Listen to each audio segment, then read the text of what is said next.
Chapter 11. The Surge Off the Base Population.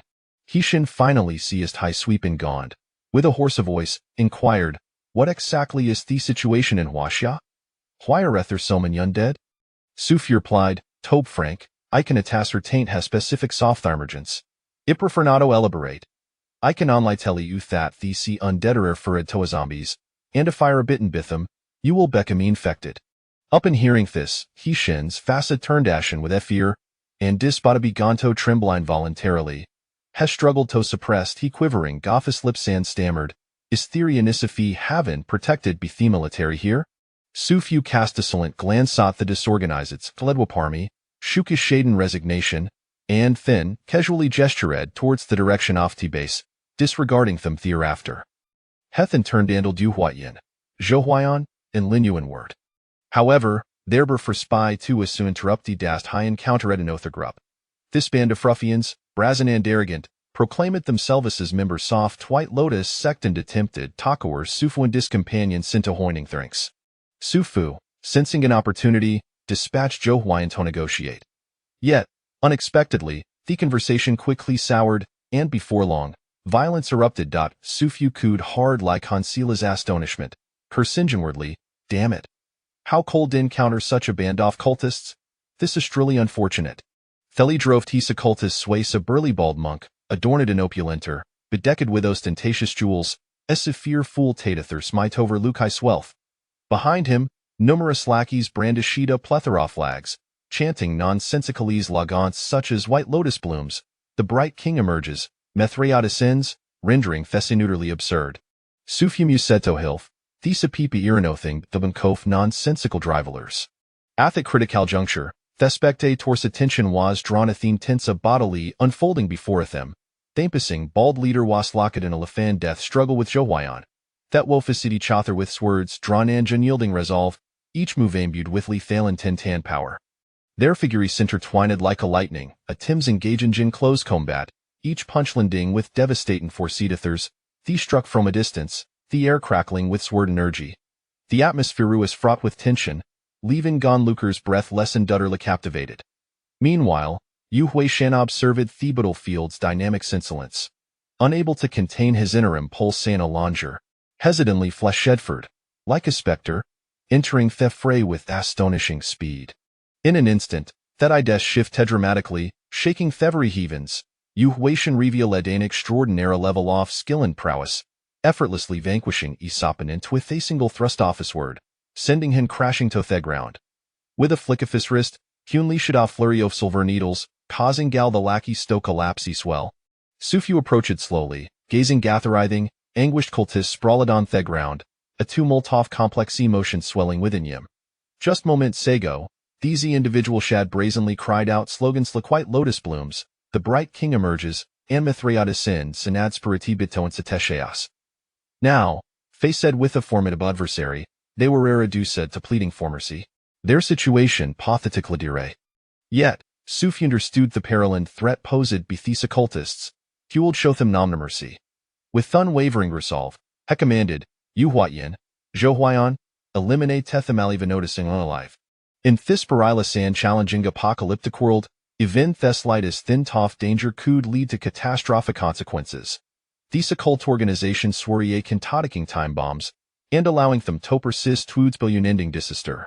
After encountering such chaotic individuals, Sufu's earlier enthusiasm for venturing outside evaporated, and here solved to return to the base. Upon reaching the entrance of the base, he was taken aback by the sight before him hundreds soft house and fadly dressed individuals thronging to the get soft new city base, a veritable sea of humanity.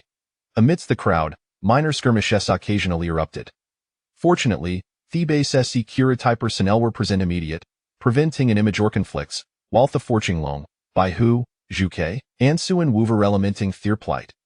Each commanded a force of 5,000 evolved beings, totaling 20,000, yet the throng soutsidi number read in the hundred soft house hands. The base could accommodate no more than 100,000 at most. In Anyapur, the masses clamored to enter the base's city, creating Gasina futter chaos, leaving Jevionita losh for how to manage such a situation. Face said with his daunting predicament, the thrillers off the base Sufu, Zhang Yozhong, and Wang Aguavira compelled to convene a team management team for an urgent meeting to discuss effective strategies for governing and managing the influx of PO. The atmosphere in the conference room was tense and grave, with opinions clashing fiercely. Some advocated for a hard-line approach to deny and treat these individuals, others argued for a degree of asylum and assistance, while simultaneously enforcing control measures. There were also suggestions stoutalize a facilitation to guide the order line try and the base the city. Various viewpoints highlighted, resulting in heated debates. After prolonged discussions, a consensus was finally reached to initiate an expansion plan for the city. The specific proposal entailed deckbending the existing kitty walls 50-fold to accommodate a population. However, all Wariakadiwara thought the current influx of hundreds soft house and swasmer the beginning. As time progressed, it was likely thought more would continue to arrive. To ensure the smooth progression of the project, all personnel were required to participate in the construction of the city walls. Those unwilling to labor would be expelled, as they would neither receive food supplies nor be protected from the threats posed by foreign zombies and zombie beasts. Under the pressure of survival, everyone understood that on Libya actively engage in thousand of could they secure their safe time to obtain essential revisions.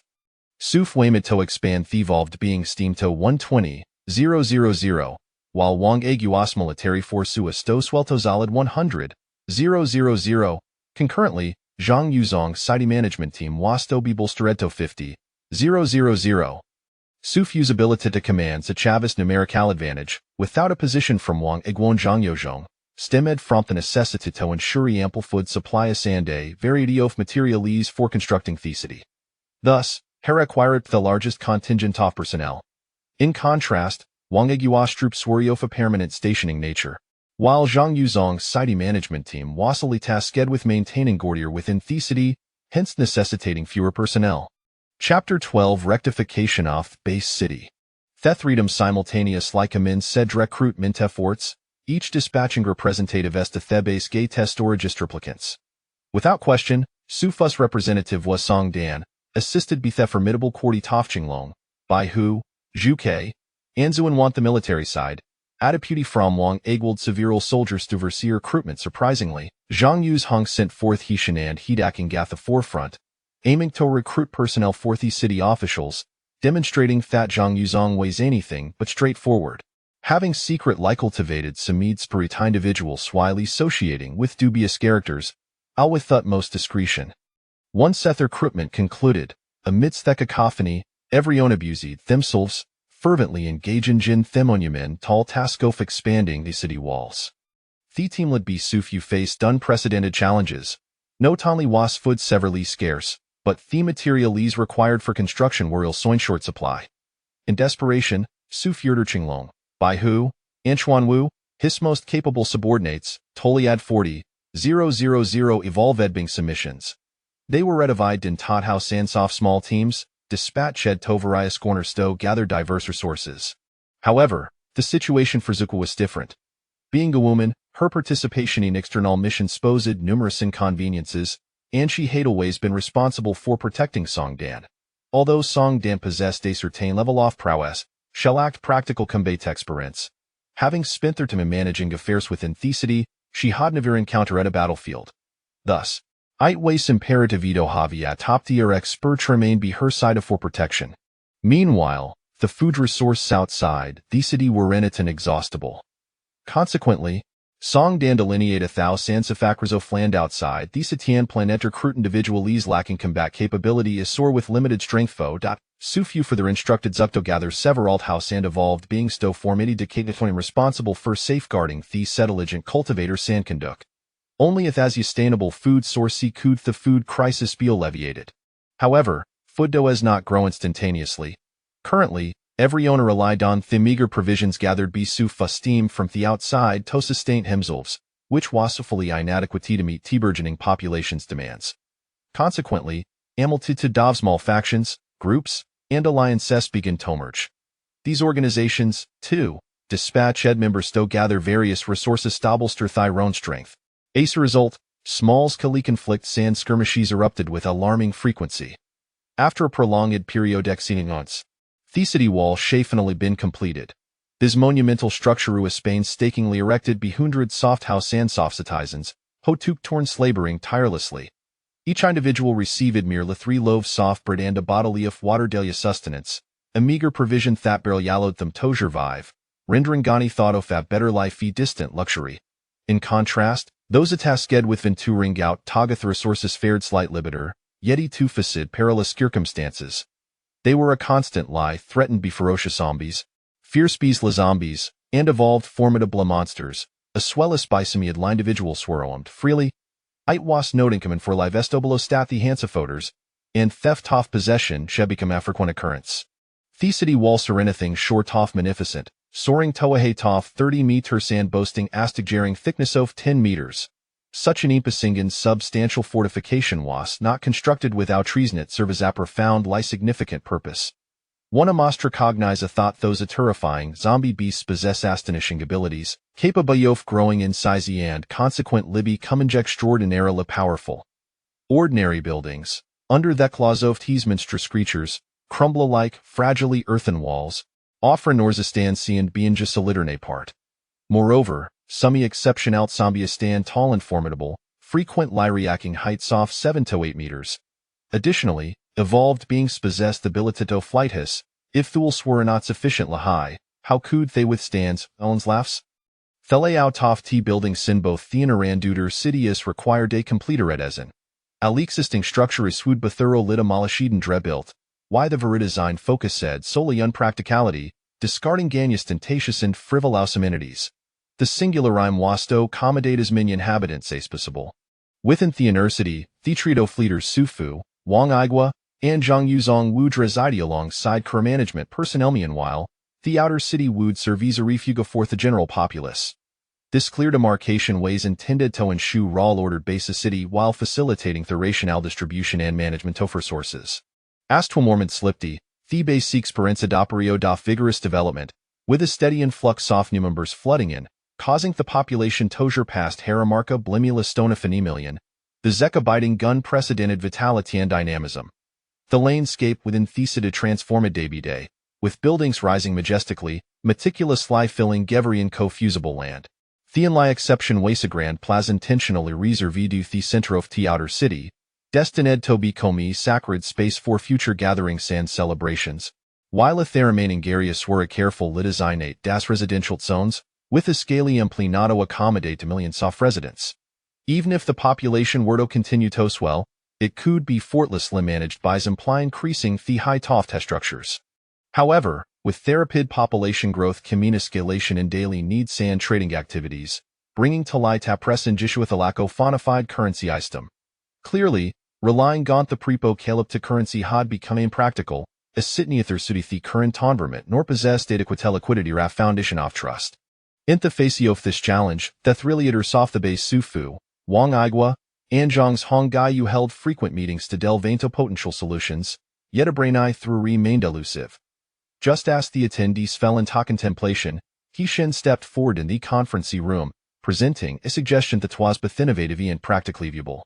Hastily observed that among the newly arrived populace, men still retained precious gold and silver, which have along been also felt hand possess intrinsic value for circulation. Sufu could help you admire the Shistrika figure, a notorious official, for his exceptional intellect. This suggestion was indeed strikingly precise. He proposed that the base could draw inspiration from ancient monetary systems utilizing gold and silver as mediums of exchange, thereby stating their monetary functions. Moreover, to enhance the convenience and security of transactions, the base could also issue officially certified silver and gold notes as substitutes for precious metals in the marketplace. These institutional design would meet current practical needs while laying a solid foundation for potentially broader economic activities in the future. Xianxia's proposal today's refreshing stream, instantly invigorating the discussion atmosphere within the conference room. The attendees expressed unanimous agreement, recognizing Jida sane effective means store a solve the existing monetary dilemma. Chapter 13. The tide of spiritual energy. Xianxia's proposal emerged like a refreshing stream, instantly invigorating the atmosphere of discussion within the conference room. The attendees expressed unanimous approval, believing that this not only served as an effective means to address the current monetary predicament, but also held the potential to guide the base towards a path of prosperous and stable economic development. Once the issue of currency was resolved, the operational stability of the base would essentially be secured. Wang Aigua and his associates were currently attempting to establish connections with other bases. Although this was initially a small base, it now boasted a population of nearly 1 million, qualifying it as a large-scale establishment. However, it was imperative to remain informed of external circumstances, as ignorance could prove detrimental. Xianxia was indeed a rare and exceptional talent, possessing a depth of mind akin to the vastness of the sea. However, his path diverged from the conventional, rendering him as difficult to manage as taming a wild stallion. Only someone as shrewd as Xianxia could adeptly harness his capabilities. Just as Su Fu was immersed in contemplation, a sudden chime echoed in his ears, an enchanting and mysterious notification. Ding! The tide of spiritual energy and celestial phenomena is about to sweep in. Host, please prepare immediately to embrace this fortuitous event. Upon hearing this, Su Fu's expression turned to one of astonishment. He was about to inquire with the system about the nature of the spiritual energy tide when an uproar erupted outside. As blood-red raindrops pierced through the solemnity of the conference room, the crowd hastily exited, only to witness the sky weeping crimson, the rain falling slowly like tears, yet it resembled blood. Suddenly, a bolt of blood-red lightning cleaved the sky. Its ferocity akin to the wrath of a deity, striking the earth with a resounding crash, boom. The deafening sound reverberated, shaking the very core of their beings, rendering the crowd momentarily speechless. When they regained their senses, chaos reigned in the heavens and the earth. The blood rain surged forth, and the tempest raged, as if intent on engulfing all living beings within its grasp.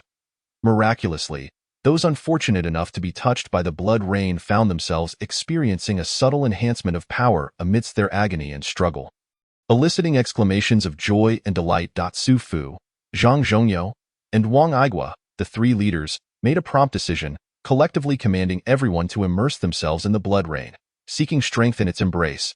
Su Fu's doppelganger, Qiyu, also emerged from his secluded meditation, joining in this natural baptism. The heavens seemed to bestow the divine nectar of the gods, transforming into a torrential blood rain that bore no foul odor but rather harbored vibrant vitality, instilling a sense of exhilaration. Under this extraordinary baptism, the world of the evolvers blossomed with unprecedented brilliance. The higher-tiered powerhouses experienced a subtle ascension, leaping a level in their realms, a transformation spurred by the accumulation of their efforts. Meanwhile, the fledgling lower-tier evolvers encountered a timely boon akin to life's elixir. Their growth could almost be described as miraculous. Nourished by the blood rain, their latent potential was unleashed, their cultivation soaring like a wild stallion.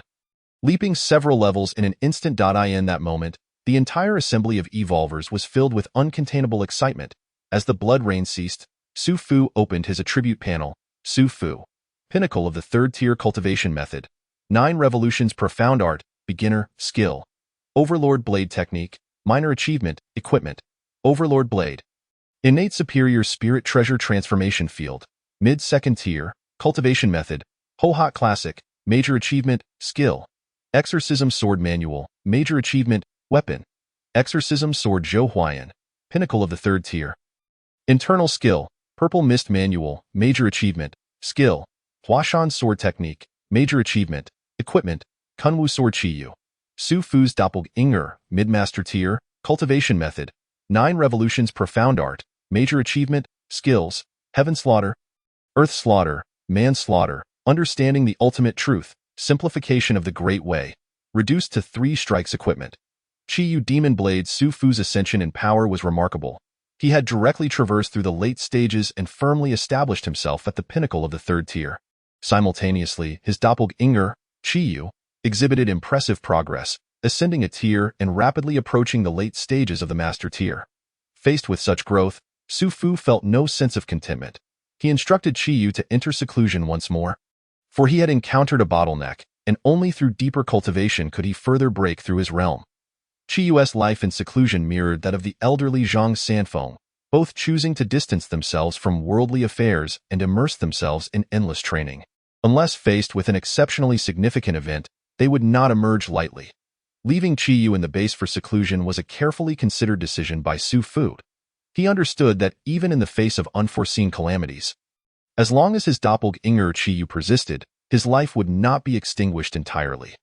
This arrangement served not only as a safeguard for himself, but also as preparation for potential future challenges, providing Su Fu with a crucial avenue of retreat in the wilderness. The zombies and zombie beasts found themselves unable to evade the deluge of the spiritual energy tide's blood rain. As the blood rain fell upon them, it trickled down to the earth, forming rivulets that merged into streams, then lakes and rivers, painting the landscape in a shocking crimson hue. Enticed by the allure of the blood rain, these zombies and zombie beasts leaped into the sanguine waters, eagerly rolling and soaking, even drinking deeply, a sight both grotesque and terrifying, as the blood water nourished them. Their bodies underwent a dramatic transformation. Muscles swelled, bones reinforced, and their strength and speed surged at an astonishing rate.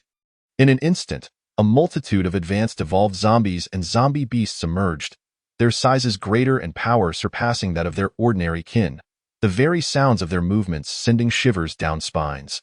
Even more alarmingly, amidst this evolutionary frenzy, a handful of super-evolved zombies and zombie beasts were born, exuding an aura that suffocated nearby life forms, as if they were born killing machines. The apex of this pyramid were the newly ascended, rare zombie kings and zombie beast monarchs.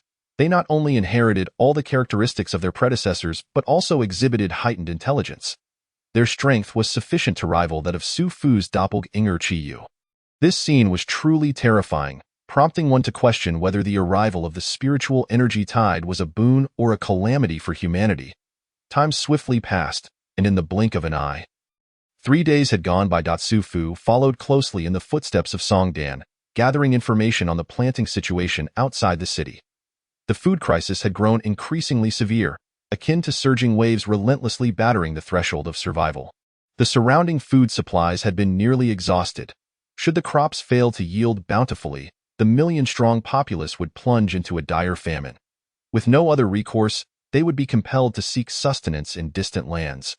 Yet in this unfamiliar realm, dangers loomed like the fangs of demons, multiplying exponentially. Chapter 14. The Zombie Siege Boom. A thunderous sound reverberated through the ears of all within the city. Due to the negligence of Wang Aigua's soldiers, the zombies had reached the city gates before they realized it. Enemy attack! Enemy attack! The alarm shattered the morning tranquility, casting a shadow over the dawn's first light with the sudden onset of crisis. The air was thick with unprecedented tension and unease, as shouts of panic and chaos intertwined. Clothes hastily donned in a frenzy, each second a race against death. Upon the city walls, gunfire and cannon blasts merged into a cacophony, announcing the arrival of calamity. Su Fu's gaze turned grave. Confronted with the massive horde of zombies and zombie beasts, every moment of hesitation could prove fatal. Without a moment's pause, he led his team towards the battlements. In every corner of the city, small factions, alliances, and even the disparate strong individuals who usually operated independently among the populace spontaneously gathered behind Su Fu, united by a singular resolve to repel the invaders and protect their homeland. Su Fu swiftly deployed the 4 teams of Qinglong, Baihu, Zhuke, and Xuanwu to reinforce Wang Aigua's forces, while he himself stood shoulder to shoulder with Yu Huatian and Zhou Huayan at the main gate, becoming the steadfast anchor in everyone's hearts. Outside the city, the tide of zombies and zombie beasts surged forth, roaring and howling, akin to a black wave that engulfed all in its path, stretching endlessly to the horizon. The scene was both awe-inspiring and despair-inducing. Wang Aigua's artillery could hardly hold them back. The number of zombies and zombie beasts felled was minimal, while the zombie beasts exhibited astonishing agility, with some even capable of flight. Just as the soldiers were enveloped in despair, Su Fu and the martial artists from the populace surged forth, swiftly engaging in battle with the leaping and flying zombie beasts. Su Fu's focus was drawn to 2 colossal figures, the leaders of the zombies and zombie beasts. Qiyu's doppelganger, like a bolt of lightning from the netherworld, had swiftly arrived at their side, surrounded by an aura of boundless demonic energy. Brandishing the legendary Qiyu demon blade, his fighting spirit surging like a tempest, Yu Huatian gripped the exorcism sword tightly, its blade gleaming coldly. Zhou Huayan unsheathed the Kunwu sword, its ringing echoing with dragon-like resonance. Exuding righteous vigor, Su Fu wielded the overlord blade with a commanding presence, the 3 following closely behind Qiyu, their battle intent soaring. At that moment, The massive bull-shaped zombie leader charged towards the city gate with a thunderous roar. Before the zombie bull could arrive, the shockwave emitted by its horns surged forth. Its force was unstoppable, shaking the earth to its core.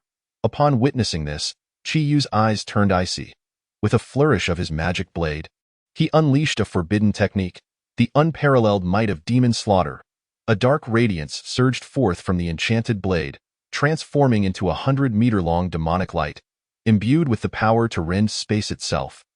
As it fiercely cleaved towards the horned beam emitted by the bovine-shaped zombie, the two forces collided violently in midair, the magical light intertwining with the spectral horns of the undead, erupting in a cacophony of thunderous roars.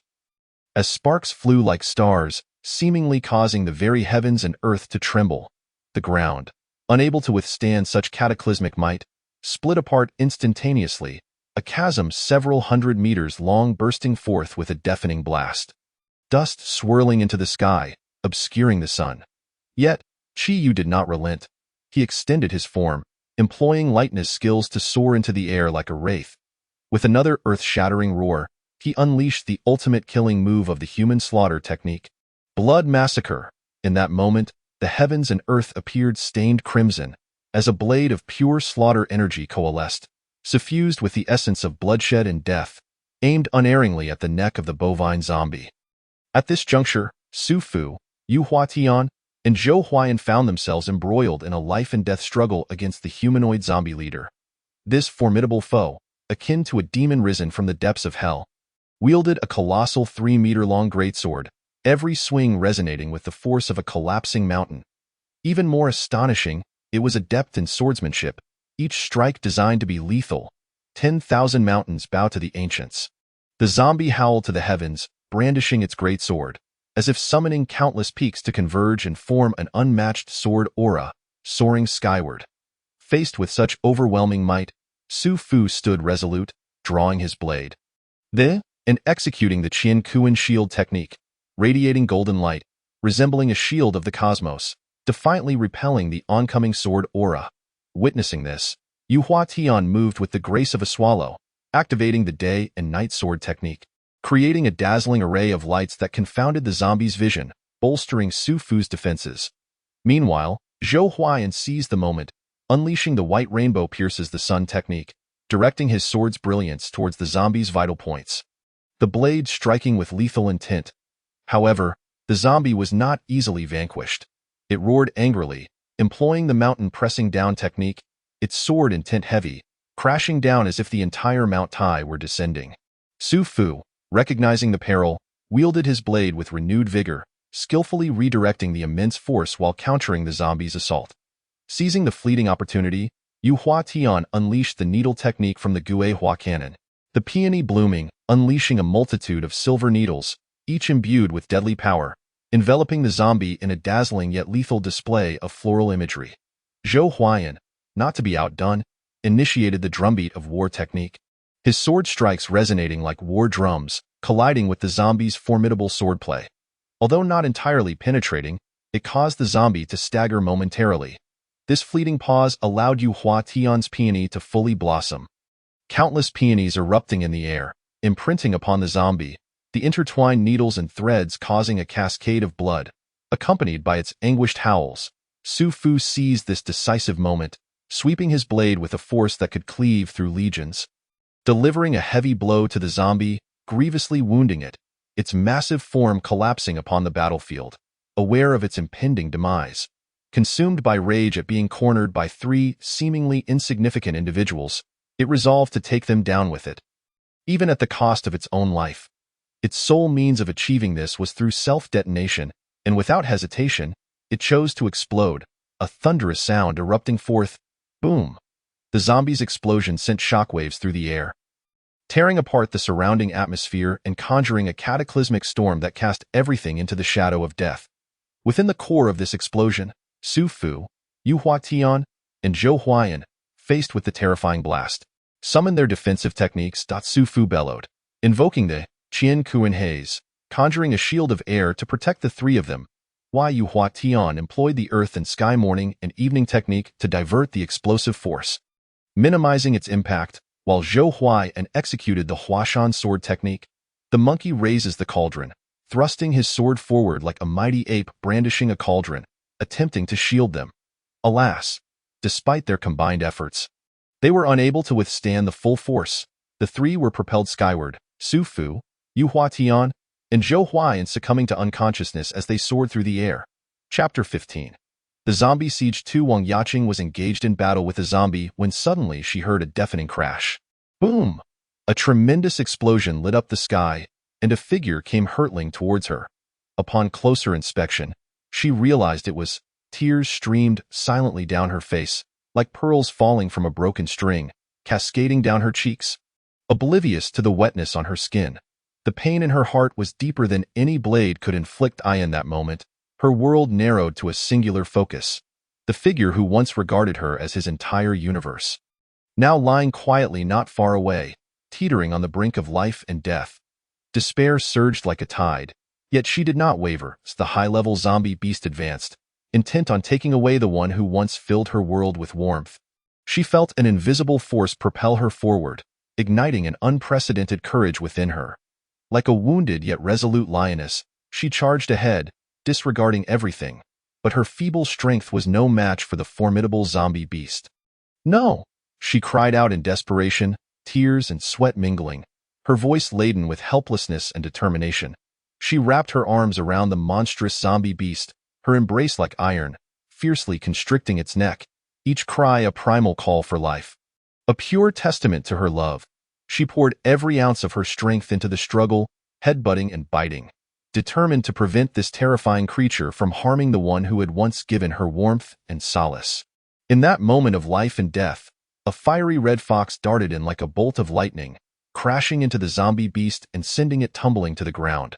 Swiftly, it turned around, lifting the unconscious Su Fu and urging, "Run fast," as it dashed towards the inner city, with Wang Yaqing following closely behind. The doppelganger Qiyu, witnessing the main body in a state of unconsciousness, was consumed by anxiety, yet trapped amid overwhelming crises, unable to extricate himself. The bovine-shaped zombie beast, a veritable bastion of defense, was formidable beyond comprehension, yet it could not deter Qiyu's indomitable fighting spirit and unyielding soul. Heaven's fury! With a thunderous roar, Qiyu unleashed his blade, its brilliance slicing through the heavens with a cataclysmic force aimed directly at the zombie beast.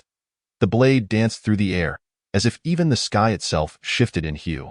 Yet the zombie beast, refusing to yield, roared back defiantly, employing its overwhelming might, its form swelling, shaking the ground beneath them, as the two forces collided, generating shockwaves that threatened to tear the very fabric of space apart.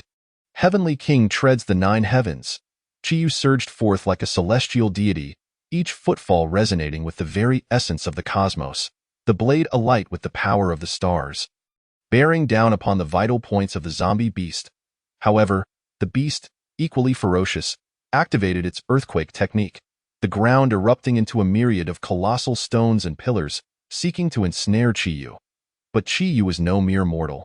He moved with the grace of a swallow, weaving effortlessly through the chaos of debris, acutely aware of the urgency of the situation, determined to conclude the battle swiftly. Thus, he unleashed his ultimate technique. The demonic war across the realm, manifesting countless shadowy blades, each strike infused with a corrupting force aimed at the very soul, silently embedding a multitude of demonic seeds within the zombie beast's flesh. After a grueling battle of 100 exchanges, both combatants bore grievous wounds, their bodies battered and bruised, yet neither could claim victory. Just as the tide seemed to turn, the demonic seeds that Qiyu had meticulously planted detonated within the zombie beast. Its eyes flared with a fierce crimson light, the last vestiges of reason dissipating into madness. It unleashed a deafening roar, as if to expel the pent-up fury within, heedless of the consequences, unleashing its full arsenal of skills in a frenzied assault before dashing away. The harrowing battle did not cease. Qiyu soon encountered a plethora of other zombies and zombie beasts. From dawn until dusk, the weary warriors felt utterly drained, both mentally and physically. Yet, an unexpected twist unfolded. The scheming bovine zombie stealthily returned. As Qiyu was fully absorbed in a fierce struggle with another zombie, this treacherous beast seized the opportunity to launch a surprise attack. aiming to deliver a fatal blow. Fortunately, Qiyu, relying on his master-level prowess, adeptly sidestepped the ambush. Just as he braced himself for a life-or-death clash, a thunderous roar echoed from a distance, reverberating like the might of a thunderstorm. Upon closer inspection, a colossal giant emerged into view, wielding an enormous wolf-toothed club, exuding an imposing presence. The once arrogant bovine zombie, upon witnessing this, was instantly struck with terror, promptly turning to flee like a streak of lightning. Meanwhile, the giant merely cast a brief glance at Qiyu before resuming its thunderous pursuit of the retreating bovine zombie. Faced with this scene, Qiyu could not help but feel a surge of astonishment. This enigmatic giant possessed unfathomable power, capable of instilling such terror in the bull-shaped zombie that it fled in utter disarray. Qiyu stood rooted to the spot, his gaze intently fixed on the disheveled figure of the bull-shaped zombie as it made its hasty retreat, a flicker of indescribable curiosity passing through his eyes. He could not help but ponder the origins of this humanoid zombie. What had brought it here so suddenly, and why was it pursuing the bull-shaped zombie? Countless questions surged in his mind.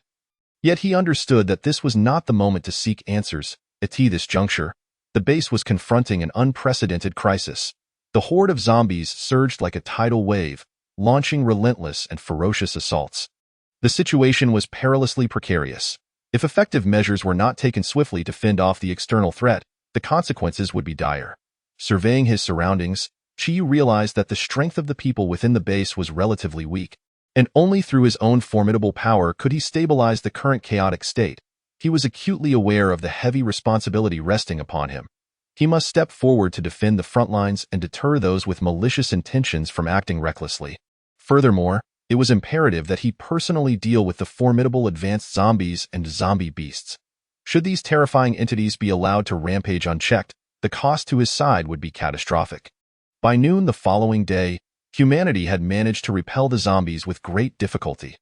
The siege had been extraordinarily brutal, and the casualties were staggering, primarily due to the demonic downpour of the spiritual tide, which had granted a significant boost to the zombies. In contrast, humanity had only been slightly enhanced by this blood rain, resulting in such lamentable losses that left them feeling utterly helpless.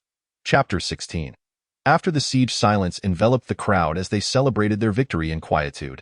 However, some were desperately searching for their loved ones, friends, and all those connected to them. Upon finding them, some were overwhelmed with grief, while others rejoiced with elation. Such is the myriad of experiences in the world and the complexities of life. Meanwhile, Su Fu was surrounded by a throng of people. After Qiyu assessed Su Fu, Yu Huatian, and Zhou Huayan's injuries, he departed to attend to post-battle matters with Wang Aigua. Wang Yaqing remained steadfastly by Su Fu's bedside. Not leaving his side for a moment, Song Dan inquired of Lin Yu, gesturing towards Wang Yaqing. "Who is she?" Lin Yu replied, "I do not know. I heard the sound of explosions and climbed up the city wall to see her desperately trying to save Su Fu. So I carried him back." Song Dan turned her gaze towards Wang Yaqing, eager to uncover her identity, and softly asked, "Miss, who are you? When did you arrive at the base?" "I am Wang Yaqing. I have been at the base for quite some time. Having come with Commander Wang and the others. Oh. Then you have indeed been here long enough." Song Dan continued, "Are you a friend of Su Fu? Why have you never come to find him before?" Wang Yaqing appeared troubled, and Song Dan instantly grasped the situation, refraining from further inquiries. As for Su Fu, he felt as if a cacophony of noise surrounded him, an incessant chatter that was maddeningly irritating. He strained to open his eyes, only to be startled by the sight of her beside him. Could it be that he was dreaming again? Last time it was that little girl Lin Yu causing mischief. And now who was it? He promptly closed his eyes again, trying to collect himself before attempting to open them once more. Alas, his injuries weighed heavily upon him, and fatigue overwhelmed him, leading him back into slumber. At this moment, Wang Aigua and He Shun were deeply engrossed in their labors. The zombies and their corpses outside the city needed to be uniformly incinerated and buried. Fallen comrades required proper arrangements and the search for their families. And the damage to the city walls needed urgent repairs, among many other pressing tasks. Zhang Yozhong, however, proved to be utterly useless, merely posturing without contributing anything of substance. In the end, it fell to He Shun, this assistant, to handle the entirety of the matters. He Shun, quick of eye, spotted Qiyu and wondered why this formidable figure, had chosen such an imposing name, perhaps to deliberately display his ferocity. An idea flickered in his mind. Could he persuade this strongest individual in the base to elevate his status and oust Zhang Yozhong, that incompetent fool, from his position? Zhang Yozhong was still indulging himself within the inner city, and Xian aspired to usurp his place. Lord Qiyu, what brings you here? Xian exclaimed, pulling over a chair and inviting Qiyu to sit. Seeing Xian's demeanor, Qiyu sensed that he was not harboring good intentions. However, Zhang Yozhong was conspicuously absent, leaving only Xian and Wang Aigua busy with their tasks. As one of the three leaders, Zhang Yozhong had proven incapable of fulfilling his duties, indulging in pleasure while neglecting his responsibilities during the zombie siege. In this crucial moment, Xian was left to bear the burden. Hey, Xian, we have suffered significant losses this time. You must handle the compensation for the casualties effectively. If any embezzlement occurs, execute them immediately. Xian jumped at the severity of Qiyu's words, hastily responding, Lord Qiyu, that is not appropriate. I believe minor embezzlement should not lead to death. Such actions would cause management chaos. It is better to downplay the issue. Showcasing the leader's magnanimity. This is indeed a grave matter. At such a time as this, how can we allow embezzlement to occur? What will become of the fallen comrades? Qiyu retorted, his voice sharp as a blade. Leaving no room for debate. Lord Qiyu, simply inform me of who you wish to keep, Xian replied. Their eyes met, and both men broke into laughter simultaneously. Xian, I was merely jesting. Do not take it to heart. Xian thought to himself, how could this possibly be a jest? The intent to take action was glaringly evident. It was merely a ploy to provide him with a reason to act. He needed to contemplate how to proceed. Thus he spoke, Lord Qiyu, please rest for now. I have matters to attend to. I shall speak with you again next time. Qiyu nodded in acknowledgement. Remaining silent, Xian then hurried off to join Su Fu's group of evolvers. Addressing the myriad of post-battle tasks in the aftermath, the results were harrowing. The group of evolvers, including those from minor alliances and factions, as well as individual evolvers, suffered casualties numbering in the tens of thousands, while Wang Aigua's forces also faced heavy losses. Fortunately, the ordinary populace had been spared from significant harm, having avoided the brunt of the siege. However, both Su Fu's team of evolvers and Wang Aigua's regular troops urgently required reinforcements. A new batch of recruits was essential to fill their ranks. As for the minor alliances and factions, they would be compensated with material goods to the best of their ability. After 2 days of unconsciousness, Su Fu finally awakened. Qiyu proposed promoting Hikurin to replace Zhang Yozhong in his position, and Su Fu readily agreed, recognizing that Zhang Yozhong was a corrupt and unruly individual. In contrast, although Xian had his shortcomings, his capabilities were commendable, and he was relatively obedient. Thus, they awaited Xian to gather evidence of Zhang Yozhong's misdeeds. Song Dan entered Su Fu's recovery room with a glum expression. Su Fu inquired, What troubles you so? The sweet potatoes were severely damaged during the zombie siege.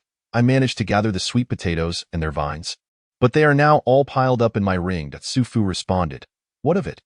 Although it is out of season, we can still plant other crops. If you retrieve them, then so be it. It is not merely a matter of planting or not. The sweet potatoes we collected, Zhang Zhongyo and the others claimed, are fit only for feeding pigs, not for human consumption, causing many ancient people to stir unrest. Ah, that Zhang Zhongyo, what a despicable character. How can he be so lowly?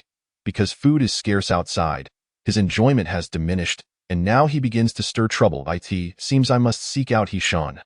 Meanwhile, Zhang Zhongyo was engaged in a serious discussion with Wang Aigua, asserting that Su Fu's team of evolvers was excessively large and must be reduced, as they did not venture out to gather food, rendering their presence unnecessary. He believed that since the zombies had launched their siege, he had gained a modicum of experience in this apocalyptic world and sought to seize control of Su Fu's team.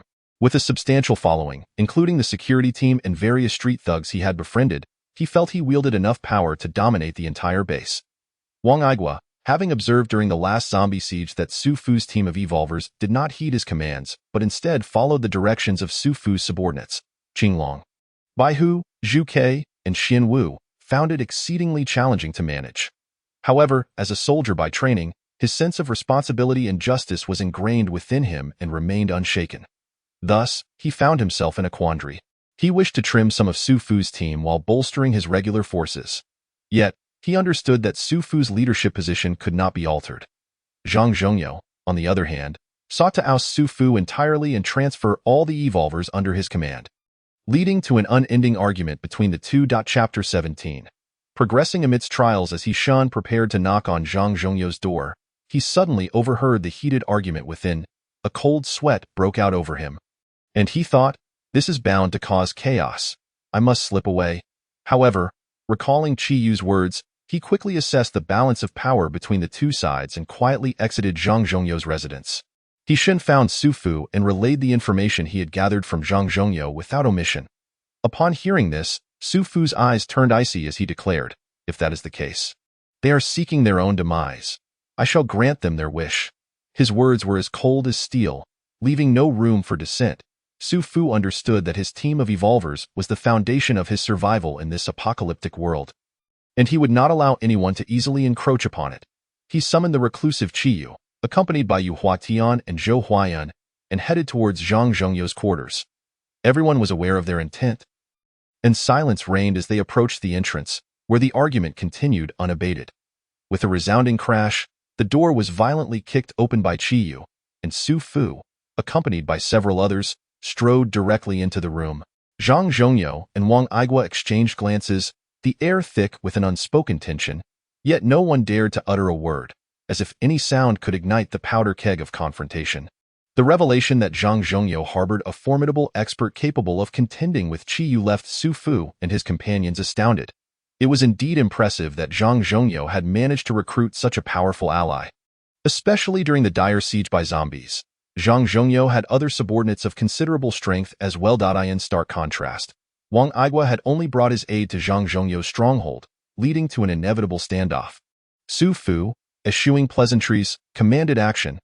His orders fell like thunder, igniting an explosive clash. The atmosphere was saturated with an intense aura of impending violence as Qi Yu confronted the strongest adversary on the opposing side. The collision of two overwhelming forces generating ripples in the fabric of space. Simultaneously, Su Fu, Yu Huatian, and Zhou Huayan engaged in a desperate struggle against Zhang Zhongyo's forces. The battlefield erupted in a cacophony of clashing weapons and dazzling supernatural abilities. In the face of life and death, only sheer strength could dictate the outcome. Just as the battle reached a fever pitch and the situation hung in the balance, the four great captains, Qinglong, Baihu, Zhuke, and Xuanwu, led tens of thousands of evolved beings, surging towards Zhang Zhongyo's residence like a relentless tide, unleashing an array of bizarre attacks upon his forces. Zhang Zhongyo's countenance darkened. He had not anticipated Su Fu's sudden aggression, and he was wholly unprepared. Yet, amidst the chaos of battle, there was no room for hesitation or regret. He could only grit his teeth and hold the line, desperately seeking an opportunity to counterattack or flee. Unfortunately, under the relentless assault of the unstoppable army of evolved beings, defeat became inevitable. The conflict swiftly concluded, and Aigua found himself inexplicably slain amidst the turmoil. Leaving a room strewn with corpses, Su Fu cast a glance. Remaining silent, his eyes were now filled solely with icy resolve. He then summoned Song Dan to the broadcasting room to issue an urgent announcement.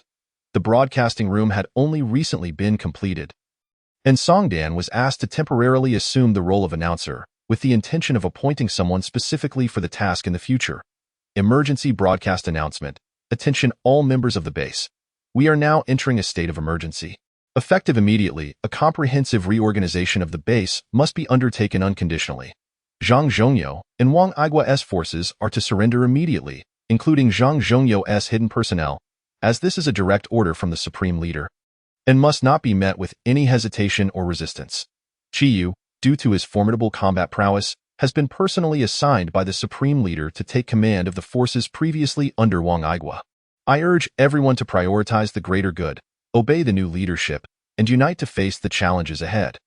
Any attempts at resistance will be regarded as a severe provocation against the order of the base and will be met with harsh penalties, including but not limited to the revocation of military status or expulsion from the base city, with severe offenders facing execution.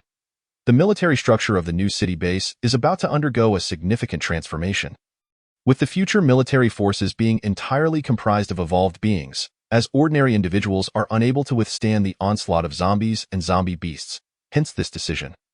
Furthermore, Yu Huatian has been officially appointed as the commander of the Eastern Factory, overseeing the four great captains, Qinglong, Baihu, Zhu Ke, and Xuanwu, and is tasked with establishing the Jinuri organization. This initiative aims to further strengthen order within the city and closely monitor all activities outside its walls, ensuring the safety and tranquility of every resident and maintaining social stability in the new city base. He Shun will serve as Song Dan's assistant and is expected to fully cooperate with the logistics manager, overseeing agriculture, commerce, resource allocation, facility construction, and daily maintenance. All members are to execute these orders immediately. This announcement of monumental change left the inhabitants of the base city utterly bewildered. The ancient individuals were particularly taken aback, marveling at the impressive vocal prowess of this woman, whose commanding voice echoed powerfully. It was evident that their focus did not lie on the matters concerning Zhang Zhongyo or Wang Aigua. Subsequently, Song Dan announced that, to facilitate food management and statistics, a canteen would be established, with Chef He Daqing appointed as the canteen director. Thus, when mealtime arrived, throngs of ancient individuals humorously appeared in the grand canteen. "Brother, are you going to eat too? Wait for me." They were uncertain whether the meal would require silver coins or if it was free, but they were eager to try it out. "Oh dear, did you hear? Song Dan has set up a massive canteen, claiming we need to account for every grain of rice. This reform is extraordinary, creating a veritable paradise for food lovers, with our talented chef He Daqing at the helm. I've heard his dishes make even the neighbors' children weep with longing. Look at the scene when mealtime hits. It's more bustling than a temple fair. A multitude of martial arts masters flock to the canteen, transforming it into a joyous sea of laughter. Each individual beams with delight, pondering what delightful delicacies they might encounter today. Brother, where are you off to in such high spirits? What a coincidence, we're headed to that legendary canteen as well. Wait for me. We can chat about whether the meals are to be exchanged for gold or simply swiped with our faces. Haha, who cares? It's free food, after all. Let us go explore. We might just end up eating for free." And so, amidst cheerful banter and laughter, their footsteps grew lighter. Upon entering the canteen, they were met with a veritable feast. Sweet potato soup, sweet potato as the staple, and fragrant sweet potato leaves enticingly wafting through the air, prompting smiles as they thought, "This isn't merely a meal. It's a sweet potato banquet. Where's the food?" He Daqing. He Daqing stood awkwardly at the serving window, his son, Silly Zhu, beside him, distributing meal boxes to everyone. The canteen boasted over 100 serving areas, and due to his status as He Shen's son, He Daqing was stationed at the first canteen it wasn't until Song Dan announced that meals were free but limited that the chaos subsided. Chapter 18. The heroes of Liangshan. Following the canteen's restructuring, it indeed offered considerable convenience, particularly for those in dire poverty, who could now enjoy 2 meals a day of sweet potatoes, sweet potato soup, or sweet potato leaf dishes, ensuring that countless lives were sustained. The base city faced unavoidable difficulties. There was simply no food. It relied heavily on Su Fu's points to draw in limited rations. Barely enough to sustain a few tens of thousands, let alone provide pork. There was nothing to feed. Millions of people depended on these meager supplies. Consequently, Song Dan's grain-growing team had expanded significantly, with a substantial portion being military reserves. Within the base, only Qiyu's permanent force of 100,000 and Yu Huatian's 100,000 Jinyui were frequently rotated to combat zombies or zombie beasts for training. The remainder were engaged in agriculture, with a vast enclosure surrounding the base dedicated to cultivation, where Qiyu and Yu Huatian often trained or provided protection. Lin Yu was a frequent visitor to the canteen. Why? It was all for the delectable dishes crafted by Chef He. Today, she had just grabbed a steaming bowl of food, blissfully seeking a spot to enjoy her lunch, when suddenly, the old tree bark version of Chef He's foolish son, grinning like a blooming flower, awkwardly approached her, creating a scene that was utterly cringeworthy. Lin Yu, unable to withstand such provocation, was consumed with rage and flung her bowl of rice, hoping for a precise hit. However, the target dodged with the agility of a practiced martial artist, returning with an innocent, silly grin that prompted onlookers to stifle their laughter. Infuriated, Lin Yu turned on her heel and fled, only to collide with Su Fu. Su Fu, upon seeing her, was delighted, having been searching for her. At that moment, her cheeks puffed out like steamed buns, her eyes practically shooting flames. Before he could utter a word of comfort, Lin Yu unleashed a torrent of complaints that left the surrounding crowd both startled and amused. While Su Fu could only shake his head in exasperation, upon hearing the commotion, he felt a wave of panic wash over him, thinking, "Oh dear, this is the beloved of the base's highest authority." He hurriedly rushed out, seizing his son, his demeanor suggesting he would gladly take a beating in his place. Silly Zhu, still blissfully unaware, continued his silly antics, much to Xianxia's chagrin, prompting him to roll his eyes and hastily apologize to Su Fu. Dragging silly Zhu away, Su Fu, observing this scene, wore a mixture of exasperation and fondness on his face as he shook his head and turned to lead Lin Yu to find Song Dan, explaining that he needed to step out for an errand. Lin Yu often accompanied Su Fu, but given the danger of this outing and her lack of combat prowess, he wished to leave her at the base. Thus, he entrusted her to Song Dan, knowing she would likely obey. Thankfully, this little girl was quite cooperative with Song Dan. Su Fu was on his way to track down the formidable bull zombie he had encountered in his previous battle with Qiyu, taking only Yu Huatian and Zhou Huayan with him, while Qiyu remained at the base to manage its affairs.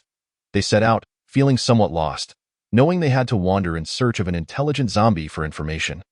Though finding one wouldn't be an easy task, along the way, they encountered some scattered individuals wandering about, occasionally crossing paths with small groups engaged in robbery. Indeed, they soon faced one such group, led by a burly man wielding dual axes, who bellowed, "Hand over your food and valuables, or I'll take your life." Su Fu, incensed, couldn't he believe someone would dare rob him.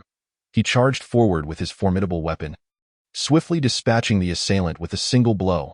Yet, barely having walked a few steps, another figure appeared, issuing the same demand. "Hand over your food and valuables, or I'll take your life." What a strange occurrence. To my astonishment, I could only achieve a stalemate against him. Su Fu was taken aback, wondering how this individual could be so formidable. He hastily inquired, "Who are you, dark figure, and what brings you here to engage in such thievery?" "I am none other than Li Kuei. Having run out of food, I naturally resort to robbery. Shall I starve instead? And what about that dark figure over there, who resembles you?" "I am alone. There is no one else." After a day of fruitless endeavors, Su Fu decided to return, contemplating whether he could deceive this dark figure. "Listen here. I shall provide you with food, but in return, you must serve as my bodyguard." "Do you think that could work?" "Certainly. I have gone 2 days without a meal." Thus, Su Fu managed to enlist Li Kuei as his bodyguard. "Ah, brother. Where shall we go now?" "Back to the base city." Upon Su Fu's return to the base city, his eyes brightened. There, he spotted Xiao Lajiao, Lin Yu, leading dozens of young girls, all dressed alike, as they practiced military drills in the central square, drawing a crowd of onlookers. 1, 2, 3, 4, bang, bang, bang, bang, bang, haha, truly splendid.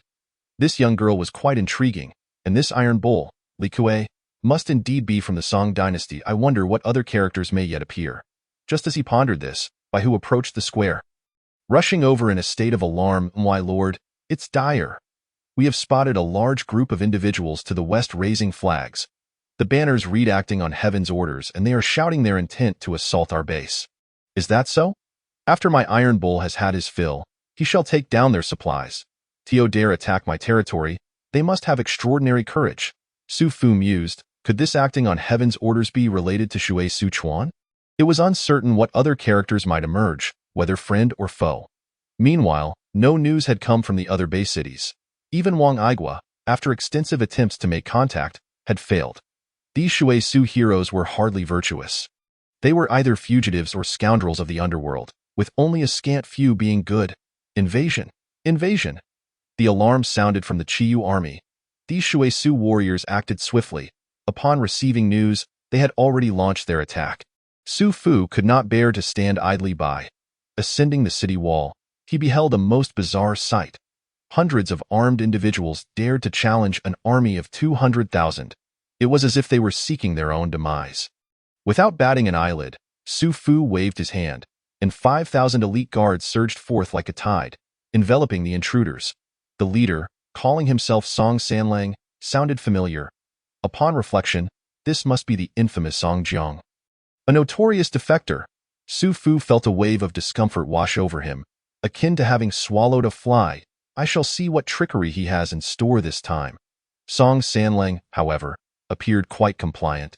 Upon stepping forward, he bowed humbly, akin to a quail, and requested an audience with the leader of the base. Su Fu waved his hand dismissively, and the man hastened forward as if he had received a royal decree. Kneeling fervently, his rear end almost pointing skyward, provoking a tumult of conflicting emotions within Su Fu. Impatient with the charade, Su Fu swiftly granted his surrender and handed him over to Yuetian to serve as a subordinate, while the rest were sent en masse to Qiyu. Although these individuals had a notorious reputation, that was merely the legacy of the Song dynasty and bore no relevance to Su Fu. Chapter 19. The Great Sect, Mingjiao. Since the Liangshan heroes were formally incorporated into the Qiyu regular army, the mid-level combat prowess of the Qiyu forces had been unprecedentedly bolstered and enhanced. Particularly crucial was the inclusion of Lin Chong, a prodigy in military training. Under his meticulous guidance, the Qiyu army underwent a more systematic and stringent training regimen, resulting in a qualitative leap in their overall combat capabilities, rendering them more disciplined than ever. With the emergence of the Liangshan heroes, Su Fu instructed the 4 great constables to conduct a thorough investigation of the surrounding situation. During their inquiries, the 4 great constables unexpectedly uncovered a vast force nestled within a continuous mountain range, boasting an astonishing membership of over 1 million. This force was comparable in scale to the base city, and they called themselves Mingjiao. Additionally, a survivor who had wandered into the base city recounted that their original base had suffered an unprecedented assault, ultimately being breached and occupied by a group identifying themselves as the Wuyue Alliance. The name of this Wuyue Alliance became the focal point of discussion among the survivors, and its underlying power and intentions garnered the utmost attention from the 4 great constables. Zombies and zombie beasts had also formed their own factions, and sightings of zombies running amok had become rare. Instead, they had established organized forces. Among them were numerous high-intelligence zombies and zombie beasts, who had gained substantial benefits from the last blood rain. The Mingjiao faction was audacious, as they possessed a military force that rampaged across the land. Their numbers overwhelming, Su Fu was eager to investigate this so-called Mingjiao, and accompanied by Yuetian and Zhou Huayan, they set off towards Mingjiao. However, after only a few miles, Lin Yu stealthily slipped away, ceasing her training with her girl army. Yet, this posed little concern. Her skills in evasion were likely unmatched. Upon exiting a copse of trees, a colossal shadow emerged above them. Su Fu was stunned to discover it was a bird, a golden eagle with a wingspan of over 30 meters, nearly the size of a passenger plane. Swooping down upon them, the group was nearly paralyzed with fear. How could such a creature exist? They quickly sought refuge in a nearby cave, for this beast was insurmountable. It could fly. One would need the luck of a master like Qiyu to engage it in battle from the air. Others below the master level could only manage brief leaps, momentarily suspended in the sky. Su Fu hastily called upon the system, come forth and save me, Ding. The God-level survival system is at your service. The system assessed the Golden Eagle's level, Ding. Initial stage of the master level. Su Fu opened his attributes. Su Fu, mid-level second-rate cultivation method. 9 transformations of the mysterious art, beginner, skill, dominant blade technique, intermediate, equipment, dominant blade. Innate superior spiritual treasure Qiyu. Su Fu's avatar, mid-level master, cultivation method. 9 transformations of the mysterious art, great achievement, skills, sky kill, earth kill, human kill, comprehending ultimate principles, simplification of the great path. Reduced to 3 moves equipment, Qiyu demon blade other subordinates. Slightly improved. During this time, there had been some enhancement, but it was insufficient. Host, do not fret. There is a way to assist you. Simply capture this creature directly into the spatial ring, though it will require some points. Alright, how much? Oh, 3,000.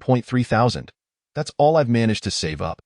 Host, you must understand, this is a living creature, and it is currently the only opportunity within your ability to forcibly capture it. Thus, I am offering a special deal. Only 3,000 in the future. Even if you possess 30,000 or 300,000 points, such an opportunity may never arise again. Fine, if that is the case. I shan't hesitate. Begin the capture, but I must warn you, the level of this beast is too high. You cannot control it just yet. You must wait until you reach the master level to fully dominate it. Why? It is not an ordinary zombie. It is a master level beast, possessing its own soul, and its veins flow with the bloodline of an ancient rock, bearing immense potential that is beyond your current capabilities. Oh, so you think I've stumbled upon a treasure? Indeed, that is one way to perceive it. However, do not rejoice too soon. Challenges and opportunities always coexist. Enough pondering. The capture has been successful. The golden eagle now resides within your ring space. Though its movements are restricted, you will need to periodically provide it with sustenance. In the large white pigs you are raising, you may need to ration their feed, as this golden eagle has quite the appetite. Sigh, raising such a massive creature may make future days more arduous. After several twists and turns, they finally arrived at the base of the Mingjiao mountain range. This range indeed spanned a vast area. No wonder it housed over 1 million Mingjiao members. Suddenly, an unusual phenomenon occurred in the sky. Su Fu's heart skipped a beat as the shadow of the golden eagle lingered in his mind. And before he could regain his composure, he noticed a strange figure darting toward him from the horizon, sending chills down his spine as if the sunlight itself had dimmed. Upon closer inspection, it was neither beast nor demon, but a human form, soaring through the sky in a bat-like manner, with a bizarre posture that left one speechless. Upon witnessing this, Yu Weishan's eyes flashed with a fierce light. With a flourish of the Hohat's secret needle technique, he concentrated 1,000 needles into one, transforming it into a razor-sharp beam that cleaved through the air, aimed directly at the figure in the sky. Wherever the needle passed, the air seemed to tear apart, imbued with an irresistible might. The individual, caught unawares, let out a pained cry that echoed through the heavens, adjusting their form mid-flight, like a startled bat.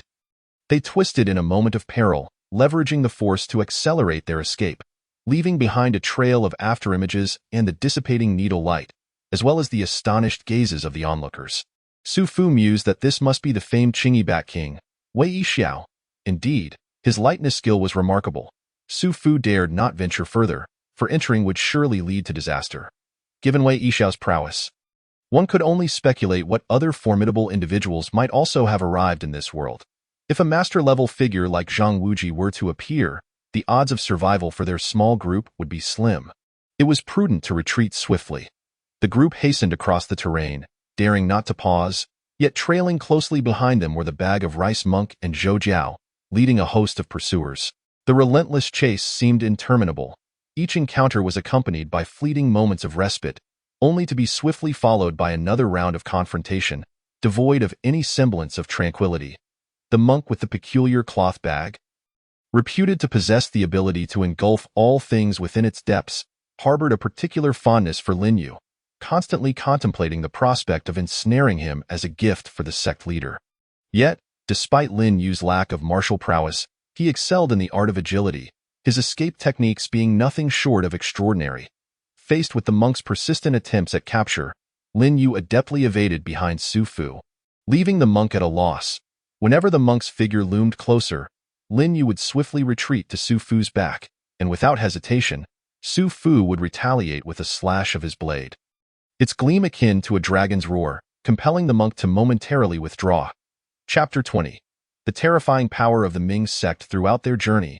Yu Huatian, Zhou Huayan, and Su Fu had dispatched numerous adversaries, even coming perilously close to eliminating Zhou Dian. Yet they found themselves relentlessly pursued by a few tenacious foes, akin to an unshakable adhesive, which was exceedingly vexing. Had they not been so near the Ming sect, they would have long since obliterated them at last. Having distanced themselves from the sect's stronghold, Su Fu, Yu Huatian, and Zhou Huayan stood shoulder to shoulder, enveloped in the formidable aura emanating from their respective martial zeniths. Zhou Jian and the monk with the cloth bag, accompanied by a cadre of skilled fighters, approached slowly, the air thick with the scent of gunpowder, each breath seemingly poised to ignite the impending clash. Zhou Dian's madness concealed boundless wisdom, while the monk exuded a fade of compassion, yet his eyes shimmered with an intensity that could not be underestimated. Humph! A mere handful of rabble dares to obstruct our path. Su Fu scoffed, wielding his formidable blade with an aura of dominance. With a swift motion, he charged forth, resembling a ferocious tiger descending the mountain, initiating the assault with a stance that cleaved the air into disarray. The technique, splitting Mount Song, unleashed a dragon-like blade aura aimed at Zhou Dian, compelling the latter to retreat repeatedly, employing his peculiar agility to evade. Observing this, Yu Huatian moved with the grace of the wind, executing the exorcising sword technique with a strike that sent a beam of light slicing through the heavens, intertwining with Su Fu's blade aura to create a breathtaking tableau. The cacophony of roaring dragons and tigers reverberated, causing the very heavens and earth to shudder, dimming the light of sun and moon beneath the onslaught of sword energy. The Hohat's secret manual's needle technique manifested with ghostly precision, transforming into a deluge of needles, each tip infused with lethal poison and lethal intent, rendering enemies defenseless. Zhou Huai countered with the Huashan sword technique, his movements embodying both the ethereal elegance of clouds emerging from valleys and the fierce intensity of a rainbow piercing the sun. Each strike resonated with the rhythm and power of nature, leaving onlookers awestruck as the refreshing breeze swept through. He harnessed the wind's force, his sword light weaving like a tapestry, enveloping the battlefield in a cascade of falling leaves. Making it arduous for foes to approach, however, amidst the chaos, the most captivating figure was not the fierce duel among the three masters, but rather the seemingly delicate yet extraordinarily astute Lin Yu. Though devoid of direct combat capabilities, she consistently navigated the periphery of the battlefield with her exceptional lightness and keen intuition, occasionally disrupting the enemy's line of sight with blinding speed, thus altering the flow of battle in unpredictable ways. As time marched on, the conflict intensified, both sides weary yet unwilling to concede defeat. Suddenly, the sky transformed, dark clouds gathering as if even the heavens trembled at the impending clash. A lightning bolt cleaved the sky, illuminating the faces of all present, heralding the moment of revelation regarding victory or defeat. In that instant, Su Fu, Yu Huatian, and Zhou Huai seemingly synchronized their energies, unleashing an unprecedented force. Su Fu's blade morphed into a golden dragon. Yu Huatian's sword transformed into a silver phoenix, and Zhou Huai's Huashan sword resembled a verdant green serpent. Together, they wove a tapestry of dragon and phoenix, compelling Zhou Dian and the monk, along with their entourage, to retreat in disarray, ultimately dissolving into chaos as they fled. The battle concluded, and though Su Fu and his companions were utterly exhausted, their hearts brimmed with the triumph of victory. Lin Yu stood nearby, equally elated, as they had finally liberated themselves from the insufferable clinginess of their pursuers. Overwhelmed by fatigue, they could only prepare to return to their base city. The Ming sect was indeed formidable.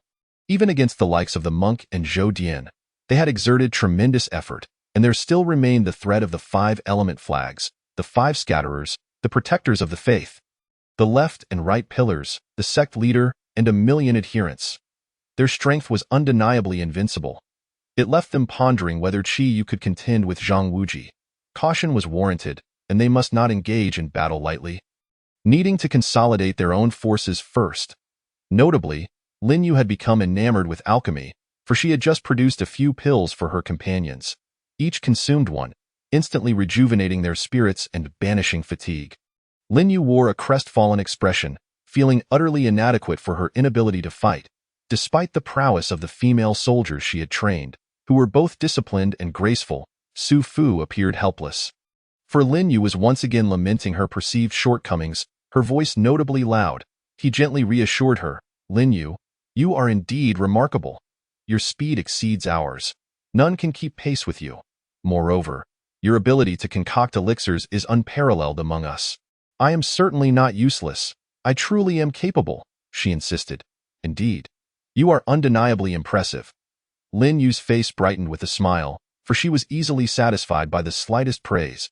As the group prepared to embark on their return journey, an elderly yet sharp-eyed nun, accompanied by a cadre of young nuns clad in colorful garments, akin to the most vibrant blossoms of spring, unexpectedly obstructed their path.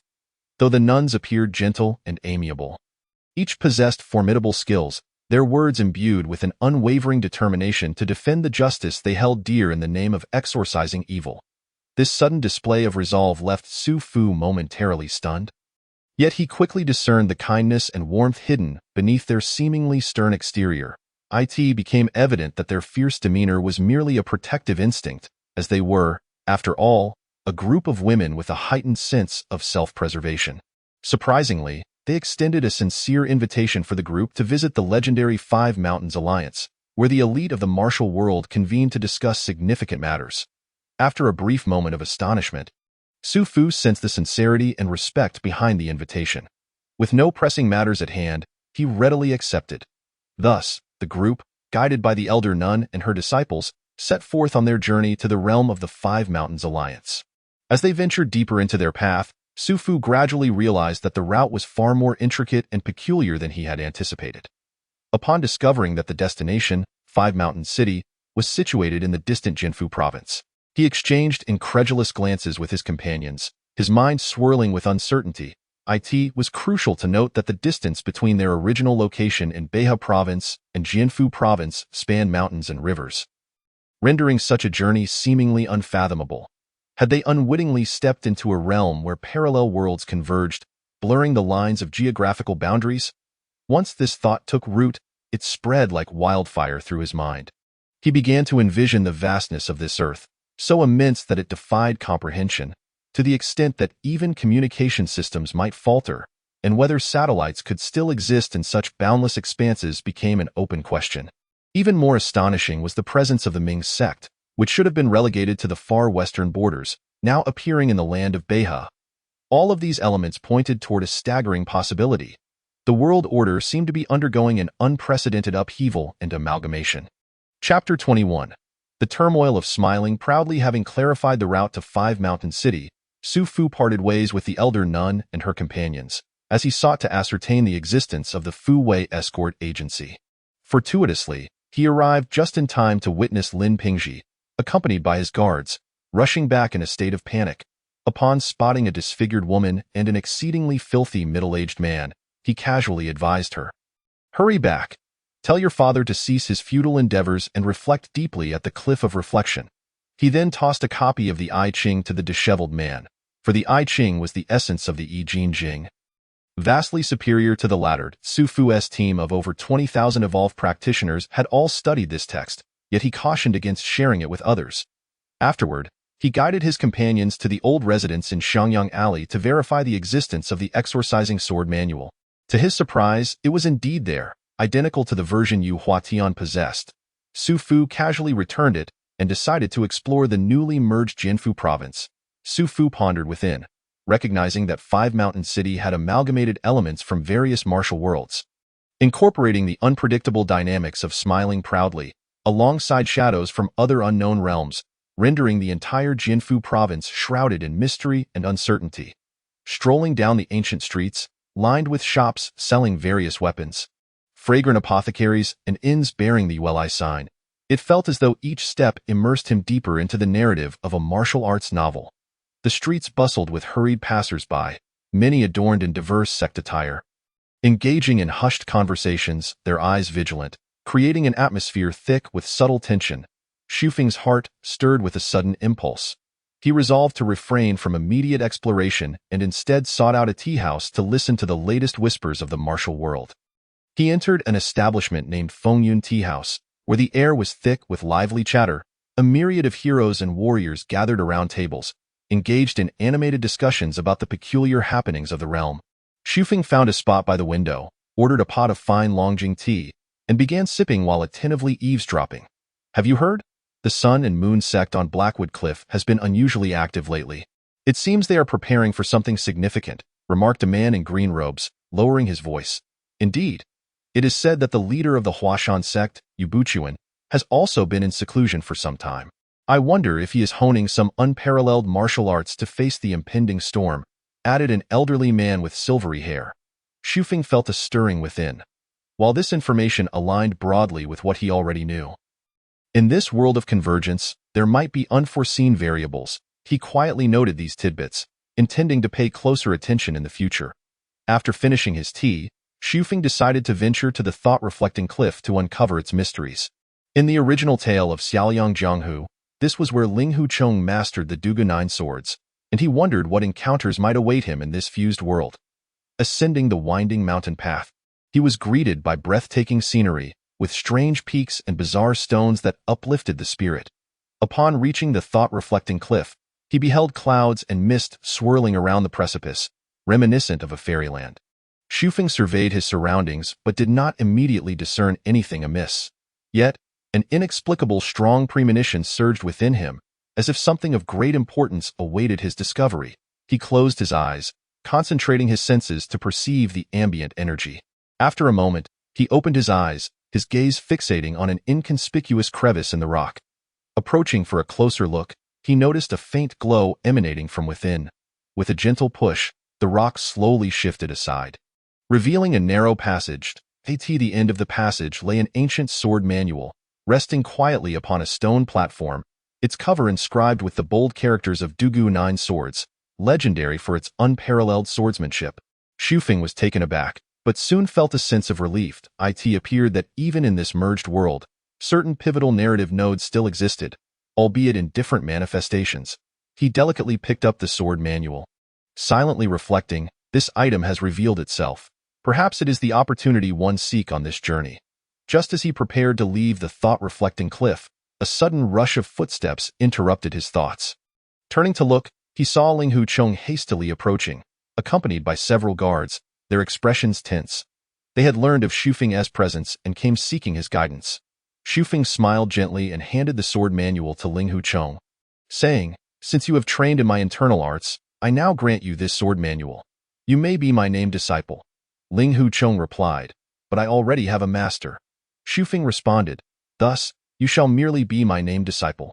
Should you encounter any matters, seek out a person named Hishan in the new city base. He is easy to find. My name is Xufeng." With that, Xufeng, along with Yu Huatian, Zhou Huayan, and Lin Yu, departed gracefully. As they returned to the location of the Fuwei escort agency, they were met with crumbling walls and a desolate atmosphere. The once vibrant establishment had faded into memory. Xufeng could not help but sigh. The journey of the martial world is long. Alas, I have arrived a step too late. Fate has brought me here, yet regret lingers. However, amidst the unpredictability of life, a glimmer of hope remained. Lin Pingji was hanging by a thread. Yet there seemed to be a chance for salvation. A resolute glint flashed in Xufeng's eyes as he declared, "This individual still holds potential. Saving his life may yield unforeseen consequences." Thus, he led the group to the hideout of the Tuozi, employing decisive measures that resulted in the demise of the Tuozi, adding yet another chapter to the martial world's entanglements.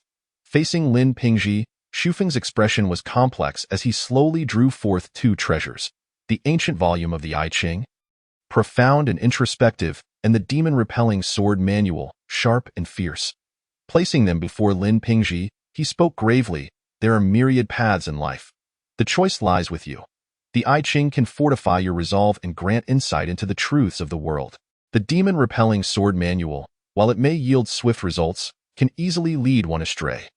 Lin Pingji's gaze flickered as he contemplated. Ultimately, the script on the demon-repelling sword manual seemed to possess an irresistible allure, compelling him to reach out with determination. Xufeng sighed softly, recognizing that destiny is often inescapable and that Lin Pingji's path was preordained. "Then go and learn from Yu Huatian," Xufeng instructed, and with a wave of his hand, Lin Pingji found himself standing before Yu Huatian. This disciple would require long-term guidance, for his foundation was poor and his temperament lacking. Should he rashly acquire profound martial arts, he would surely become reckless. As soon as Xufeng's words fell, Lin Pingji felt an invisible force lifting him, and in an instant, he stood before Yu Huatian, astonished at Xufeng's unfathomable prowess. Yu Huatian observed Lin Pingji with a subtle smile, knowing that this apprentice would become a valuable ally in the future. "From this day forth, you shall be my disciple," Yu Huatian stated calmly. "I will impart all that I have learned to you. But remember, the path of cultivation is long and arduous. You must possess steadfast belief and an indomitable spirit." Lin Pingji nodded, his eyes gleaming with determination. He understood that this was a rare opportunity in his life, one he must cherish deeply. Chapter 22. The Great Battle at Songshan. In the days that followed, Lin Pingji began arduous training under Yu Huatian. They rose early and retired late, diligently practicing their techniques and martial arts. Although Lin Pingji had commendable talent, he faced numerous difficulties and setbacks along the way. Yet, he did not waver.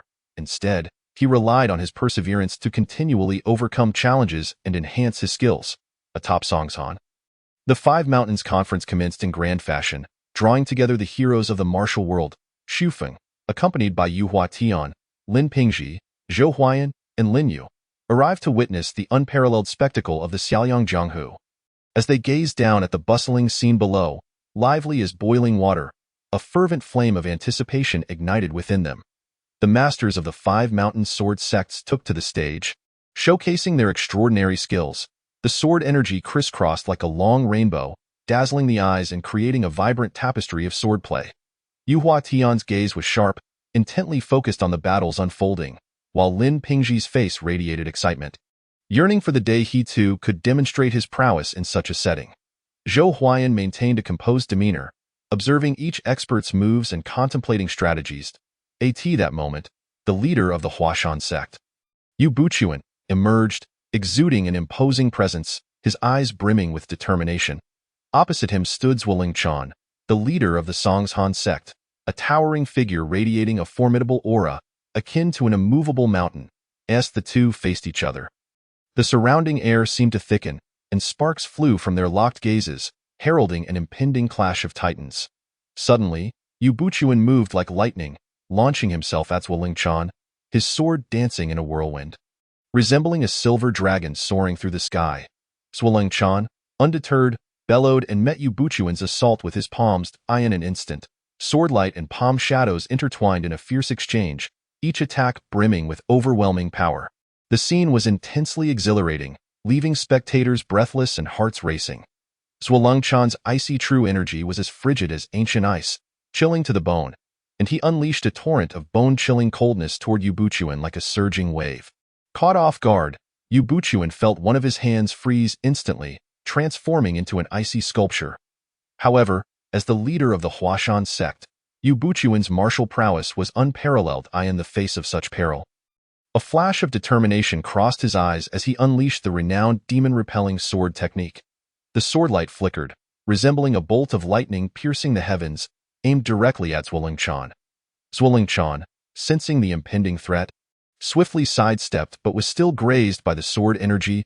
Blood sprang forth. At that moment, Yu Huatian, who had been observing the fight, could no longer contain his impulse and leaped onto the arena. His figure moved like a wraith, unpredictable and ghostly, wielding a razor-sharp sword, a masterful fusion of the legendary Sunflower Manual and the demon-repelling sword technique. Yu Buchuan, recognizing the formidable opponent before him, stood resolute and engaged Yu Huatian in a fierce duel once more. The arena was awash with sword energy, glinting coldly as the two exchanged blows, neither yielding an inch. Meanwhile, Ling Huchong, witnessing his master Yu Buchuan in distress, felt a surge of urgency. Understanding Yu Huatian's formidable prowess, he feared for his master's safety. Without hesitation, he drew his sword and joined the fray. Ling Huchong's Duganine swords were unmatched, with myriad transformations and subtleties that rendered conventional moves ineffective in this moment. He wielded this sword technique to perfection, each strike imbued with profound mysteries. Seeing Ling Huchong rush to assist, Yu Huatian felt a twinge of trepidation but remained unflustered. Drawing upon his esoteric skills and the intricate synergy of the Sunflower Manual and the demon-repelling sword technique, he engaged in a breathtaking life-and-death contest with Ling Huchong. Amidst their fierce exchange, Ren Yingying, who had been watching from the sidelines, noticed Ling Huchong gradually falling behind and felt a surge of anxiety.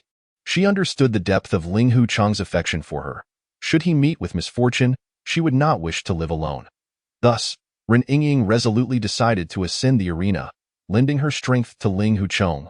In a fleeting movement, she dashed into the fray like a spectral apparition, her long sword dancing gracefully in her hands as she and Ling Huchong unleashed the unparalleled swordsmanship of Duganine swords. Yet, even with their combined prowess, they found it exceedingly challenging to gain the upper hand against the formidable Yu Huatian. At this moment, Ren Wuxing's eyes widened in fury, and with a thunderous roar that echoed through the skies, he unleashed his internal energy, executing the fearsome star absorption technique, a martial art that instilled dread across the martial world. This formidable move seemed poised to devour all forces in existence, aiming to alter the deadlock of the battle in one fell swoop. Meanwhile, standing on the opposing side, Yu Buchuan did not dare to be negligent. Gripping his treasured sword tightly, his gaze was steadfast as a rock. With a fluid motion, he danced like a phantom, rapidly employing the renowned evil-repelling sword technique. Each strike emanated with an unparalleled sword aura, its might akin to a mountain collapsing, surging forth like a torrent, as if a rainbow pierced the sun, the momentum so overwhelming it rendered one breathless. In the midst of this breathtaking turmoil, an unexpected turn of events unfolded. The previously aloof Dongfang Bubi, who had been a mere spectator, suddenly leapt into the fray with the grace of a swift swallow, unhesitatingly joining Ling Huchang's camp. Her movements were light and ethereal, yet concealed a deadly intent. With deft hands, she unleashed the legendary and enigmatic martial arts of the Sunflower Manual, in an instant. The atmosphere thickened, charged with tension and anticipation. However, Yu Huatian remained unfazed by the formidable foes surrounding him. His eyes bulged with intensity, sharp as a hawk's, as he quietly chanted an ancient and obscure incantation. In a heartbeat, an unparalleled and potent aura erupted from his being, akin to an indomitable mountain, unyielding and resolute. What followed was a spectacle that left onlookers in awe. Yu Huatian's figure became elusive, like a ghostly specter, flickering in and out of existence as he blended seamlessly with his surroundings. His hands moved with the grace of dancing butterflies, wielding an indescribable rhythm. That moment, waves of profound and mysterious energy, akin to living serpents and dragons, surged forth from his fingertips. These energies twisted and coiled, sometimes darting with lethal precision, an ever-changing array that left one defenseless. At this juncture, Yu Huatian was demonstrating the legendary and awe-inspiring martial art of the Sunflower Manual in conjunction with the evil-repelling sword technique, a fusion of skills whose profundity surpassed ordinary comprehension. He had elevated these two techniques to their zenith, with each of his movements and strikes appearing as elusive as the horns of a grazing antelope, leaving no trace behind, perfectly embodying the supreme principle that formlessness triumphs over form.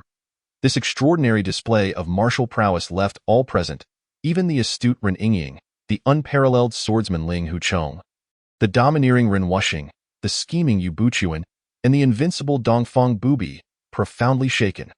They widened their eyes in astonishment, their minds reeling at the existence of such formidable martial arts. Yet, rather than being daunted, their spirits ignited with even greater fervor. The five of them coordinated closely, each unleashing their signature skills, and a tempest of sword energy and palm winds erupted as they engaged Yu Huatian in a breathtaking contest of life and death. Ren Yingying wielded her sword with ferocity, her strikes like a raging river. Ling Huchong, renowned for his Dugu 9 swords, unleashed a myriad of unpredictable moves.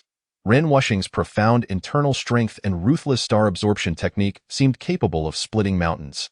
Yu Buchuan's evil-repelling sword technique was as swift as lightning, cunningly devised, and Dongfang Bubi, light as a swallow, transformed her embroidery needle into a constellation of cold stars aimed directly at Yu Huatian. The exchanges were fierce and unyielding, the battlefield transforming into a tempest of chaos, leaving all spectators dumbstruck by this extraordinary clash. As the two sides engaged in a fierce struggle, Yu Huatian surprisingly matched the 6 opponents blow for blow. Just as the onlookers were reeling in disbelief, Zhuolengchan suddenly appeared on the battlefield, unhesitatingly choosing to aid Yu Huatian, channeling his icy energy towards Ren Wuxing. Unaware, Ren Wuxing absorbed a significant amount of cold energy into his body, hastily using his internal power to expel the chill, lest it freeze his vital points. This thrilling confrontation reached a perilous peak. In that fleeting moment, the entire battlefield underwent a dramatic transformation. Once rife with tension, the scene suddenly revealed a shocking tableau. Zhuolengchan and Yu Huatian stood side by side, as if they were intimate allies. They leaned against each other, fully entrusting their backs to one another, their steely gazes fixated on the adversaries before them, devoid of fear. Clearly, they had prepared thoroughly, determined to unite against the surging tide of 5 unparalleled masters. The beautiful yet cunning Ren Yingying, the carefree and exceptional swordsman Ling Huchong, the bold and charismatic Ren Wuxing, the devious and hypocritical Yu Buchuan, and the mythic Dongfang Bubi, revered by all. Faced with such a formidable assembly, they showed no signs of retreat. Instead, the fierce determination radiating from them stirred the hearts of all present. At this moment, the already tumultuous battlefield became even more enigmatic due to their alliance. However, this fierce battle was merely the prologue. The climax had yet to unfold as the audience held their breath in anticipation. A sharp figure darted forth like a ghost, revealing Su Fu wielding a formidable blade, charging into the fray with unmatched might. Concurrently, Lin Pingji followed closely, his longsword glinting with an eerie light, embodying the awe-inspiring evil-repelling sword technique. Meanwhile, Xue Huaiyan unleashed the Huashan sword technique, his form darting with deadly precision. In an instant, the skies darkened. The winds howled and ominous clouds swirled. The fierce clash of blade and sword energy resonated through the air, threatening to rend the very fabric of space. The entire scene devolved into a chaotic melee, dazzling and overwhelming. Yet, amidst this heart-stopping chaos, another group of figures raced in like shooting stars. Each was lithe and vigorous, their presence commanding. At the forefront was the renowned Shaolin master Fang Zheng, towering and powerful. He resembled a mountain. His palms, as sharp as steel blades, summoned gusts of fierce wind with each strike. His countenance radiated an imposing righteousness that commanded respect. Following closely was the extraordinary Taoist Xianxia, clad in flowing white robes, exuding an otherworldly aura. With a feather duster in hand, he waved it lightly, appearing gentle yet carrying an unstoppable force. Further back, the stern and unyielding Mistress Mieju exuded an icy demeanor, her grip on the heavenly sword emanating a chilling light that could instill fear in the hearts of all who dared to gaze upon it. The battlefield was ablaze with sword energy and palm winds. An array of martial arts erupting, Yu Huatian, wielding both the Sunflower Manual and the evil-repelling sword technique, and Zhuolengchan's icy energy were formidable. Meanwhile, Ren Yingying and her companions showcased their unique skills. Ling Huchang's Duganine swords were unpredictable. Dongfang Bubi's Sunflower Manual was enigmatic and elusive. Ren Wuxing's Star Absorption technique was ruthlessly fierce, and Xiang Wantian's Heavenly King sword technique was exceedingly malevolent. After an intense and gripping battle, Su Fu's side successfully allied with Zhuolengchan to defeat Ren Wuxing and his group of masters, both sides suffering significant internal energy depletion. Lin Yu quickly provided Su Fu and his allies with restorative pills. Their opponents, however, recovered slowly, leaving them no choice but to refrain from delivering the final blow. Unexpectedly, when the opposing side regained their strength, a standoff ensued. Ling Huchong exhibited his inherent trait of betrayal, not only abandoning the Huashan sect that had nurtured him, but also aligning himself with Ren Wuxing. He forsook the hopes once held by Su Fu, confronting him with utter disrespect. This sudden upheaval left all present aghast, struggling to believe their eyes. Su Fu was consumed by rage and indignation. Unable to tolerate such an ungrateful individual, he constantly sought the opportunity to strike Ling Huchong down, yet the moment never presented itself. Simultaneously, Zhuolengchan's leadership over the Songshan sect faced a grave setback. Their alliance with Su Fu, coupled with long-standing grievances with the other four sects, led to their ruthless expulsion from the Five Mountains Alliance. Stripped of their standing, the Songshan sect found themselves in an unprecedented predicament. Reluctantly, Zhuolengchan had no choice but to lead the remnants back to the new city base, fully aligning with Su Fu, further enhancing his formidable strength. The Five Mountains factions were in utter disarray, chaos reigning supreme, yet Su Fu had no desire to intervene. He was contemplating a hasty retreat. Alas, the heavens do not align with human desires, and troubles, like a sticky plaster, have once again beset us. Chapter 24, Blackwood Cliff. Su Fu, leading Yu Huatian and a group of companions, discovered a tavern within the city to pause and alleviate the weariness accumulated from their arduous journey. However, at that moment, Ren Yingying hurriedly arrived with Ling Huchong, seeking Su Fu and his companions' assistance to confront the formidable Dongfang Bubi. Faced with such a request, Su Fu resolutely declined. As he expressed his refusal, Ren Wuxing unexpectedly appeared. Accompanied by Xiang Tianwen and others, his countenance betraying an ambitious glint as he fervently declared, "Should you assist me in eliminating Dongfang Bubi, when I unify the martial world and ascend to the throne of the Wulin Alliance, I shall ensure that Su Fu is appointed as the vice-alliance leader."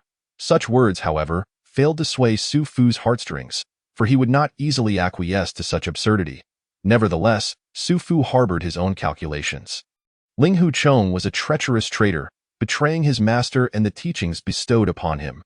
Bearing such disloyalty and ingratitude in mind, Su Fu felt a murderous intent towards him. Thus, he pretended to acquiesce. Feigning a willingness to slay Dongfang Bubi, while secretly plotting to eliminate Ling Hucheng. The group set forth towards Blackwood Cliff, the atmosphere laden with gravity. At that juncture, a figure emerged ahead. Upon closer inspection, it was Yu Buchuan, who had already mastered the evil-repelling sword manual. He stood at the center of the path, his eyes revealing a barely perceptible ambition. Confronted with numerous and powerful adversaries, Yu Buchuan silently calculated his approach. He understood that, despite his refined swordsmanship, combating so many adept fighters simultaneously was no easy feat. Thus, he slightly inclined his body to the side, yielding a path, signaling his desire to avoid conflict. Meanwhile, Ling Hucheng found himself in a predicament. On one hand, he beheld his former master, Yu Buchuan, stirring a complex array of emotions within him. On the other hand, he was accompanied by his father-in-law, Ren Wuxing, leaving him uncertain on how to navigate this situation. After a brief contemplation and struggle, Ling Hucheng ultimately leaned towards Ren Wuxing's side. After all, he was indifferent to notions of betrayal, showcasing his utterly flawed character. Yu Buchuan observed silently, his expression unchanged, seemingly having anticipated such an outcome and showing no surprise at Ling Hucheng's choice. He then slowly turned away, as if this entire affair bore no relevance to him. Yet, no one could fathom his true thoughts. Su Fu and his entourage ascended Blackwood Cliff, their gazes sharp, searching for the legendary Dongfang Bubi. At that instant, a figure appeared like a specter before them, the dreaded Dongfang Bubi. Seeing their considerable numbers, Ren Wuxing felt a surge of delight and, without hesitation, initiated the attack. Charging towards Dongfang Bubi, he employed the unparalleled martial art star-absorbing technique, attempting to drain Dongfang Bubi's inner power. However, Dongfang Bubi merely waved his embroidered needle with nonchalance, instantly piercing Ren Wuxing's chest, inflicting grave injury. Nearby, Ren Yingying witnessed her father wounded, her heart racing with urgency as she dashed towards him in a desperate attempt to protect him. Simultaneously, Ling Hucheng fearlessly stepped forward, sword in hand, engaging in a fierce duel with Dongfang Bubi using the Dugu 9 swords. The battle escalated, with Dongfang Bubi's movements elusive and his techniques bizarrely variable. Making defense nearly impossible, Ling Hucheng countered with his exquisite swordplay. At this critical juncture, Su Fu intervened, effortlessly neutralizing Dongfang Bubi's lethal strike aimed at Ren Yingying. Yet, Dongfang Bubi remained undistracted, continuing his fierce battle with Ling Hucheng. Each stroke of Ling Hucheng's Dugu 9 swords was infused with profound insights into martial arts, the flurry of sword shadows seemingly capable of discerning the flaws of the world eye in contrast. Dongfang Bubi countered with the enigmatic techniques from the Sunflower Manual and immeasurable inner strength, his form flickering like a ghost, rendering him nearly invulnerable. The clash intensified, the surrounding air seemingly torn apart by the cataclysmic sword energy. Xianxia, Ling Hucheng's closest friend, resolutely joined the fray, eager to lend his support. However, Dongfang Bubi's prowess was beyond comprehension. With a single move, Xianxia was sent flying like a broken kite, crashing heavily to the ground. His fate uncertain, Ling Hucheng, witnessing his friend's injury, felt a surge of rage, his swordplay growing increasingly fierce, vowing vengeance for Xianxia. Yet, the might of the Sunflower Manual was extraordinary. Each of Dongfang Bubi's moves harbored earth-shattering power. And although Ling Hucheng's swordsmanship was brilliant, he gradually felt overwhelmed. As time passed, his stamina and inner strength waned, and he could no longer withstand the relentless onslaught. Ultimately, at the fateful moment, the tip of Ling Hucheng's sword trembled slightly. He understood he had reached his limit. Dongfang Bubi's cold gaze flickered, delivering a crushing blow, and Ling Hucheng's figure traced a tragic arc through the air before he slowly collapsed, meeting his demise. Ren Yingying, witnessing the simultaneous deaths of her father, Ren Wuxing, and Ling Hucheng, crumbled instantly, her body swaying precariously before she ultimately lost consciousness, descending into madness.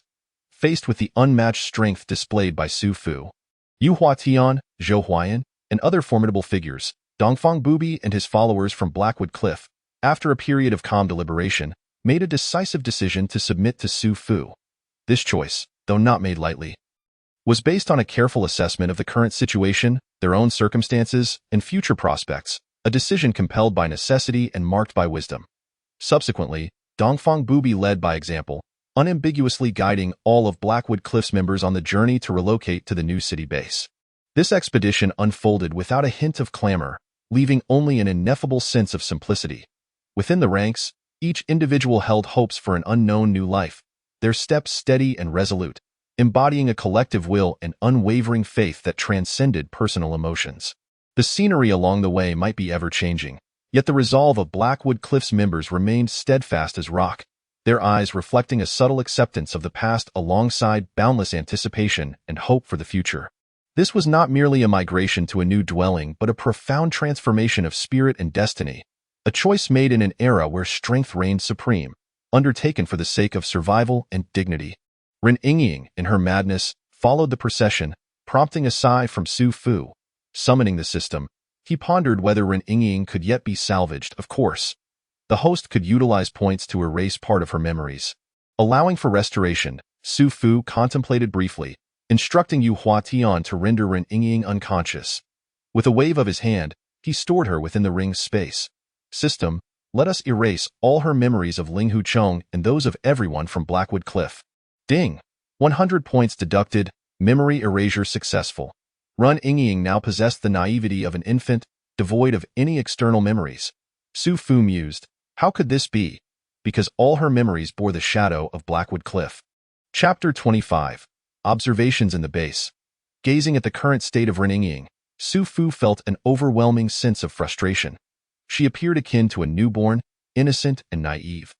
Lin Yu, witnessing this, found it amusing and, with a face full of curiosity, inquired of Su Fu, can I play with this young lady? What could Su Fu possibly say? He truly did not wish to be burdened with a child. Lin Yu was astute and quick-witted. Su Fu felt no substantial concern, and thus entrusted Ren Yingying to Lin Yu for her care. Su Fu then led the others back to the base city. Zuolingchan, leading the Songshan faction, joined Xiao's army, drawn to military matters. Meanwhile, Dongfang Bubi, leading the members of Blackwood Cliff, delighted in the martial world, all joining Yu Huatian's Jinyue. With Dongfang Bubi's extraordinary strength, she became Yu Huatian's deputy, fully in charge of martial affairs. Thus, the combined might of Xiao's army and the Jinyue soared to new heights. Lin Yu took Ren Yingying to her Girl S regiment, allowing her to join. Lin Yu led the Girl S regiment in daily drills at the central square, frolicking. This served as a vibrant spectacle in the post-apocalyptic world, amidst the chaos, a necessary respite. Consequently, the area surrounding the central square became increasingly bustling and lively. After arranging matters with the experts, Su Fu summoned the 4 great constables, including Qinglong, to inquire in detail about the situation surrounding the base. Upon learning, Su Fu's face turned to one of astonishment. Surrounding the base city within 3,000 miles, dozens of superpowers had emerged, resembling towering mountains and ferocious beasts, including Mingjiao, Bailiangio, Tiandihui, Honghuawi, Shiwang Mountain, and Beast King Mountain, among others. The strength of these factions was extraordinarily formidable. Su Fu recognized the gravity of the situation, akin to a mountain pressing down on an egg, and resolutely decided to personally investigate the strength and movements of these factions. Ding! System notification. Due to the further merging of parallel worlds, dynasties from the Qin dynasty and below, along with various martial factions and wandering heroes, are gradually descending into this world. All dynasties are not those the host perceives. Some among them possess formidable martial prowess, rivaling that of so-called martial experts. The host should be cautious. Su Fu, how can one enjoy oneself under such circumstances? I had hoped to explore the dynamics of the external forces, but now, that's unnecessary. Suddenly, a swift envoy from the Jinyue arrived like a tempest. Leader, behold, he proclaimed. Lord Qi Yu has discovered a vast herd of wild horses outside the city, resembling a black ocean, surging with vigor. Su Fu's expression bore skepticism as he pondered internally. A herd of thousands? How could there be horses here? This is the North River, adjacent to the city center. It is implausible. Swift as an arrow, Su Fu hastened to the outer city wall, and upon peering out, he beheld a magnificent multitude of horses voraciously devouring the sweet potato sprouts cultivated by Song Dan. In her desperation, Song Dan was nearly in tears, fervently directing a group to drive them away. Meanwhile, Qi Yu, alongside the generals Zuolingchan and Shui Su, led the evolved forces into a heart-stopping battle against the horses, intent on capturing them to form a cavalry. These steeds were far more formidable and imposing than those Su Fu remembered. They kicked and bit ferociously, akin to wild beasts, presenting a challenge even for the evolved ones. Su Fu made a snap decision, summoning Yu Huatian, instructing Dongfang Bubi to lead the 4 great constables and the Jinui to assist Qi Yu and his men. After considerable effort and teamwork, they finally subdued the herd and successfully captured a significant number of fine steeds. The addition of these warhorses bolstered Su Fu's strength immensely, prompting Qi Yu to summon Lin Chong to commence training the cavalry. As they reveled in the exhilaration of victory, an unexpected sight emerged. A contingent of several hundred riders clad in Mongolian attire thundered towards the city gate, their arrival akin to an unforeseen tempest. Accompanied by a cacophony of rapid-fire Mongolian chatter, plunging the scene into chaos and confusion. The onlookers exchanged bewildered glances, their eyes filled with uncertainty and perplexity. The sounds were as inscrutable as an ancient script. Amidst the tension and awkwardness, one Mongolian knight seemed to sense the communication barrier. Taking a deep breath, he spoke in somewhat halting Chinese. "These horses rightfully belong to us. We implore you to return them at once. Should you refuse, we shall report to the Khan, who will personally lead his army to ensure you pay the due price." With that, his gaze pierced through each person present. This proclamation did little to quell the escalating tension. Instead, it served as a catalyst. The Mongolian riders resumed their animated discussions. As the atmosphere thickened with apprehension, Yu Huatian, typically seen as genteel and refined, suddenly sprang into action with astonishing swiftness. With a flick of his wrist, a flurry of fine steel needles cascaded forth like a rainstorm of pear blossoms, instantly piercing the bodies of the Mongolian knights. The abruptness of this act left Zhuolingjun, Dongfang Bubi, and the valiant heroes of Shuehu in a state of disbelief and horror. They had never witnessed such a ruthless side of Yu Huatian. Those vibrant lives were rendered as fragile as chaff in his hands, extinguished in an instant. The air thickened with the pungent scent of blood and death. And Yu Huatian's deed cast a profound shadow of shock across all present. No one anticipated that the seemingly refined and low-profile Yu Huatian harbored such unfathomable lethality and resolve. The fallen Mongolian knights lay lifeless in a pool of blood. All eyes turned to Yu Huatian, filled with questions. He smiled faintly, and unwavering the collaborative training across various military branches has significantly enhanced the overall combat efficacy of the army. Lin Chong, fully aware of his expertise in military training, excels in instructing cavalry, infantry, and archers alike. However, he merely cultivates talent. Ultimately, the command of the cavalry rests with Qi Yu, who leads personally. With his mastery at the peak level, combined with the awakened knowledge of military strategy, commanding 10,000 cavalry is a mere trifle for him. Meanwhile, Zhuolingjun, serving as Qi Yu's deputy, also exhibits extraordinary military prowess. He deftly orchestrates the coordination of infantry and archers, skillfully utilizing terrain and weather conditions to establish breathtaking formations. Under his command, the infantry stands as a formidable bulwark, impenetrable. The archers, akin to a constellation of stars, unleash a deluge of arrows that makes it arduous for enemies to approach. The seamless collaboration between Zhuolingjun and Qi Yu has elevated the combat capability of Qi Yu's legion to a transformative level. However, as Su Fu lamented, despite the burgeoning military strength within the base, it sorely lacks strategists. In this chaotic era, relying solely on brute force may yield temporary victories, but to secure a lasting foothold in the world, wisdom and strategy are imperative. Though the martial world is replete with formidable warriors, most are merely adept at valiant assaults, lacking foresight and profound tactics. The emergence of He, a master of internal affairs, has played a significant role in the Bay City. He is well versed in governance, effectively allocating resources to ensure adequate military supply. Yet, as Su Fu noted, despite He strengths, he possesses limitations. Naturally inclined towards domestic matters, his comprehension of military strategy is utterly lacking. Moreover, certain minor flaws in his character often vex Lin Chong and others, relegating him to a subordinate role under Songdan, who is notably vigilant, leaving He wary of even the slightest misstep. Confronted with such a predicament, Su Fu began to seek out sagacious individuals who could assist Qi Yu and Zhuolingjun, yet his search yielded naught. Chapter 27.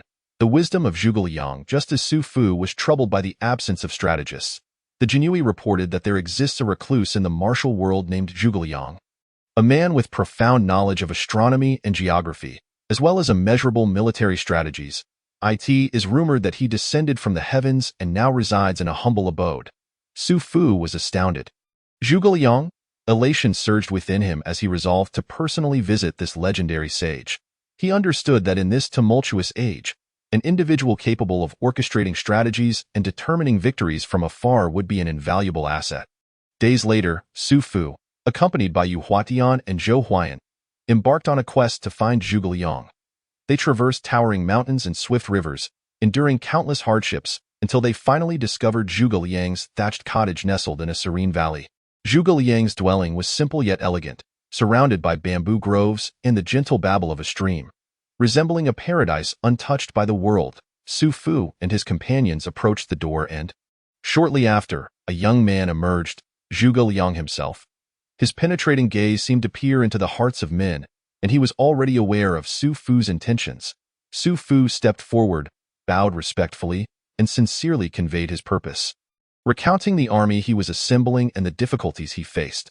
After a moment of silence, Zhuge Liang smiled gently and remarked, "Young Master Su harbors aspirations for the world and aims for distant realms. I am impressed. However, in this chaotic end times, while brute force may achieve fleeting victories, it is ultimately not a sustainable strategy. If one wishes to stabilize the nation, one must rely on individuals of both virtue and talent to achieve great undertakings." Upon hearing this, Su Fu's admiration deepened, and he bowed again, earnestly beseeching Zhuge Liang to assist him. Seeing Su Fu's earnestness, Zhuge Liang eventually nodded in agreement, expressing his willingness to emerge from seclusion and collaborate on great endeavors. Zhuge Liang's inclusion undoubtedly infused Su Fu's army with newfound vitality. Not only was he adept in military strategy, but he also excelled in governance, offering unique insights and recommendations regarding military construction, tactical formulation, and domestic administration. Under his guidance, Su Fu's forces became increasingly united, and their combat prowess experienced a marked enhancement. On the return journey, fate seemed to indulge in whimsical jest, just as the group, weary from travel, sought a moment of tranquil respite. An unexpected encounter unfolded with the benevolent Liu Bei, whose earlobes cascaded to his shoulders, accompanied by the green-robed Guan Yu, whose visage resembled dark jujubes, and the iconic Zhang Fei, known for his fierce countenance. Zhang Fei, a hero renowned for his valor throughout history, now bore a glint of battle intent in his eyes, dismissing Su Fu and Zhou Huayan's discussions of the martial world with scorn. Erupting in a tirade of fury, his tempestuous spirit seemed poised to ignite the very air around them. Witnessing the affront to Su Fu, Yu Huatian could not remain idle. He swiftly positioned himself before Zhang Fei, and thus began an intense battle born of misunderstanding. "How dare a scoundrel speak of the martial world?" Zhang Fei roared, his voice resonating like thunder, each word seemingly infused with tremendous power. Why, Yu Huatian responded with a cold chuckle. Inwardly reflecting, "Let us see how I can quell this conflict through martial prowess." He then moved with grace, unleashing the profound techniques from the Hohat manual and the Bixie sword spectrum, summoning a formidable force reminiscent of dragons and tigers. With sword energy slicing through the air like a dragon and the roar of tigers echoing through the mountains, aiming to intimidate his opponent. Yet, Zhang Fei remained undeterred, wielding his spear with an impenetrable defense. Relying solely on the pure strength and instinct honed on the battlefield, targeting vital points with each thrust, a barrage of strikes that left spectators breathless. The celestial transformation from the Hohat manual was nothing short of exquisite. Yu Huatian's form shifted countless times, attempting to overcome Zhang Fei's raw power with finesse, only to discover that Zhang Fei's spear seemed almost sentient, effortlessly tracking his every movement. It was as if only he and the spear existed in the world, with everything else mere illusions. The two combatants remained locked in a stalemate, their clash of skills creating a dazzling display that left onlookers in awe. Surprisingly, such a high-stakes duel concluded in a draw. Zhang Fei, seemingly a mere brute, concealed within him a wealth of survival wisdom and practical experience from the battlefield, leaving even Yu Huatian, a martial arts master, at a loss.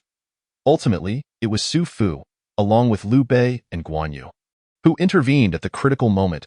Guan Yu, with his unparalleled green dragon crescent blade, deftly separated the two, averting further conflict. The misunderstanding that had sparked this uproar gradually subsided through the efforts of the gathered individuals. Yet the indelible memory of that electrifying battle lingered in their hearts, marking an unforgettable episode in their journey.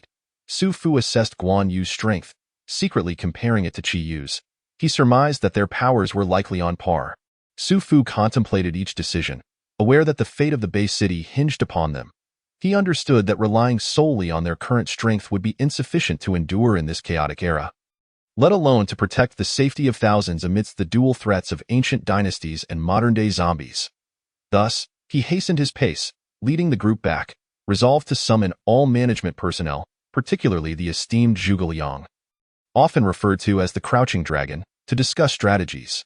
Upon returning to the Bay City and resting briefly, Su Fu made his way to the council hall, only to find Zhuge Liang awaiting him, leisurely toying with an exquisite feather fan, his gaze reflecting an extraordinary wisdom and composure.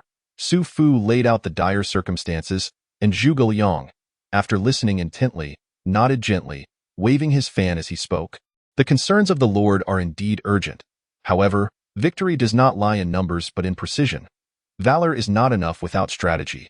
We must address this from 3 angles. First, regarding the food supply, we can adopt the ancient practice of land reclamation, cultivating wastelands in the secure periphery of the base city while integrating modern agricultural techniques to enhance yields. Additionally, we could dispatch trade caravans to seek out areas untouched by zombies and their beasts, engaging in trade to alleviate immediate shortages. Second, concerning the expansion and training of our forces, General Qi Yu's cavalry should be regarded as an elite mobile unit, utilized for rapid strikes or rescue missions. The infantry and archers under Generals Wulangchan must enhance their discipline and tactical training to form an effective defensive and offensive system. As for Lord Yu Huayan's Jinyue and the assistant Dongfang Bubi, their expertise in intelligence gathering and covert operations should be employed to scout the movements of zombies and their beasts, providing the army with precise intelligence. Third, in response to the threats posed by zombies and their beasts, we need to devise a comprehensive strategy. Initially, we should employ technological means, such as sonic weapons and electromagnetic pulses, to attempt to weaken their mobility or create chaos. Furthermore, we must organize specialized hunting squads composed of elite soldiers and individuals with unique abilities to infiltrate enemy lines for targeted eliminations. Lastly, we should establish a multi-layered defense system, utilizing terrain advantages to set traps and fortifications that will mitigate the onslaught of zombie hordes, such as the wisdom of the divine Zhuge Liang. A reputation well-deserved. Chapter 28. Further growth before long. The base city buzzed with activity. Fields were being cultivated with fervor, modern agricultural techniques were widely applied, and food production gradually rebounded. The military was well-trained and brimming with morale. Poised to confront the impending battles, an intelligence network sprawled across the surroundings, keeping a vigilant watch on the movements of zombies and their beasts. Simultaneously, Su Fu personally visited each unit to uplift spirits, emphasizing the importance of unity and the spirit of sacrifice. He understood that in this unprecedented challenge, only through collective resolve could they overcome all adversities. Under the sagacity of the divine Zhuge Liang, the base city experienced rapid development, yet fate often defies human wishes. A report from a genie Wei has arrived, bearing grave news for the sovereign. Outside the city, 30 miles away, a cavalry force numbering in the hundreds of thousands is advancing towards the base. Su Fu was taken aback and immediately summoned Zhuge Liang, General Qi Yu, Generals Wulangchan, and other commanders to deliberate on a counter-strategy. Could it be the Mongols have lost their horses? Moreover, those individuals were eliminated by Yu Huatian. How could news of this have leaked? The cavalry under Qi Yu commands 10,000, while Wulangchan leads 14,000 infantry archers, and Yu Huatian, alongside his lieutenant Dongfang Bubai, commands an additional 150,000 genie Wei, presenting a formidable fighting force. As the group gathered, they took their seats in succession. Zhuge Liang, gently swaying his feather fan, maintained a grave yet composed demeanor as he slowly spoke. Esteemed generals, the sudden emergence of this enemy is indeed a matter of great concern. However, our base is not without its preparations. The foremost task at hand is to ascertain the enemy's intentions and capabilities. Should this be a case of ordinary forces coveting our territory, we shall crush them with overwhelming might. But if there lies a deeper conspiracy behind this, we must proceed with utmost caution. General Qi Yu, your cavalry constitutes our elite forces. Dispatch scouts at once to ascertain the enemy's details, including their equipment, morale, and potential reinforcements, Zhuge Liang instructed. Qiyu clasped his fists in acknowledgement and swiftly departed to rally his best troops for reconnaissance. Generals Wulong Chan, you must immediately establish a defensive line, utilizing the terrain to create multiple layers of fortifications. Additionally, enhance patrols within the city to ensure the safety of the populace and prevent the spread of panic. Zhuge Liang continued. Zhuolong Chan nodded and promptly organized personnel to commence the fortification efforts and intensify city patrols. Yu Huatian and Dong Fengbu Bai. You two shall lead the Genie Wei in covert surveillance, not only monitoring the movements of the enemy outside the city, but also remaining vigilant for any signs of spies within, ensuring the absolute security of our intelligence network, Zhuge Liang asserted. His gaze directed firmly at them. The two accepted their orders and quietly withdrew, preparing to undertake their more clandestine missions. Once the assembly dispersed, Zhuge Liang turned to Su Fu and softly remarked, Your Majesty, this crisis presents both a challenge and an opportunity. If we can seize this moment, not only can we repel the invading forces, but we can also further solidify the position of our base and lay the groundwork for future expansions. Su Fu, upon hearing this, exhibited a glimmer of resolve in his eyes. Your words resonate profoundly, Master Zhuge. Though I, Su Fu, may not be the wisest of rulers, with your guidance and the support of these esteemed generals, we shall surely overcome this adversity and safeguard every inch of peace upon this land. Thereafter, Zhuge Liang and Su Fu engaged in an in-depth discussion, formulating a comprehensive battle plan that encompassed strategies for luring the enemy deeper into their territory, integrating modern technology with ancient tactics, and ensuring a swift restoration of order post-conflict. As night descended, the city was aglow with lights, and a tense yet orderly atmosphere enveloped every corner. Outside the city, the enemy drew ever closer, while within, a decisive confrontation was quietly unfolding. Just as the sound of the enemy's cavalry hooves threatened to shatter the stillness of the night, preparations within the base reached their final stages. Zhuge Liang personally oversaw the fortification of various defensive structures, employing modern technological methods such as drone reconnaissance and remote communication command systems to guarantee real-time monitoring of enemy movements and rapid information dissemination. The cavalry reconnaissance teams led by Qiyu, leveraging their exceptional horsemanship and familiarity with the terrain, successfully navigated the enemy's surveillance net and returned with invaluable intelligence. Reports indicated that this cavalry force was not composed of mere raiders, but belonged to a formidable faction that had survived a zombie apocalypse in a distant land, now seeking a new haven, with the prosperity and abundance of the base city as their target. More gravely, this army was well-equipped and highly trained, seemingly possessing knowledge of the defensive layout within the base city, an evident indication of a meticulously planned assault. Upon receiving this intelligence, Zhuge Liang promptly adjusted the battle plan. He resolved to exploit the terrain advantages within the base city to set ambushes and traps while dispatching smaller units to lure the enemy deeper. Once the enemy penetrated into their territory and their formations became disordered, he would initiate a full-scale counterattack. Additionally, he discreetly deployed special operations teams tasked with disrupting the enemy's supply lines and communication systems to weaken their combat effectiveness. Zhuolong Chan's fortification efforts also yielded remarkable results. By ingeniously combining modern construction materials with ancient tactics, they not only reinforced the city walls but also established multiple arrow towers and traps at critical points, complicating the enemy's efforts to breach their defenses. The civilian populace, guided by the officials, was orderly evacuated to safe zones and received basic self-defense training in preparation for any eventuality. The Genie Wei, led by Yu Huatian and Dong Fengbu Bai, moved like phantoms between the city and the surrounding terrain. They successfully infiltrated the enemy's intelligence network, promptly rooting out hidden spies and ensuring the internal security and stability of the base city. Furthermore, utilizing their exceptional martial skills and assassination techniques, they targeted key enemy commanders for elimination, significantly impairing the enemy's command and coordination. At last, on a stormy night, the enemy launched a full-scale assault.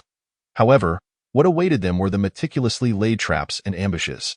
After a night of fierce combat, the enemy suffered heavy losses and, demoralized, was compelled to abandon their offensive and retreat in disarray. The base city not only successfully repelled the foreign invasion but also seized the opportunity to demonstrate its formidable strength and united spirit. Subsequently, Su Fu convened all personnel in the central square for a memorial ceremony. Soldiers, Su Fu's voice, though not loud, pierced through the hearts of all present, imbued with undeniable strength and warmth. Today, we gather not merely to celebrate victory, but to pay the highest tribute and deepest condolences to every valiant warrior who bravely resisted the enemy and pledged to safeguard our homeland. He descended from the platform slowly, each step weighed down by the gravity of remembrance for the fallen and a sign of respect for the living. It is you who, with your flesh and blood, have forged an indomitable defense. It is you, with fearless courage and selfless dedication, who have secured the tranquility of our base city and its present prosperity. This honor belongs to each and every one of you. Su Fu's words stirred waves of emotion among the crowd, tears glistening in the eyes of the soldiers, reflecting both sorrow and pride. He paused momentarily, allowing the emotions to resonate within each heart. Before continuing, at the same time, I deeply reflect on the fact that our ultimate victory in this battle is inseparable from the perfect fusion of technology and traditional tactics. It has illuminated our path to future hope and imparted the lesson of balancing innovation with heritage. His gaze grew profound and resolute, as if envisioning a more glorious tomorrow for the base city. Therefore, I, Su Fu, solemnly pledge. We shall continue to intensify our efforts in the research and application of integrating technology with traditional tactics, not only to enhance our combat effectiveness, but to ensure that this strength becomes a solid backing for safeguarding peace and promoting development. His words hung in the air. Thunderous applause and cheers erupted from the crowd. A show of support for Su Fu's determination and a shared confidence in the future. Chapter 29. Collision with the Ming sect. A report came that left Su Fu stunned. It seemed Zhuge Liang's training had become increasingly reminiscent of ancient times. As the majority referred to him as sovereign, Lin Pingzhi was gravely injured by the white-brow Eagle King in Tianzhong while patrolling the farmlands. This declaration ignited Su Fu's fury. How dare the Ming sect's Eagle Tianzhong injure a citizen of my new city base? Dongfangbu Bai, go and teach Eagle Tianzhong the lesson. Yes, I shall do so at once, replied his subordinate. Yu Hua Tian, keep a watchful eye from a distance. If anyone intervenes, eliminate them. If you cannot prevail, return with Dongfangbu Bai and join forces with Qiyu. The Ming sect may be numerous, but Zhang Wuji is merely a novice. I fear him not. Upon arriving at the Ming sect, Dongfangbu Bai found the white-brow Eagle King standing proudly in the central square. Without delay, Dongfangbu Bai unleashed his ultimate technique, the Sunflower Manual. The white-brow Eagle King, undeterred, countered with his Eagle Claw skill, leading to an intense battle between the two. They exchanged blows back and forth, neither yielding an inch, the struggle enduring for thousands of exchanges. Ultimately, Dongfangbu Bai triumphed through his superior martial prowess, incapacitating the white-brow Eagle King. Brimming with victory, Dongfangbu Bai returned to Su Fu's base. In the conference room, Su Fu sat at the head of the table, brow furrowed, eyes sharp as he surveyed the gathered commanders. Zhuge Liang stood beside him, gently fanning himself, seemingly in full command of the situation. Kong Ming, this conflict with the Ming sect, though it has yet to yield a decisive outcome, has already drawn their intense reaction to our agricultural expansion in the new city base. If this continues, it will surely become a significant problem, Su Fu stated gravely. Zhuge Liang smiled slightly, flicking his fan as he replied, Do not worry, Your Majesty. The art of war teaches, the best strategy is to thwart the enemy's plans. Although the Ming sect is numerous, their internal cohesion is not absolute, and their doctrines are extreme, prone to internal discord. We can seize this opportunity to employ strategies of division, fracturing their power. Oh, I would like to hear more. Su Fu responded, his spirits lifted. First, we must enhance our intelligence gathering, delving deeper into the internal dynamics of the Ming sect to identify exploitable weaknesses. Simultaneously, we can covertly support factions or individuals within the Ming sect who are dissatisfied with the status quo, steering them towards conflict with the mainstream, gradually undermining their unity. Zhuge Liang articulated his analysis with remarkable clarity. Furthermore, we could leverage the sensitivity of the Mingjiao towards the boundaries of farmland and propose a diplomatic initiative for both parties to collaboratively develop the surrounding wasteland and share resources, thereby alleviating tensions and buying time for long-term strategies. He continued to elaborate that Su Fu, upon hearing this, nodded slightly, a flicker of approval gleaming in his eyes. Kongming's strategy resonates deeply with my intentions. However, the white-brow Eagle King, In Tianzhong, of the Mingjiao is a formidable martial artist, and his son is not to be underestimated. Moreover, the Mingjiao boasts the golden-haired lion, the purple-robed Dragon King, the green Wingbat King, as well as left envoy Xianxia, right envoy Fanyao, alongside Wang Sanren and the Five Elements banner. Should they choose to strike again, how shall we respond? Rest assured. My lord, I have made preparations. Zhuge Liang, brimming with confidence, proposed that we dispatch elite scouts to monitor the movements of the Mingjiao, and should any changes arise, we shall promptly activate our contingency plans.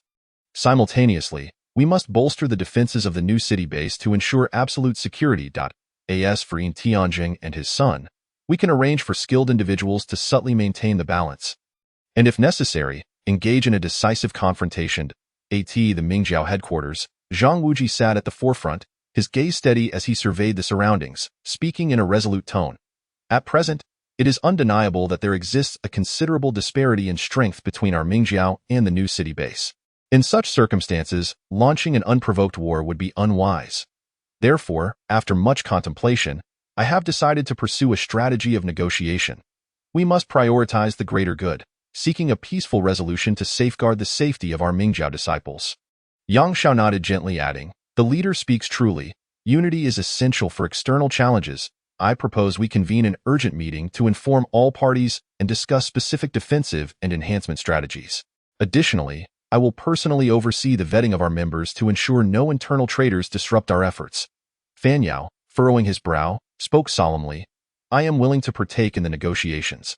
However, the leader must understand that the world of rivers and lakes is fraught with danger. And the negotiation table may also be rife with conflict. I shall bring several skilled individuals along for protection." The purple-robed Dragon King, Dai Qixi, spoke softly yet with undeniable resolve, regarding the enhancement of our strength.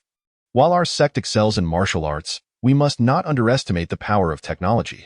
Perhaps we should consider forming alliances with some technological sects to jointly pursue development. The golden-haired Lion King, Xie Sun, though blind, retained an indomitable spirit, proclaiming, "Indeed, a balance of martial prowess and strategy is essential to remain undefeated. Though I have not engaged with worldly affairs for many years, I still have acquaintances from my past in the martial world who may be persuaded to assist us." The green Wingbat King, Wei Yixiao, chuckled with a hint of jest. "As for our manpower, our Mingjiao disciples are spread across the land. With a mere command, we need not worry about lacking valiant warriors. However, the responsibility of leadership rests solely upon the leader. Your prestige is unparalleled." Upon hearing this, Zhang Wuji smiled faintly, his eyes shimmering with gratitude and determination. "What you all propose are indeed sound strategies. United, our Mingjiao will surely overcome this adversity. Yet prior to that, I request King Yinyi to remain vigilant, observing the movements within the rivers and lakes. Any sign of disturbance must be reported immediately." King Yinyi bowed in acknowledgement, his expression resolute. "You may rest assured, I shall not fail in my duty." Within the hall, the atmosphere gradually shifted from solemnity to invigorated resolve, as the hearts of the Mingjiao members ignited with the flame of hope. Preparing to face the forthcoming challenges, months later, envoys from both sides convened at a neutral location. In a picturesque valley, Su Fu and the envoys from the Mingjiao sat facing each other. The atmosphere tense yet delicate. After a series of sharp exchanges during the negotiations, both parties finally reached a preliminary agreement. The new city base would withdraw from the overstepped farmland development and pledge not to infringe upon Mingjiao territory. In turn, the Mingjiao would guarantee not to instigate further conflicts, jointly maintaining regional peace and stability. With the signing of the agreement, a potential crisis that could have sparked large-scale conflict was averted. However, beneath this seemingly tranquil surface, unseen currents stirred, leaving one to ponder how future circumstances might unfold. Following the agreement, a brief period of peace emerged between the new city base and the Mingjiao. Su Fu returned to the new city base, promptly implementing Zhuge Liang's subsequent strategies, reinforcing internal development, enhancing technological capabilities, and fortifying defensive structures. At the same time, he discreetly dispatched operatives deep into Mingjiao's ranks to continue gathering intelligence in preparation for possible contingencies. He also recognized that true peace transcended the mere absence of military confrontation. It required mutual understanding and respect between both parties. Zhuge Liang took advantage of this time not only to solidify the internal governance of the new city base, but also to actively foster communication and collaboration with neighboring friendly forces. Establishing a broader network of alliances, he understood that in a world fraught with uncertainty and peril, Isolation would only hasten one's demise. Only through uniting all possible forces could the long-term prosperity and safety of the new city base be assured. Chapter 30. Covert Warfare. Su Fu found his relationship with the Mingjiao to be fraught with challenges, as discerning the nature of the Mingjiao, caught between good and evil, proved exceedingly difficult. To say they were good would imply that only Zhang Wuji and Xiao Zhao were commendable, while others bore questionable records. As time progressed, the relationship between the new city base and the Mingjiao gradually thawed, with cooperation emerging in certain domains. They jointly developed the surrounding wasteland, establishing multiple cooperative farms and trade markets, facilitating mutual exchange and deepening their understanding and trust of one another. However, beneath the veneer of peace, hidden currents remained, as extremist elements within both factions lurked, seeking to disrupt this hard-won tranquility. Su Fu and Zhuge Liang had long anticipated this, having already laid intricate traps, awaiting the moment these saboteurs would expose themselves. Within a secret chamber of the Mingjiao, Yin Tianjing pondered aloud. King Yinyi, I command you to immediately assemble an elite infiltration team, which you shall lead personally into the new city base. Your task is to stealthily ascertain the enemy's conditions, clearing obstacles for the future actions of our Mingjiao. Can you accomplish this, Father? Rest assured. Your son will fulfill this mission. I shall gather elite individuals such as Duan Tieyu, Pejianhong, Huanglang, and Xiegang, all of whom are exceptionally skilled and resourceful. We shall undoubtedly unveil the secrets of the new city base like phantoms in the night. Days later, in the shadows of the new city base, King Yinyi cautioned his companions. Everyone must exercise utmost caution. The defenses of the new city base are formidable, and Yu Huatian should not be underestimated. We must proceed with meticulous strategy and caution. Duan Tieyu calmly analyzed. Senior brother, I have mapped out the terrain based on intelligence, marking potential patrol routes and surveillance blind spots. We can infiltrate from here. Avoiding most of the guards, Huanglang grinned slyly. With me around, those surveillance devices won't catch a glimpse of us. Just watch. As the operation commenced, they suddenly found themselves surrounded by the Jinyui. Yu Huatian's voice resonated steadily through a loudspeaker. Friends of the Mingjiao, since you have arrived, why the haste to depart? The new city base is not a place you can enter and exit at will. King Yinyi bellowed, drawing his sword, unperturbed by the encirclement. Why, Yu Huatian? Today's confrontation is a test of wits and valor between us. Mingjiao brothers, fight with me to the end. If we must die, we shall do so without regret. The battle raged fiercely, swords clashing, yet ultimately, numbers overwhelmed them. Pejianhong sustained severe injuries but persevered, struggling to speak. Senior brother, I fear I cannot accompany you any longer.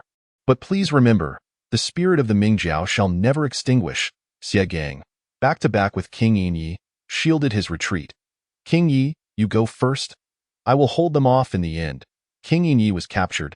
Yet his gaze remained defiant. As he was escorted away, he cast his eyes towards the horizon, silently vowing, Father, I have failed to complete my mission, but the aspirations of the Mingjiao shall be eternally passed on. When the winds of change arise again, I, King Yinyi, shall surely return with a vengeance. Though captured, King Yinyi was not executed. Yu Huatian imprisoned him to intimidate certain unscrupulous factions within the Mingjiao. Zhang Wuji, the leader of the Mingjiao, felt a tumult of emotions upon learning of King Yinyi's capture. He was acutely aware that while the Mingjiao harbored noble intentions, it also contained its share of rogue elements. The new city base cherished its citizens, bearing no transgressions, yet the Mingjiao was not solely composed of virtuous individuals. Zhang Wuji resolved to personally intervene and negotiate with the leaders of the new city base. Accompanied by Xiao Zhao, he traversed numerous defenses to reach the assembly hall of the new city base. Facing Su Fu, Yu Huatian, and other high-ranking officials, Zhang Wuji spoke with a gentle yet firm tone. We, the Mingjiao, though often misunderstood by the world, have always upheld the heart of saving the world and aiding the people. The actions of King Yinyi were his personal transgressions, not the will of the Mingjiao. I am willing to take full responsibility in my personal capacity and request that both parties sit down to resolve our disputes peacefully. Yu Huatian, after a moment of silence, recognized Zhang Wuji's prestige and influence, understanding that prolonged conflict would yield only endless suffering and destruction. Thus, he slowly nodded, indicating a willingness to grant the Mingjiao an opportunity to collaboratively discuss a resolution. After several days of intense negotiations, Both parties ultimately reached a historic agreement. The Mingjiao would impose severe penalties on Yin Tianjing and King Yinyi, further tightening restrictions and management of their internal members to prevent similar incidents, while also relinquishing certain rights to cultivate farmland along the borders and compensating with 300,000 caddies of grain. The new city base will also revoke its hostility towards the Ming sect, releasing the king of Yinyi, as both parties jointly uphold the peace and stability of the region. Thus, the boundary issues with the Ming sect have been resolved. Su Fu then called upon Zhuge Liang. Recognizing the newly stabilized borders with the Ming sect and the need for diversified agricultural cultivation, Zhuge Liang must take a holistic approach.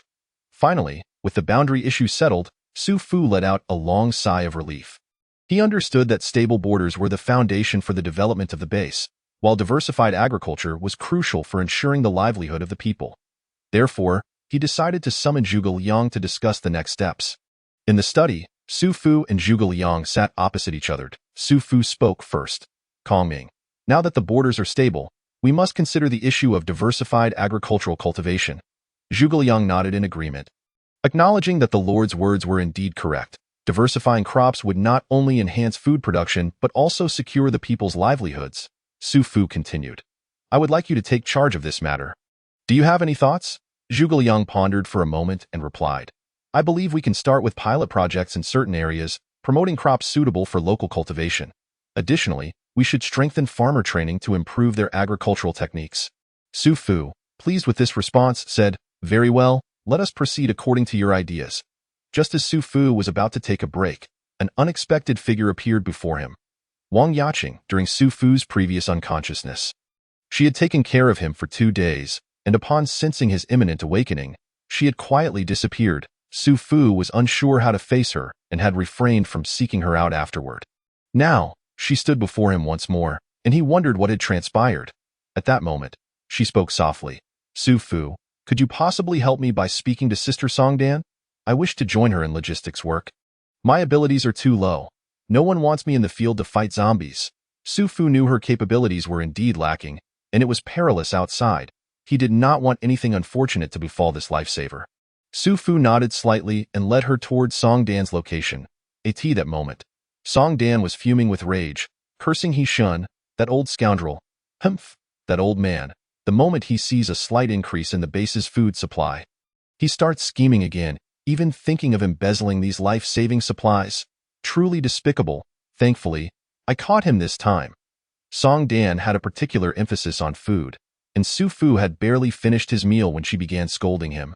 Haha, it seems Xianxia's nature is hard to change. He deserves it, and that grandson of his is just as foolish, unaware if Qing has eloped with some widow. Just as Su Fu was musing to himself, a sudden loud crash reverberated. Boom. The ground seemed to tremble in response. On the city walls, the patrol was on high alert, and before they could react, an extraordinary event occurred in the sky. A colossal stone, as if fallen from the stars, thundered towards the city walls, shattering into rubble. Following this, a barrage of stone projectiles rained down from the enemy's trebuchets, enveloping the entire city in a terrifying spectacle. The crowd stood frozen in shock as Zhuge Liang's voice cut through the chaos, calm yet powerful. Quickly take cover. This is long-range stone bombardment, with a wide radius. Even those 10 miles away cannot escape its harm. With his words, the military and civilians awakened from their stupor, hurriedly seeking shelter. Meanwhile, Zhuge Liang's army engaged in an unprecedented fierce battle with the enemy on the plains. Both sides faced off, tension palpable. Qi Yu led the charge, his steed galloping with unrestrained force, cutting through the fray with his blade as his elite cavalry pierced deep into the enemy ranks. The 14,000 troops commanded by Zhuelangchan were well-equipped and brimming with morale. Their infantry marching in perfect unison under a storm of spears and swords. The archers stood poised, arrows nocked, ready to unleash a volley that would rain down upon the enemy. Even more spectacularly, a group of heroes from Water Margin, including Wu Song, Li Kuei, Yang Ji, and Lu Zhishan, showcased their talents as they surrounded the enemy commander by Qi. Laying a trap, Wu Song was swift and astute. Seizing opportunities, Li Kuei roared with fury, his dual axes cleaving through anything in their path. Yang Ji wielded his spear like a dragon, piercing the enemy lines. Lu Zhishan, with his great strength, wielded his staff, shifting the winds of battle. The heroes worked in perfect harmony, encircling Bai Qi tightly. Additionally, the 15,000 Imperial Guards, clad in splendid battle attire and disciplined, were not only the sharp blades of the battlefield, but also the ironclad wall of dignity for the new city base, ever ready to fight for the defense of their homeland. The entire battlefield was shrouded in smoke, the cries of battle echoing thunderously. Zhuge Liang sat at the command center, strategizing with exceptional wisdom and tactics, skillfully managing the chaotic situation, knowing that this battle was not just about victory or defeat, but also about the hearts and morale of the people, thus necessitating utmost caution at every step. Amidst the tumult of war, Bai Qi rampaged, attempting to break free from the encirclement. With his giant sword, each swing unleashed a bloody storm. However, the heroes were relentless, keeping him tightly ensnared. At that moment, a sharp arrow flew through the air, aimed directly at Bai Qi's throat. A young man in white, with bow drawn taut, gazed with the keen eyes of an eagle. This was Hua Rong, whose archery was legendary, never missing his mark. Bai Qi sensed the impending danger, sidestepping just in time, but the arrow grazed his cheek, leaving a crimson streak. Bai Qi glared furiously at Hua Rong, who smirked, seemingly taunting him. Wiping the blood from his face, Bai Qi's eyes flickered with malice. He let out a furious roar, his aura surging, forcing back the heroes who besieged him. In that moment, a long spear appeared, blocking Bai Qi's massive sword. It was Lu Junyi, who shouted, "Bai Qi, do not act recklessly." Bai Qi, upon seeing this, smirked coldly, swinging his giant sword to engage Lu Junyi in fierce combat. Their struggle was intense, neither side gaining the upper hand. Suddenly, Bai Qi feigned a weakness, and Lu Junyi seized the opportunity to thrust his spear. But Bai Qi sidestepped, severing Lu Junyi's spear shaft with a sweep of his sword. Lu Junyi leapt back, narrowly avoiding the blow. He stared intently at Bai Qi, secretly awed by his strength. As the battlefield grew increasingly tense, casualties mounted on both sides. Zhuge Liang furrowed his brow, realizing he must devise a strategy to breach the enemy's defenses. At this juncture, only Qi Yu could contend with Bai Qi. He needed to redirect Bai Qi's attention to confront him. Zhuge Liang's gaze sharpened as he swiftly scanned the battlefield, already formulating a plan. He understood that to turn the tide, he must dismantle this critical combat node represented by Bai Qi. Thus, he quietly instructed his deputy, "Quickly relay the order to General Qi Yu. He need not engage with the enemy's minor forces, but must break through their left flank with utmost speed and directly confront Bai Qi." The deputy obeyed, and soon, Qi Yu's elite cavalry surged forth like a black tide, crashing through the enemy's defenses and penetrating deep into their rear. They fought valiantly, scattering the enemy troops wherever they went, unstoppable in their advance. Bai Qi, entangled in battle with Lu Junyi, sensed the chaos behind him and recognized the urgency of the situation. Just as he intended to withdraw, Lu Junyi clung tightly to him, preventing an easy escape. At that moment, Qi Yu and his cavalry charged forth like a tiger descending from the mountain, bearing down on Bai Qi. "Bai Qi, your end is nigh," Qi Yu roared, his spear transforming into a streak of lightning aimed at Bai Qi's face. Bai Qi bellowed in response, sweeping his giant sword to clash with Qi Yu's spear. The sound of metal clashing ringing deafeningly. The two fierce warriors engaged in a battle that was evenly matched, with surrounding soldiers retreating in fear of being caught in their fierce exchange. However, at this critical juncture, Zhuge Liang devised another stratagem. He commanded the Imperial Guards to encircle from the side, intending to cut off Bai Qi's escape route. The Imperial Guards moved swiftly and with strict discipline, advancing like a torrent of steel toward Bai Qi. Realizing the peril, Bai Qi knew that if surrounded, he would find himself in dire straits. He let out a roar, channeling all his power into his giant sword, forcing Qi Yu back several steps. Taking advantage of the opening, Bai Qi attempted to retreat from the battlefield. Yet, as he moved, he encountered several dark figures that turned out to be Wu Song, Li Kuei, and other heroes who had long awaited his arrival. They unleashed their ultimate skills, surrounding Bai Qi and vowing to capture him alive. Bai Qi's eyes widened in fury, facing attacks from all directions. He unleashed an unprecedented fighting spirit. His giant sword cut through the air, leaving no one unscathed, but the heroes were undeterred, charging forward without fear of death. After an intense battle, Bai Qi finally succumbed to exhaustion and was subdued by the combined efforts of the heroes. With Bai Qi's defeat, The morale of the enemy troops plummeted, leading to a complete rout. Seizing the opportunity, Zhuge Liang commanded a counterattack, and in an instant, the battlefield was filled with thunderous cries. The enemy, besieged by the imperial guards, Qi Yu's cavalry, and the myriad heroes, retreated in disarray, ultimately collapsing into chaos in the aftermath of the battle.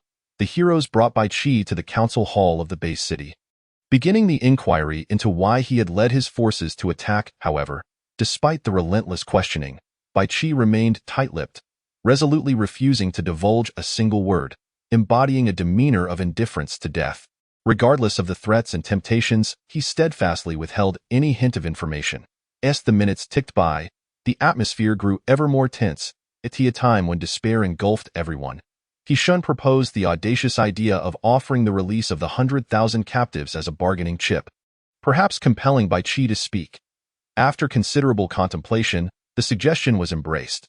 They then pledged to Bai Qi that if he agreed to reveal the truth, they would liberate the 100,000 captured soldiers. Upon hearing this, Bai Qi's gaze finally flickered with a hint of emotion, yet he remained indecisive. Ultimately, after a prolonged inner struggle, he chose to succumb to the harshness of reality. Drawing a deep breath, he spoke slowly. "I have come to execute my mission at the behest of Hu Hai." He then recounted the events that had transpired. Chapter 32. A grand expansion of troops. It was revealed that the Great Qin had now entered the era of the Second Emperor. The exalted Emperor Hu Hai had dispatched Bai Qi to lead a formidable army in sweeping through the surrounding territories, with the aim of expanding the realm and consolidating power. This city, strategically positioned between the Great Qin and the new Bay City, held immense significance. Thus, upon receiving orders, Bai Qi wasted no time in leading his forces toward it. However, at this moment, Bai Qi found it increasingly difficult to return to the familiar lands of the Great Qin. The secrets he had divulged regarding Emperor Hu Hai's state policies were akin to a sharp, double-edged sword, deeply wounding the very foundation of the Qin Empire, raising doubts about his loyalty to the dynasty he once vowed to defend with his life. Faced with such a dire situation and immense pressure, Bai Qi had no choice but to remain in the new Bay City, striving to find a path that could save himself and redeem the fate of the Great Qin. Su Fu pondered inwardly. Now that the Great Qin had arrived, might there be another Su Fu? The prospect of recruiting Bai Qi filled him with ambition. Yet, this was no simple task and must not be rushed. One must remember, this individual was no ordinary foe. A moment's negligence could provoke unforeseen complications. One must never let their guard down. The Qin army was already at the gates, and the intelligence work of the Genie Wei was utterly inadequate. It was imperative to have Zhuge Liang train the Genie Wei of Yu Huatian rigorously. How infuriating that there was another Su Fu. I must eliminate him. There is only room for one Su Fu in this world. Su Fu summoned Zhuge Liang and said, "Kong Ming, the arrival of numerous parallel worlds has brought forth a tempestuous situation. The safety of the base city is of paramount importance. I have decided to expand our military strength to 300,000, with a particular emphasis on cavalry. What say you? My lord, your foresight is commendable. I shall exert every effort," replied Kong Ming. Recruiting a formidable army is no small feat.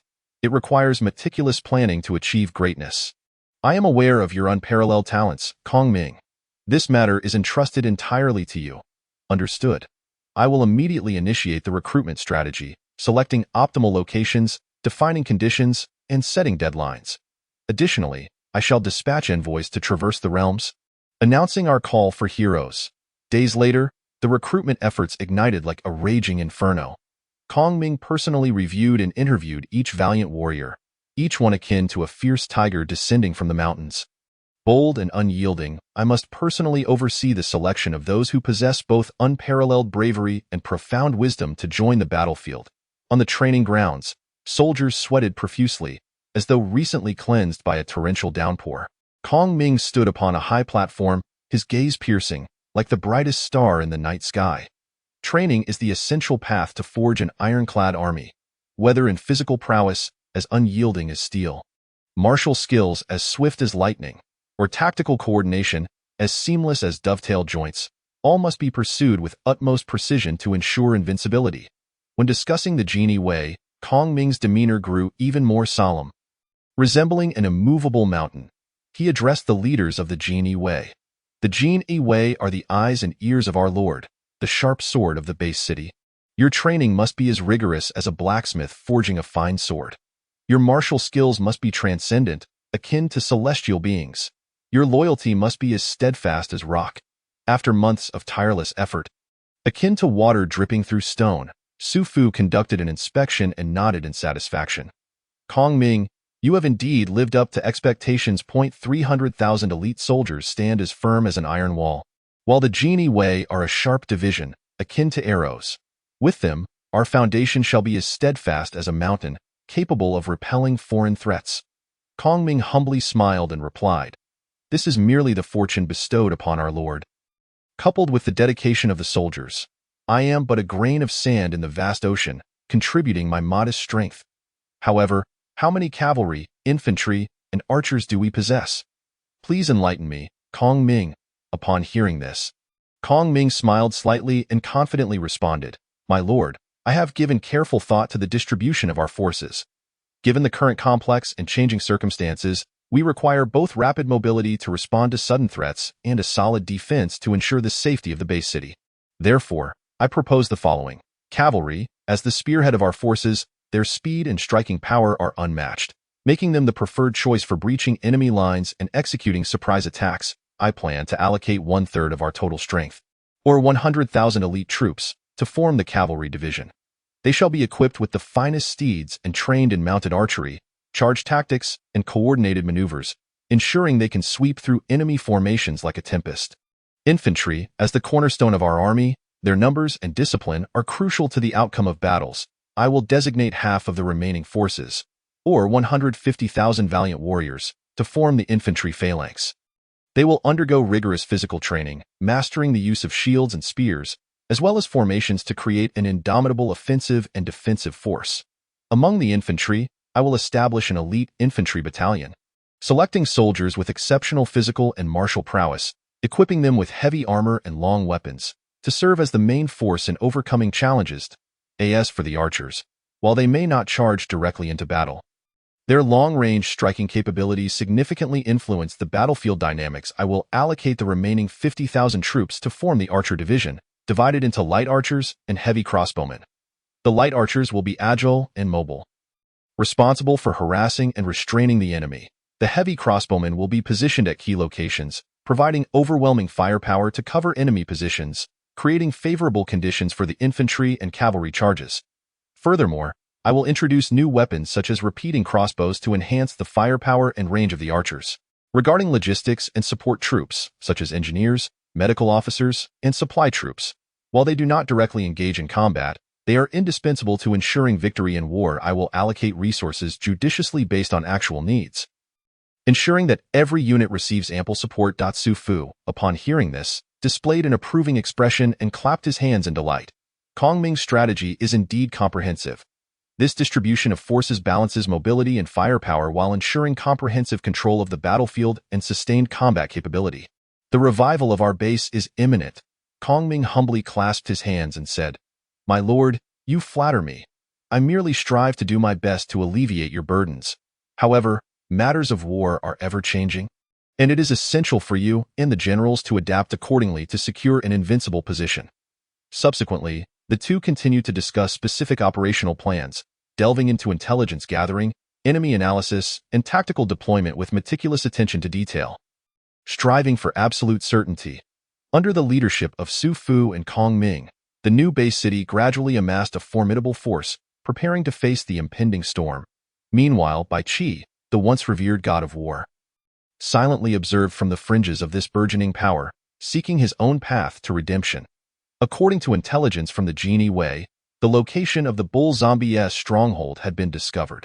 This zombie, known as Nyuemo, had evolved rapidly.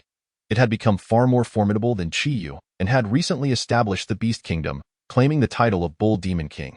Many nearby factions had perished at its hands, and there were credible reports that the Bull Demon King was amassing troops, posing a significant threat to the new base city. Chapter 33. Black Mountain, Kingdom of Beasts. Upon learning of the threat posed by the Bull Demon King, the expressions of Su Fu and Kong Ming instantly grew grave. The rise of the Bull Demon King undoubtedly cast an even darker shadow over the already turbulent times. Should the new base city fall, the consequences would be dire. Kong Ming, This matter is of utmost importance. We must act swiftly, Su Fu stated solemnly, his gaze resolute. Kong Ming nodded, his brow furrowed. Your words ring true, my lord. The strength of the Bull Demon King cannot be underestimated. It commands a multitude of beastly zombies, rapidly evolving with astonishing combat capabilities. If we allow its expansion unchecked, it will become a great calamity. In my view, we should adopt a dual approach. On one hand, strengthen our city defenses to ensure the safety of the base city. On the other hand, take the initiative to strike and weaken its forces, even attempting to annihilate it directly. How shall we implement this? Su Fu inquired, clearly intrigued by Kong Ming's plan. Kong Ming elaborated thoughtfully. First, we must immediately reinforce our city defenses by increasing patrols and ensuring the walls are robust, with the moat clear and unobstructed. Simultaneously, we will mobilize elite troops, particularly archers and infantry, to fortify the walls against any sudden assaults from the Bull Demon King. Next, we will dispatch the Genie Wei deep into enemy territory to gather further intelligence on the Bull Demon King, including its troop deployments and tactical habits, providing critical information for our military strategy. As for our proactive assault, Kong Ming paused before continuing, we can select a mixed force of cavalry and elite infantry to execute a surprise attack on the Bull Demon King's lair. This engagement must be swift. We will leverage the mobility of our cavalry to rapidly approach the target, while the infantry will form a solid defensive perimeter to encircle it, gradually wearing down its active forces. Meanwhile, our archers must provide fire support from a distance, ensuring we maintain control of the battlefield at all times. Su Fu nodded in satisfaction. Kong Ming's strategy resonates with me. We shall proceed according to this plan, ensuring that every aspect is foolproof. Suddenly, Su Fu commanded the entire city to enter a state of emergency, reinforcing defenses while simultaneously instructing Zhuge Liang to commence preparations for the impending expedition. The atmosphere within the new city base became palpably tense, yet each individual was imbued with an unwavering desire for victory. Under the meticulous strategizing of Kong Ming, a mixed battalion composed of elite cavalry, infantry, and archers was swiftly assembled. Clad in iron armor and wielding sharp blades, their eyes emanated an aura of fearlessness and determination. It's the sound of a command. This formidable force surged forth from the city gates like arrows released from a bow, heading directly towards the lair of the Bull Demon King. Su Fu, consumed by unease, resolved to personally observe the beast kingdom established by the Bull Demon King from a distance atop Black Mountain. Zhuge Liang initially resisted vehemently until Su Fu revealed that Qiyu was his doppelganger, fundamentally the same being as himself. Only then did Zhuge Liang relent slightly. Su Fu continued, Brother Kong Ming, my resolve is firm. I must tread upon Black Mountain to surveil the true nature of that beast kingdom, especially the ambitions of the Bull Demon King. You may harbor concerns, but allow me to elaborate. You know me, Su Fu, as one who acts with great caution. This venture is not undertaken haphazardly. I have stationed my doppelganger, Qiyu, within the city. This arrangement is indeed a crucial element of my strategy. Qiyu's strength is extraordinary. His presence ensures the safety of the city. With him here, no disturbance can shake our foundation, and his formidable power undoubtedly serves as an enhancement to our defenses. My purpose in this journey is not to seek glory recklessly or to engage blindly in battle. I shall be accompanied by Yu Huatian, Zhou Huayan, and Lin Yu, all of whom are individuals of both wisdom and valor. Our objective is clear, to observe from a distance, gather intelligence, and comprehend the movements and strength of the Beast Kingdom, thereby enabling us to make more precise judgments and deployments in the future. There is no intention for direct combat, naturally minimizing risks. Furthermore, my insistence on undertaking this journey stems from the potential complexities hidden behind the rise of the Beast Kingdom. I must witness it firsthand to unravel its mysteries, paving the way for our future endeavors. Brother Kong Ming, you have always been one of profound foresight, and I trust you will understand my earnest intentions. Upon concluding his discourse, Su Fu's gaze sparkled with an undeniable intensity, his conviction and persuasiveness gradually easing Zhuge Liang's furrowed brow. With a soft sigh, Zhuge Liang nodded in acquiescence, stating, "Very well. Since you have prepared thoroughly and present sound reasoning, I shall refrain from further protest. However, be vigilant on this journey. We remain in the city, hoping for your swift return." Thus, with Zhuge Liang's reluctant consent, Su Fu set forth towards Black Mountain, wielding the unsheathed supreme spiritual weapon, the dominance blade, with a heart that was already resolute. The foremost concern was his own cultivation level, which had stagnated at the initial stage of the first tier. Su Fu had exhausted every means available to him, yet saw no improvement. Thus, he felt it imperative to venture forth and seek progress. Moreover, with his doppelganger Qi Yu safeguarding the city and Zhuge Liang assisting him, there was little for him to fear.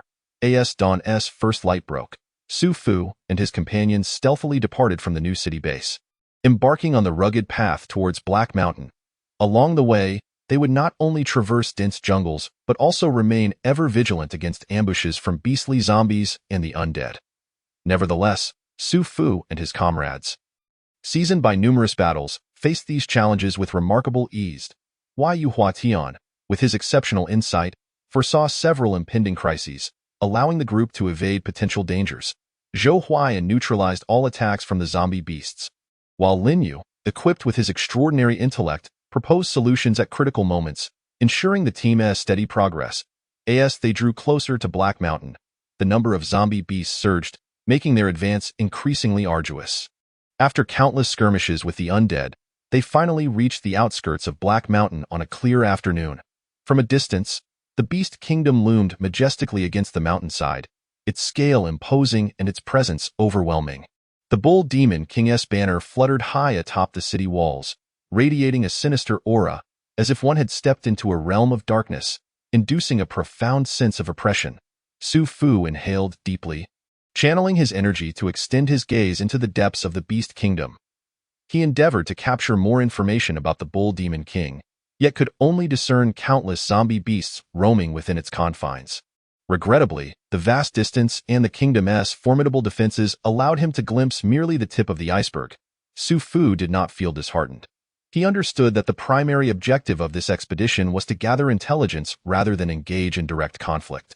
Therefore, he swiftly commanded the retreat of his team to avoid alerting the enemy. During their return journey, Su Fu, Yu Huatian, Zhou Huaiyan, and Lin Yu engaged in an in-depth discussion. Based on their observations and experiences, they conducted a preliminary assessment of the Beast Kingdom's capabilities and devised a subsequent action plan.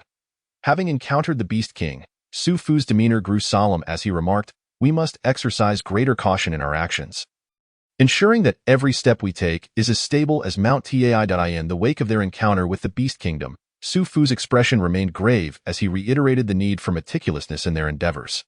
Lin Yu interjected, "This kingdom is indeed peculiar. It is populated solely by zombie beasts, with not a single zombie in sight. Where have the zombies vanished? Could it be that the undead have formed a formidable organization? Might that giant zombie have established a dynasty of its own?" "That is highly plausible," Su Fu replied. "The threat we face may not be limited to the singular menace of the Beast Kingdom, but rather a more intricate and evolving landscape of the zombie world. The rise of the Bull Demon King may merely be the tip of the iceberg, concealing a far greater force poised to awaken. We must remain on high alert, prepared not only to confront the immediate crisis, but also to brace ourselves for future challenges." Su Fu's gaze deepened, as if he could penetrate through layers of mist to glimpse a more distant future.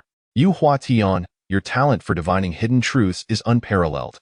Can you glean any insights from the celestial movements or the geomantic patterns?" Su Fu turned to inquire. Yu Huatian closed his eyes in contemplation for a moment before responding. "My lord, I observe that the recent celestial phenomena have been tumultuous, suggesting signs of chaos. Yet amidst this turmoil, a glimmer of light seems to guide us, perhaps indicating the key to our breakthrough. As for the specific movements of the undead, I shall require more time for further analysis."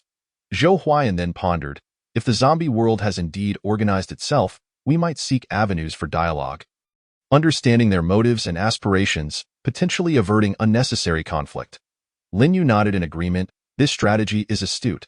Knowing both ourselves and our adversaries will ensure our victories. We could dispatch envoys bearing goodwill, attempting to connect with the leaders of the undead world." Upon hearing this, Su Fu's heart stirred. He recognized that in this apocalyptic realm, any force could become a future ally or foe. Only through understanding and communication could they discover a path to coexistence. "Very well, I shall entrust this matter to Kongming entirely. His unparalleled wisdom will undoubtedly ensure its proper handling." With a blend of hope and apprehension for the future, Su Fu and his companions returned to the new city base. They meticulously reported their findings to Qiyu and Zhuge Liang, both of whom bore solemn expressions, yet were more resolute than ever in facing the imminent challenges. Zhuge Liang promptly took action, enhancing the city's defenses while secretly organizing a delegation of envoys, preparing to embark on an unknown journey to seek the truth about the undead world. Concurrently, he began formulating a more detailed battle plan to counter the potential onset of total war.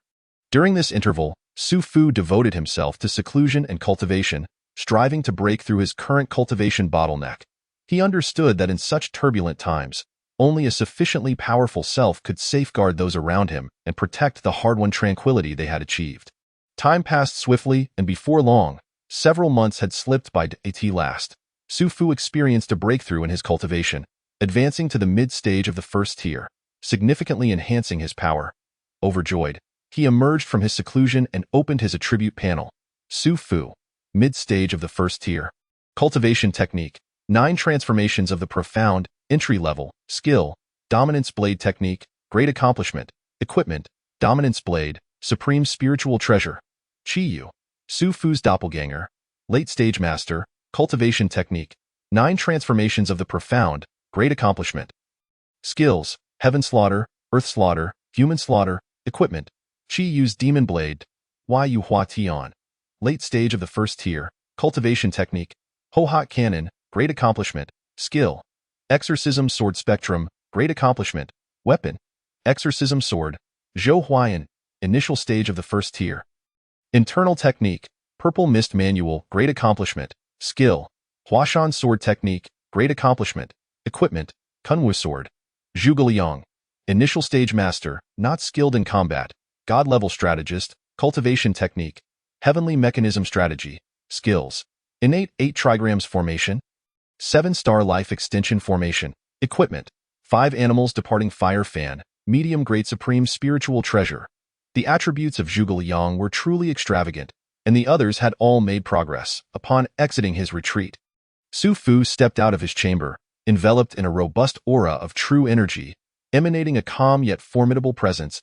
He inhaled a breath of fresh air, his gaze sparkling with boundless aspirations and determination for the future.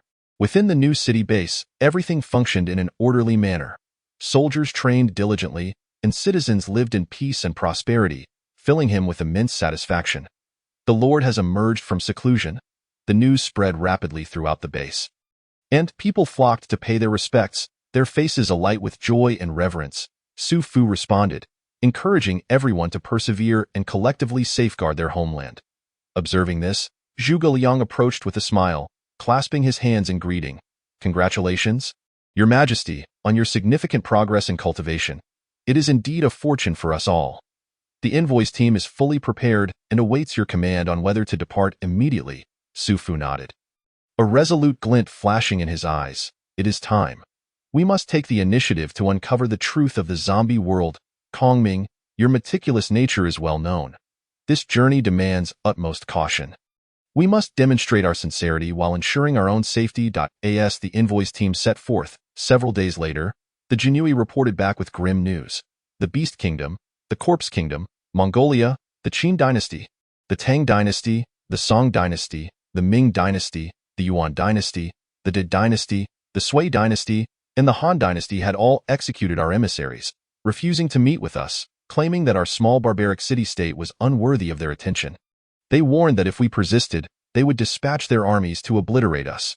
Upon hearing this, Su Fu's countenance shifted dramatically, yet he quickly regained his composure, a cold light flashing in his eyes. He understood that this news was not merely a rejection. It was a blatant threat and provocation.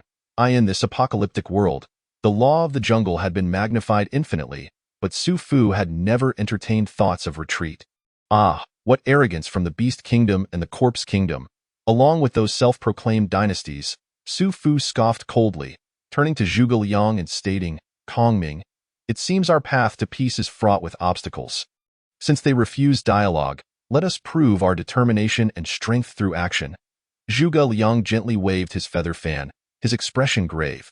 Your Majesty speaks truly. However, we must respond with calmness.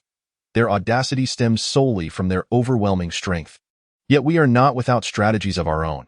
We can use this time to further consolidate our internal forces, strengthen our might, and recruit some heroes from the martial world, as well as subdue weaker factions, such as Elbu, Xianxia, Qianxia, Wu Guang, Gongsunzan, Ma Teng, Li Ziqing, Sun Jian, and Dongjue. At the same time, we must no longer use the name of our new city base, as it poses a significant hindrance to subduing these smaller factions. Given that it is not a formal appellation, Su Fu inquired, what should we call it then? Does Kongming have any suggestions? Zhuge Liang lightly shook his fan and replied, Your Majesty, since Su Fu is your name, and given that the Qin's Hu Hai stands against us, why not eradicate him?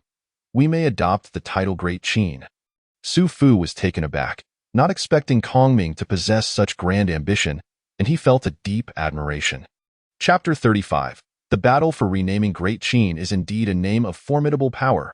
A glimmer of appreciation shone in Su Fu's eyes, for he understood that this name not only signified a declaration of war against past formidable foes, but also embodied hopes for infinite possibilities in the future.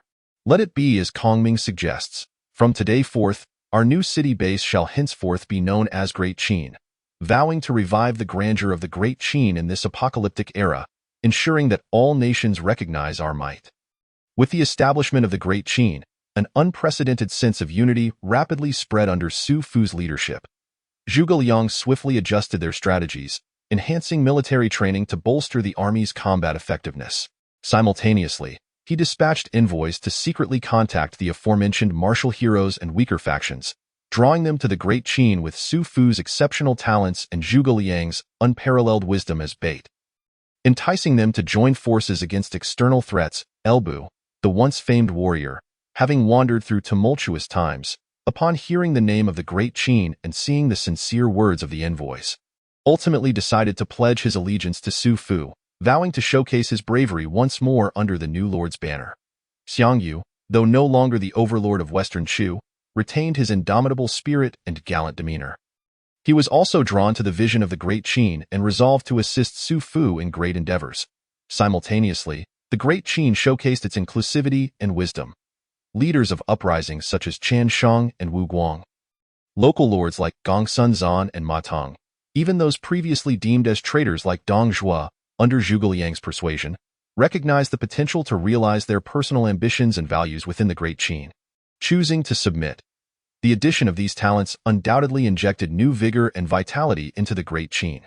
With their growing strength, the Great Qin began to expand outward, initially reclaiming several small towns plagued by zombies, then relocating parts of the populace to cultivate farmland, accumulating resources for the Great Qin while also attracting numerous individuals to join in military matters. Su Fu and Zhuge Liang meticulously devised plans, fortifying border defenses and secretly training an elite special forces unit, the Longxiang Army, skilled in various tactics and techniques, becoming the sharpest blade in the Great Qin's arsenal, while recruiting a multitude of other troops, significantly enhancing their strength.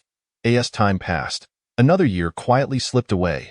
Su Fu summoned his subordinates to the council hall and declared, Now that we bear the name of the Great Qin, we must first eradicate Hu Hai's false Qin. I intend to dispatch 300,000 Longxiang troops, 100,000 cavalry led by Qiyu, and 500,000 archers and infantry under Zhuge alongside generals such as Xianxia, Elbu, Qianxia, Wu Guang, Ma Teng, and Gongsunzan, totaling 1.8 million troops to launch a full-scale assault against Hu Hai's false Qin. We shall exhaust all resources of the Great Qin to decisively conquer Hu Hai's false Qin. Your Majesty's words are most prudent. However, the true challenge is only just beginning. In the future, we must continue to solidify our foundation and develop our national strength to secure our position in this chaotic world, replied Zhuge Liang. Su Fu's eyes sparkled with determination as he recognized the significance of this battle. It was not merely about the rightful status of the Great Qin, but also an essential step in proclaiming their ambition for revival to the world. He slowly nodded, his voice firm and powerful. Kongming's strategy resonates with my heart. However, as the art of war teaches, knowing oneself and one's enemy ensures victory in 100 battles. Hu Hai's false Qin, though lacking legitimacy, should not be underestimated in its military strength. We must investigate their defenses thoroughly and devise meticulous strategies to ensure absolute success. Zhuge Liang smiled slightly, retrieving a map from his sleeve and slowly unfurling it on the table. which detailed comprehensive geographical information and the status of enemy and ally forces. Rest assured, Your Majesty, I have dispatched spies deep into the heart of the false Qin to gather extensive intelligence. Although Hu Hai commands a formidable army, internal strife plagues them, compounded by years of warfare, leaving the populace in despair and morale low. In contrast, our great Qin stands united, morale soaring, bolstered by numerous heroic figures to assist. This battle is destined for victory. He continued his analysis. I propose to use the Longxiang army as the vanguard, leveraging their high mobility and formidable combat prowess to strike at the heart of the enemy, disrupting their formations. Meanwhile, Zhuolingchan's archers can utilize the terrain to maintain long-range pressure on the enemy, minimizing our casualties. Xianxia, Elbu, and other fierce generals shall lead the elite forces, launching timely assaults to decisively crush the enemy's main forces. As for the Qiyu cavalry, they will serve as a surprise force, executing a flanking attack at a critical moment to deliver a fatal blow to the enemy. Upon hearing this, Su Fu nodded in satisfaction and rose, his gaze piercing as he surveyed the assembled generals. Gentlemen, this battle concerns the future of our great Qin. I hope you will unite in solidarity to confront this national crisis on the day of our triumph. I shall reward your contributions and share the prosperity of this flourishing era with you all. The generals, inspired by his words, rose in unison, proclaiming, "We pledge our lives to Your Majesty, vowing to extinguish the false Qin and revive the grandeur of the great Qin." With this resounding oath, the morale of the great Qin reached unprecedented heights. Su Fu and Zhuge Liang tirelessly prepared for this decisive battle, while the various generals returned to their camps to intensively train their soldiers. Gearing up for the impending conflict, the Longxiang army, as the vanguard, engaged in rigorous physical and tactical training daily, acutely aware of their formidable task to breach enemy lines and clear the path for subsequent forces. Elbu, Xianxia, and other fierce commanders personally supervised the troops, sharing their meals and quarters, igniting the warriors' fighting spirit to ensure each soldier could unleash their utmost combat potential on the battlefield. Simultaneously, the logistics department of the Great Qin worked diligently to prepare supplies. Food, weapons, armor, and medicinal materials flowed continuously to the front lines, ensuring the army faced no concerns from the rear. Meanwhile, civilians spontaneously organized to sew clothing and prepare rations for the frontline soldiers, enveloping the entire nation in an atmosphere of unity and mutual defense against foreign threats. Finally, on a bright and sunny morning, the Great Qin's army set forth on their campaign.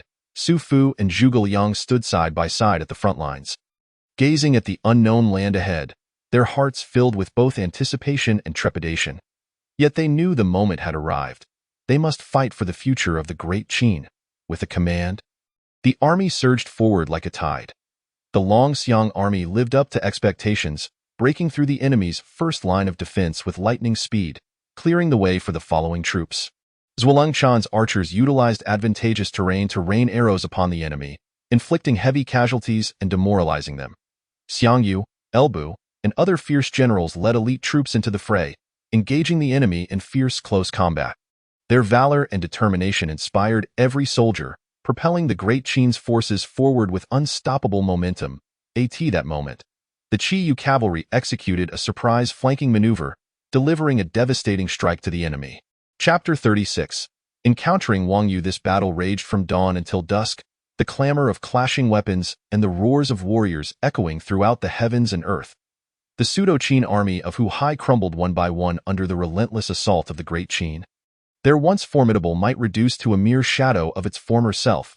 As night descended, the chaos of the battlefield gradually clarified. The forces of the Great Qin not only seized numerous crucial strongholds of the enemy, but also trapped Hu Hai's main forces within a valley. Flames soared high into the sky, illuminating half the horizon. This was the victory fire ignited by the blood and courage of the soldiers of the Great Qin. Su Fu and Zhuge Liang stood upon a high ridge, gazing down at the fierce fighting below, their faces adorned with smiles of satisfaction. They understood that this victory not only delivered a devastating blow to Hu Hai's pseudo-Qin but also marked a pivotal step for the Great Qin to establish its footing and regain its former glory in these tumultuous times. "My lord, it appears the tide has turned," Zhuge Liang remarked, lightly waving his feather fan, his gaze profound. "Next, we must seize the moment to consolidate our gains swiftly and enhance internal governance to avert future calamities." Su Fu nodded in agreement, his eyes shimmering with boundless aspirations for the future. What you say is indeed wise, Kongming. Once this battle reaches its conclusion, we shall commence the reconstruction and governance, transforming the great Qin into the true sovereign of this land, ensuring the people live in peace and prosperity, and letting the name of the great Qin resonate far and wide. Before he could finish, news arrived that Xianxia, Elbu, and other commanders had breached the enemy's main camp, capturing Huhai amid the chaos, with the remnants of his forces surrendering en masse. The army of the great Qin achieved overwhelming victory in this battle. Seeing the fatigue etched on the faces of the soldiers after such a prolonged struggle, Su Fu resolved to have Qiyu oversee the Qin royal palace while Zhuge Liang managed the aftermath of the battle, allowing all soldiers to recuperate. He, accompanied by Yu Huatian, Zhou Huayan, and Lin Yu, set off to explore the lands once held by the pseudo-Qin. They galloped through the still smoldering edges of the battlefield, stepping onto the vast territory that had once belonged to the pseudo-Qin. Here, despite the devastation, a faint sense of tranquility and hope lingered amidst the ruins. Yu Huatian gently brushed his hand over a wild grass that, although battered by war, still grew resiliently, reflecting, though war brings suffering, it also witnesses the tenacity and indomitable spirit of life. Lin Yu, filled with curiosity about the customs and traditions of this land, frequently paused to inquire of the passing folk, seeking to glean more of their history and culture from their words. These simple people, having endured prolonged strife, expressed an ever-growing yearning for peace, conveying their hopes and wishes for the future of the great Qin to Su Fu and his companions. Su Fu observed all this with a heavy heart, acutely aware of the immense responsibility he bore as one of the leaders of the great Qin. Not only must he rebuild their homeland, but he must also heal the wounds left by war. Revitalizing the land with new life and vigor, he silently vowed to exert every effort to ensure the great Qin becomes a steadfast support in the hearts of its people. Throughout their journey, Su Fu and his companions discovered numerous remnants of irrigation systems and agricultural planning from the era of the pseudo-Qin. Though aged and dilapidated, they still hinted at a once thriving prosperity. Su Fu immediately recognized the significance of these facilities for the future agricultural development of the great Qin. He decisively resolved to organize labor to restore and perfect these systems while introducing advanced farming techniques and irrigation systems to enhance crop yield and quality. Moreover, Su Fu noted the presence of many outstanding craftsmen and scholars in the former territories of the pseudo-Qin. Displaced by the turmoil and unable to showcase their talents, he decided to welcome these gifted individuals, establishing dedicated institutions to recruit and nurture them, ensuring a continuous supply of intellectual support for the construction and development of the great Qin. Lost in thought, Su Fu was suddenly startled as a sharp sword sliced through the air, aimed directly at him. Alarmed, he noted the formidable presence of the assailant, a man in his 50s with exceptional martial prowess. A system check revealed, Ding. Wang Yu. Mid-level master. Su Fu's pupils constricted, a tempest of shock surging within him. Wang Yu, the legendary swordmaster known for his prowess across 14 states, the pinnacle of martial arts in the Han dynasty. In a flash, Su Fu had no time for further words. Wielding his formidable blade, he unleashed the ultimate technique, Heaven and Earth Shield, summoning a radiant, colossal shield of true energy that absorbed Wang Yu's powerful strikes, each blow resonating like rivers crashing against rocks, shaking the very heavens. Wang Yu smiled faintly, his sword intent intensifying as he moved like a wraith, swiftly executing a long-lost sword technique, Shanhe Wei. The light of his blade seemed to reverse mountains and rivers, twisting the very fabric of space. Although Su Fu struggled to counter with his own formidable skills, he was nonetheless wounded by the sword's aura. His garments stained with blood, his complexion pale. Just as the battle reached a critical juncture, Yu Huatian appeared like the wind, instantly unleashing the ultimate technique from the Ho-Hot cannon.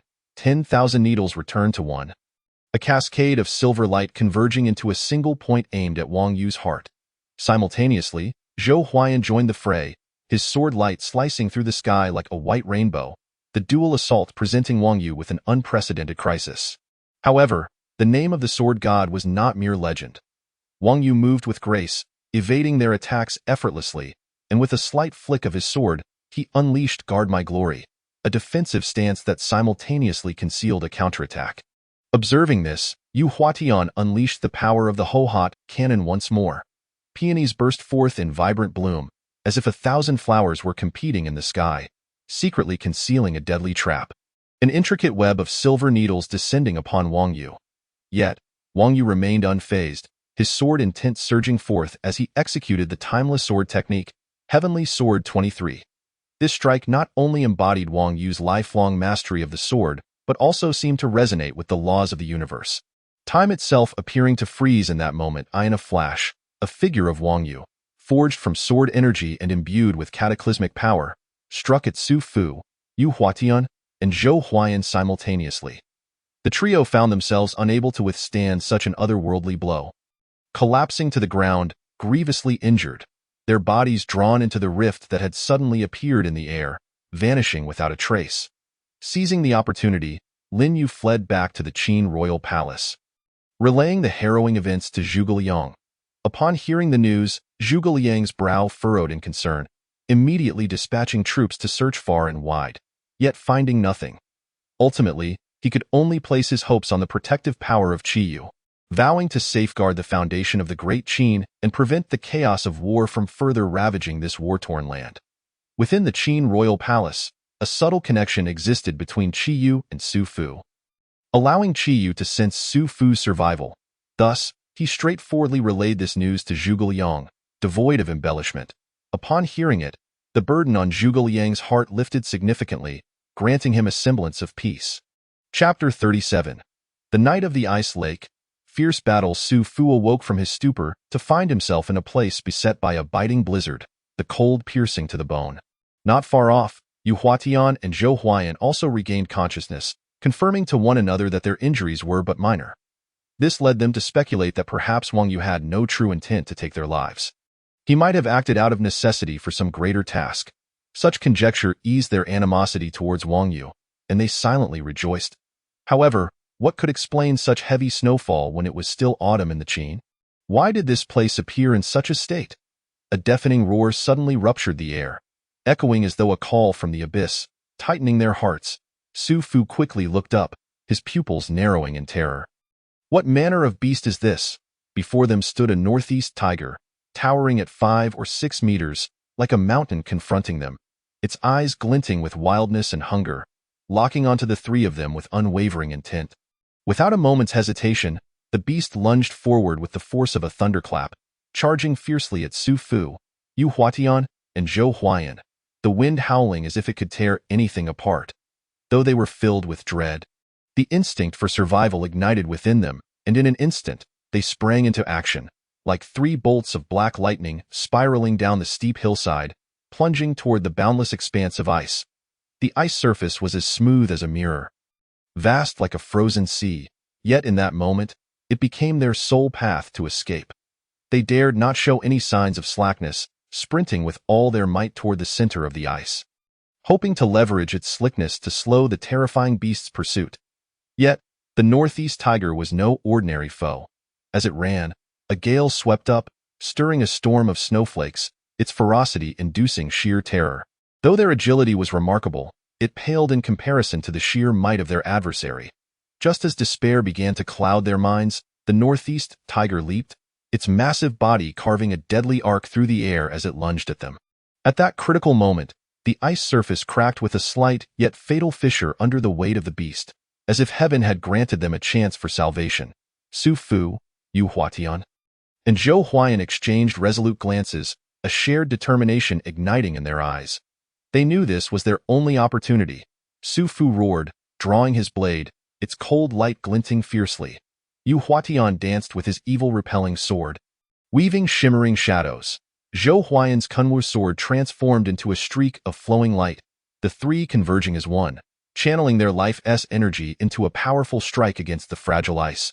With a thunderous roar, the ice shattered instantaneously, massive chunks exploding outward, as if the world itself had turned upside down. The northeast tiger, caught off guard by this sudden turn of events, lost its balance, and with a final, defiant roar, its enormous form plummeted into the frigid depths of the ice lake, sending waves crashing around it.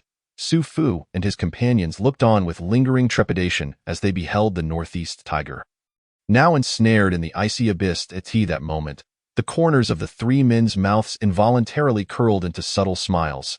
secretly amused by the fact that even the king of the forest was not adept at swimming. Struggling clumsily in the icy water, gulping down the biting cold. The wonders of the world are truly boundless, and the unpredictability of life evokes deep reflections. As they watched the northeast tiger gradually lose its strength, its eyes revealing a plea for help, the once ferocious demeanor had completely dissipated. Su Fu gazed at the creature, a thought blossoming in his mind. Although this fierce beast displayed its ferocity from a young age, it also possessed a certain intelligence. Perhaps it could be tamed for his own purposes. Thus, he spoke slowly, his tone calm yet imbued with an undeniable firmness. I might save you, but you must become my steed. And in the future, you must obey my every command.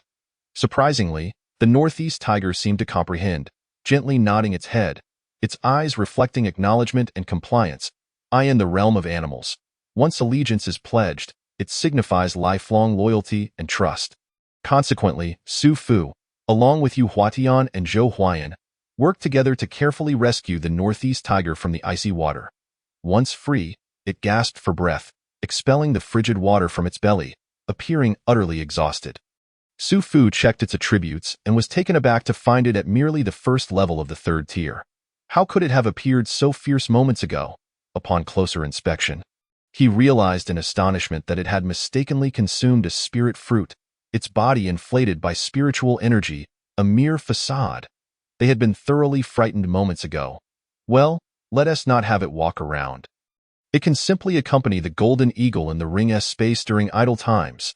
The golden eagle had been enduring quite a bit in there too, in the world of wind and snow. Darkness descended abruptly. The biting cold winds howled, and snowflakes danced in a flurry, blanketing the frozen lake in silence. Su Fu led his companions, Yu Huatian and Zhou Huayan, as they traversed the thick ice. Their steps steady. Having just subdued a rebellious northeast tiger, they sought a sheltered spot on the ice lake to rest momentarily. As night fell, the only sounds were the soft patter of snowflakes and the trio's gentle breaths and footfalls. Suddenly, a cacophony of frantic hoofbeats echoed from the distance, accompanied by the terrified whinnies of horses, shattering the tranquility. A herd of panicked horses burst into the icy lake, and the surface instantly cracked, though it quickly became concealed under fresh snow, as if nothing had ever transpired. Not long after, the lake returned to its serene state, leaving behind the frozen bodies of the horses, a desolate sight in the frigid winter night. Just as the trio sighed in sympathy, a more intense commotion erupted from the lake's edge, accompanied by human screams and the roars of beasts. Su Fu's brow furrowed, exchanging glances with Yu Huatian and Zhou Huayan, and the three swiftly approached the source of the commotion. They witnessed a ragged group of horse owners, wielding clubs, fiercely battling against a pack of ravenous wolves. The wolves, evidently drawn by the scent of blood, were now exceedingly ferocious, with 6 men already fallen in pools of blood, their bodies marred by numerous wounds, clearly inflicted by the wolves. My lord, what should we do? Yu Huatian inquired softly, his fingers discreetly poised over the unique finger techniques of the Ho-Hot manual. Ready for battle at any moment, Su Fu's gaze was piercing as he replied firmly, saving lives is paramount, while also protecting these innocent beings from the beast's onslaught. With that, he sprang into action, darting into the fray like a wraith, brandishing his long knife, executing his unparalleled dominant blade technique, with blade light flashing like lightning, effortlessly severing a wolf's escape route and cleaving it in two. Seeing this, Yu Huatian was not to be outdone. He moved gracefully, like a blooming Ho-Hot flower, weaving through the pack of wolves, his exorcising sword technique striking with fierce precision, each thrust targeting the wolves' vital spots, and soon several more wolves lay slain in pools of blood. Meanwhile, Zhou Huayan supported beside him, employing the Huashan sword technique, swift and steady, rescuing the horse owners besieged by wolves and tending to their wounds. His tall stature and righteous swordplay emanated a sense of respect and admiration. After a fierce battle, the wolf pack was finally repelled, leaving only a few mournful howls echoing above the ice lake. The horse owners, teary-eyed with gratitude, knelt before their 3 saviors. Su Fu surveyed the blood-stained ice, his heart a tumult of emotions. Then he inquired, "What land is this?"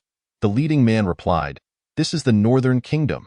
Su Fu was taken aback, having never heard of such a place, It could very well be another realm he had stumbled upon. Shaking his head, he sighed. Ah, let it be, he gestured for the others to rise and spoke earnestly. What has transpired today is merely a minor episode in the journey of the martial world. May we all cherish this bond forged in adversity and continue onward. Farewell, everyone. With those words, the three resumed their journey, leaving behind a trail of resolute footprints that gradually faded into the vast snowfields. As Chapter 38, confusion of time and space unfolded, Su Fu, Yu Huatian, and Zhou Huayan's figures gradually vanished into the snow, while the rescued horse owners lingered, reluctant to depart. They gazed into the distance, their eyes filled with boundless admiration and gratitude for the three enigmatic heroes. In this harsh environment, the warmth and resilience of humanity shone brilliantly as night descended. The moonlight cast a silvery glow upon the battleground, softening the harshness of the icy world. The horse owners began their somber tasks, collectively burying their fallen comrades and cautiously guiding the injured horses to safety, using their limited resources to tend to them. Despite the heavy losses, their faces bore an unwavering determination and unity, instilling hope that together they could weather any storm ahead. Meanwhile, Su Fu and his companions traversed the vast snowfields in search of their next refuge. They were acutely aware that this unexpected encounter, while perilous, had deepened their understanding of the ruthlessness and unpredictability of the martial world. Why, Lord, where shall we head next? Yu Huatian, ever vigilant of their surroundings, asked Su Fu, his voice trembling slightly in the cold wind. Su Fu paused, looking up at the hazy outline of the distant snow-capped mountains, contemplating for a moment before replying. We must quickly find a sheltered valley to recuperate, while also investigating the nature of this land, why its climate diverges so greatly from that of the Qin kingdom, and importantly, how to find our way back. Zhou Huayan nodded in agreement, adding, moreover, we must remain cautious of any enemies that may have tracked us here. Although Wang Yu did not strike, it does not mean his subordinates will exercise the same mercy. The three reached a consensus and continued onward. On the snowfield, their footprints were soon obscured by the freshly fallen snow, as if no one had ever traversed this path. Yet, their hearts brimmed with anticipation and resolve for the future. Su Fu pondered whether the Emperor of Han had dispatched assassins to hunt him down. It was highly probable, given the tales. The Emperor of Han was notoriously inept, with the nation in turmoil, and yet he might send someone to eliminate him. This seemed improbable, as he held no grudge against the Emperor. There was no need for such a drastic measure. Could it be? Su Fu contemplated the possibility that it was Su Fu from the era of Qin Shi Huang who had sent Wang Yu to assassinate him. The title of the great Qin kingdom was seized by him, and even his name had been taken. Could it be that the Han dynasty bore animosity towards the Su Fu of Qin Shi Huang, and he was merely caught in the crossfire? Thoughts surged like a tide in Su Fu's mind, leading him to realize that he was ensnared in an unprecedentedly complex era. The shadows of a dying world loomed over the land, and the convergence of multiple parallel realms not only brought forth unprecedented technologies and powers, but also rendered the historical narrative ambiguous and chaotic. The great Qin kingdom, once a glorious empire in his memory, had now become the foundation he had established himself, and the name Su Fu bore the weight of temporal entanglements and misunderstandings. Why, Yu Huatian, Zhou Huayan, we may be standing at a pivotal point in history. Su Fu's voice resonated heavily across the silent snowfield. The enmity and grievances between the Han and Qin, and even more unknown worlds, were perhaps intertwining in ways beyond their comprehension. Each step they took could trigger a chain reaction, altering the fates of countless individuals. Why, Yu Huatian and Zhou Huayan were taken aback, realizing that following Su Fu was not merely a simple venture into the martial world, but an engagement in a grand historical tide. My lord, what shall we do now? Yu Huatian asked, his gaze a mix of concern and determination. Firstly, we need more information, Su Fu replied solemnly. We must understand the rules of this world, grasp the movements of all factions, especially those that could pose a threat to us. If any threat arises, we shall eliminate it. I refuse to believe we cannot see the dawn. His words resonated with an unwavering resolve, a courage that persisted despite the trials he had faced. Yu Huatian and Zhou Huayan exchanged glances, each reflecting a shared determination and trust. They knew that no matter how arduous the path ahead, as long as they fought side by side, no obstacle was insurmountable. My lord speaks the truth, We shall immediately seek out leads and uncover the truth, Zhou Huayan proposed, his voice revealing a calm, analytical ability, a precious asset honed through years of experience in the martial world. Thus, the three altered their original plan of directly seeking a sheltered valley and instead headed toward nearby areas that might harbor human presence. On the snowfield, the cold winds howled, yet their strides remained resolutely steadfast. After a night of arduous trekking, the horizon finally began to blush with the light of dawn, and they fortuitously stumbled upon an abandoned post station. Though dilapidated, the station provided sufficient shelter from the wind and snow.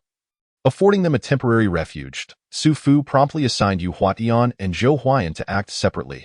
One would be responsible for gathering intelligence from the vicinity, while the other would inspect the station for any usable supplies or clues.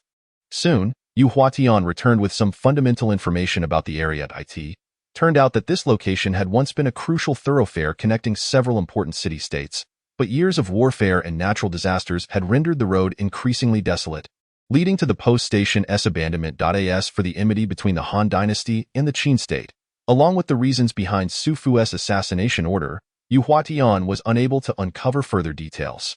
Meanwhile, Zhou Huayan discovered a long-forgotten diary within the station, which revealed that in recent years, with the frequent emergence of spatial rifts, figures from different eras and worlds began to intersect in this land, blurring the lines between history and reality. Moreover, the animosity between the Han and Qin appeared to be intricately intertwined with this mysterious force. Su Fu meticulously perused the diary, his brow furrowed in concern. He realized that he was not only faced with enemies from disparate times, but also had to unravel the complex conspiracy behind it all. Yet, regardless of how daunting the path ahead might be, he would not falter, for he was Su Fu, the chivalrous warrior who upheld justice amidst chaos. We must not only survive, we must find a way to alter this fate, Su Fu declared solemnly. Yu Huatian, Zhou Huayan, the three of us are a force within the torrent of history. We shall inscribe our own legend in our distinctive manner.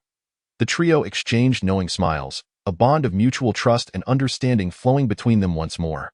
They knew that no matter how many unknowns and challenges lay ahead, as long as their hearts remained united, nothing was insurmountable. Thus, they embarked on their journey once more, filled with boundless aspirations and determination. Setting forth toward the unknown horizon in this land, torn asunder by the rifts of time and space, their legendary tale was only just beginning. Chapter 39. The Great Battle Against Wang Yu's Spatial Rift. Su Fu exclaimed, a shadow of gravity crossing his features. He understood well that this natural phenomenon was no trifling matter. It often heralded unknown dangers and opportunities. He swiftly signaled for Yu Huatian and Zhou Huayan to remain vigilant as he approached the rift. Attempting to discern what lay beyond, "Be careful," Zhou Huayan shouted, his figure flashing as he positioned himself before Su Fu, channeling all his energy to resist the pull of the rift. Yu Huatian was not to be outdone. He drew his long sword, its tip aimed at the rift. The sword's aura surged, forming a barrier alongside Zhou Huayan to fend off the impending threat. However, the power of the rift was far beyond human strength to withstand. Even united, the trio could barely maintain their footing. At that moment, a deep rumble emanated from within the rift, accompanied by a blinding light, and a figure slowly emerged. Clad in a black robe, with a stern visage and eyes that seemed to pierce through all worldly secrets. It was none other than Wang Yu, who had pursued Su Fu to this point. Yet, he appeared markedly different now, exuding an air of transcendence. Su Fu, I once thought we would never meet again in this lifetime. Yet fate has played its hand, and here you stand before me in this youthful guise. Wang Yu's voice pierced through the biting wind, each word resonating like iron. In the past, we faced life and death together, vanquishing that fiery phoenix. However, in your quest for immortality, you betrayed our oath at the crucial moment, consuming the phoenix's blood for yourself and treacherously ambushing me, leaving me grievously wounded and tormented for a century. Such a deep-seated grudge, I, Wang Yu, cannot forget. Today, I have gone to great lengths to draw you into this small world. It is here that our grievances shall find resolution. This place bore witness to your treachery and shall now witness your demise. I am not one who revels in slaughter, yet for you, only blood can quench the endless fury and resentment within me. Su Fu, you may believe that time can obscure all, yet true hatred like the icy blade in this frigid wind, only grows stronger with the passage of time. There can be no reconciliation between us. Only a battle unto death can sever this millennia-long curse. Today, I shall make you understand that the cost of betrayal is a burden you cannot bear.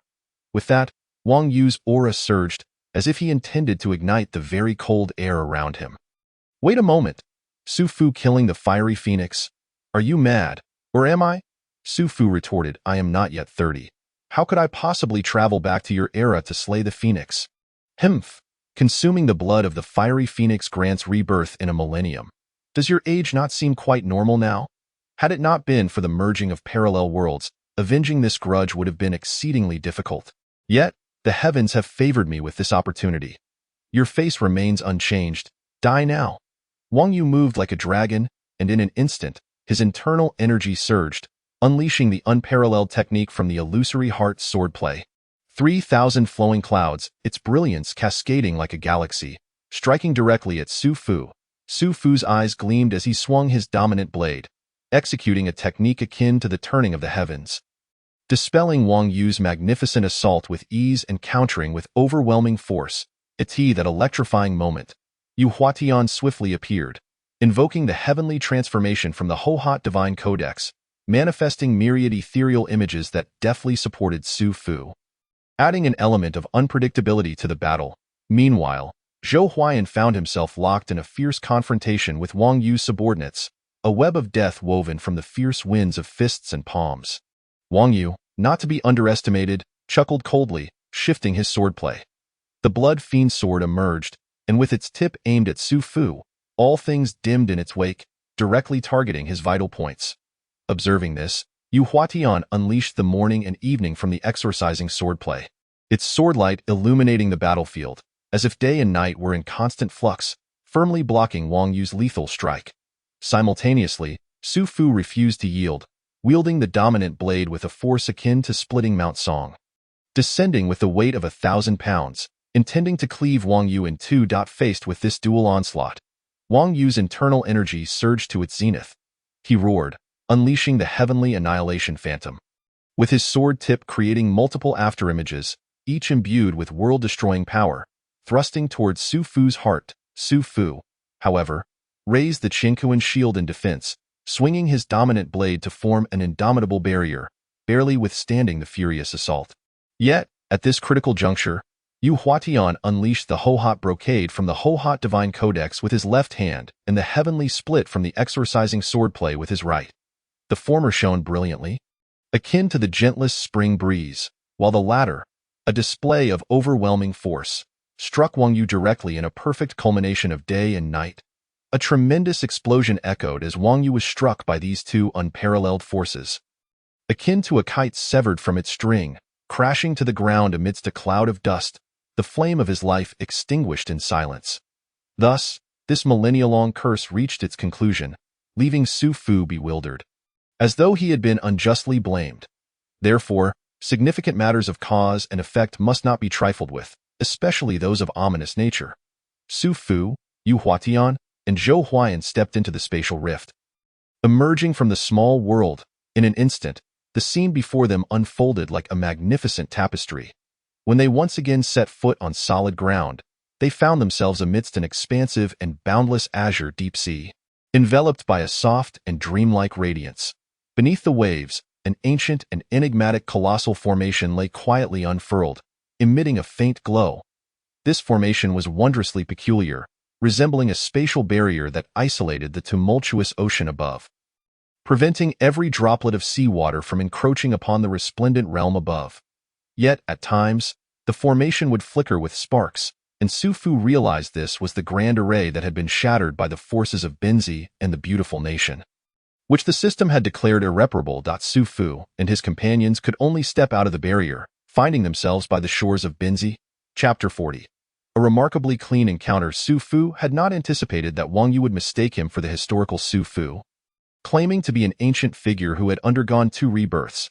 However, he possessed memories from his childhood, making it impossible for him to be that Su Fu. Standing by the shores of Binzi, the island bore nothing but a charred expanse of white, a testament to the nation's self-inflicted demise. Why, Lord, where are we? Inquired Yu Huatian. It is said that I have arrived on the island of many wild dwarfs. Su Fu replied, his expression one of frustration.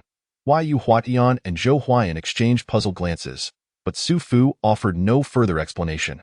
They fell silent, sharing a knowing look. Su Fu, Yu Huatian, and Zhou Huayan ventured into a village adorned with wooden huts, where only a handful of individuals remained. The majority had succumbed to the fate of zombies. Su Fu mused that it had been a while since he had collected zombies. He seized 10 low-tier zombies, upgrading them to the early stages of a third-tier existence, and sent them forth to the island to devour and level up freely. He paid them no mind, indifferent to what they consumed, for they were not likely to feast upon the virtuous. Leading Yu Huatian and Zhou Huayan, Su Fu made his way toward the volcano, rumored to harbor an 8-headed serpent. He intended to reshape its heads. After all, having so many felt rather peculiar.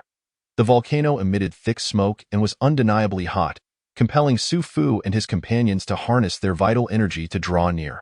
Uncertain of the serpent's location, they searched diligently. After a long while, Su Fu's spirits waned. He recalled the 10 zombies he had recently collected and summoned them to assist in the search. Remarkably, they discovered the creature hiding within a mountain cliff. Its lair marked by a large opening halfway up the slope. Su Fu and his companions stealthily entered, and the interior expanded significantly, ultimately revealing a space the size of a basketball court. Su Fu dispatched the 10 third-tier zombies to devour and level up freely.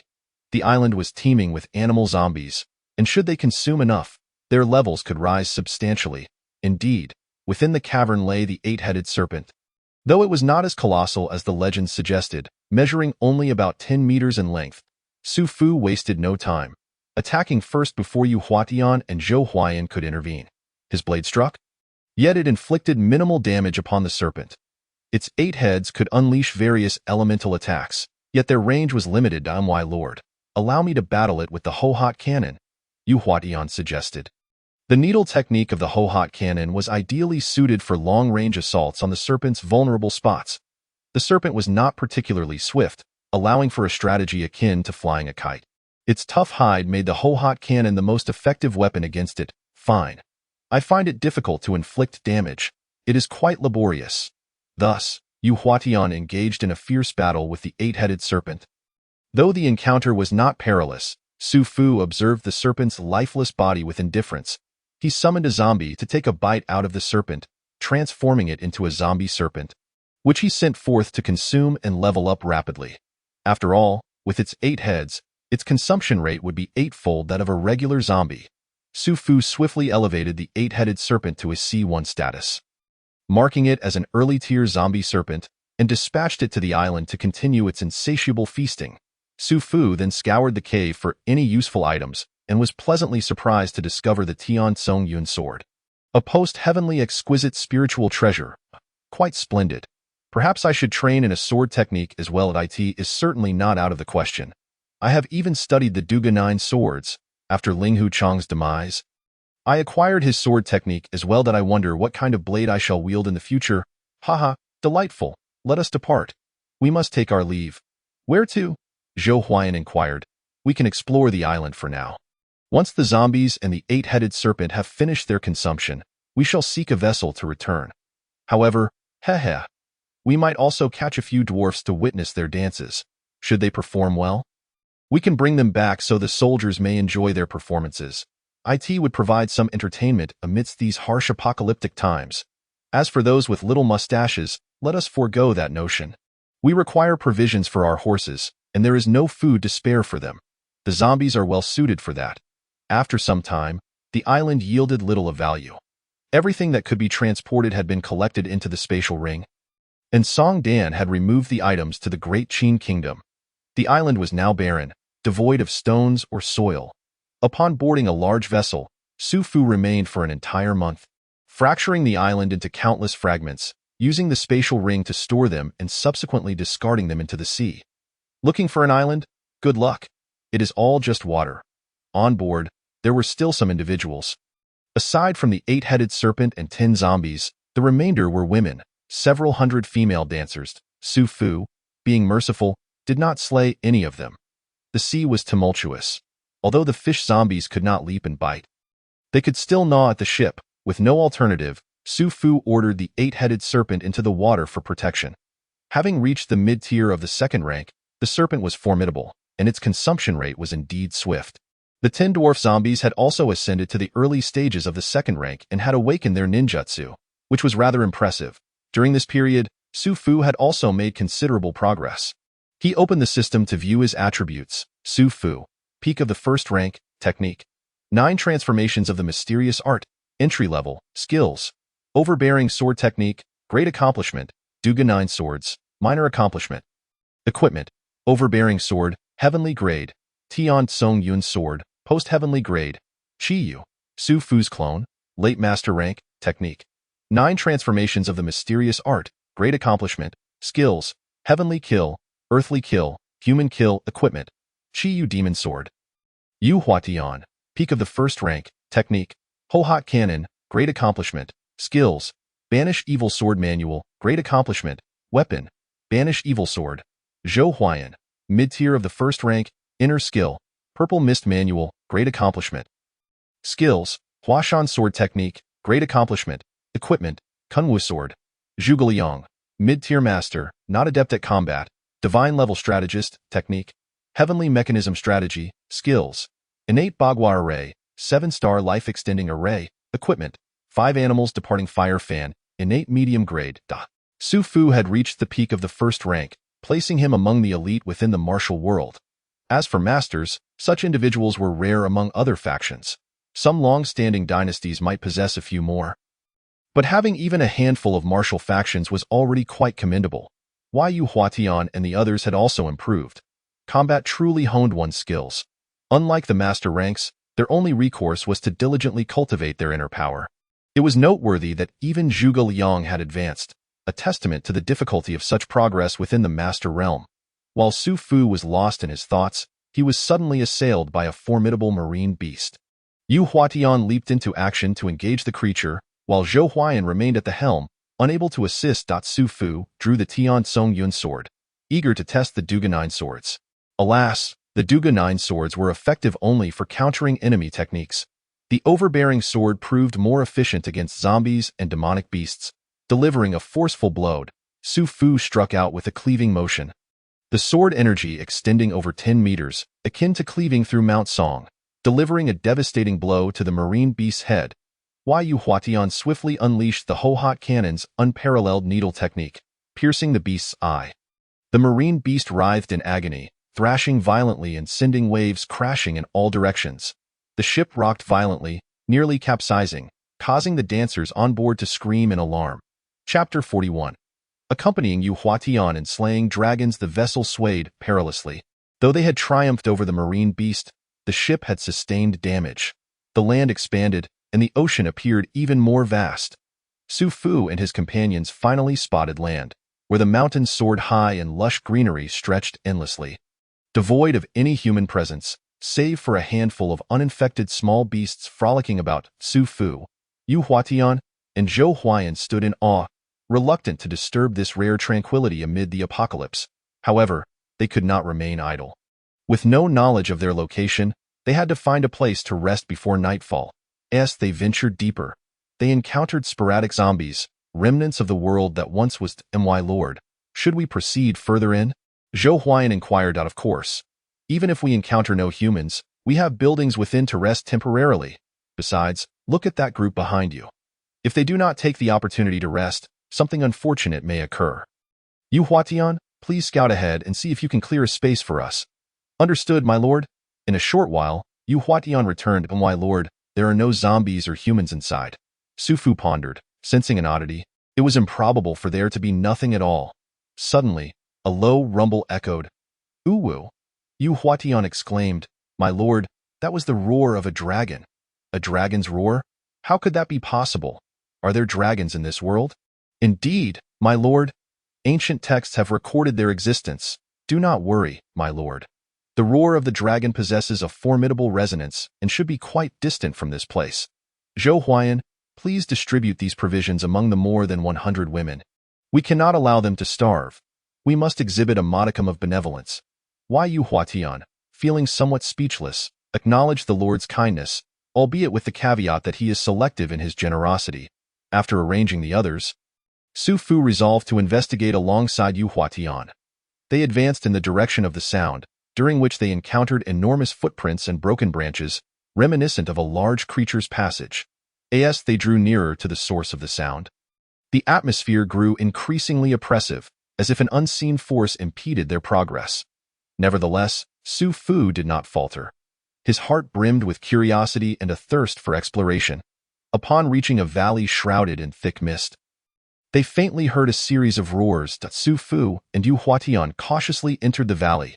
As the fog dissipated, they were taken aback by the sight before them. A colossal dragon spiraling in the air. Emanating an aura of authority, Su Fu gazed into the distance, contemplating that this dragon's strength likely lay in the mid-tier of master level. Both he and Yu Huatian were at the peak of first-rate strength, each wielding extraordinary weapons, and thus might stand a chance in battle. The dragon's essence could enhance their powers. Indeed, it could be slain. The prospect of victory seemed plausible. Why, Yu Huatian, this dragon's essence is of utmost importance to us, significantly enhancing our strength and potentially extending our lifespans by millennia. Will you join me in slaying this dragon? My lord, this battle is perilous. Yet I, Yu Huatian, vow to follow you to the death. His voice was calm but resolute, his eyes gleaming with an unyielding spirit. Su Fu smiled faintly, nodding in agreement as he summoned the utmost potential of his 9 transformations mystic art, an aura of dragon roars and tiger howls encircling him, exuding an overwhelming presence. Why, Yu Huatian, united, we shall fear no mere dragon. With a thunderous roar, the dragon erupted from the depths of the sea, engulfed in flames, its eyes blazing as it fixed its gaze upon the two. Initially, it unleashed a savage charge, aiming to shake the heavens with its raw physical might, but Su Fu met its assault with a decisive strike of his blade, the overwhelming power of his weapon dissipating the dragon's force entirely. Observing this, Yu Huatian swiftly maneuvered to the dragon's flank, invoking the myriad needles technique from the Hohat scriptures, a torrent of fine sword energy converging to strike the dragon's vital points. The dragon roared in fury, unleashing a fiery breath towards Yu Huatian, who nimbly evaded while executing the sky-opening technique with his exorcising sword, the sword light slicing through the air, clashing with the flames and igniting a shower of sparks. The battle intensified as Su Fu alternated between his power cleave and sweeping the army techniques, causing mountains to fracture and the skies to darken. Meanwhile, Yu Huatian's techniques, such as the Hohat Splendor and Peony Blossom, flowed seamlessly, each move imbued with the essence of the Hohat scriptures, leaving the dragon struggling to defend itself. As both sides found themselves in a stalemate, Su Fu suddenly roared, channeling the full extent of his 9 transformations mystic art. His inner energy surging, he leapt into the fray, the light of his blade intensifying as he unleashed the ultimate technique, Celestial Reversal. This maneuver not only neutralized the dragon's offensive, but ensnared its massive form in a distorted space, rendering it momentarily immobile. Seizing the opportunity, Yu Huatian unleashed a fierce strike with his exorcising sword, the radiant sword light descending like a divine presence, poised to sever all earthly bindings. Under the dual assault, the dragon emitted a desperate howl as its colossal body collapsed, never to rise again. Following the battle, Su Fu and Yu Huatian stood before the dragon's carcass, exchanging smiles filled with triumph and the thrill of newfound treasures. Su Fu approached the dragon, extracting its essence, which divided into 12 portions. One would suffice for a dragon, while the remaining 10 could be allocated to those who had contributed, most notably Zhuge Liang. As for Qiyu, he required none, for his corporeal form as a great shaman would not perish naturally. Su Fu, having secured the essence, turned to Yu Huatian, stating, "Our successful slaying of this creature merits our shared credit. However, this essence is a rare treasure. It must not be carelessly disposed of, for excess consumption can be detrimental." Why, Yu Huatian nodded in agreement, asserting, "You speak wisely, my lord. Furthermore, the body of this dragon holds great utility for us." He began to process the remains. They understood that this was not merely the demise of a colossal beast. The dragon's scales, as hard as iron, were ideal for forging weapons, while its flesh and blood contained rich spiritual energy. Invaluable to practitioners, Su Fu instructed Zhou Huayan to lead a group to dismantle the dragon and preserve its parts properly. As night fell, A bonfire was lit in the valley, and Su Fu's party sat around it, relishing the rare tranquility to my lord. What shall we do next? Zhou Huayan broke the silence, his eyes reflecting both anticipation and unease. Su Fu pondered for a moment before responding. First, we must repair our vessel swiftly to ensure our ability to depart this land at any moment. Yes, my lord. Zhou Huayan and the others responded in unison, determination gleaming in their eyes. In the ensuing days, Su Fu's group engaged in a flurry of preparations, utilizing the dragon-S scales and flesh to forge weapons and concoct supplements. However, just as they believed everything was progressing favorably, an unexpected message shattered this tranquility. It turned out that, on this land, they were not alone. There existed a more formidable force. This faction not only wielded a powerful army and advanced weaponry, but also commanded many mysterious powers. Their objective was none other than the dragon essence in Su Fu's possession. Chapter 42. The arrival of high martial forces. A glimmer of resolve flickered in Su Fu's eyes, for he understood the significance of the dragon essence and the calamity it could invite. He swiftly rose, surveying the faces of Yu Huatian and Zhou Huayan gathered around the fire. We may be confronting an unprecedented challenge. An unknown force has set its sights on the dragon essence we possess. We must relocate immediately to thwart their designs, my lord. We shall follow you, no matter how arduous the path ahead. Zhou Huayan was the first to declare. Indeed, I too stand with you in both advance and retreat. Yu Huatian also rose, his eyes shimmering with indomitable spirit. Su Fu nodded, warmth swelling within him. He realized that it was thanks to these two loyal companions that they had navigated countless perils. He promptly assigned tasks. Zhou Huayan, instruct the women to gather essential supplies, particularly those that include the dragon materials we can carry. We must travel light. Why, Yu Huatian? You are to remain vigilant, ensuring we are not ambushed during our relocation. Understood, they echoed in unison, before diligently attending to their respective duties. Night enveloped the valley in silence, save for the occasional roar of distant beasts. Su Fu's party commenced their migration stealthily, using the cover of darkness to advance swiftly towards their designated direction. Yet, as Su Fu had anticipated, the unknown force did not relent easily. When they reached a dense thicket, they were suddenly beset by an ambush. Arrows rained down like a torrential storm, accompanied by the din of battle cries. Igniting an intense conflict, Su Fu, wielding his blade, surged forward like a specter through the ranks of foes, each strike landing with precision upon vital points. Yu Huatian followed closely, his exorcising sword seemingly alive in his grasp, its light cleaving through adversaries. Meanwhile, Zhou Huayan led the 8 heads and 10 zombie warriors, fending off the enemy while safeguarding the precious dragon materials. Though their numbers were few, their steadfast resolve and coordinated efforts began to stabilize their front. The battle raged on, both sides suffering losses. Yet Su Fu understood that prolonging the conflict was not in their favor. He needed to identify a breakthrough to lead his companions to safety. Just then, he spotted a vulnerability in the enemy's formation. With a mighty roar, he leapt forth, descending upon the enemy commander like a tiger pouncing from the mountain. His blade cleaved with unmatched ferocity, bisecting the commander. With the fall of their leader, the enemy's offensive faltered. Su Fu seized the moment to rally his companions into a counterattack. Fueled by their unwavering spirit and exceptional skills, they ultimately routed the enemy. However, Su Fu was acutely aware that this was merely a temporary victory. The unknown force would not easily surrender. They had to press on in search of a secure refuge. Under the cover of night, Su Fu's party embarked on their journey once more. Their hearts were filled with uncertainty about the future and dread of the unknown. Yet they understood that only by forging ahead could they discover their own sky. The night was dark as ink, the stars obscured, leaving only the hurried footsteps and occasional gasps of their group echoing through the mountain forest. Su Fu led the way, with Yu Huatian and Zhou Huayan flanking him, while the women followed closely behind, clutching the crucial dragon materials for their research, their eyes reflecting both resolve and trepidation. We must exercise greater caution, Su Fu whispered to his companions. Given that the enemy could set an ambush here, we can only expect more unforeseen dangers ahead. Yu Huatian nodded, vigilantly surveying their surroundings while using his exorcising sword to clear the branches blocking their path, paving the way for the group. Zhou Huayan frequently glanced back to ascertain the condition of the group, ensuring that none had fallen behind. As they ventured deeper into the forest, they discovered that the path had grown increasingly treacherous.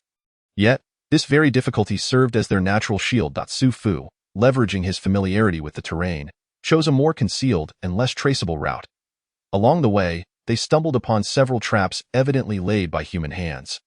But thanks to Su Fu's vigilance, they managed to evade them, as the night breeze turned cooler, dispersing the remnants of the battle's heat. It ushered in a sense of clarity. Su Fu halted their progress, allowing the group a brief respite while distributing provisions and water. In this fleeting tranquility, they exchanged glances, words unnecessary. Their mutual understanding and trust spoke volumes. After several days, they traversed the towering mountains, akin to giants. Arriving at the opposite side of the island, to their astonishment, they discovered a colossal ship anchored there, manned by an individual named Duanlang. After parting with the precious dragon Yuan, Su Fu successfully recruited Duanlang, who, loyal as a steadfast guardian, generously gifted the ship to him. The group boarded the vessel and departed the island, while Xianxia and his followers could do nothing but vent their fury on the island. Akin to enraged lions, unbeknownst to them, this entire scenario had been meticulously orchestrated by Nie Feng and his companions, who acted as cunning hunters, intent on seizing Su Fu's dragon Yuan. With the crisis seemingly averted, Su Fu felt a sense of calm wash over him. He summoned Yu Huatian and Zhou Huayan, leading them into the ship's hold. Carefully, he retrieved the invaluable dragon Yuan, solemnly presenting it to the two. This dragon Yuan was an exceedingly rare treasure, imbued with unfathomable power. Legend had it that consuming it could elevate one to the realm of masters and extend one's lifespan by millennia. At that moment, Duanlang had already ingested the dragon Yuan, successfully breaking through to the master realm, and became even more devoted to Su Fu. Thus, Su Fu was convinced that his undertaking would encounter no peril. Once the three had consumed the dragon Yuan, they began to concentrate, drawing upon the formidable energy it contained. As seconds ticked by, an atmosphere of solemnity enveloped the ship's hold. Finally, after enduring a lengthy and arduous endeavor, they each felt a surge of true energy erupt within them, akin to wild stallions breaking free. Simultaneously, they radiated brilliant light, as if aiming to pierce the heavens and illuminate the world around them. Ultimately, with a resounding crash that echoed through the air, the shackles within them shattered, and they successfully ascended to the coveted master realm. In that moment, joy erupted among them, their exhilaration beyond words. However, just as they basked in their triumph, the ship suddenly lurched violently. What was happening? Su Fu's expression shifted. Why, Lord, trouble is brewing. We are caught in a storm. A crew member rushed in, panic-stricken. Su Fu's heart sank. He glanced out the window to witness the howling winds and towering waves. The once tranquil sea had turned tumultuous, and the ship teetered precariously amidst the chaos. Damn it! Su Fu cursed. We must stabilize the ship at once. The group hurriedly exerted their powers, attempting to regain control. But the storm was too fierce, rendering their efforts fruitless. In this dire moment, Nie Feng and his cohort appeared at the bow of the ship. Su Fu, hand over the dragon Yuan, Nie Feng sneered. A glint of ferocity flashed in Su Fu's eyes. You greedy lot shall not take the dragon Yuan from me. With that, a fierce battle ensued. Chapter 43. The Great Battle of High Martial Arts. Su Fu stood at the center of the battlefield. His grip firm on the dominating blade, the nine turns profound art operating at its zenith, a faint, mystical light surrounding him as if he commanded the very forces of the universe. His gaze was icy as he surveyed the surroundings, where Yu Huatian, Zhou Huayan, and Duanlang stood poised, each radiating an impressive aura. Clad in black, Yu Huatian had mastered the Ho-Hot cannon, his Bixia sword dancing in his hands like a dragon playing in water, ready to deliver a lethal strike. Zhou Huayan donned a green robe, the internal energy from the Xixia scripture flowing through him, his Huashan swordplay exquisite, each move infused with the spirit of mountains and rivers. Ethereal and extraordinary, Duanlang wielded the fire scale sword, its blade enveloped in blood fire, exuding a ferocious aura that seemed capable of incinerating anything in its path. With a command, the battle erupted instantaneously. Su Fu's form surged forward, the dominating blade sweeping through the air with a majestic force, as though 1,000 cavalry were charging forth, directly targeting Xianxia. Xianxia snorted coldly, his energy swirling around him, effortlessly neutralizing the assault before countering. Niefeng and Bu Jingyun combined their swords, the glimmering blades intertwining as they engaged Zhou Huayan and Duan Lang in fierce combat. On the battlefield, the clash of blades and swords was a dazzling spectacle. Su Fu's might was palpable. With each strike of the dominating blade, the space around him seemed to tear apart, while his sweeping attack was so powerful that it resembled a deluge of cavalry. Unstoppable. Yu Huatian's Bixia swordplay was intricate, with every sword strike embodying the essence of the Ho-Hot cannon, rendering defenses futile. Zhou Huayan's Huashan swordplay was fluid and graceful, with moves like white clouds emerge from the mountains and winds bring auspicious tidings flowing seamlessly, complementing Niefeng and Bu Jingyun's sword techniques. Duan Lang's bloodfire-infused fire scale sword unleashed devastating techniques like Wild Dragon Slash and Bloodfire Thunder, creating sparks as they clashed with Jian Chen's sword. As the battle reached a fever pitch, Su Fu felt the urgency, channeling the full power of his 9 turns profound art. The mystical light on the dominating blade surged, and he unleashed the Qian Kuan Dozhuan, warping the surrounding space and causing opponent strikes to miss their marks. Seizing this opportunity, he leapt into the air, aiming a devastating blow at Di Shitian, intent on erasing him from the battlefield. However, Di Shitian was no ordinary foe. Unafraid of Su Fu's formidable dominating blade, he unleashed his ultimate technique. In an instant, 2 terrifying forces collided, causing the very heavens and earth to tremble. A thunderous explosion rang out, echoing like a clap of thunder. Deafening. An unparalleled shockwave radiated from the point of impact, shattering the space around them into a chaotic scene. In that heart-stopping moment, Yu Huatian, Zhou Huayan, and Duan Lang, waiting for the opportune moment, sensed the shift in the tide of battle. They each targeted the vulnerabilities of Niefeng, Bu Jingyun, and Jian Chen, launching a fierce counterattack without hesitation, seeking to deliver a fatal blow. In the midst of this life-and-death struggle, the deep bond of brotherhood between Niefeng and Bu Jingyun reignited.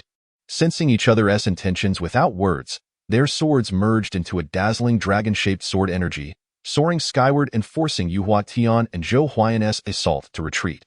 They then took a step back, choosing to refrain from assisting Di Shitian. Watching the unfolding chaos and the swirling maelstrom, Su Fu darted towards Di Shitian like a wraith. Radiant light flickered in his hands as mysterious runes shot forth. Launching towards Di Shitian.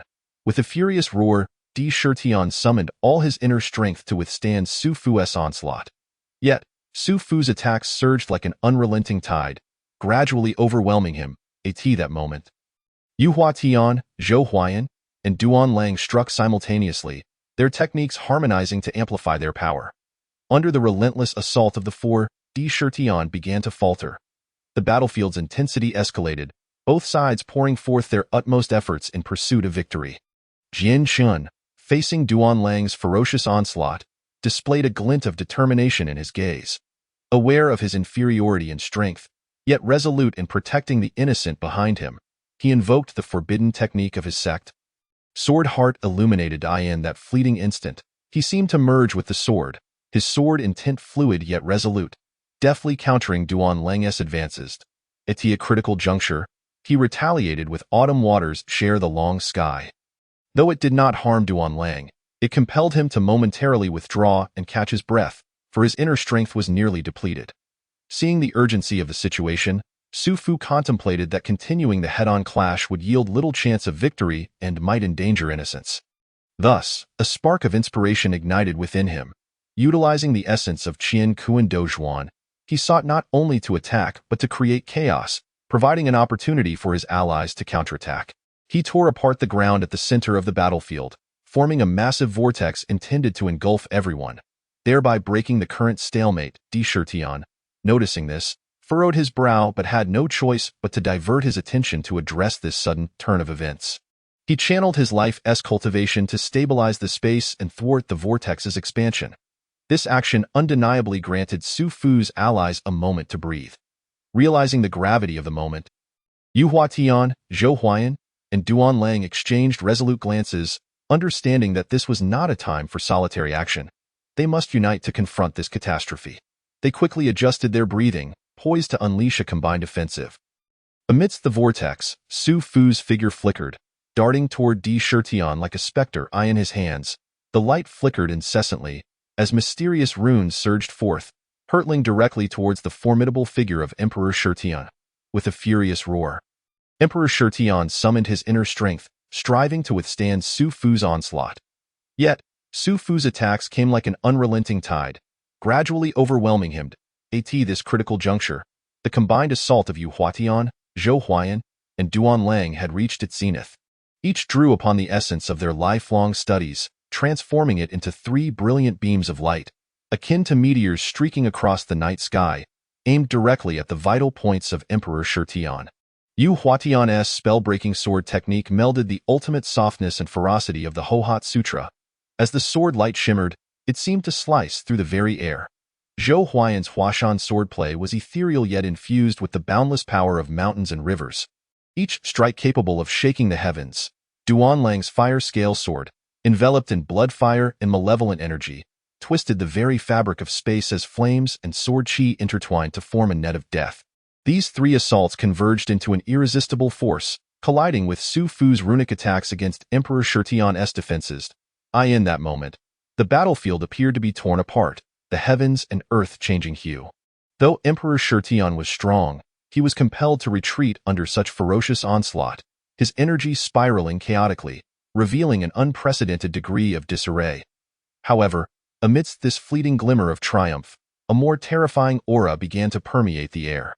Aware that the outcome of this battle could determine the fate of his martial path, Emperor Xianxia let out a thunderous roar, fully unleashing his latent potential. A power beyond the ordinary erupted from within him, instantly dispersing the surrounding attacks. Chapter 44. The Black Ice Platform. Himph. Mere mortals dare to challenge me. A mad and defiant glint shone in Emperor Xianxia's eyes as he lunged towards Su Fu. Clearly perceiving him as the greatest threat, Su Fu, witnessing this, allowed a faint smile to grace his lips, fully aware that this battle had reached a pivotal moment. Drawing a deep breath, he pushed the 9 turns profound art to its utmost limit. The aura of his dominant blade surging with an overwhelming brilliance, as if it could devour all that he bellowed. 9 turns return to 1. The dominant blade is unparalleled. With that furious exclamation, Su Fu's dominant blade transformed into a radiant streak of light that sliced through the skies, aimed squarely at Emperor Xianxia. This strike encapsulated the quintessence of his martial arts and convictions, representing his ultimate pursuit of the pinnacle of martial prowess. Not to be outdone, Emperor Xianxia unleashed his most formidable techniques, clashing head-on with Su Fu's dominant blade. The two forces collided violently in midair, erupting into a dazzling brilliance that enveloped the entire battlefield. Time seemed to freeze at that moment, all eyes fixated on the point where the lights converged, eagerly anticipating the final outcome. At last, with a deafening roar, the brilliance began to wane. When the dust settled, Su Fu stood at the center of the battlefield, wielding the dominant blade. Despite his tattered garments, his eyes sparkled with the light of victory. In stark contrast, Emperor Xianxia had vanished without a trace, leaving behind a bottomless pit as the only testament to his prior existence. Though Emperor Xianxia had not perished, he was acutely aware that this technique was beyond his capacity to counter, thus he chose to retreat temporarily. Su Fu and the others were taken aback, for he was none other than the historical Su Fu, who had consumed phoenix blood and acquired an immortal body. How could he easily meet his demise? Wearing an icy mask, Emperor Xianxia regarded the crowd with an odd expression. Just as they were pondering, he burst into laughter, his voice echoing through the heavens. Su Fu, you are indeed formidable, but do not presume that this will be enough to defeat me. With that, a blood-red aura emanated from him, chilling the surrounding air. Su Fu's expression turned grave, for he knew that Emperor Xianxia still had a trump card. Today, let us settle this enmity once and for all. Su Fu brandished the dominant blade, charging once more towards Emperor Xianxia, heralding the onset of a fierce battle. Yu Huatian, Zhou Huayan, Duan Lang, come join me in this fight. Su Fu's voice resonated like thunder, echoing through the skies. The three, hearing his call, steeled their expressions, drawing their weapons and preparing for battle. Yu Huatian, graceful in his movements, activated the Hohat Sutra, causing resplendent peony petals to bloom around him, each petal concealing a lethal edge in an instant. A myriad of sword shadows converged to strike at Emperor Xianxia's vital points. With a cold smirk, Emperor Xianxia unleashed his spell-breaking sword technique, the meteoric sword light cascading like a galaxy, fiercely clashing with Yu Huatian's assault, igniting sparks that trembled the very space around them. Zhou Huaiyan countered with the Huashan swordplay, his movements as light as clouds floating from a peak, yet laced with hidden lethality. With the sharp sword chi of wind coming ceremony, he incessantly harassed Emperor Shutian's flanks. Each time Emperor Shutian attempted a counterattack, Zhou Huaiyan would deftly evade, showcasing the exquisite finesse of his swordsmanship. Leaving onlookers in awe, Duanlang, enveloped in blood fire and malevolence, wielded the fire scale sword as if it were alive, each swing accompanied by roaring flames and thunderous dragon roars. The alternating strikes of the mad dragon slash and fire scale's thunderous roar transformed the battlefield into a sea of flames, forcing even Emperor Shutian to momentarily retreat from the onslaught.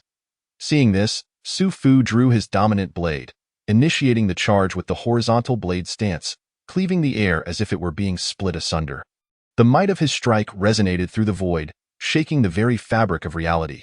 Following this, he unleashed the sweeping the army technique, the dominant blade morphing into a crimson whirlwind, unstoppable and unyielding. Emperor Shutian's expression shifted, yet he would not yield, countering with the spell-breaking sword technique of purple chi coming from the east and the direct assault on the yellow dragon in succession, resulting in a fierce stalemate. As the battle escalated to a fever pitch, Su Fu understood that to secure victory, he must employ his ultimate technique. Drawing a deep breath, he reached an unprecedented realm with the 9 turns profound art. The dominant blade radiating an overwhelming brilliance, manifesting into the terrifying strike known as Qian Kuan Break. With this blow, the heavens themselves seemed to tremble, as if the universe quaked beneath its might. Seeing this, Emperor Shutian also poured forth all his strength, executing the spell-breaking sword technique of sun and moon shining together and opening heaven and earth simultaneously. The intertwining sword light and blade aura erupted in a brilliant display, tearing the battlefield apart. In this critical moment, Su Fu's Qian Kuan Revolve surreptitiously activated, skillfully deflecting Emperor Shutian's assault and countering with a retaliatory strike. Simultaneously, Yu Huatian, Zhou Huaiyan, and Duanlang coordinated seamlessly, each unleashing their ultimate techniques to collectively besiege Emperor Shutian. After a fierce struggle, Emperor Shutian ultimately succumbed to the combined might of Su Fu and his allies, retreating into the clouds and vanishing from sight, as the laughter echoed and gradually faded. A piece of cloth descended from the sky, inscribed with the words, "I have recorded today's defeat. When my powers are fully realized, it shall be the day of your annihilation." Su Fu picked up the cloth, gazed at it for a moment, then turned to his companions, stating, "This individual possesses unfathomable strength. He will undoubtedly return. We must diligently cultivate to prepare for his next assault." At this moment, Nie Feng, Bu Jingyun, and Xianxia approached, declaring, "Su brother, we were coerced by Emperor Shutian. Our earlier battle was not by our own will." Su Fu nodded in understanding, recognizing that Nie Feng, Bu Jingyun, and Xianxia were victims as well. With Emperor Shutian having escaped, they had regained their freedom. Emperor Shutian's Heavenly Gate organization is quite formidable. I wish to establish a united alliance, the Black Ice Platform, to jointly combat the threat of the Heavenly Gate. Brother Nye, Brother Bu, Brother Qin, would you be willing to join the Black Ice Platform as deputy leaders, managing its affairs? Upon hearing this, Nie Feng, Bu Jingyun, and Xianxia exchanged glances, each seeing resolve and determination reflected in the other's eyes. They understood the vast power of Emperor Shutian's Heavenly Gate. If they did not act swiftly, the martial world could plunge into an unprecedented calamity. Nie Feng spoke first, his voice steady and powerful. "Su brother, your foresight is commendable. We shall fully support you. As long as the Heavenly Gate remains, peace in the martial world shall be elusive. I am willing to join the Black Ice Platform and serve as deputy leader in our joint efforts against the Heavenly Gate." Bu Jingyun followed suit, his gaze radiating fierce determination. "I, Bu Jingyun, swear by my unparalleled sword to fight to the death against the Heavenly Gate. Count me in for the Black Ice Platform." Xianxia nodded in agreement, his gentle nature not wavering in the face of righteousness. "Though I, Xianxia, may be lacking in talent, I am willing to contribute my humble strength to the martial world. I pledge my unwavering loyalty to the Black Ice Platform." Seeing this, Su Fu felt a swell of relief. He knew that with the addition of these 3 skilled allies, the strength of the Black Ice Platform would significantly increase. Enhancing their odds against the heavenly gate, he stepped forward, placing a hand on both Niefeng and Bu Jingyun's shoulders, then turning to Jianshun, he declared solemnly, "Excellent, with your assistance, the Black Ice Platform shall become a formidable bastion against the heavenly gate. From this day forth, we shall be brothers in life and death, united in our quest to safeguard the peace of this martial world." With that, the four burst into hearty laughter, their voices filled with an unwavering hope and steadfast conviction for the future. Chapter 45. The chaos of the great Han Earth immortal Su Fu and his companions returned to land by boat. Hastening back to the Great Qin without delay, Su Fu summoned Zhuge Liang, recounting the perilous events they had faced, and began preparations for the establishment of the Black Ice Platform, recruiting like-minded martial artists and fostering goodwill to collectively combat the threat posed by the Heavenly Gate. Meanwhile, Su Fu was acutely aware of the importance of improving his own cultivation. He secluded himself in rigorous cultivation, striving to further refine the 9 transformations of profound skills, aiming to reach a higher realm. Su Fu understood that only by becoming stronger could he better lead the Black Ice Platform and survive in the chaotic world following the apocalypse. Time passed swiftly like a fleeting horse. And soon, the Black Ice Platform had risen to prominence within the martial world, becoming a formidable force not to be underestimated. Su Fu, along with Niefeng, Bu Jingyun, and Jianshun, gained considerable renown. He relocated the Qin King's palace back to its original base. Recognizing the advantageous position it offered, System, Open Attribute Panel, Su Fu, Early Master, Skill, 9 transformations of profound skills, Beginner, Technique, Overbearing Blade Technique, Major Completion, Dugu 9 Swords, Minor Completion, Equipment, Overbearing Blade, Innate Top-Grade Spiritual Treasure, Tian Tsong Yun Sword, Acquired Supreme Spiritual Treasure, Mounts, Divine Eagle, Divine Tiger, Chi Yu, Su Fu's Avatar, Late Master, Skill, 9 transformations of profound skills, Major Completion, Techniques, Heavenly Kill, Earthly Kill, Human Kill, Equipment, Chi Yu Demon Blade Zhuge Liang, Late Master, Not Adept in Combat, Divine Level Strategist, Skill, Heavenly Mechanism Strategy, Techniques, Innate 8 Trigrams Formation, 7 Stars Life Renewal Formation, Equipment, 5 Beasts Fire Fan, Innate Middle Grade Spiritual Treasure, Others. Slightly noted.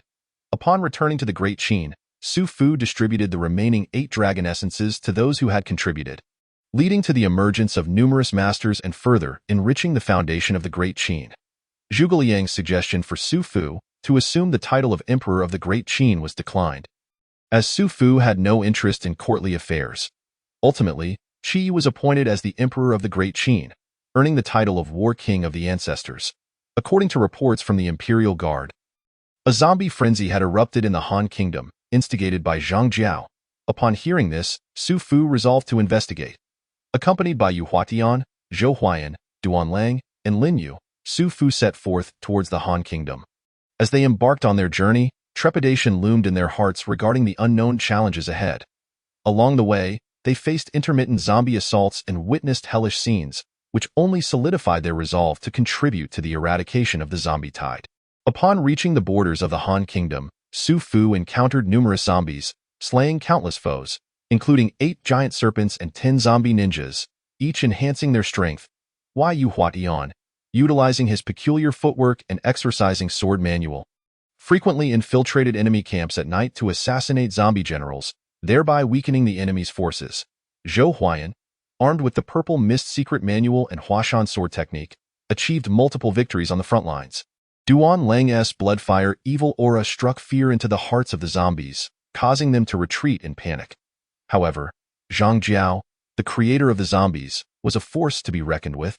Having reached the pinnacle of mastery, he commanded a vast zombie army and wielded dark sorcery to manipulate life and death. Reports from the Imperial Guard indicated that there were 3 immortals in the Han Kingdom, Zhuo Yu Ji, and Nan Hua.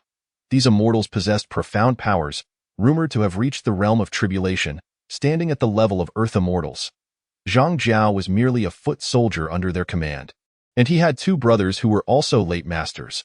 The calamity befalling the Han dynasty was dubbed the Earth Immortal Uprising. Within the Han court, there were also formidable individuals. If they did not emerge during national crises, it was because they wished to remain hidden, making it difficult to breach the imperial city, which deterred Zhang Jiao from recklessly advancing. Though Su Fu and his companions had attained mastery, they were still only early masters. Their powers insufficient for reckless ventures. Su Fu, accompanied by Yu Huatian, Zhou Huayan, Duan Lang, and Lin Yu, roamed the land, slaying zombies. One day, they arrived in the heart of the Central Plains, where General Huang Fusong was stationed outside of Xianxia City. Confronting the zombie army in a tense standoff, the atmosphere thick with impending battle, Huang Fusong, a renowned general, exuded an indomitable spirit. Although his troops were filled with morale, they found themselves helpless against the zombies' eerie formations and undead bodies, resulting in a stalemate that wore down their spirits. Beneath Xianxia City, war drums thundered, but the oppressive weight of the situation remained palpable. At that moment, several streaks of light appeared at the edge of the horizon. As Cao Cao, Liu Bei, Guan Yu, and Zhang Fei raced from afar, their arrival was akin to a refreshing rain in a desert, bringing a turning point to the stifled battlefield. Cao Cao, ever the strategist, quickly discerned the weaknesses of the zombie army. Liu Bei, known for his benevolence, had the valiant generals Guan and Zhang at his side, eager to assist Huang Fusong. General Huang Fu, we are willing to lend you our aid to vanquish this foe. Cao Cao's booming voice cut through the din of battle, resonating in the hearts of all present. Hearing this, Huang Fusong's eyes sparkled with hope, and he gratefully replied, Lord Cao, Uncle Liu, this kindness shall be etched in my heart forever. They quickly discussed strategies, with Cao Cao proposing a plan. Though the zombie army is formidable, they fear fire. We can prepare oil and kindling overnight, and when the hour is late and quiet, we shall launch a fiery assault, surely breaking their formation. This suggestion was met with unanimous approval, and they promptly set off to execute their respective tasks. Su Fu and Yu Huatian were tasked with covert reconnaissance to ensure the fire assault would be foolproof. As night deepened, the stage for a grand martial confrontation quietly unfolded outside Xianxia City. At midnight, silence enveloped the land, interrupted only by the distant sound of a low horn signaling the attack. Cao Cao took charge, pouring oil down like a crimson dragon emerging from the sea, igniting the towering piles of kindling. Flames soared into the sky, illuminating the night as the zombie army wailed amidst the inferno. Their undead forms rendered weak under the scorching blaze. Guan Yu wielded his green dragon crescent blade, while Zhang Fei brandished his 8-foot-long serpent spear, both charging into the fiery chaos like deities of war. Leaving destruction in their wake, Liu Bei, with his compassionate heart, comforted the injured soldiers, bolstering their morale. Zhou Huayan, Duan Lang, and others also showcased their prowess, engaging in fierce combat with the enemy. Ultimately, through their collective efforts, the zombie army was utterly defeated, lifting the siege of Xianxia. Huang Fusong gazed across the battlefield, cleansed by fire, feeling a surge of emotion. He understood that this victory was not merely a demonstration of martial might, but a triumph of conviction. Su Fu, Yu Huatian, and their companions found their resolve further strengthened through this battle, affirming their belief that in this chaotic era of apocalypse, evil would be eradicated, and as long as evil persisted, bloodshed would not cease. When I sheathe my sword, all evil shall vanish, and the people shall thrive. There remained many zombies in the world, merely controlled by the malevolent sorcerer Zhang Jiao. Zombies were but a lesser version of the stronger corpses, both spreading their contagion through bites, yet the latter's physical prowess far surpassed that of mere zombies. At times, Su Fu even felt that zombies were the products of wicked schemes, crafted from the poison of the stronger corpses. Chapter 46. The dire situation after the battle. The night was as dark as ink. Gathered around a fire, Su Fu spoke slowly. Esteemed allies, on this night, to be in the company of such heroes is indeed a great fortune for me. Su Fu, Brother Cao Cao's strategic foresight, Brother Liu Bei's renowned benevolence, and the unparalleled bravery of Generals Guan and Zhang have left me in awe, and I yearn to glean from your essences to strengthen the foundation of my black ice platform. Upon hearing this, Cao Cao smiled knowingly. Brother Su Fu speaks too highly. The tides of the world benefit us all. Since we have fought side by side, we should continue to advance together, pursuing great endeavors. Liu Bei appeared even more sincere. Brother Su Fu harbors grand ambitions, which I greatly admire. Though I am unworthy, I am willing to devote my all to aid you in overcoming the heavenly gate and restoring peace to the world. Guan Yu and Zhang Fei nodded in agreement, their eyes gleaming with the desire for battle and unwavering camaraderie. Seeing this, Su Fu felt reassured and continued. As you all share this sentiment, I shall refrain from further words. Though the crisis of Xianxia is resolved, the threat of the heavenly gate persists, and the turmoil of the earth immortal surges beneath the surface. My intention is to seize this opportunity to forge a more robust alliance, advancing towards the Great Qin to deliberate on our grand strategy. What are your thoughts? That aligns perfectly with my intentions. Cao Cao and Liu Bei replied almost simultaneously, their eyes sparkling with boundless aspirations for the future. Thus, the group embarked on their journey to the Great Qin, filled with anticipation for the challenges that lay ahead and a yearning for victory. Upon reaching the capital of the Great Qin, Su Fu accorded the highest honors to these heroes from all corners of the realm. The banquet, amidst the clinking of cups, the atmosphere was warm and harmonious. Zhuge Liang gently waved his fan, articulating his strategic vision. To quell the chaos of the world, we must first stabilize our own lands and then confront external threats. My proposal is to first employ decisive measures to eradicate the zombie menace within the Han Kingdom, solidifying our rear, and then gradually apply pressure on the Heavenly Gate and Earth Immortal factions, fracturing and dismantling them until they are entirely eradicated. Only then can we restore peace to the realm. However, just as the gathering was immersed in aspirations for the future, a shocking piece of news arrived like a bolt from the blue. The threats posed by the Earth Immortal uprising and the Heavenly Gate had quietly intensified. As if some unknown force was stirring behind the scenes, casting an even darker shadow over the already tumultuous state of affairs. The Earth Immortals, beings who transcended the mundane and had cultivated for millennia, were meant to be guardians of peace, yet for reasons unknown, they had entered the world, possibly lured by the Heavenly Gate or driven by the desire to seize the legendary treasures of the Immortals. Their conflicts had spilled over into the mortal realm, causing innocent civilians to suffer from the ravages of war and magic, resulting in untold devastation. The Heavenly Gate, an ancient and mysterious organization, wielded influence across the world, holding countless secrets and powers unknown to many. They appeared to revel in the turmoil of the celestial chaos, even covertly inciting discord, with the intent of achieving their nefarious objectives amidst the chaos. Su Fu was acutely aware that a far greater conspiracy lurked behind the Heavenly Gate. If not swiftly unveiled and thwarted, the entire realm could plunge into an abyss of irretrievable despair. Faced with this sudden upheaval, Su Fu, Cao Cao, Liu Bei, and others rapidly recalibrated their strategies, opting for a divided approach. Su Fu, leveraging the extensive intelligence network of the Black Ice platform, undertook a thorough investigation into the origins of the Heavenly Gate and the celestial chaos. Cao Cao, commanding his elite troops, ventured to the epicenter of the conflict among the Celestials, aiming to quell the unrest and shield the innocent, while Liu Bei, accompanied by Guan Yu, Zhang Fei, and the newly allied Zhuge Liang, proceeded to the heart of the Han territory to eradicate the zombie frenzy and secure the rear lines. In this unprecedented crisis, the collaboration among various factions proved paramount. Su Fu not only forged close alliances with Cao Cao and Liu Bei, but also actively sought assistance from other sects and clans to collectively resist the external threats. In an instant, the capital of the Great Qin became the focal point for heroes from across the realm, where diverse wisdom and strength converged, preparing for the impending conflict. As time progressed, Su Fu and his companions gradually unraveled the secrets behind the Heavenly Gate and the celestial chaos. It became evident that this entire scheme was orchestrated by the Heavenly Gate to attain supreme power, to shatter the laws of heaven and earth, and to breach the primordial realm, employing various means.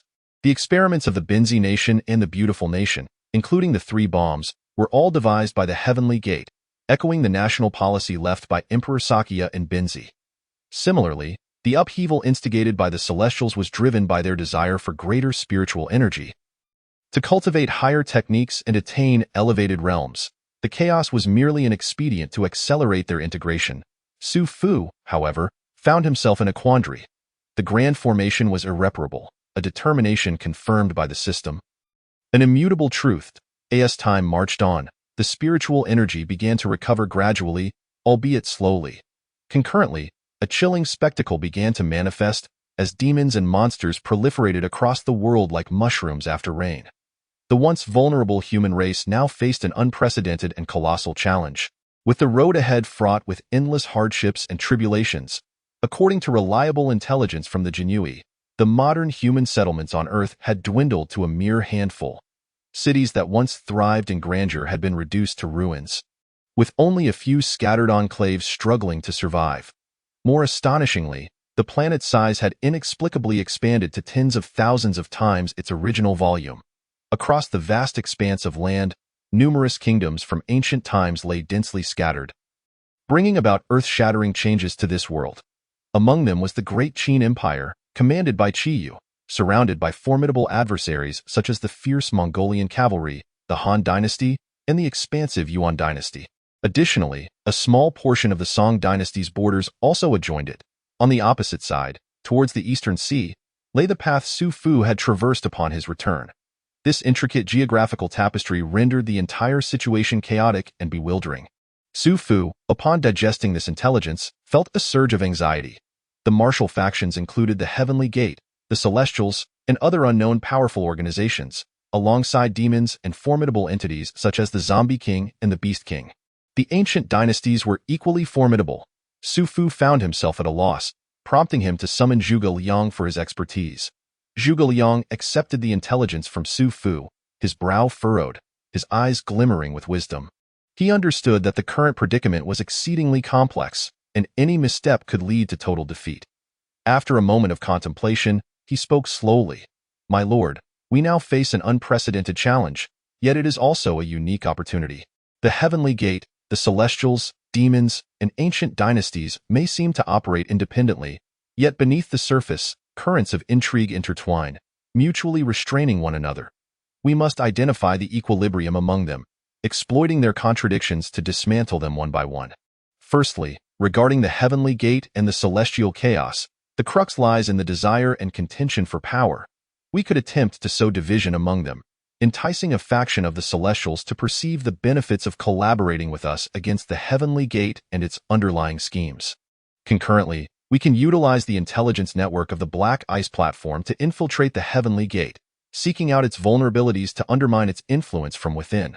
Secondly, concerning the diminishing human settlements and the expanding size of the Earth, this situation poses both a crisis and an opportunity. We could contemplate uniting the remaining human enclaves to form a robust defensive line while combining technological prowess with the martial skills and sorcery of the ancient dynasties to forge new tactics and weaponry, thus enhancing our combat effectiveness. Chapter 47. The clash between the Great Qin and Mongolia Kongming.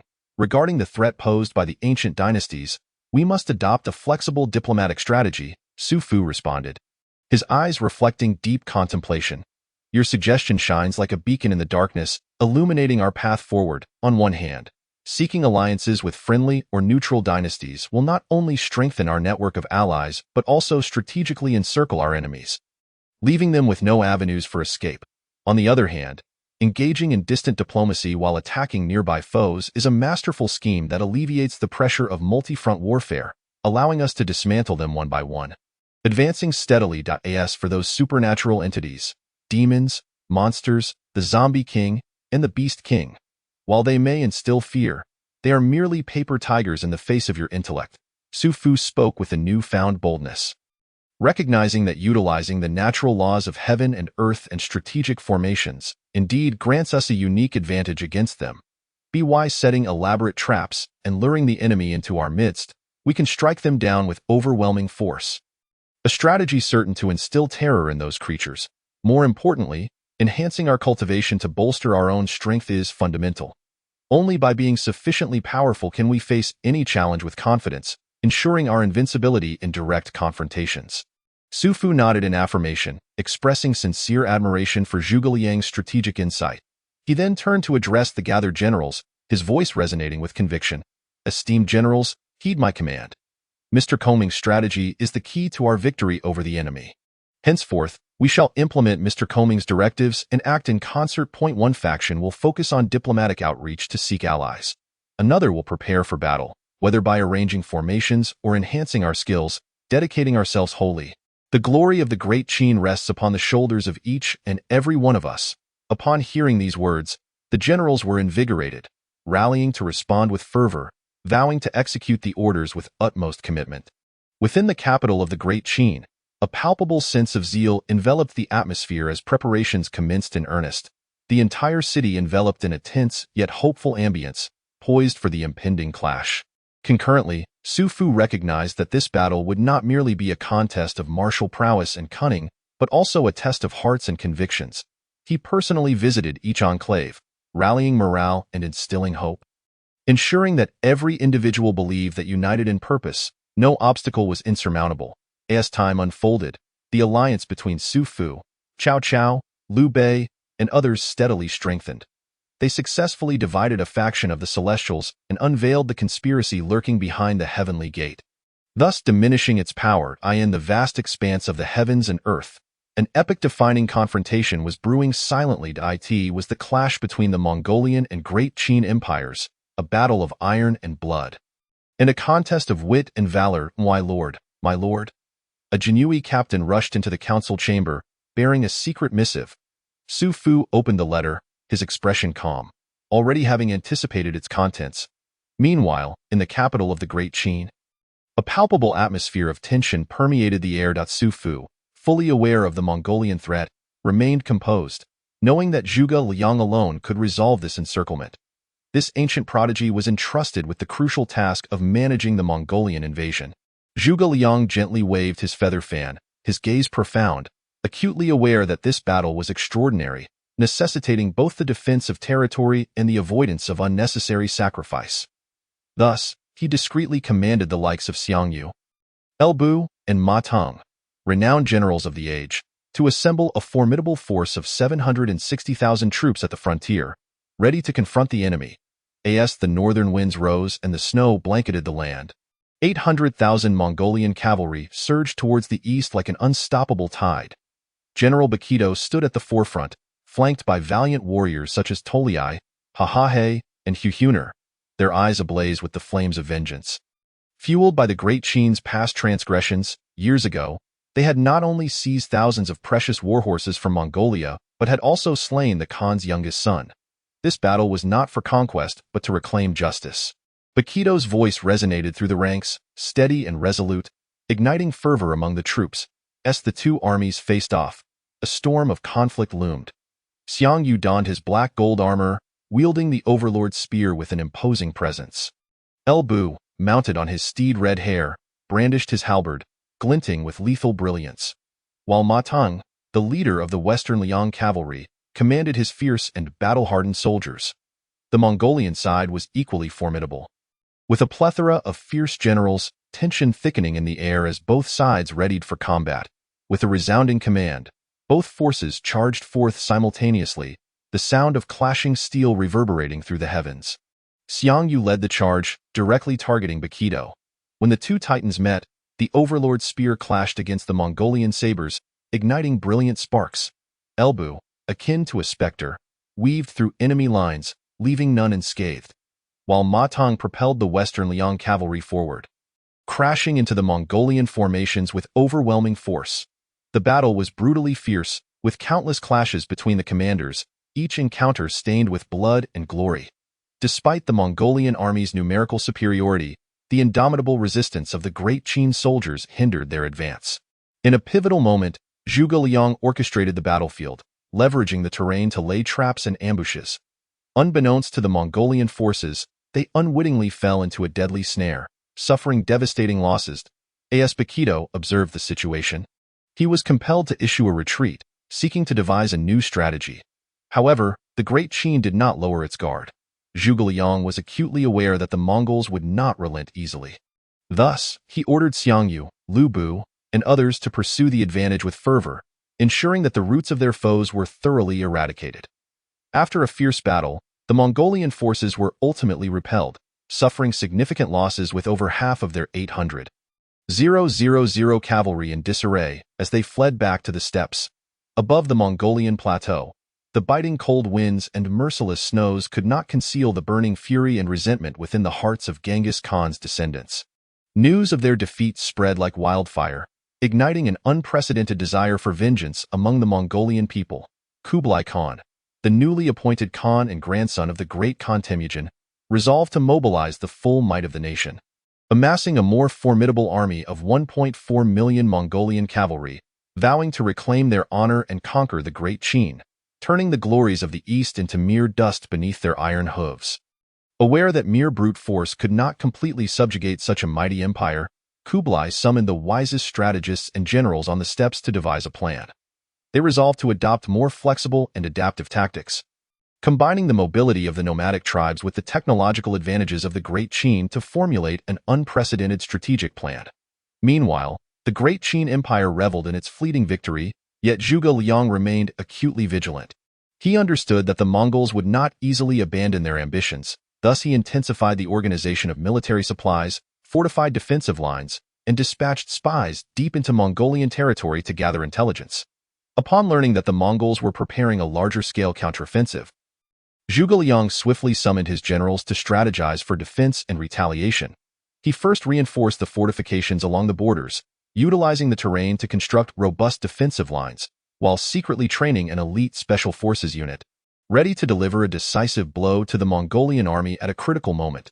Additionally, Zhuge Liang adeptly employed psychological warfare, disseminating false intelligence and creating an atmosphere of panic to undermine the morale of the Mongolian troops. Eventually, the Mongolian army surged forth like a tide, dark clouds looming ominously over the city. The Great Qin's border defenses trembled under the ferocious assault of the Mongolian cavalry, yet the soldiers of the Great Qin, fueled by unwavering faith and indomitable will, staunchly defended every inch of their land. Both sides found themselves locked in a gripping stalemate, with the battle raging fiercely. However, just as the Mongolian forces believed victory was assured, Zhuge Liang's special forces, the Jin Wei, launched a surprise attack. Utilizing the cover of night, they stealthily infiltrated the Mongolian camp, setting fire to supplies and assassinating commanders, plunging the Mongolian encampment into chaos. Simultaneously, the main forces of the Great Qin, under Zhuge Liang's command, initiated a full-scale counteroffensive. At that moment, history itself seemed to be stirred by an irresistible force. Once great warriors such as Xianxia, Lu Bu, and Ma Teng, clad in armor and wielding sharp blades, rose as if resurrected from ancient battlefields, charging forth with unyielding momentum. Each of their assaults struck like tigers descending from the mountains, shaking the very earth, causing the enemy to flee in terror, their morale plummeting to an all-time low. The Mongolian cavalry, once the scourge of Eurasia, now felt unprecedented pressure under the combined onslaught of these three fierce generals.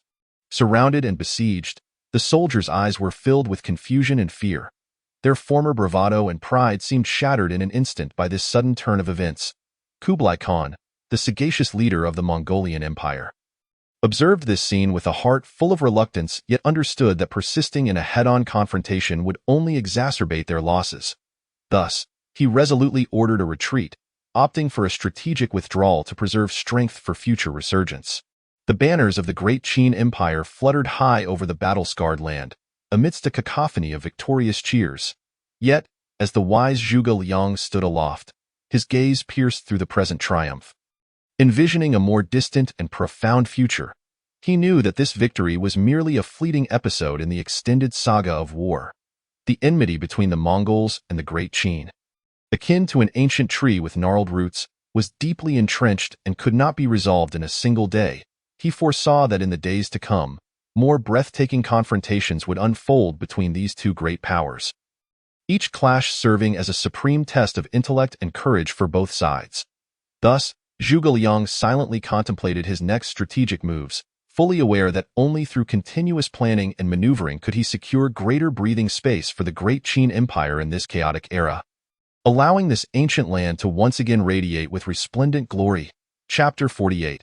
The Bright Sect seeks aid atop the Bright Summit, the sacred ground of the Bright Sect. An unprecedented gloom enveloped the area today. Amidst the swirling winds, two unparalleled masters, Zhang Wuji, the leader of the Bright Sect, and the enigmatic Xianxia, engaged in a battle that would resonate through the ages. Zhang Wuji, having perfected the Nine-Yang divine art and achieved mastery in the Qian Kuan Great Shift, stood arrayed in pure white, resembling a celestial being descended from the heavens. In contrast, Xianxia, aged in appearance but with eyes sharp as a hawk's, possessed unfathomable martial prowess, as if capable of discerning the mysteries of the universe. With a piercing whistle, Zhang Wuji struck first, unleashing a surge of Nine-Yang energy that transformed into a golden dragon, lunging toward Xianxia. With a slight smile, Xianxia deftly evaded this cataclysmic blow at the last moment, countering with a palm strike, its force slicing through the air and targeting Zhang Wuji's heart.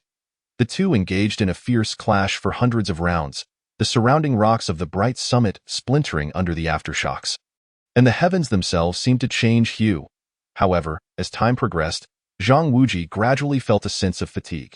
Despite the strength of the nine-yang divine art, it was insufficient to withstand the seemingly insatiable power of Xianxia's palm strikes. Just as despair began to seep into the hearts of the Bright Sect members, the left envoy Xiao, the right envoy Fanyao, and the formidable white-browed Eagle King, along with the purple-robed Dragon King and the golden-maned Lion King, stepped forth, each deploying their unique skills, vowing to protect their leader at all costs.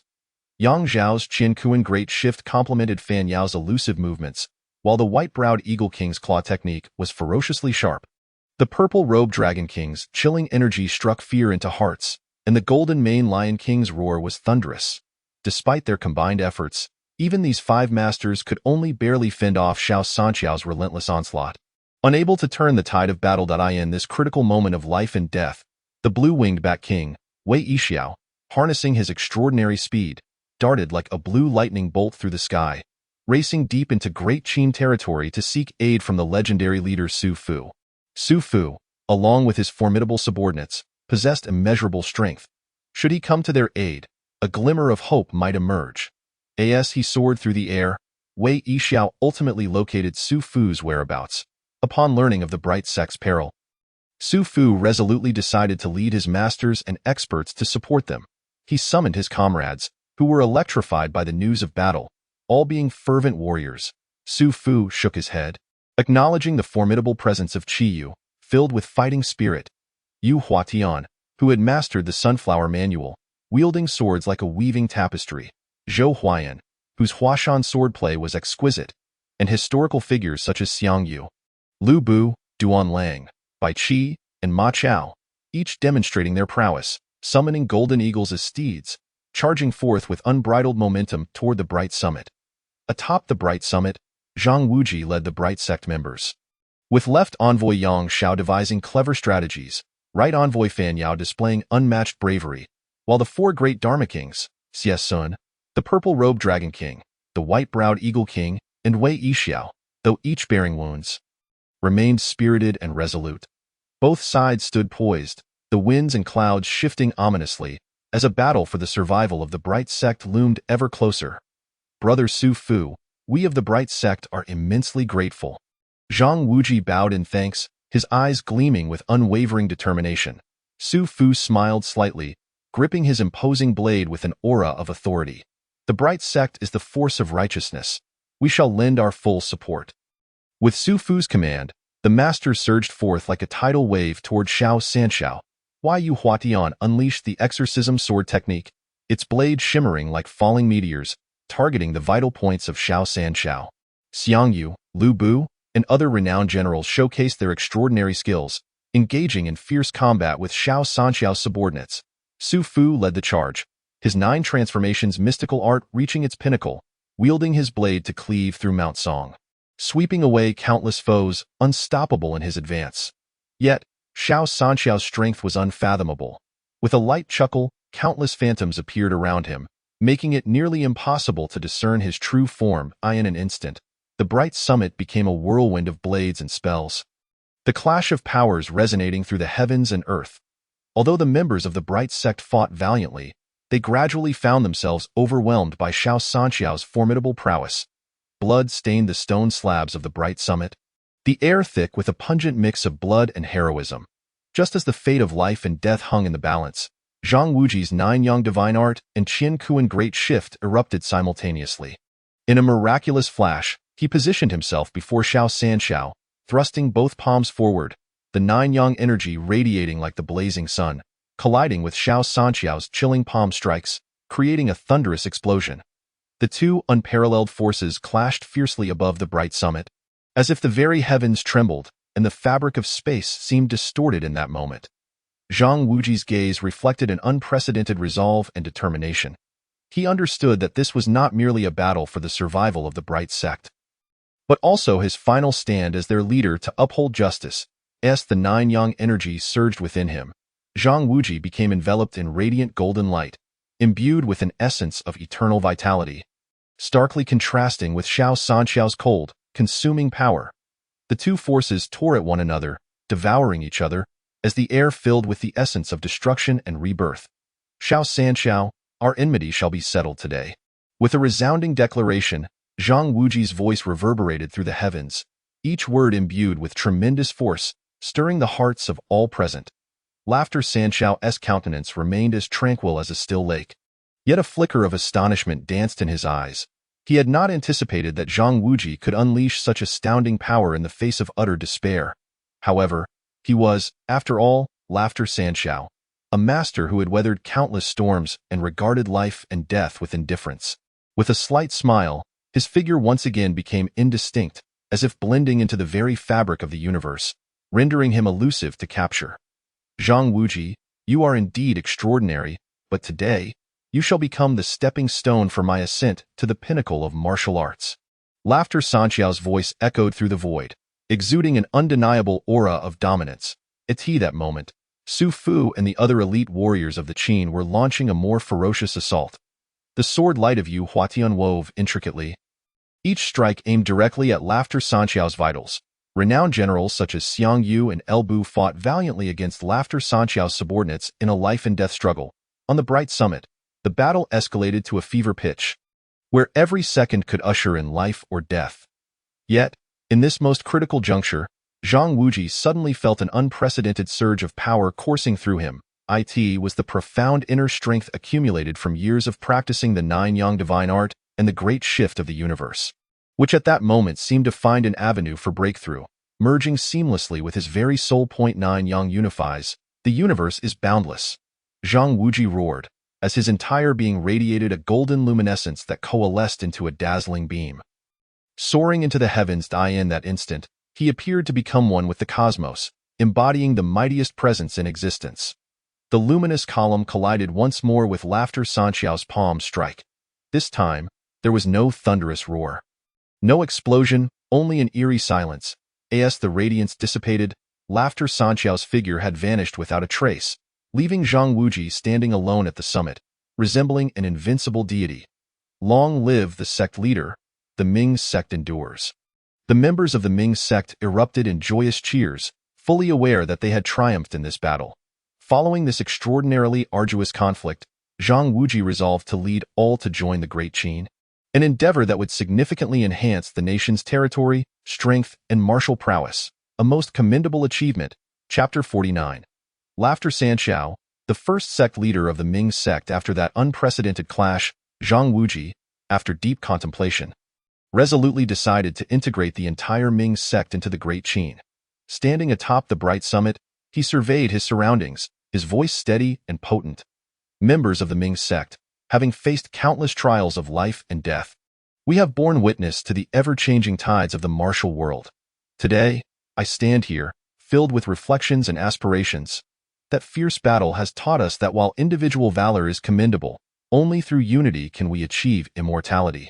I have made the decision to lead us into the Great Qin, not solely for the future of the Ming sect, but for the welfare of all humanity. Yang Xiao's eyes sparkled with excitement. Sect leader, your wisdom is unparalleled.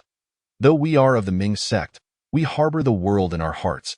If we can utilize the strength of the Ming sect to bolster the Great Qin and protect the innocent, it would indeed be our fortune. Fan Yao appeared slightly apprehensive, yet soon resolved. Sect leader, upon first hearing this news, we felt reluctance and doubt. However, the prospect of contributing to the peace of more lives on the grand stage of the Great Qin fills us with anticipation and strength.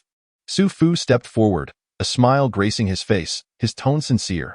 Sect leader Zhang, your decision is indeed sagacious. The Great Qin welcomes the Ming sect's inclusion. Your righteous heart and the profound legacy of the Ming sect will surely usher in unprecedented prosperity and stability for our Great Qin. I, Su Fu, pledge to support the Ming sect wholeheartedly in this grand endeavor. Zhang Wuji nodded in acknowledgement, his gaze resolute. Brother Su, your words carry weight. The Ming sect and the Great Qin are destined to be a community of shared fate. From this moment forth, we shall not only be guardians of the bright summit, but also a steadfast support for the Great Qin.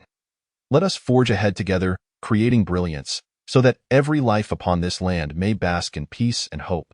The disciples of the Ming sect chorused in unison, their voices resounding through the valleys. The Ming sect and the Great Qin. Together we shall navigate the tides. Let us create brilliance and safeguard tranquility. At that moment, the winds upon the bright summit seemed to grow gentler, as if rejoicing in this monumental decision that transcended sects and individuals. Zhang Wuji and the Ming sect disciples appeared particularly tall and resolute in the twilight glow. Their hearts planted with boundless dreams and convictions for the future. Su Fu, witnessing this moment, felt elated yet pondered the enigmatic Laughter Xianxia, a recluse of that world. How had he emerged? Such a mystery. A figure more elusive than Zhang Sanfeng himself. As dawn broke, Su Fu returned to his quarters, only to be astonished by the sight before him. Laughter Xianxia lay languidly upon his recliner. Su Fu, he said, "What brings you here, my young friend?" "Ah, Senior Laughter, what brings you to this place? Do not fret, my young friend. I find myself without a dwelling. Returning home led to your expulsion, and since you have so graciously seen me off, how could I, an old senior, be left to wander the streets? Wait, what is the situation? You're returning home, to the Ming sect? Indeed. When I once sought to break through, I was resigned to my fate of death. Fortunately, I stumbled into that high martial world, but upon attempting to return home, I was beset by those young rascals. After that, you, my mischievous young lad, brought your entourage to chase me away. There were simply too many to withstand. So I had to flee. And what of your connection to the Ming sect? Su Fu inquired. Have you heard of Yang Dingtian? I have heard. He passed away many years ago. Alas, he spoke vaguely. He was my only grandson. He has perished. Su Fu found himself at a loss for words, unsure how to console him. Hearing this, Su Fu was flooded with a mix of emotions he had not anticipated. He had not realized that this legendary figure was deeply entwined with the Ming sect. Senior Laughter, rest assured. Now that the Ming sect has joined the Great Qin, I, Su Fu, shall spare no effort to safeguard every inch of the Ming sect's land, ensuring it faces no further disturbances. Su Fu solemnly promised, his tone filled with determination and sincerity. Laughter Xianxia slowly raised his head, his eyes shimmering with complex emotions. Nostalgia for the past and hope for the future. Su Fu, your intentions I shall accept. However, you must understand that true guardianship extends beyond mere external defense. It is a matter of internal inheritance and promotion. The spirit of the Ming sect embodies resilience and self-sacrifice for justice. This spirit requires each of you to practice and propagate. Su Fu nodded, deeply resonating with his words. Senior's teachings shall be etched in our hearts. We shall strive to elevate the spirit of the Ming sect, living up to the expectations of our predecessors and sages. Subsequently, the two delved into myriad topics concerning the martial world, martial arts, and visions for the future. Laughter Xianxia, with his profound insights and rich experiences, alleviated many of Su Fu's uncertainties while granting him a clearer perspective on the future of the Ming sect and the entire martial realm. As the night deepened, the moonlight flowed like water, illuminating the courtyard. Su Fu, sensing the late hour, remarked, Senior Laughter, since the Ming sect now resides within the Great Qin, you are one of us. If you find yourself weary from your travels, do feel free to stay in the palace. Hearing this, a subtle smile graced Laughter Xianxia's lips, a glimmer of amusement flickering in his eyes. Su Fu, your invitation is indeed heartfelt. However, I am accustomed to a carefree life, and the palace's regulations may confine me. Nevertheless, since you have brought it up, I do have an idea. He sat upright, his gaze growing distant and profound, as if penetrating the barriers of time and space. The Ming sect's integration into the Great Qin marks a new beginning, as well as new challenges. Though I may be aged, I still possess the strength to contribute a modicum of effort for the Ming sect and the Great Qin. However, I would prefer to assume the role of a behind-the-scenes sage, quietly safeguarding this land. Su Fu, upon hearing this, was deeply moved, immediately grasping Laughter Xianxia's intent. Senior's noble character is truly admirable. If you would consent, we could establish a secret organization within the Great Qin, dedicated to strategizing for the Ming sect and the Great Qin, preparing for the future's potential upheavals. In this way, you would retain your freedom while maximizing your wisdom and experience. Laughter Xianxia nodded gently, a flicker of appreciation in his eyes. A splendid idea. Let it be as you propose. Though I may not frequently reveal myself, should the need arise, I will certainly appear to lend assistance as for this secret organization. Let us name it Jiyuangu, the Pavilion of Wisdom, symbolizing the source of knowledge, unfathomable and deep. Su Fu was overjoyed, hastily bowing in gratitude. Thank you, Senior, for your consideration. I shall dedicate myself to the establishment of Jiyuangu. Ensuring its smooth operation, as night descended into tranquility, the two continued their discourse, ranging from grievances within the martial world to the grand trends of the realm, from martial cultivation to governance philosophies. Discussing everything under the stars. Every word from Laughter Xianxia served as precious counsel, enriching Su Fu's understanding immensely. From that point forward, Jiyuangu quietly emerged within the Great Qin, serving as the think tank for the Ming sect and the Great Qin, providing an unending stream of wisdom and strategies for development. Meanwhile, Laughter Xianxia became akin to a hidden sage, intermittently appearing and disappearing, quietly safeguarding the peace and tranquility of this land with his wisdom and strength. Upon learning of these developments, Zhang Wuji was filled with profound sentiments. He understood that the future of the Ming sect was now inextricably linked to the Great Qin, and with a predecessor like Laughter Xianxia assisting them, they were surely destined to achieve greatness once more. Chapter 50. The battle against Emperor Shitian. One night, a figure donned in an ice-carved mask descended from the sky like wisps of smoke upon the rooftops of the Qin royal palace. This individual was none other than Emperor Shitian. Suddenly, he beheld an astonishing scene. An elderly man clad in purple suddenly appeared beside him. How he flickered and shifted, everything unfolded before him. He chuckled, "Ah, old fellow. Now that you have arrived, can you still flee?" A resounding laughter pierced the heavens. After a moment, Qiyu emerged, radiating an aura of dominance, leading a host of formidable warriors. Zhang Wuji, enveloped in the protective embrace of the nine-yang divine skill. Exuding a quiet yet immense power, Xianxia, wielding the Overlord's spear, his eyes brimming with a thirst for battle. Elbu and Ma Chao, two deities of war standing shoulder to shoulder, their presence overwhelming. Moreover, Dongfang Bubi, draped in crimson, exuded an enigmatic and formidable aura. Lin Pingji and Zhuoling Chan, both masters of swordsmanship, each possessing unique talents. Yu Huatian, embodying the ancient Hohat scripture and the exorcising sword technique, emanated an air of unpredictability. Zhou Huayan, effortlessly wielding the Huashan sword technique, radiated righteousness. Xiao Sanshao glanced at Qiyu and proclaimed, "Deity Shitian, your ambitions are grand, seeking to grasp my central plains. Today, I shall demonstrate the might of the Great Qin." His voice resonated, shaking the very air around him. Deity Shitian stood amidst the clouds, donned in golden armor, wielding a divine artifact, his stern visage devoid of any emotion, as though nothing in the world held significance to him. "Xiao Sanshao, though you are powerful, what can you and this rabble truly accomplish against me? Whether we are rabble, you shall find out." As Xiao Sanxiao's words fell, his form surged forward, akin to a wraith, charging towards Deity Shitian, while the skilled warriors behind him unleashed their extraordinary techniques. In an instant, the sky was woven with glimmers of swords and the howling winds of fists, an intricate tapestry of martial arts unfolding. The Overlord's spear technique shattered the clouds and rent the skies. Xianxia roared, thrusting forth, as if the very fabric of space was torn apart, aimed directly at Deity Shitian. Zhang Wuji, fortified by the nine-yang divine skill, withstood a blow from Deity Shitian. The two locked in a fierce standoff, their energies clashing, causing the heavens and earth to alter in hue. Hohat scripture and exorcising sword technique, a perfect union of blades. Yu Huatian and Lin Pingji, alongside Zhuoling Chan, coordinated seamlessly, their sword lights forming an impenetrable net, compelling Deity Shitian to momentarily retreat from their onslaught. Amidst the tumult of battle, dialogue and confrontation intertwined, each utterance revealing the confidence and resolve of the masters. "Deity Shitian, though you are strong, you fail to comprehend the human heart. True power arises from guardianship and belief," Xiao Sanshao declared amidst the fray. As the battle intensified, Deity Shitian's expression finally shifted.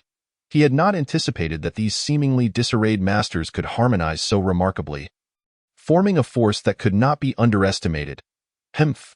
Mere mortals dare to challenge the majesty of the divine," Deity Shitian bellowed.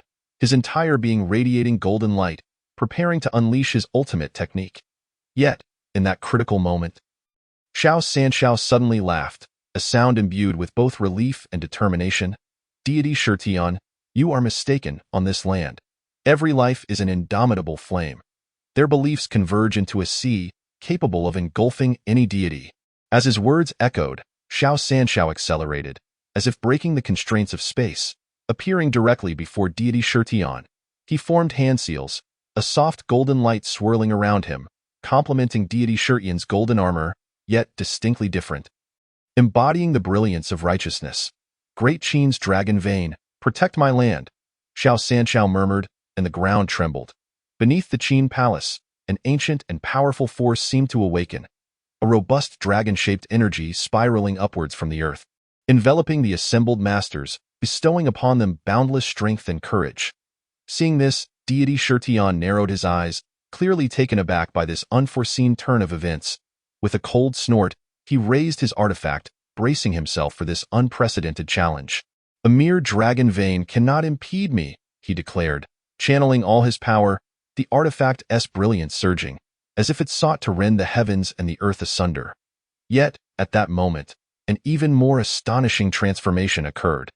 The masters, once engaged in solitary combat, began to resonate with an ineffable synergy under the influence of the dragon vein's power. Their techniques no longer stood isolated. They echoed and amplified one another, coalescing into a singular formidable force unprecedented in its might. Combined attack, all techniques converge as one. Xianxia's voice resounded once more, and with his command, the masters launched their offensive simultaneously. Various martial arts, inner energies, and artifacts achieved perfect harmony at that instant. The power of Xiangyu's Overlord Spear, Zhang Wuji's 9-Yang Divine Skill, and Dongfang Bubi's ethereal agility merged into a torrent.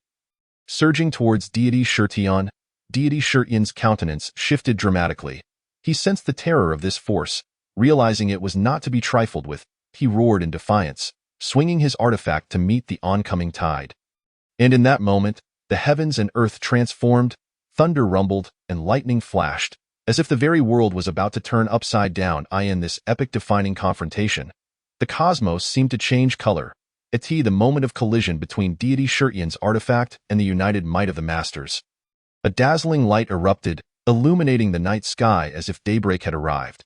The air was thick with potent energy fluctuations, as though time itself had come to a standstill. However, just as victory appeared imminent, an unexpected twist unfolded. The torrent of energy, infused with the wills and beliefs of countless masters, not only withstood Deity Shirtion's artifact but grew even more concentrated amid the violent clash, like a raging tempest upon the seas. Relentless and unstoppable. This is impossible, Deity Shirtion exclaimed, astonishment flickering in his eyes. He had never encountered such tenacious resistance, nor could he have foreseen that humanity could unite with such steadfast resolve. He roared, his artifact's brilliance surging to its zenith, as if to devour all light and darkness, seeking to dominate the very fabric of reality. In that moment, his form became indistinct, as if merging with the artifact, transforming into the most radiant and perilous entity within the cosmos. Even if the heavens shatter, I shall not be deterred. Deity Shirtion's voice reverberated through the skies, laden with boundless fury and denial, as he endeavored to summon all conceivable power to withstand this unprecedented assault. Yet, he overlooked the most crucial aspect, the human heart. Within that torrent, every individual fought to protect, their beliefs transcending life and death, their unity unbreakable. This force was not merely a fusion of martial prowess, but a confluence of will and conviction, a sincere call from the depths of countless souls, for the great Qin, for every life upon this land. Xianxia's voice rang out, resolute and powerful.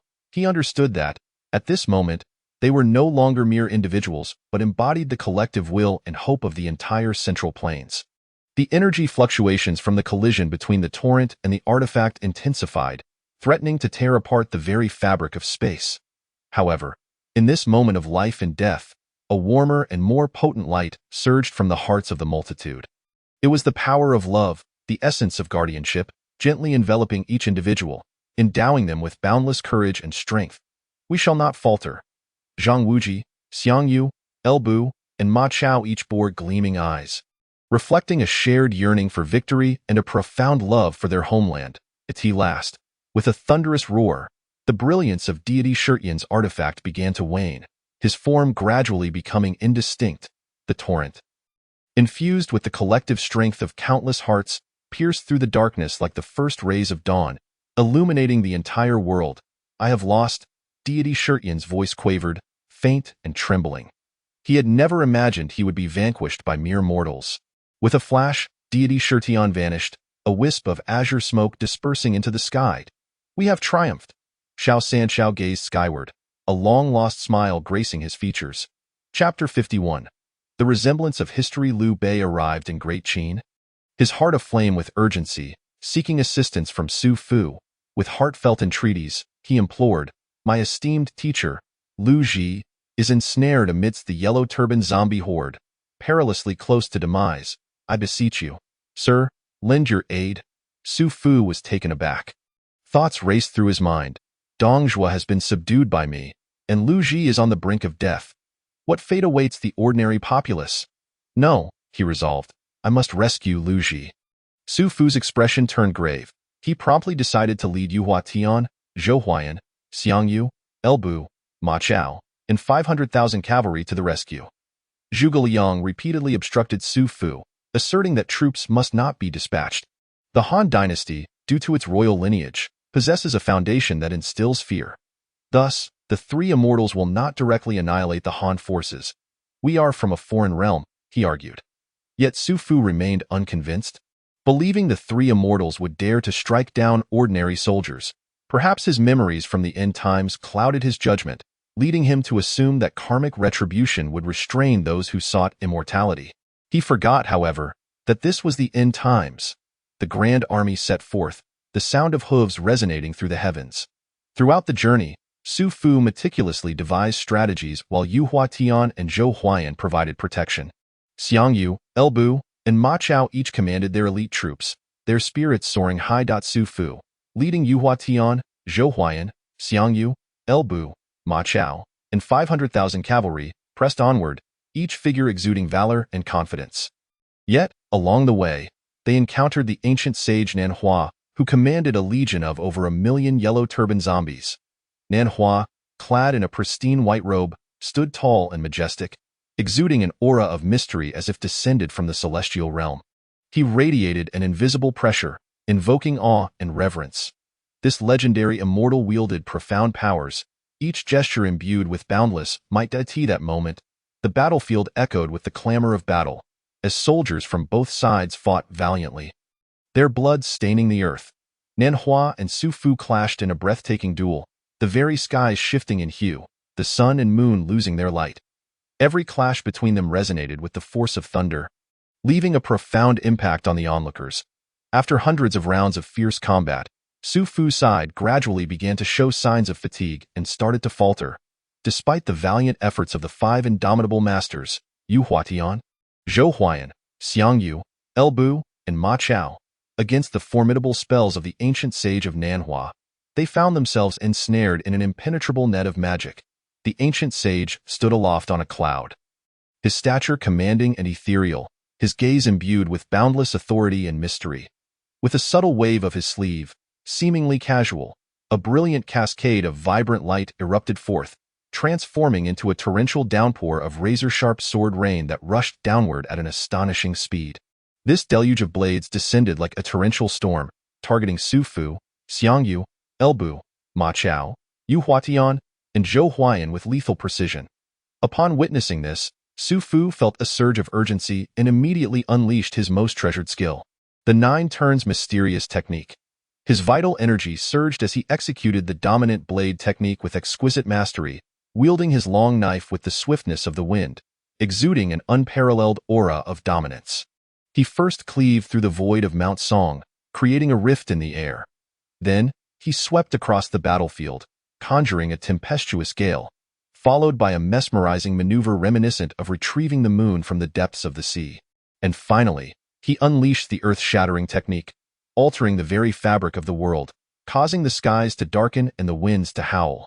Yet, even with such a formidable offensive, The relentless sword rain from the ancient sage continued to press down upon him, leaving him feeling immense pressure and struggling to withstand it. Xianxia, brandishing the overlord's spear, stood resolutely, his presence commanding.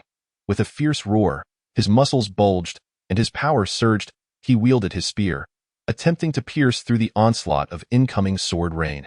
However, the deluge fell upon him with overwhelming speed and ferocity, akin to a tempest, leaving him no time to react. Despite his utmost efforts, he was struck by several blades, causing his body to tremble slightly. Elbu, astride the steed red hair, radiated valor. Firmly gripping his Fangtian Huaji, he galloped into the fray, launching attacks left and right. Each swing of his halberd shimmered with a cold light, exuding tremendous force. Yet, amidst the ancient sage's formidable sorcery, his endeavors seemed but a drop in the bucket. Unable to breach the impregnable shield of sword rain, Chao rode forth on his steed Jueying. Leading the charge with unwavering bravery, he plunged into the enemy ranks, hoping to turn the tide with his valor. Alas, the ancient sage's power far exceeded his expectations, rendering his efforts largely ineffective. Meanwhile, Yu Huatian and Zhou Huayan, refusing to be outdone, unleashed their prowess as well. Yu Huatian executed the unparalleled techniques from the Hohot treasure book, his form elusive as he danced through the sword rain like a wraith. Concurrently, he employed the exorcism sword technique, with flickering sword light and chilling aura. Zhou Huayan wielded the Huashan sword technique, his movements agile and lethal. The two collaborated seamlessly, momentarily fending off some of the ancient sage's onslaught. However, the disparity between them and the ancient sage was still significant, and after only a few exchanges, they found themselves gradually overwhelmed. Under the relentless assault of the ancient sage, Su Fu and his companions sustained grave injuries, collapsing into a pool of blood, unconscious. Simultaneously, the 50,000 cavalry faced devastating losses, the battlefield littered with corpses, a sight of utter carnage. The once orderly formation of troops had descended into chaos, morale plummeting. The ancient sage waved his hand and turned to depart swiftly, accompanied by the horde of undead. Previously, Zhuge Liang had persistently obstructed Su Fu, resolutely refusing to dispatch any forces. It was understood that the Han dynasty's survival hinged upon the royal lineage's deep-rooted influence, deterring the three immortals from recklessly attacking. Yet, they were now in a foreign land, the circumstances vastly different. Su Fu appeared unfazed, firmly believing that the three immortals would not dare to extinguish the lives of ordinary soldiers.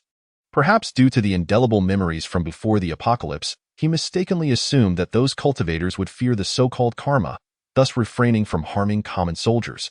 However, he overlooked the reality that this was an apocalyptic era, where the way of heaven no longer existed. Zhuge Liang, being a sage, was well aware of the nuances, yet he hesitated to abandon his duty. Thus, he found himself in a moral quandary, ultimately deciding to risk his life. Hoping for divine mercy, acknowledging the limits of human capability, at that moment, Lin Yu, who had stealthily slipped out, arrived at the battlefield and was taken aback by the devastation. Suddenly, she burst into tears, frantically searching for Su Fu until she found him lying amidst a pool of blood. Spitting crimson as she wept, she tenderly wiped the blood from Su Fu's face and fed him elixirs from her pouch, desperately trying to revive him. In the end, Su Fu's bleeding subsided, and his vital signs stabilized. Lin Yu then administered the remaining elixirs to Yu Huatian and the others. Without a second glance, she returned to Su Fu's side, transforming into a fiery red fox, carrying Su Fu away at full speed. She needed to relay everything to Zhuge Liang, the only one capable of handling such a grave matter. On her way back, she encountered a worried Zhuge Liang, informing him of everything before vanishing.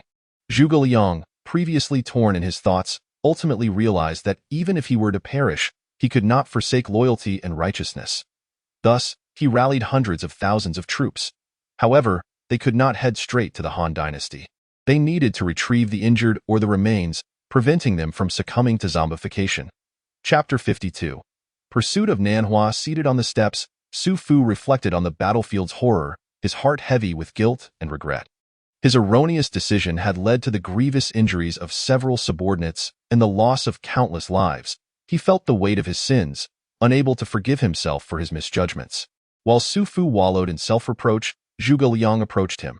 Observing Su Fu's tormented expression, Zhuge Liang felt a pang of compassion.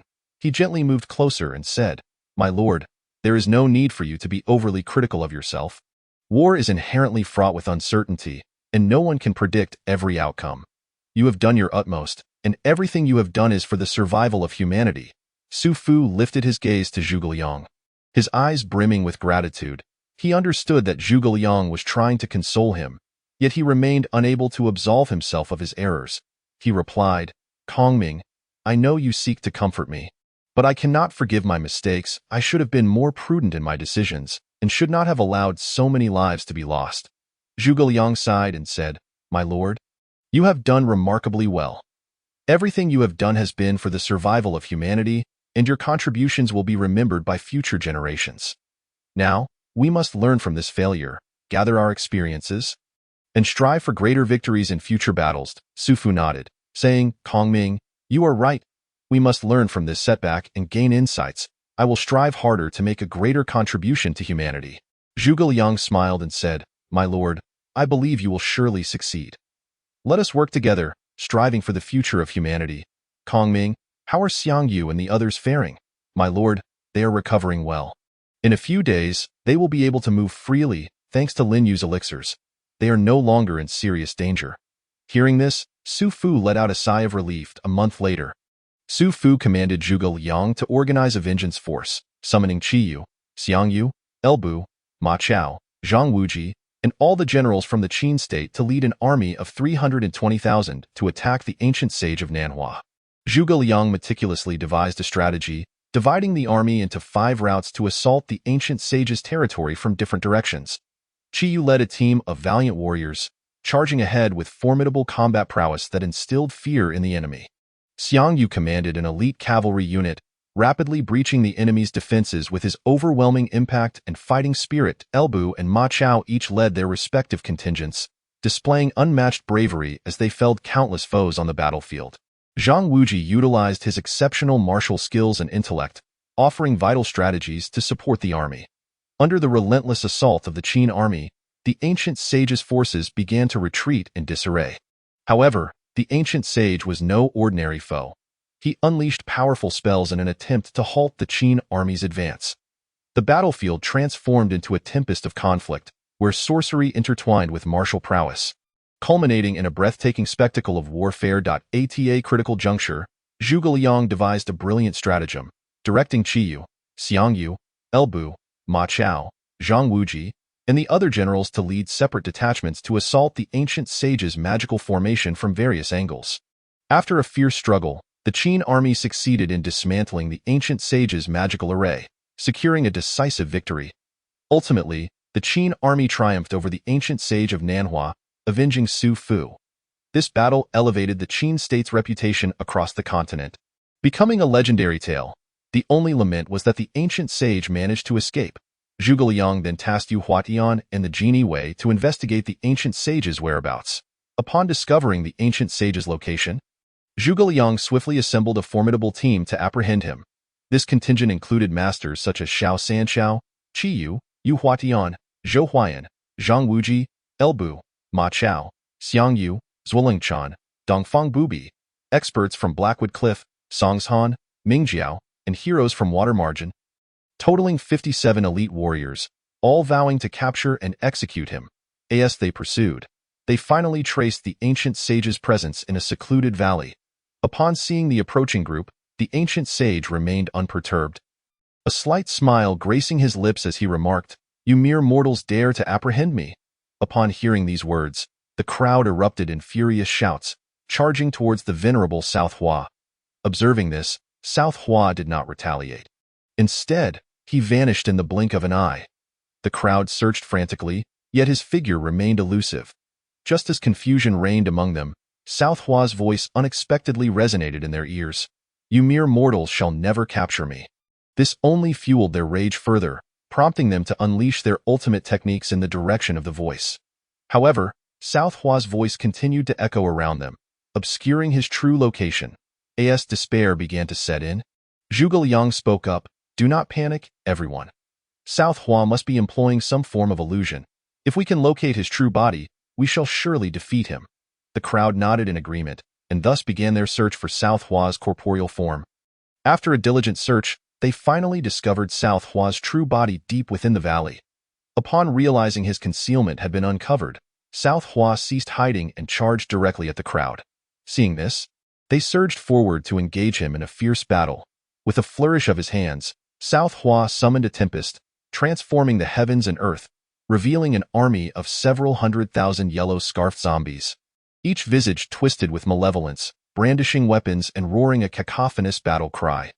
Yet, Zhuge Liang remained unperturbed. With a gentle flick of his feather fan and a slight smile, he appeared to have anticipated this. Suddenly, over 3 million soldiers emerged from the cliffs, clad in armor and poised with bows and crossbows, ready for action. At Zhuge Liang's command, a volley of arrows was unleashed, raining down upon the Yellow Scarf army like a torrential downpour. Chaos ensued among the Yellow Scarf forces, resulting in countless casualties. Enraged by this, South Hua summoned a fierce wind to deflect the arrow's trajectory. Unfazed, Zhuge Liang ordered the catapults to be brought forth, bombarding the Yellow Scarf army with stones that fell like meteors, causing them to scatter in disarray.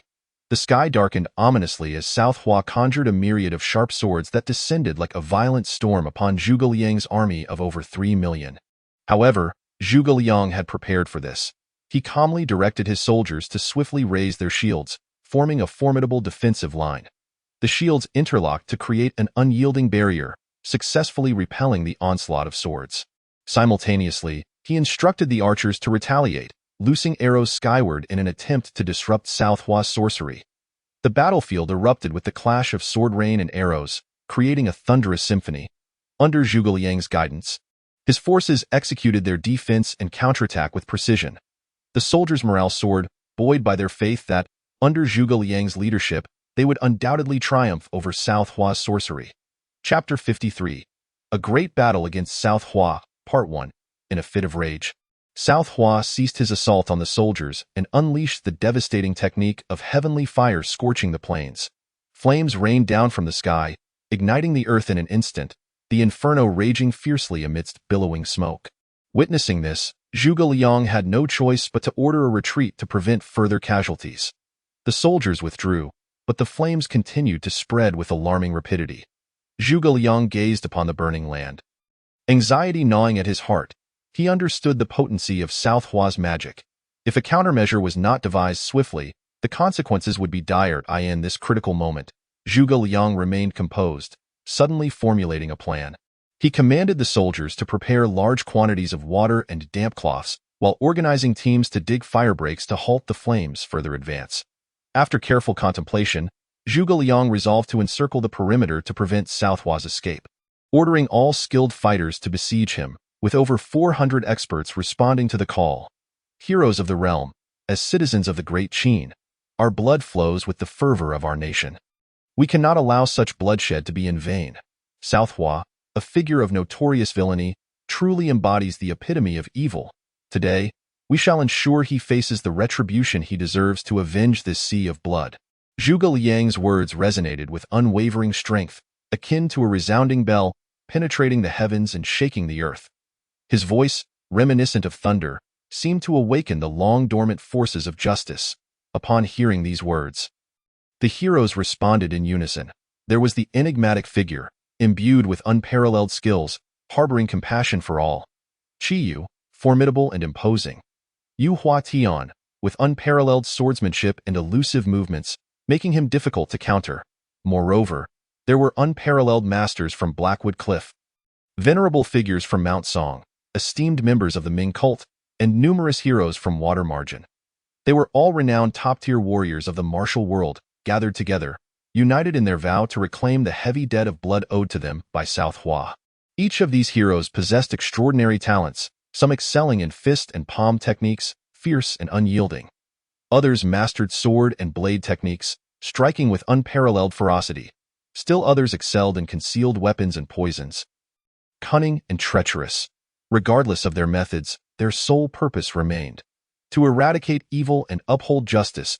On this vast expanse of land, an exhilarating battle between good and evil was poised to unfold. The outcome of this conflict would not only determine the safety and well-being of the Great Qin populace, but also the honor and disgrace of the entire martial realm, faced with such formidable foes. The heroes stood undaunted, united in purpose, resolute in their determination to defend justice and dignity with their lives and courage. Master Kongming, though we each possess unique abilities, South Hua's cultivation is unfathomable, and this venture is fraught with peril. Qi Yu, gripping the Qi Yu demon blade, wore a solemn expression. Precisely for this reason, we must unite our strengths and outwit him.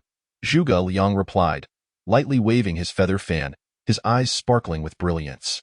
Among us are those skilled in formations, experts in concealed weapons, and masters capable of harnessing the essence of heaven and earth. As long as we coordinate effectively, we can surely counter his celestial arts.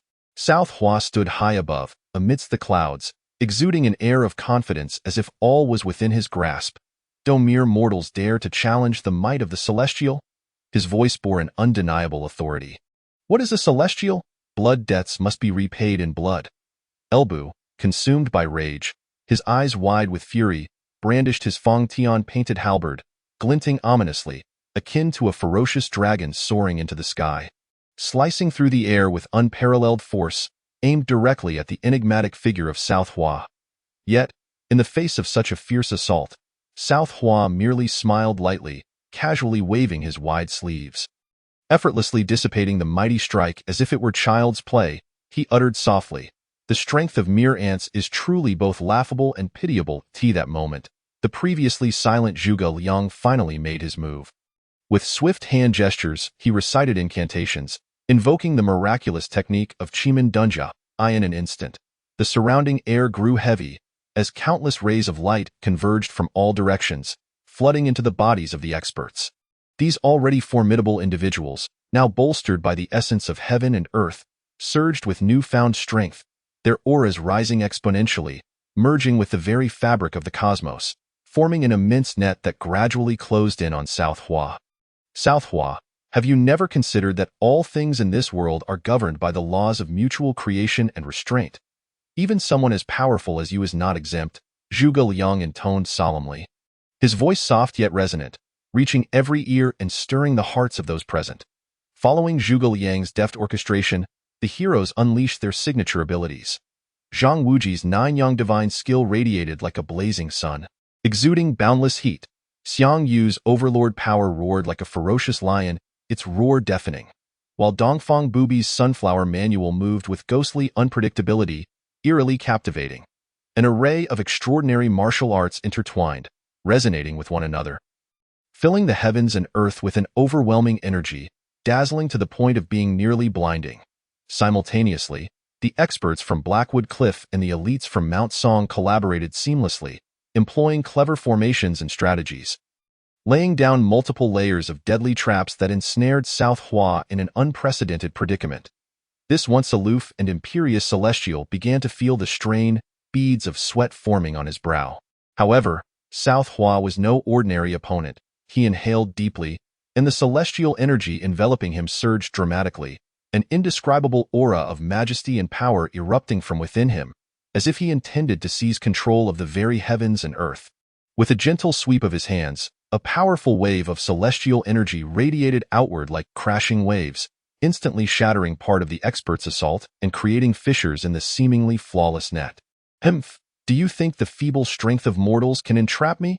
South Hua scoffed, his words dripping with disdain. "Today, let me show you what true celestial methods are." With that, he soared into the sky like a streak of light, seemingly intent on fleeing the battlefield. Yet Zhuge Liang had long anticipated this move and had already set his plans in motion. Suddenly, a colossal diagram of the 8 trigrams manifested in the sky, slowly rotating and emanating an aura of profound mystery, completely obstructing the path of the venerable South China immortal. With a commanding shout, Zhuge Liang proclaimed, "Heavenly net, earthly trap, bind the immortal." As his words echoed, the 8 trigrams blazed with immense light, transforming into countless radiant chains that swiftly coiled around the South China immortal's form, binding him securely. "What?" the South China immortal exclaimed, his face filled with disbelief. He had never anticipated that mere mortals could orchestrate such a formidable formation capable of restraining his movements. "You, South China immortal, have committed numerous atrocities. Today marks your end. With a firm grip on an ancient longsword, Xianxia pointed the blade directly at the South China immortal, his eyes glinting with determination. The other experts, witnessing this, summoned their treasures. Some pointed their swords, others unleashed their fists. Various assaults poured down like a torrential storm, vowing to eradicate this calamity of an immortal from the world. Faced with this overwhelming onslaught, the South China immortal finally sensed an unprecedented peril. He howled in rage, his celestial energy surging violently as he endeavored to break free from the restraints of the 8 trigrams. Yet, Zhuge Liang's formation was exquisitely crafted, bolstered by the concerted efforts of numerous adept practitioners. However, the South China immortal, unleashing his innate vitality, regained his freedom. Ha ha ha! How could you mere mortals comprehend the methods of an immortal? His laughter reverberated through the heavens and the earth. With his declaration, an unprecedented and formidable aura erupted from within him. True immortal power transcending the boundaries of the mortal realm. The celestial energy enveloping him grew denser, as if countless stars swirled within it, and streams of innate vitality coalesced into form, liberating him from the confines of the 8 trigrams. Innate vitality, the purest energy from the dawn of creation. How could mortals hope to grasp even a fraction of it? The South China immortal spiraled in the air, each movement distorting and shaking the space around him, showcasing his unmatched authority as an immortal. However, in the face of this sudden turn of events, Zhuge Liang remained unfazed. He understood that the true contest had only just begun.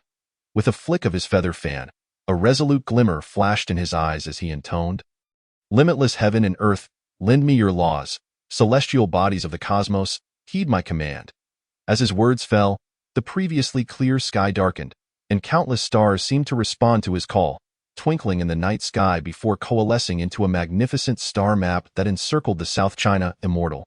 This star map was not only extraordinarily beautiful but also harbored the power to annihilate heaven and earth, evoking a sense of awe in all who beheld it. Master Kongming, could this celestial power be the legendary star constellation array? Xianxia exclaimed in astonishment, fully aware of the array's might. Once activated, even an immortal would find it challenging to resist. Indeed, it is the star constellation array, a culmination of my decades of meticulous study of astronomy and geography. Today, let it witness the downfall of the South China immortal.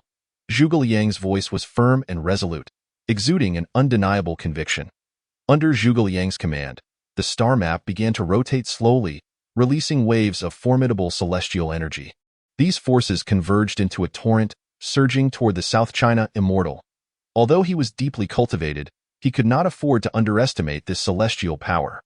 Once more, he invoked his immortal techniques, attempting to withstand this onslaught.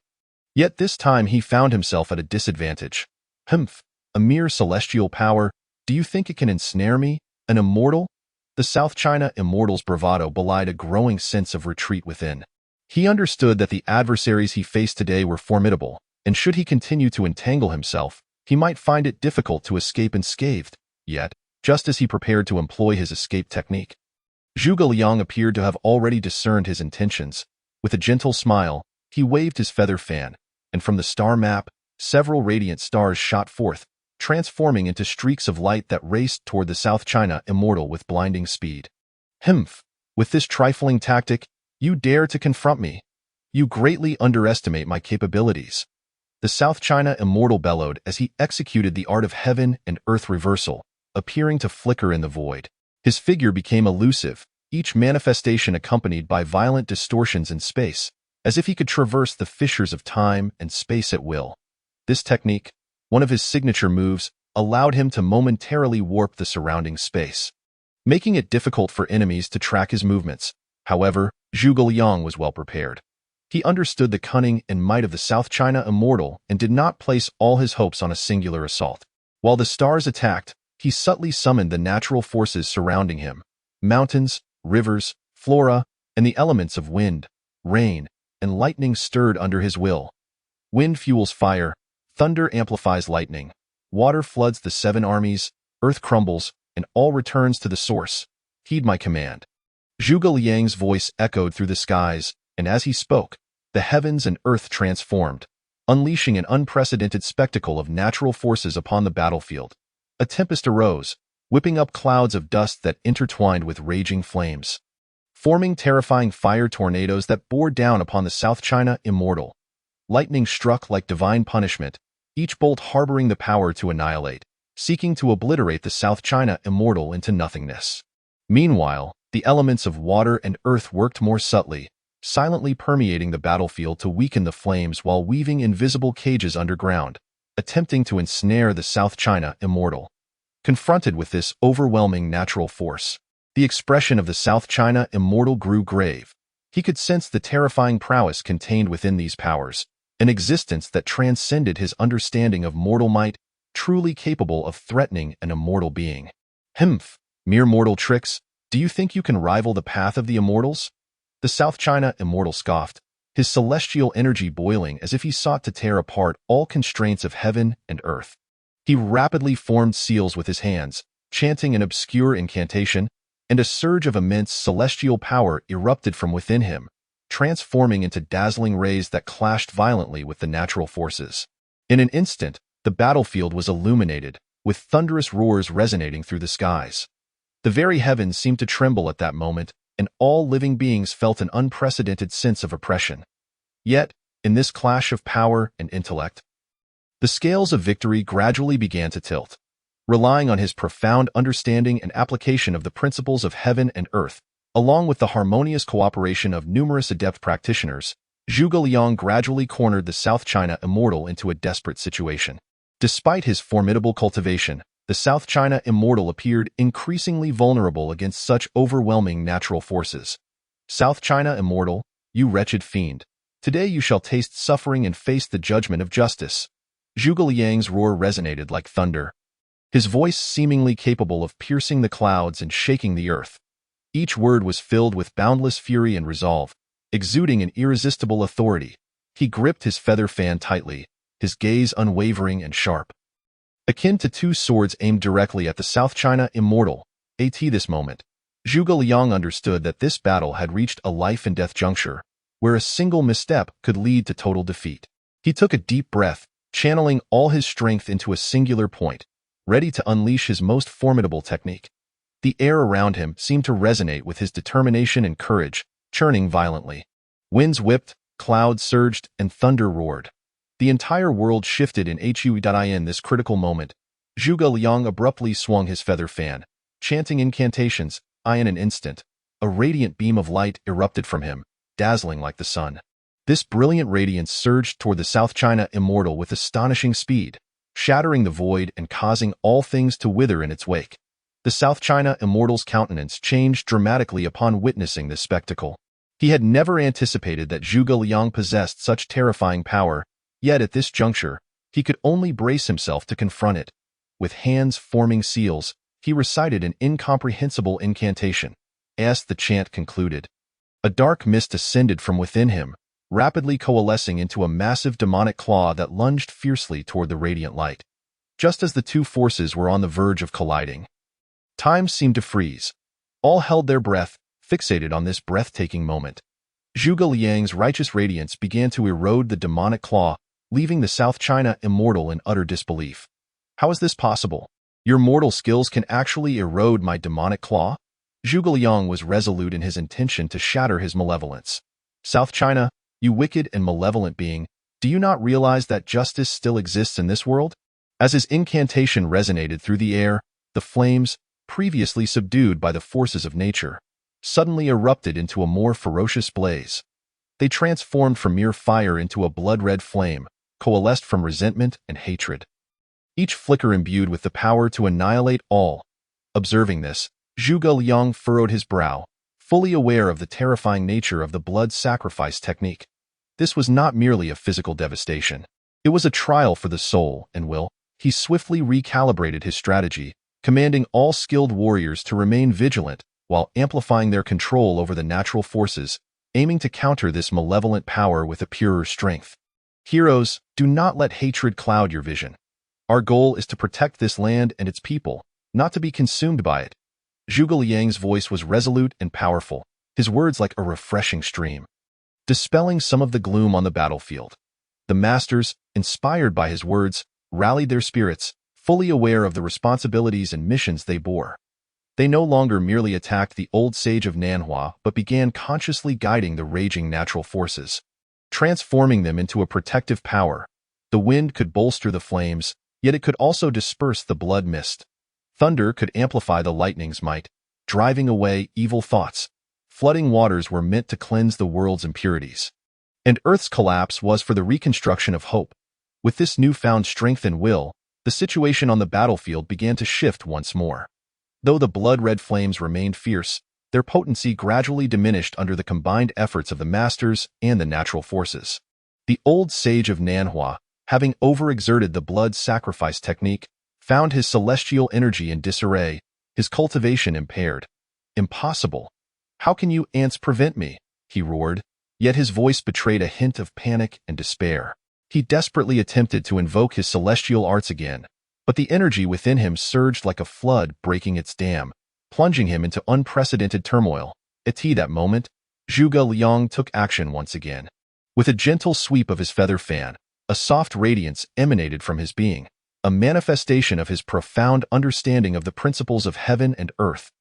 This light pierced through the intertwining blood-red flames and celestial energy, directly illuminating the heart of the old sage of Nanhua. Though the celestial path is lofty, it is not devoid of compassion. Love exists among mortals, allowing the path to be forged. Zhuge Liang's voice was gentle yet unwavering. "You are lost in your obsession, pursuing power at the expense of the suffering of countless people, straying far from the true essence of the celestial way. Today, let me, a mere mortal, assist you in returning to the righteous path."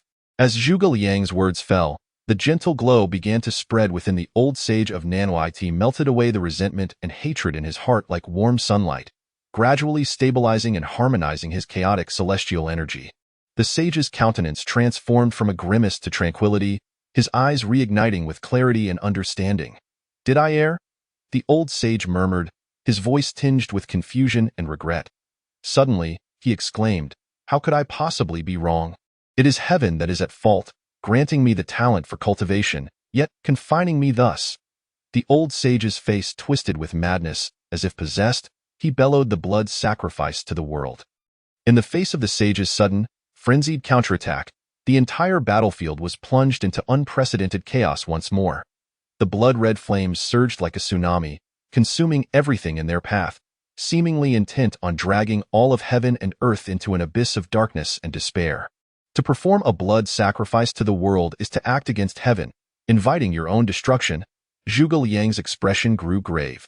He understood that the old sage of Nanhua was utterly lost. If allowed to continue, the consequences would be unimaginable. He swiftly adjusted his tactics, not only intensifying his control over the natural forces, but also summoning the righteous energy and compassion from the surrounding heavens and earth, seeking to counter the malevolent blood-red flames. "Heroes, we must not allow him to succeed. Protecting this land and its people is our responsibility and mission." Zhuge Liang's voice echoed across the battlefield, inspiring every master present. They responded with vigor, converging their strength and will into an unstoppable torrent, engaging in a life-and-death struggle against the blood-red flames. However, the blood sacrifice technique of the old sage was overwhelmingly powerful. It seemed their combined strength alone could not fully suppress it. Zhuge Liang, filled with righteous energy, his gaze piercing, understood that they had reached a critical juncture of survival. He took a deep breath, closing his eyes in concentration, as if engaging in a silent communion with some force of nature. Moments later, he abruptly opened his eyes, which shimmered with an unprecedented brilliance, an embodiment of profound insight into the ultimate truths and a steadfast defense of the dignity of life. Heaven and earth are indifferent, treating all beings as mere fodder. Yet, human hearts possess goodness, capable of transforming conflict into harmony. Zhuge Liang's voice resonated through the skies as he slowly raised his hands, light shimmering between his fingers, a culmination of his life's wisdom and a heartfelt testament to all existence. As he chanted incantations, the righteous energy and compassion of the heavens and earth seemed to awaken, converging into a brilliant light, shooting skyward, starkly contrasting with the blood-red flames. "I in my name. Awaken the dormant power, safeguard the living, and subdue the malevolence." Zhuge Liang's voice held an undeniable authority, the radiance surrounding him growing ever more dazzling.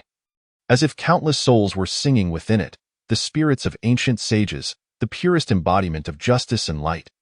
The clash of light and blood-red flames erupted in a thunderous cacophony.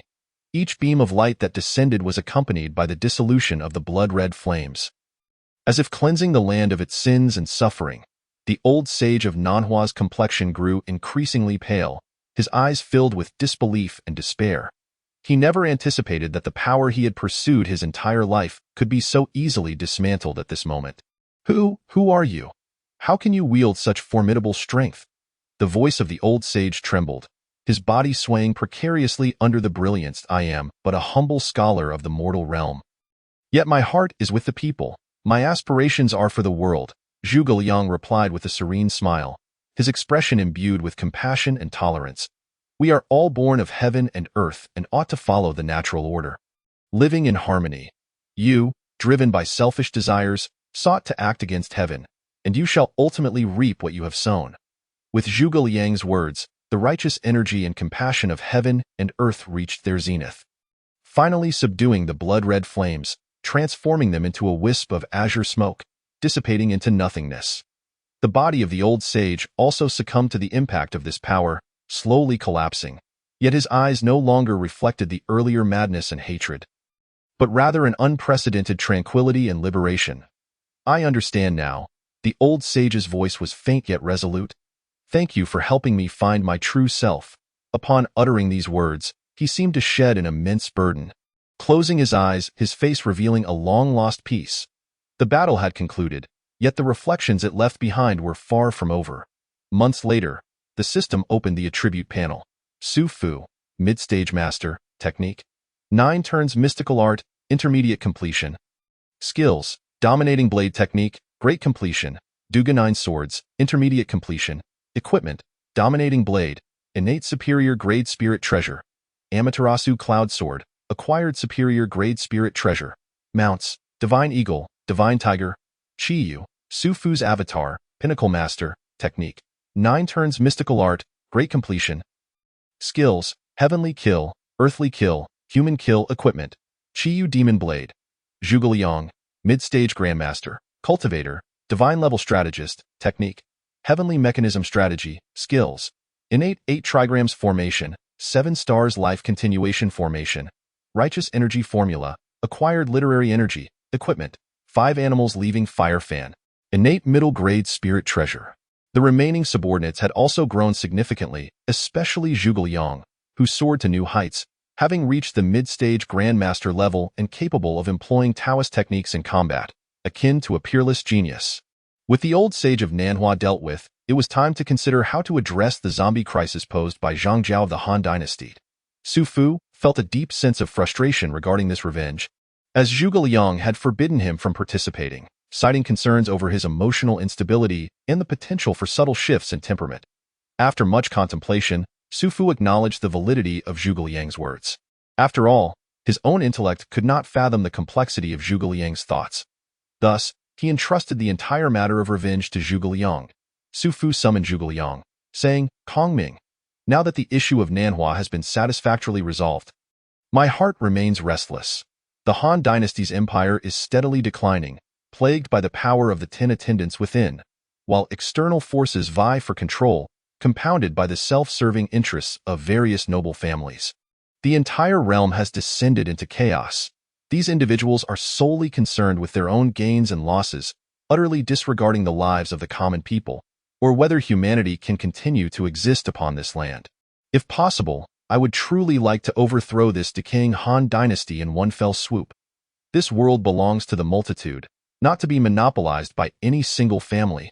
He clenched his fists, his eyes ablaze with determination and anger, as if countless suffering commoners were manifesting before him, filling his heart with resentment and helplessness towards the injustices of the world. However, to topple a dynasty is no simple task. The costs involved and the ensuing turmoil and chaos are unfathomable. Yet, he understood that without change, this world would plunge into deeper darkness. Zhuge Liang was also aware of his lord's thoughts, yet he knew that this was not the opportune moment.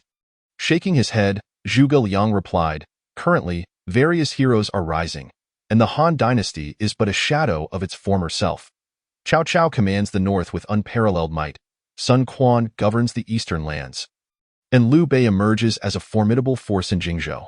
Each of these three factions possesses the ambition to seize control of the realm, yet they also exhibit both strengths and weaknesses.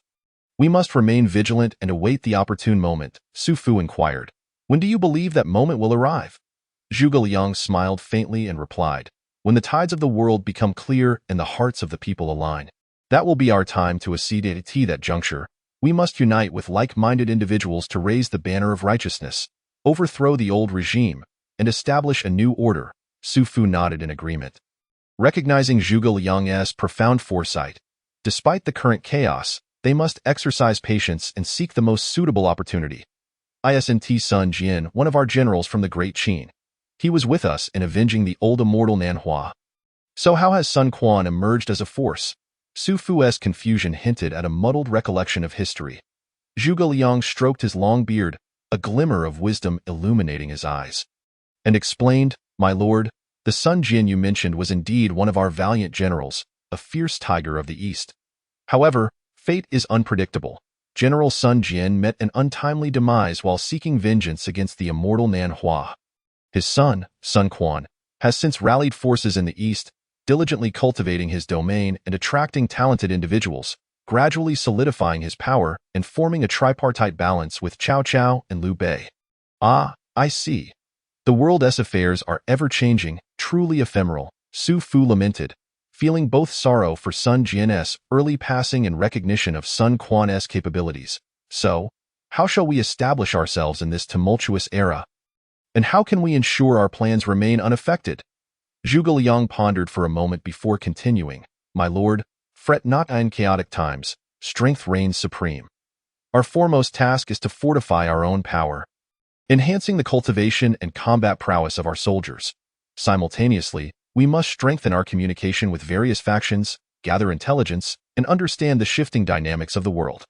Moreover, as you are a master of mid-level prowess, blessed with formidable allies such as Qi Us Manifestation, Yu Hua Tian, Zhou Huayan, and Duan Lang, our strength should not be underestimated. Yet, it is of utmost importance that we employ wisdom, exchanging minimal cost for maximum benefit. For instance, we could discreetly support an individual in the struggles of the Han dynasty. Zhou Huayan would be quite suitable. He rarely makes public appearances and is exceedingly loyal to you. My lord. Zhou Huayan, you say?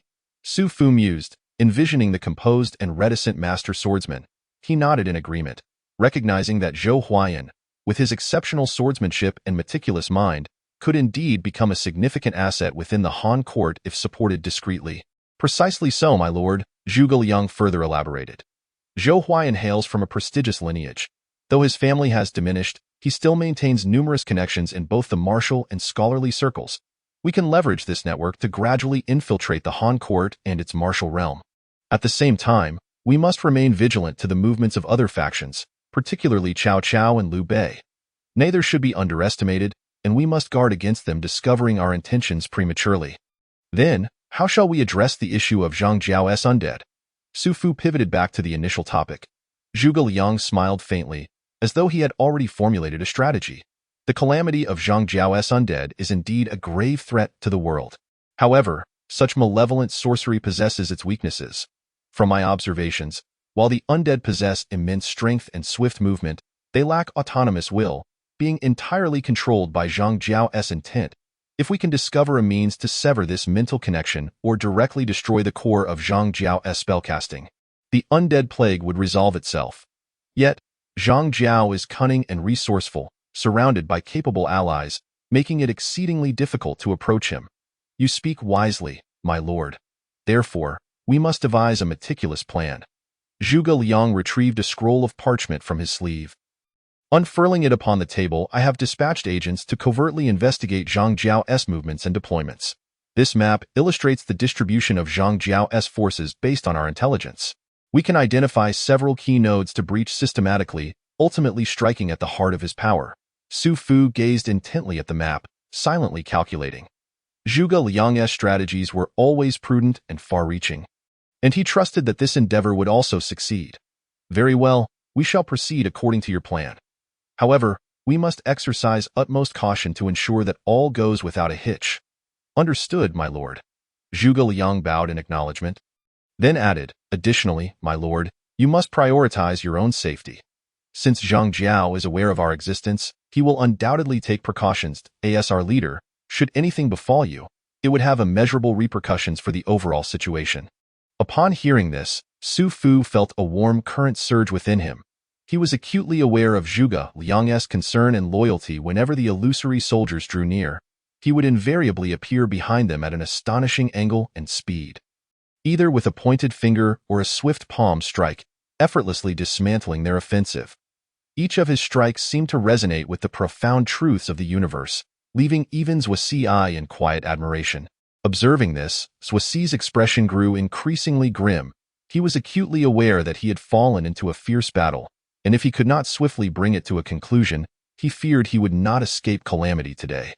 Therefore, he took a deep breath, his spiritual energy surging within, causing his garments to flutter without wind, as an indescribable aura of pressure emanated from his being. In that case, let me show you my true strength. Zhuge bellowed, and the talismans surrounding him began to whirl violently once more. This time, he was no longer merely summoning spirit beasts or soldiers. Instead, he concentrated his spiritual energy into a colossal sword of light, its blade crackling with lightning, as if it could cleave the very heavens. With the sword pointed towards the sky, he cried out, "Let the thunder roar across the 9 heavens." Zhuge swung the light sword with tremendous force, its overwhelming might hurtling towards Zhuge Liang and Xianxia. Faced with this lethal strike, Zhuge Liang and Xianxia exchanged a glance, and without the need for words, their minds were in perfect harmony as they unleashed their most formidable attacks simultaneously. Zhuge Liang waved his feather fan lightly, gathering literary energy into a river that transformed into a gigantic dragon, roaring as it surged towards the light sword. Meanwhile, Xianxia launched himself into the air, becoming a streak of lightning, attempting to disrupt Zhuge's onslaught from the side.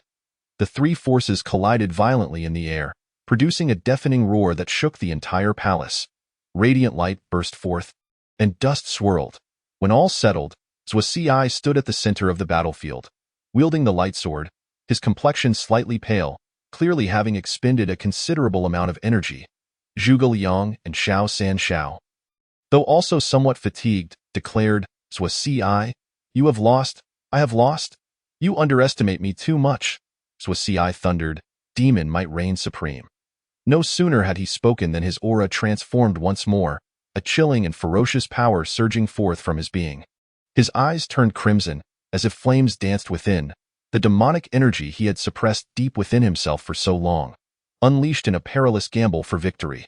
Kongming, Xianxia, do you think this is where it ends? Today, let me show you what true demonic power is. Zhuge's voice grew low and hoarse, echoing like a call from the depths of the abyss, instilling a sense of dread. As his words fell, the battlefield began to warp and distort.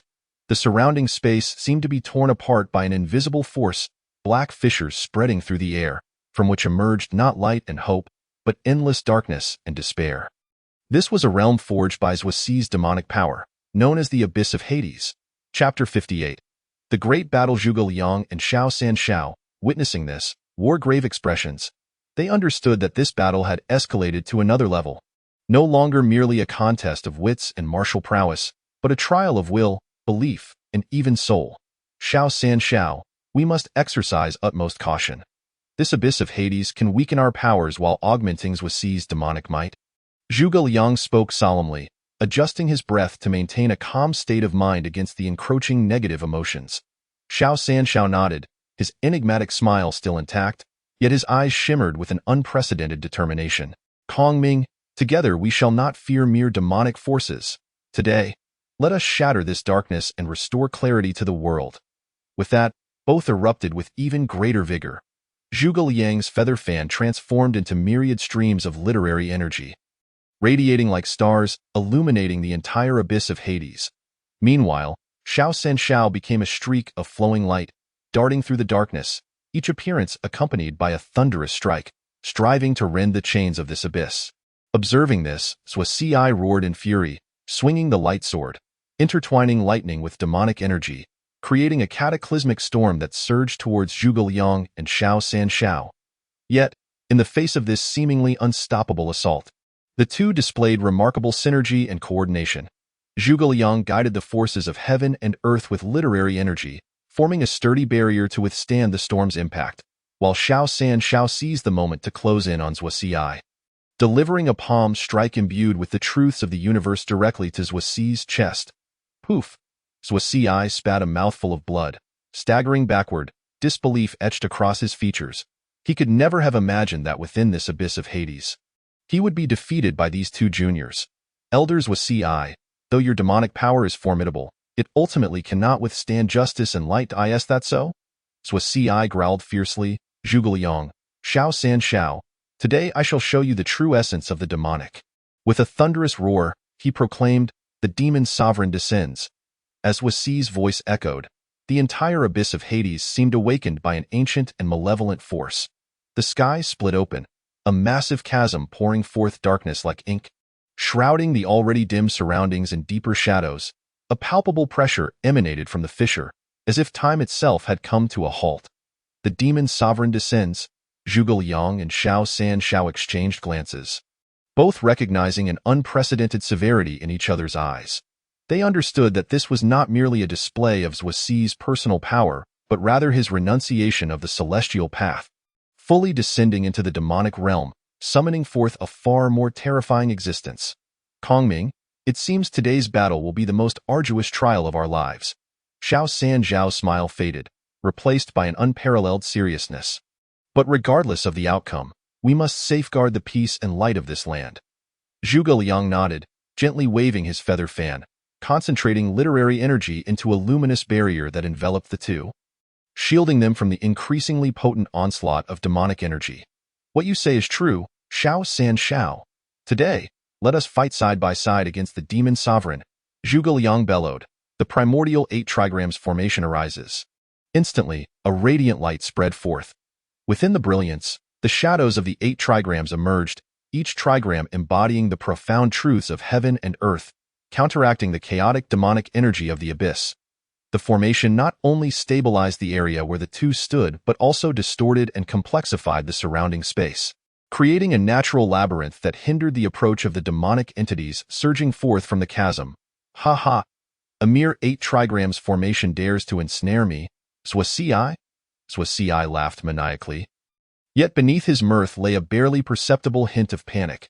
He was acutely aware that if trapped within this 8 trigrams formation, the demon sovereign he summoned would face significant restrictions, perhaps unable to fully descend into the world. However, Zhuge Liang and Xianxia were no ordinary foes. They had anticipated Zhuge's reaction, and thus the 8 trigrams formation was merely the first step. Xianxia transformed once more into a streak of flowing light, darting between the trigrams, each strike precise and thunderous, assailing the demonic entities attempting to breach the formation. Each of his attacks seemed to resonate with a certain profound rhythm, fortifying the 8 trigrams formation's power, gradually purifying the surrounding demonic energy. Zhuge Liang stood at the heart of the formation, lightly shaking his fan, intoning ancient incantations that seemed to echo through time. As his words fell, the light within the formation grew ever more brilliant, intertwining literary energy with the forces of heaven and earth to weave a colossal net, transforming the purified demonic energy into pure vitality, restoring the tainted land. Zhuge, behold, this is not merely our battle. It is a confrontation between justice and evil in the realm. Zhuge Liang's voice pierced through the layers of demonic energy, resonating clearly in Zhuge's ears. His words brimmed with conviction and resolve, as if even the abyss of Hades could not impede his belief. Zhuge's countenance darkened. He had not anticipated finding himself in such a predicament. Yet, at this juncture, he had no recourse. Gritting his teeth, he summoned forth his demonic energy, attempting to coalesce power once more to counter the 8 trigrams formation. However, at that moment, an even more formidable force cascaded down from the fissure, heralding the true arrival of the demon sovereign's might.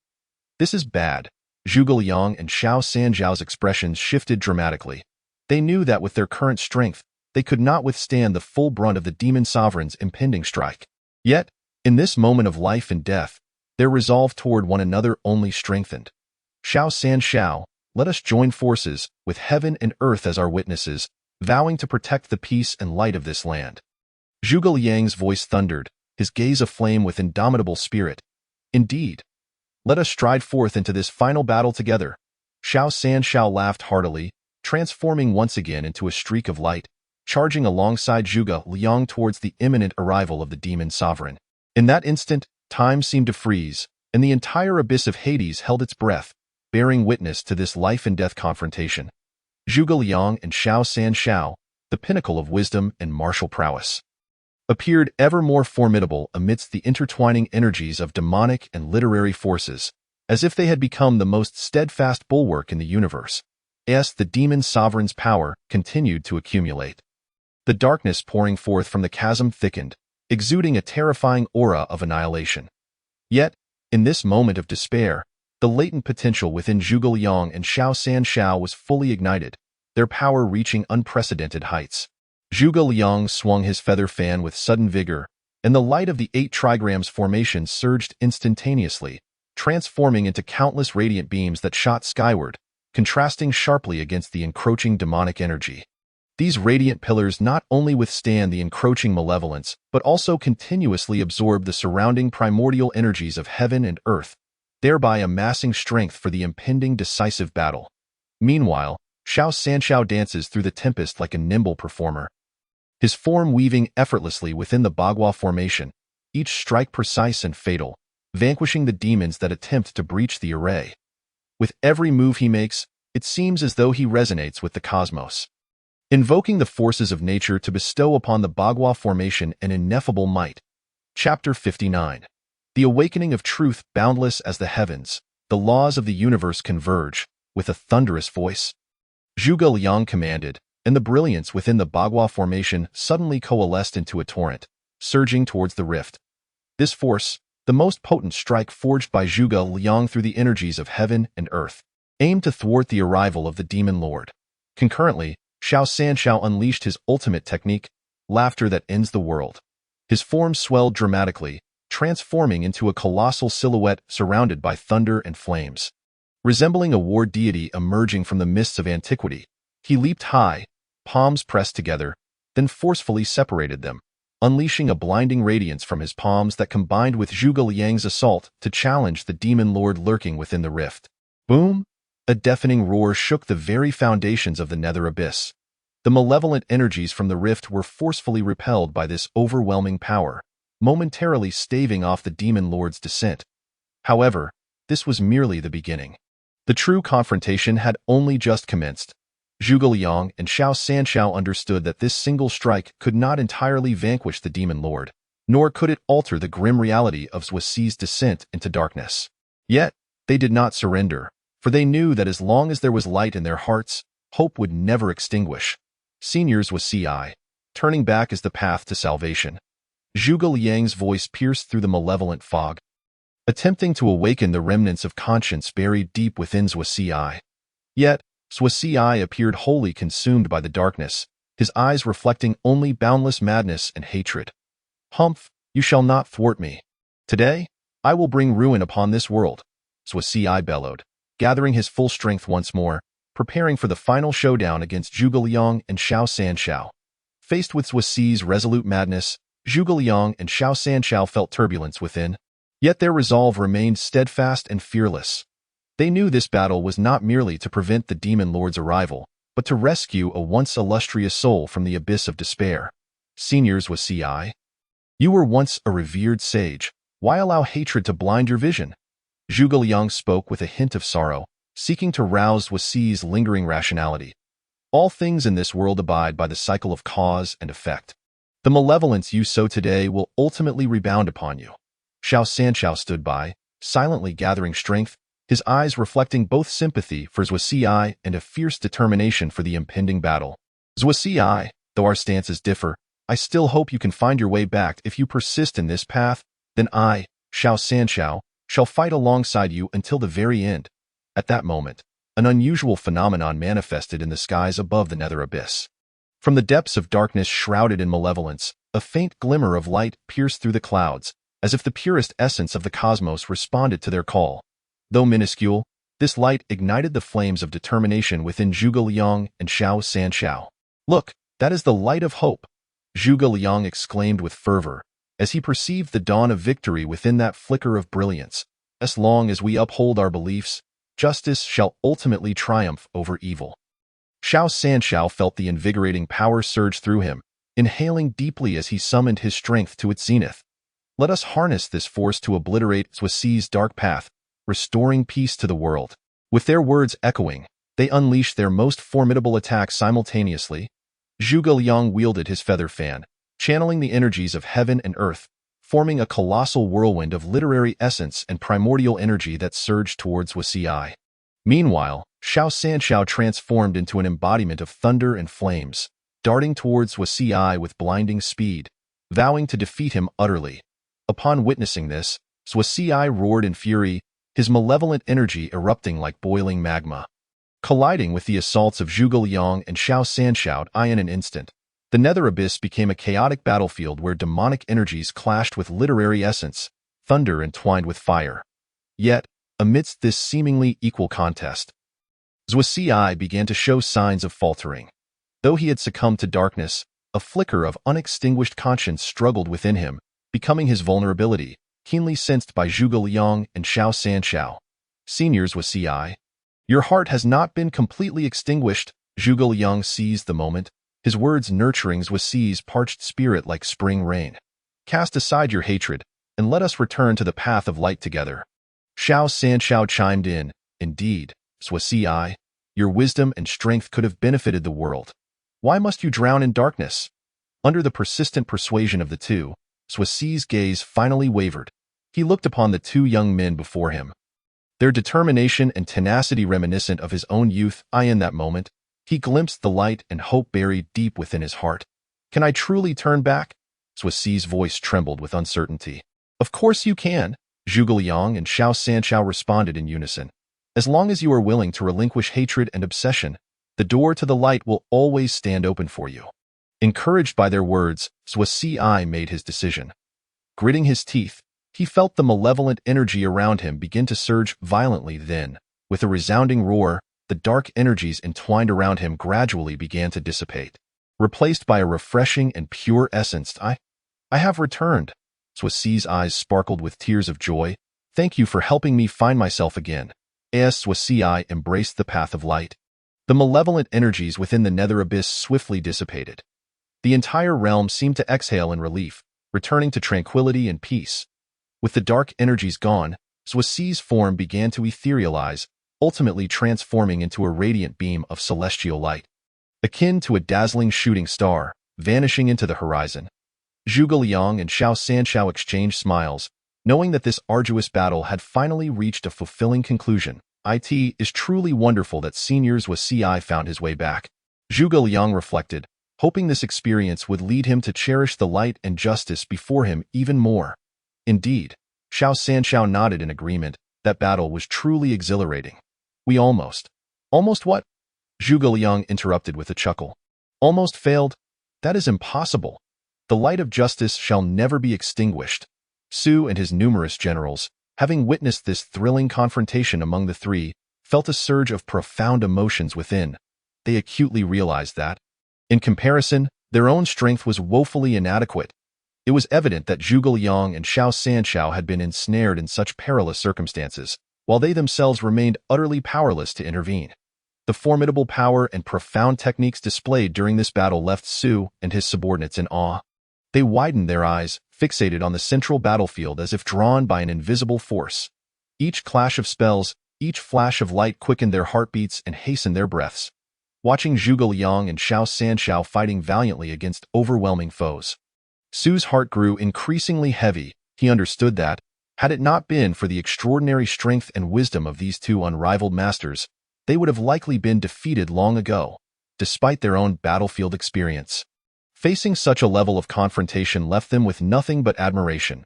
That moment, Su resolved to double his efforts in training to enhance his own strength. Simultaneously, he felt a deep respect for those capable of wielding such miraculous techniques.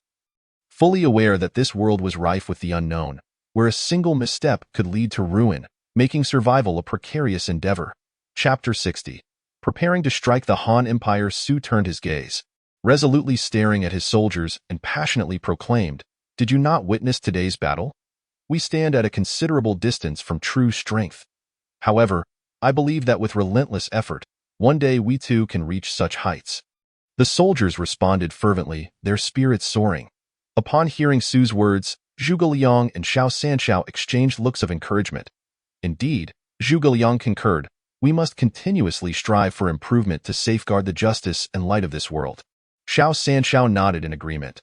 Zhuge Liang embodied true righteousness, a person of great virtue, far removed from the pretense of benevolence exhibited by Lu Dager. Su Fu had long been influenced by Zhuge Liang. Yet while Su Fu possessed minor virtues, he had not attained such heights. Essentially, Su Fu remained one who would stop at nothing to achieve his goals, showing no hesitation in eliminating foes or those who posed a threat to him. "Zhuge Liang, we should begin preparations to send Zhou Huayan to the Han Empire to my lord. I believe we can disguise Zhou Huayan as a descendant of the Zhou dynasty's King One, under the banner of great righteousness. We could also dispatch Elbu, Ma Tang, Ma Chao, and Gong Sunzan to lead him, accompanied by a small contingent of soldiers to Bingzhou."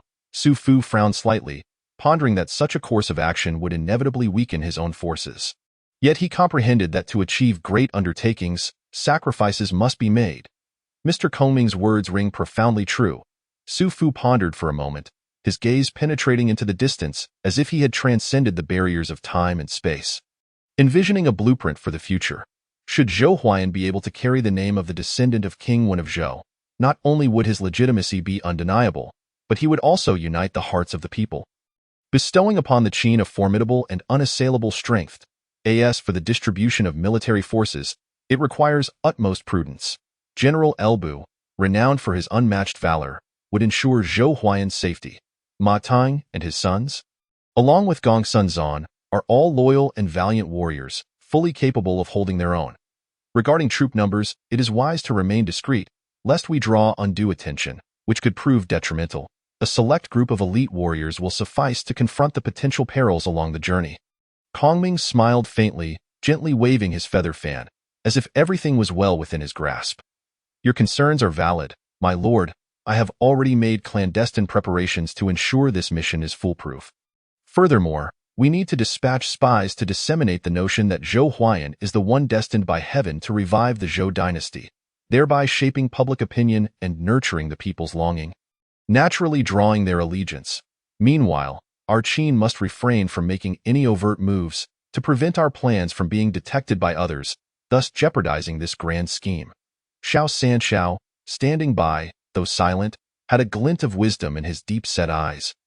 Acutely aware that every move made by Kongming and Su Fu was laden with profound strategic implications, he gently patted Su Fu's shoulder in encouragement. "My lord, though there is a considerable age gap between us, to fight alongside you in this tumultuous era and collaborate on significant matters is indeed a fortunate circumstance. Let us take this bold leap, for the future belongs to us." Upon hearing this, Su Fu felt a surge of ambition swell within him. He recognized that, although he was not an entirely virtuous individual, with Kongming's assistance and the tacit cooperation of Xianxia, he was progressively embarking on an unprecedented path. Taking a deep breath, he resolutely nodded at Kongming and Xianxia. "Very well. We shall proceed according to Mr. Kongming's strategy and prepare at once. We must not only ensure Zhou Huayan's safe arrival in Bingzhou, but also demonstrate to the world our determination and strength to unify this chaotic realm." In the ensuing days, Su Fu and Kongming diligently orchestrated every detail. Spies dispersed far and wide, secretly transmitting messages. In the military camp, Generals Elbu, Ma Tang, Ma Chao, and Gong Sunzan intensified their training of elite troops, readying them for departure at a moment's notice. Meanwhile, Zhou Huayan, the chosen son of destiny, gradually familiarized himself with his new identity and mission under Kongming's meticulous arrangements, his heart brimming with visions and expectations for the future. At last, on a bright and breezy morning, Zhou Huayan led a contingent of valiant warriors on the journey to Bingzhou. They bore the momentous responsibility of unifying this chaotic world, their hearts ablaze with an indomitable faith. Su Fu, Kongming, and Xianxia stood atop the city walls, watching their retreating figures, filled with both reluctance and boundless anticipation for what lay ahead. As Zhou Huayan and his entourage receded into the horizon, Su Fu turned to Kongming and Xianxia, saying, "The road to Bingzhou is long and fraught with peril. I hope they arrive safely and honor our trust." Kongming stroked his long beard, his eyes revealing calmness and confidence. "My lord, rest assured, I have made comprehensive preparations, not only establishing hidden sentries and support along the route, but also implementing multiple contingencies to guard against unforeseen events." Zhou Huayan's expedition is destined to ignite a wave of revival for the Zhou dynasty, paving the way for our Qin's future. Xianxia nodded in agreement, fully aware that in this intricate game of power, every detail was crucial. "My lord and Mr. Kongming are both far-sighted. We need only to follow the plan, and victory will beckon to us. However, in these chaotic times, we must remain vigilant against potential adversaries." Su Fu's resolve intensified. "Indeed, we must not only showcase our strength and determination to the outside world, but also strengthen our governance internally to fortify our foundations. Mr. Kongming, we must accelerate our domestic reforms to enhance our national strength." Preparing for any eventuality, Kongming nodded in affirmation, already formulating detailed reform initiatives in his mind. "Your concerns are well-founded, my lord. I have commenced preparations for a series of reforms, including agricultural development, military enhancement, and educational expansion, all aimed at comprehensively elevating Qin's overall strength. Simultaneously, we must fortify our diplomatic relations with neighboring states to secure more allies and support." Xianxia added, "I can personally handle diplomatic matters. Though I may lack talent, I still hold some influence in the realm, which may assist my lord considerably." Upon hearing this, Su Fu felt greatly reassured, recognizing that having strategists and allies like Kongming and Xianxia was a boon for Qin. He clenched his fists, his gaze resolute. "Excellent. With your assistance, what do we have to fear in achieving our grand ambitions? Let us join forces and forge a brilliant future for Qin." Su Fu privately mused. The Qin kingdom is surrounded by formidable adversaries. To the north lie the fierce and warlike Mongolian cavalry. To the east, the once mighty Yuan dynasty. To the south, the flourishing Song dynasty. And to the west, the eerie kingdom of the dead and the mysterious beast kingdom. Realms populated by countless zombies and zombie beasts. Furthermore, the Han Empire shares a border with U.S. To realize the grand vision of dominating the world, we must first dismantle these neighboring nations one by one, gradually consuming their territories and resources, thus amassing sufficient strength to conquer more distant lands. This is undoubtedly a long and perilous path, but Su Fu firmly believes that with proper strategy and exquisite tactics, we will surely achieve a monumental triumph. Su Fu commanded Kongming to devise all offensive tasks, prioritizing the conquest of these so-called dynasties. Upon hearing this, Kongming's eyes sparkled with intelligence. He recognized this as an unprecedented challenge, yet also a splendid opportunity to showcase wisdom and capability. He slightly inclined his body and respectfully replied, "My lord, your foresight is commendable. I shall exert my utmost efforts to alleviate your burdens. However, as the art of war states, know yourself and know your enemy, and you will never be defeated. Before planning our offensives, we must conduct a thorough analysis and assessment of the various national forces and devise a set of effective strategic plans. Firstly, while the Mongolian cavalry is indeed formidable, their supply lines are lengthy, and internal tribal conflicts are frequent. We may exploit this weakness by employing a strategy of divide and conquer to gradually diminish their strength. Simultaneously, we must bolster our border defenses to ensure our safety. As for the Yuan dynasty, although it has lost its former glory, its cultural heritage is profound, and its populace is still martial. Hence, we must not underestimate them. We can initially pursue diplomatic avenues to garner support from pro-Qin factions within, then seize an opportune moment to strike decisively at their capital and dismantle their regime. The Song dynasty, being relatively stable and economically prosperous, presents a more unpredictable populace. We should adopt a conciliatory approach, gradually infiltrating their society through trade and cultural exchanges while simultaneously strengthening our own economic power in preparation for long-term confrontation. The Kingdom of the Dead and the Beast Kingdom are unique cases. Though they are not traditional nations, their power is not to be dismissed. To combat them, we must employ specialized methods, such as developing weapons or spells to counter zombies and zombie beasts, and unite with trustworthy nearby forces to collectively resist these two significant threats. Regarding the Han Empire, it is both our neighbor and a crucial adversary on our path to supremacy. Yet, my lord must not forget that the ebb and flow of the world dictates that unity will eventually lead to division, and division will once again bring unity. At the appropriate moment, we may, under the guise of reviving the Zhou dynasty, unite all those with aspirations to oppose the Han and achieve the monumental goal of unifying the realm. Kongming's discourse was coherent and logically sound, leading Su Fu and Xianxia to nod in agreement, their admiration for Kongming's intellect growing. Su Fu rose with fervor, proclaiming, "Mr. Kongming speaks truth. We shall execute this plan, first solidifying our internal affairs before expanding outward. As long as we unite our efforts, nothing is impossible.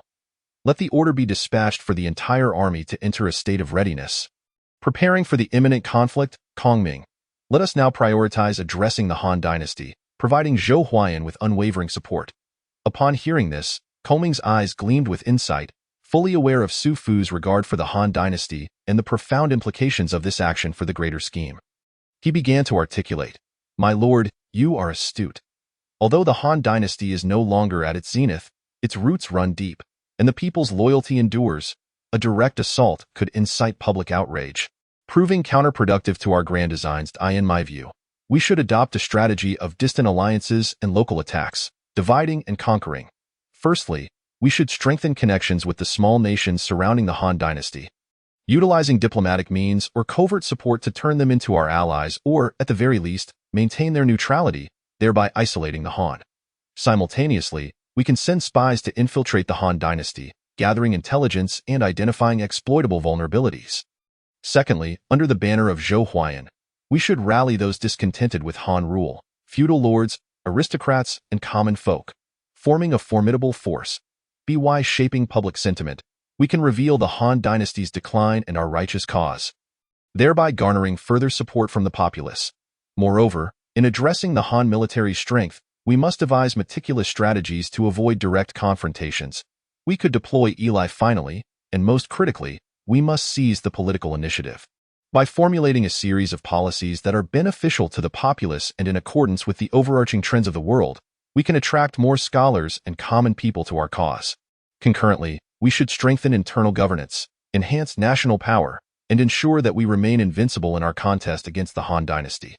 Upon hearing this, Su Fu's face broke into a satisfied smile, fully aware that Kongming's strategies were both comprehensive and specific. Showcasing his wisdom and foresight, he patted Kongming on the shoulder, praising, "Mr. Kongming is indeed a loyal minister to me. Let us act according to this plan, ensuring that everything is flawlessly executed."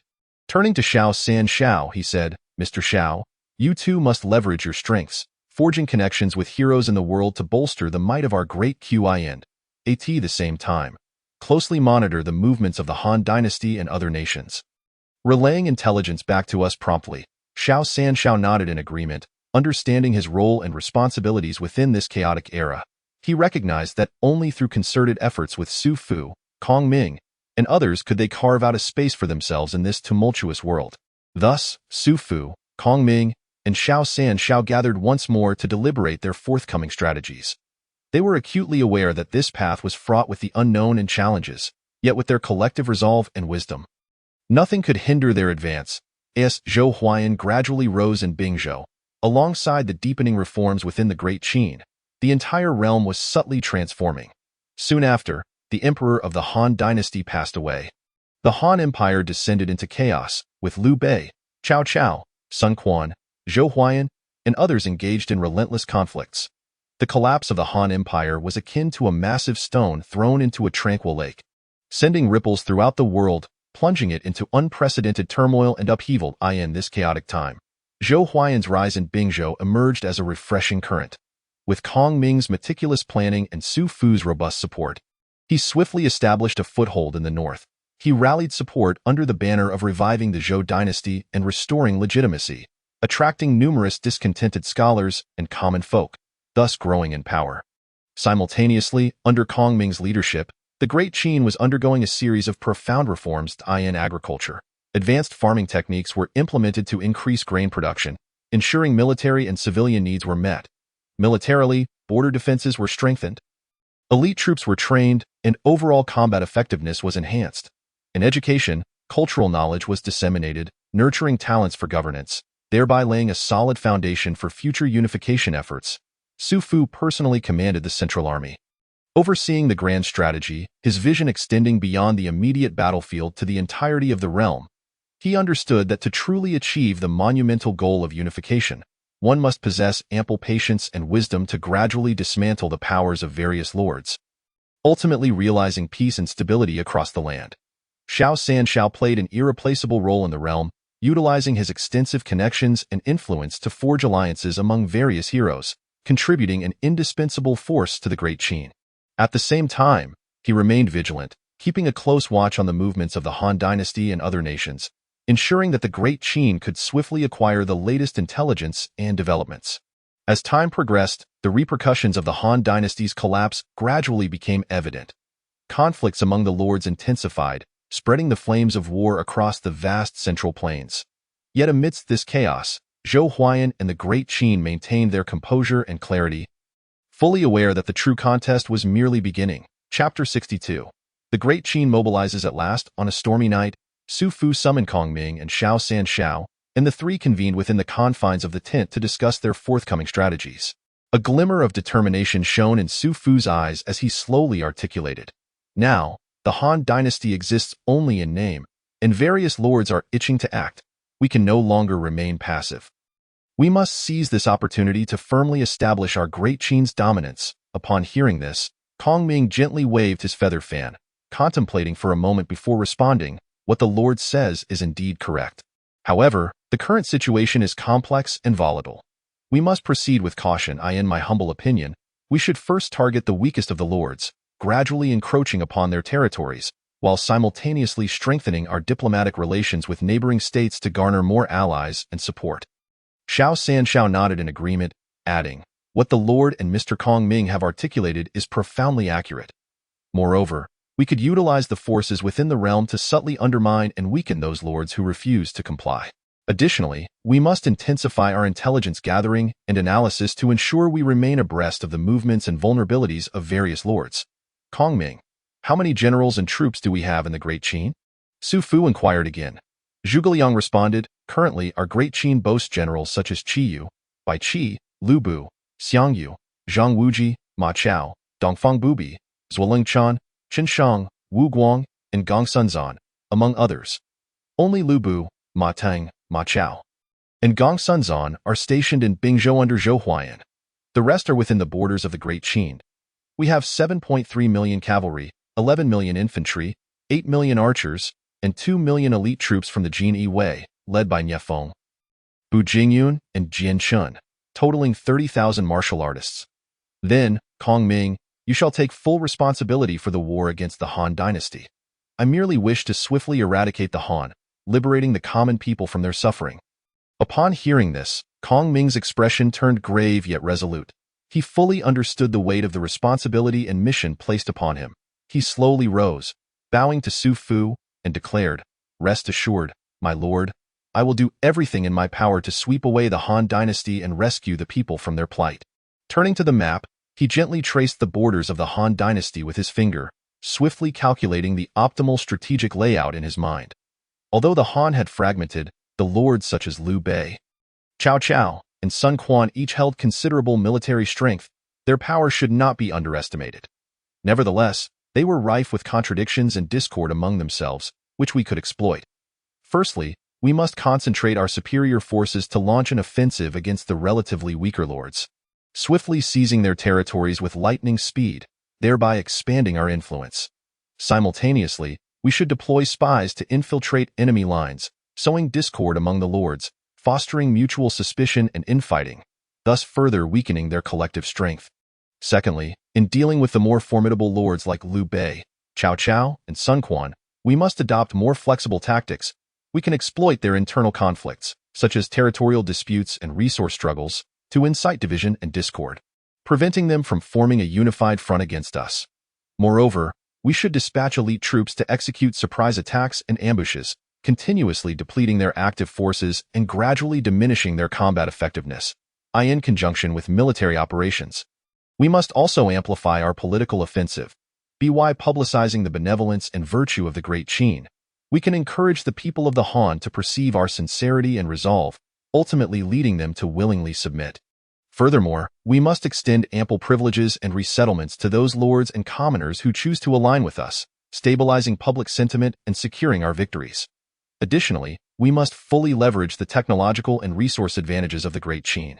By developing more advanced weaponry and tactics, we can enhance our military's combat capabilities. Simultaneously, we must ensure robust logistical support to guarantee ample supplies for our frontline soldiers. Upon concluding his insightful discourse, Su Fu and Xianxia both displayed expressions of approval. Su Fu rose with fervor, declaring, "Excellent. Let us proceed according to Mr. Kong Ming's strategy. The entire army must unite in purpose, striving collectively for the supremacy of our Great Qin." Thereupon, Su Fu issued orders to mobilize the troops, instructing Xianxia to assist Zhou Huayan in Bingzhou, with Lu Bu, Ma Chao, Ma Teng, and Gongsun Zan as generals, while in the Great Qin, Zhuge Liang would take full charge. He commanded the entirety of the Great Qin's forces to obliterate the Han dynasty. With Su Fu's commanding decree, the Great Qin's army seemed infused with boundless vitality, spirits soaring as they readied themselves for battle. News spread swiftly throughout the camps, igniting the fervor of the soldiers, who eagerly anticipated the imminent clash. Returning to his tent, Zhuge Liang immediately set about devising a detailed operational plan. He was acutely aware that this battle would not only determine the fate of the Great Qin's supremacy, but also the welfare of countless common people. Thus, he needed to ensure that every step was precise and that every detail was meticulously considered. He first rallied notable generals such as Qi Yu and Bai Qi, assigning them responsibilities based on their strengths and combat styles. Qi Yu, renowned for his unmatched bravery, excelled in direct assaults. Bai Qi, with his exceptional tactical acumen, was adept at strategic planning. Zhuge Liang positioned both within the two primary forces, one focusing on offense and the other on defense, complementing each other perfectly. At the same time, he did not overlook the advantages of the Great Qin's technological prowess. He commanded artisans to expedite the production of advanced weaponry, such as crossbows and catapults, to enhance the military's long-range offensive capabilities. Additionally, he ordered the development of new communication tools to ensure rapid information exchange between the front lines and the rear, facilitating smoother command. Alongside military preparations, Zhuge Liang also prioritized political and diplomatic efforts. He dispatched envoys to neighboring states, heralding the Great Qin's benevolence and virtuous governance, seeking to secure more allies and support. Simultaneously, he strengthened ties with the forces within the realm, utilizing their power to subtly undermine and weaken the lords of the Han dynasty. As time elapsed, the Great Qin's army steadily approached the borders of the Han dynasty. Each battle was steeped in bloodshed and brutality, yet the soldiers of the Great Qin, armed with unwavering conviction and superior tactics, achieved victory time and again. They swept across vast territories of the Han dynasty with the swiftness of autumn winds scattering fallen leaves, instilling terror in the hearts of the Han's feudal lords. However, the likes of Liu Bei, Cao Cao, and Sun Quan were no ordinary adversaries. Each possessed formidable strength and cunning, relentlessly organizing counterattacks and resistance. Liu Bei, renowned for his benevolence, garnered the affection of the populace, while his fierce generals, Guan Yu, Zhang Fei, and Zhao Yun, were unmatched in valor. Zhuge Liang understood that to utterly vanquish them would not be a simple task. He needed to employ more ingenious tactics and strategies. Thus, he revised the battle plan once more. He exploited the internal discord and disharmony among the Han lords, sowing seeds of discord and division. He dispatched spies into enemy territory to disseminate rumors and false intelligence, fostering mutual suspicion and infighting among the Han's lords. Simultaneously, he deployed elite troops to execute surprise attacks and ambushes, persistently depleting the Han's combat strength. In this protracted struggle for supremacy, Zhuge Liang displayed his extraordinary wisdom and stratagems. He recognized that warfare was not solely a contest of brute force, but also a battle of wits and psychological maneuvering. Therefore, he not only orchestrated strategies on the battlefield but also advanced in psychological warfare. He commissioned a series of pamphlets portraying the prosperity of the Qin and the idyllic lives of its citizens, widely disseminating them to every corner of the Han. These pamphlets, richly illustrated, vividly depicted the benevolent governance of the Qin, causing many Han subjects to yearn for a better life and to question whether their lords could truly provide it. At the same time, Zhuge Liang secretly contacted discontented officials and scholars within the Han, further undermining the foundation of the Han's rule. These individuals, in their respective domains, either overtly or covertly supported the Qin, greatly facilitating Zhuge Liang's strategic deployment. As time progressed, the situation within the Han grew increasingly tumultuous. Although Liu Bei, Cao Cao, and Sun Quan continued to resist valiantly, their power had waned considerably. Escalating internal strife and dissipating public support hindered their ability to form an effective coalition against the Qin. Finally, on a sunlit spring day, the Qin army, under Zhuge Liang's direct command, launched a full-scale assault on the Han's last line of defense. The battle was exceptionally fierce, with both sides committing vast resources and manpower. However, through Zhuge Liang's masterful strategies and the valiant efforts of his soldiers, the Qin gradually gained the upper hand. As the war drums thundered, the iron cavalry of the Qin surged forward like a tidal wave. Arrows raining down, blotting out the sun. Zhuge Liang stood atop a high ridge, lightly waving his feather fan, his gaze piercing, perceiving every subtle change on the battlefield. He understood that this would be the decisive battle for the fate of the Han, as well as the moment to showcase the fruits of his years of planning and endeavor. On the battlefield, the Qin generals showcased their prowess. Qi Yu charged forth, single-handedly confronting 100 foes. Bai Qi commanded the central forces, strategizing with unwavering resolve, orchestrating victory from afar. Meanwhile, the formidable generals like Elbu and Ma Chao fought with the ferocity of war gods, each charge threatening to topple the Han's defenses. Despite their exhaustion, Liu Bei, Cao Cao, and Sun Quan fought desperately in the face of impending doom.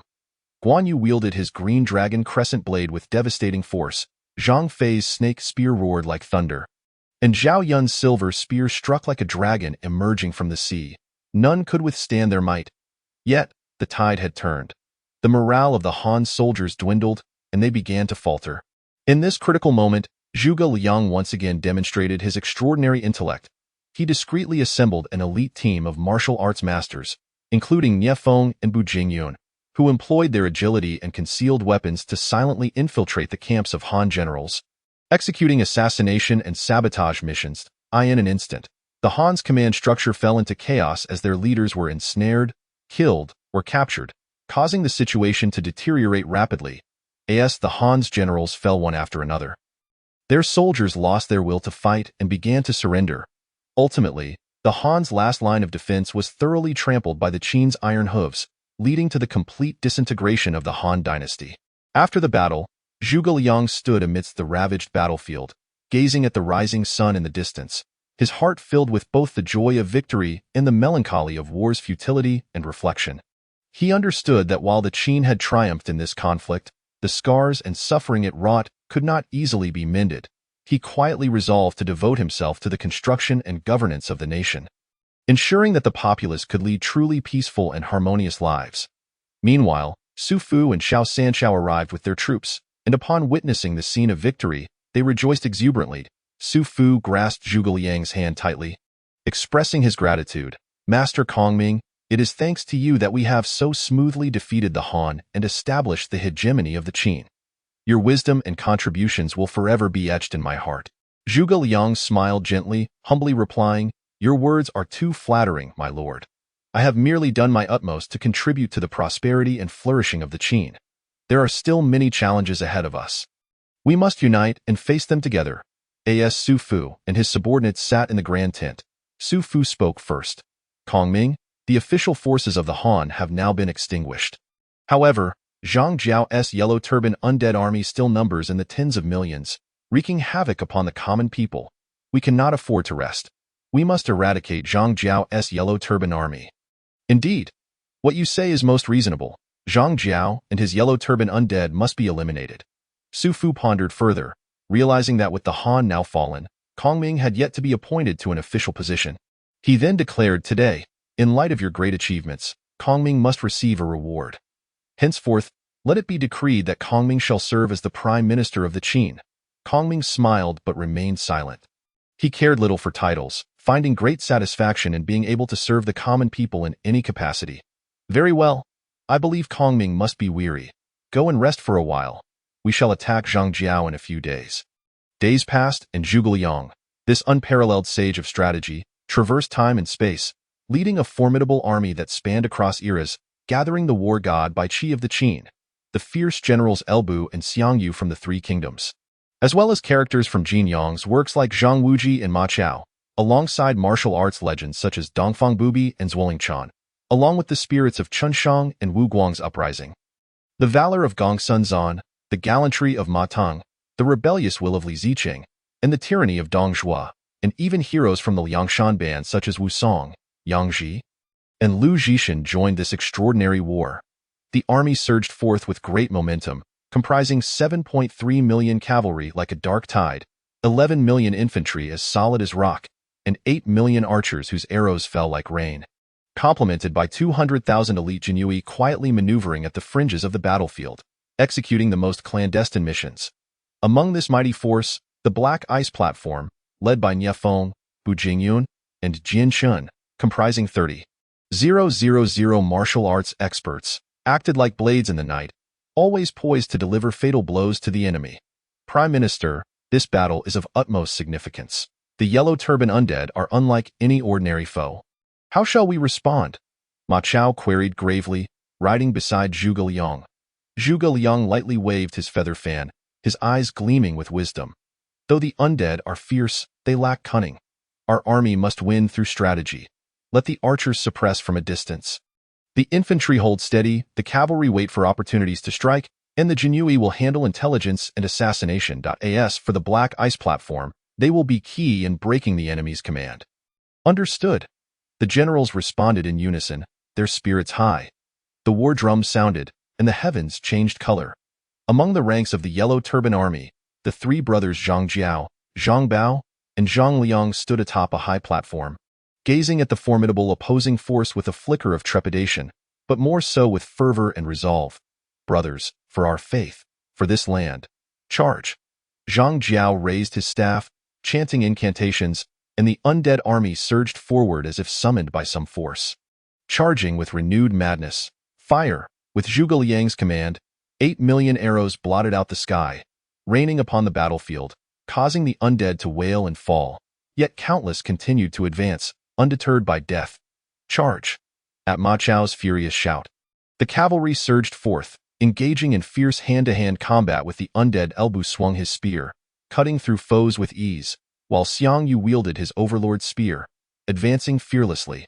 Zhang Wuji, protected by the 9 Yang divine art, sent the undead retreating with each punch. Amidst this chaos, the 30,000 martial arts experts of the Black Ice Platform moved like phantoms, with Nie Feng's devilish blade, Bu Jingyun's cloud-dispelling palm, and Jian Shen's unparalleled sword. Each strike precise, targeting the heads of the undead commanders. The battle intensified, the clash between the Qin forces and the Yellow Turban Undead reaching a boiling point.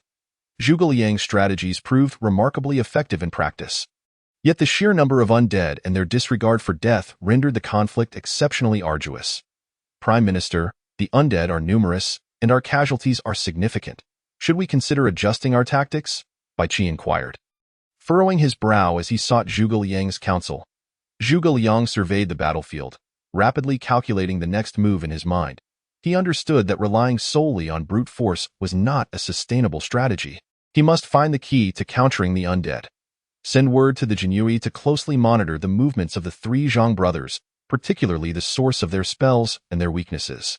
At the same time, instruct the Black Ice Platform to intensify their assassination efforts, ensuring the severance of the undead's command chain.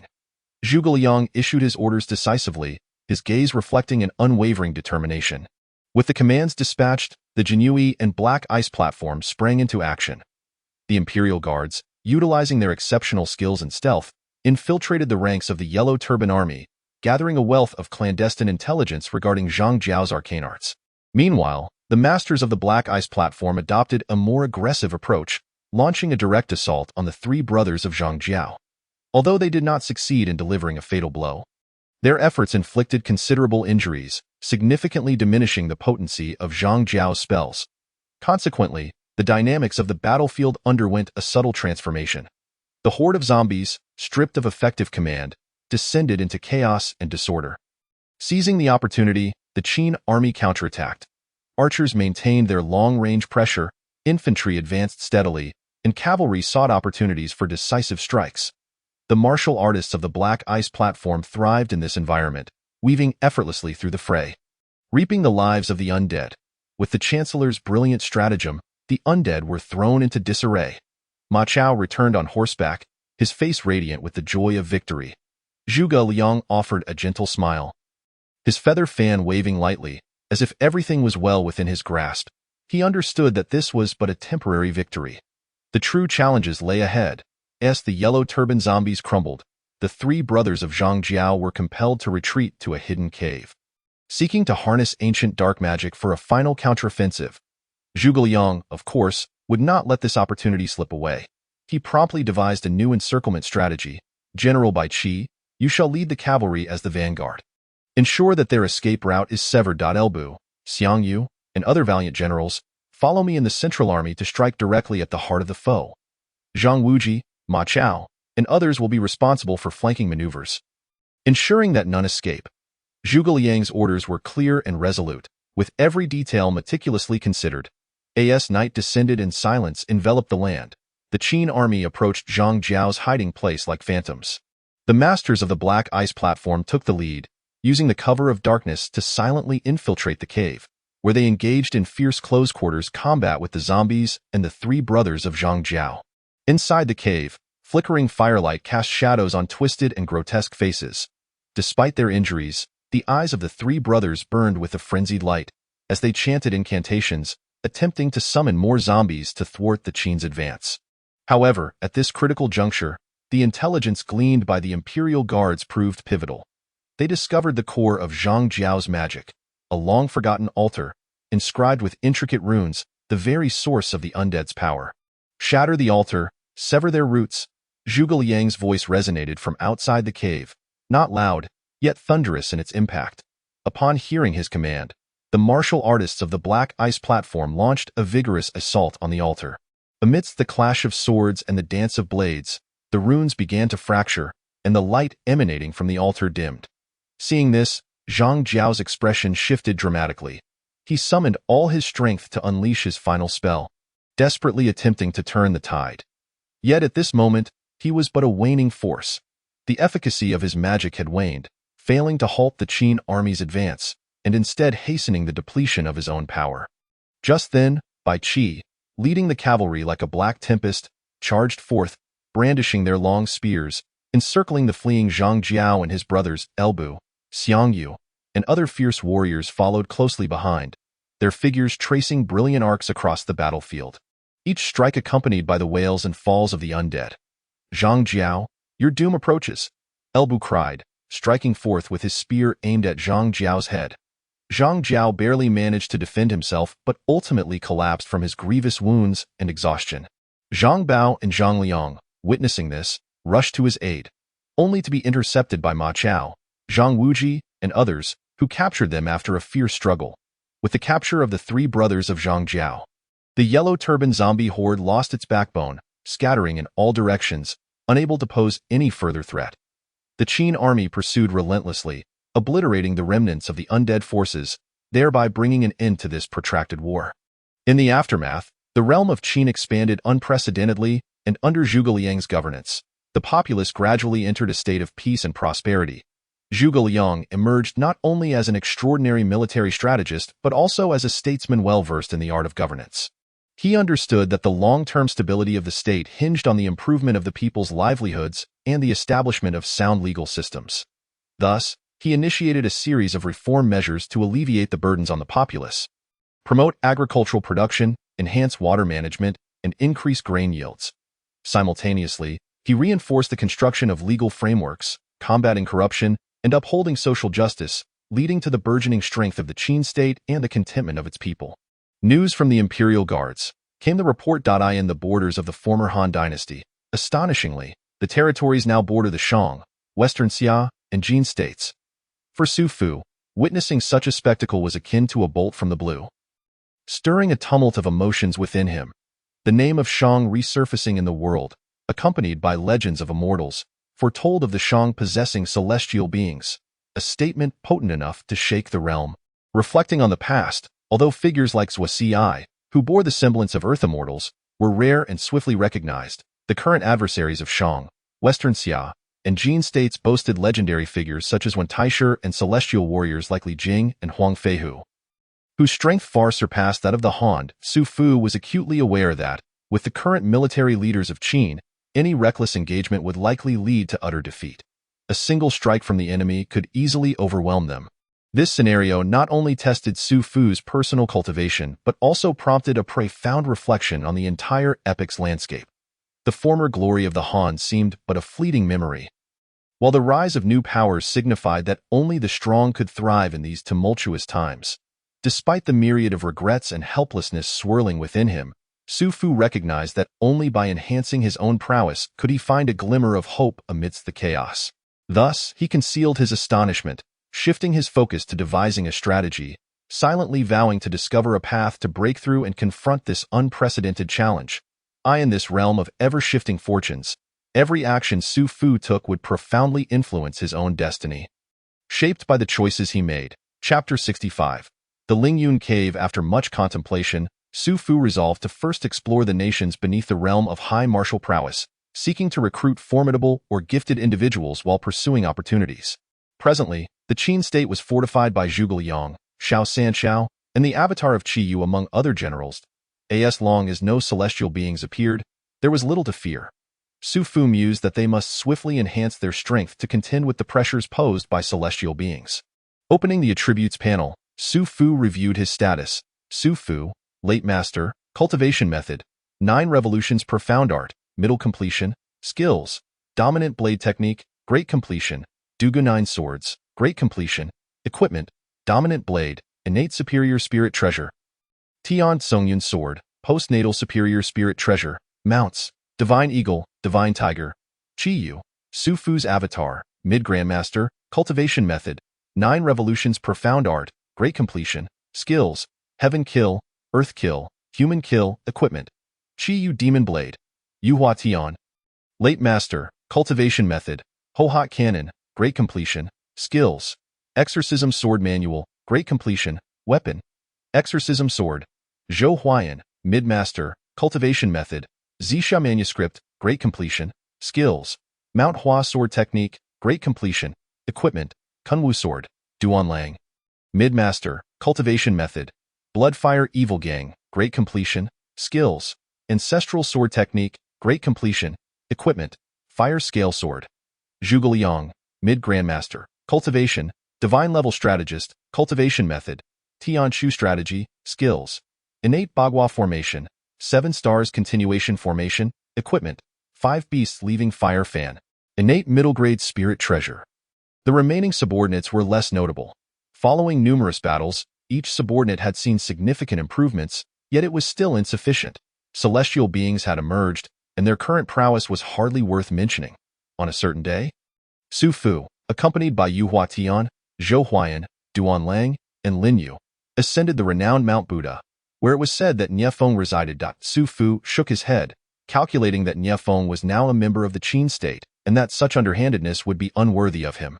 Notably, Zhuge Liang, concerned for Su Fu and the others' safety, had also accompanied them as a protective measure. Su Fu gazed down from the summit, worry etched on his face.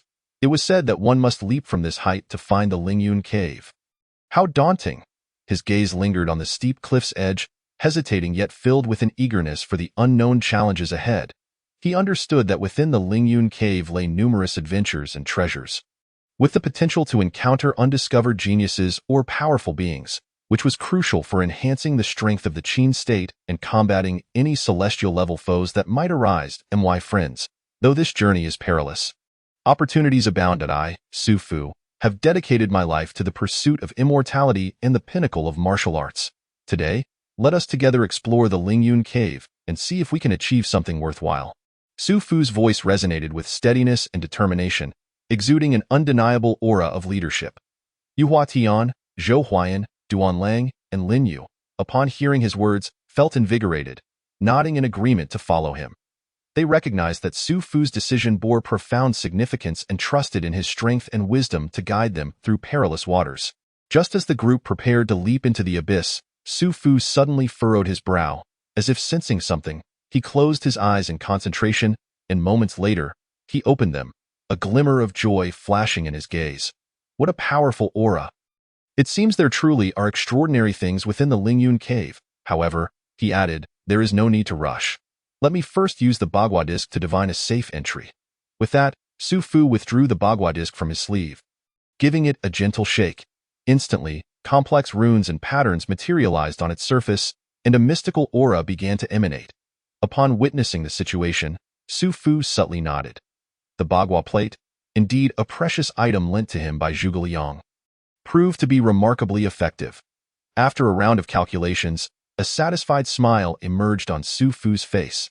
He had discovered a hidden entrance here, which could circumvent most traps and demonic beasts, leading directly to the depths of Lingyun Cave. Under Su Fu's guidance, the group proceeded cautiously along a concealed path, and as he had predicted, they successfully evaded numerous perils. With the passage of time, they finally arrived at the entrance of Lingyun Cave. The mouth of the cave was obscured by thick vines and rocks, and had it not been for Su Fu's guidance, outsiders would have found it nearly impossible to detect. Everyone, be cautious.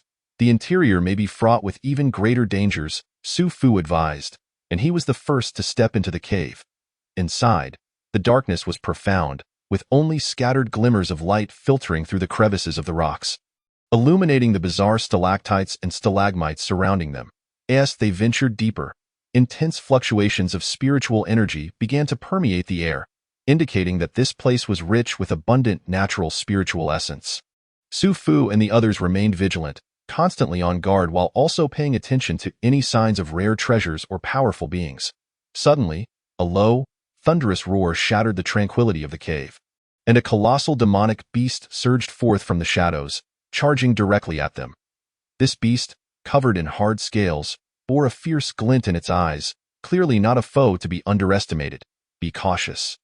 Prepare for battle, Su Fu shouted, his figure leaping forward, wielding the dominant blade and transforming into a streak of light as he advanced toward the beast.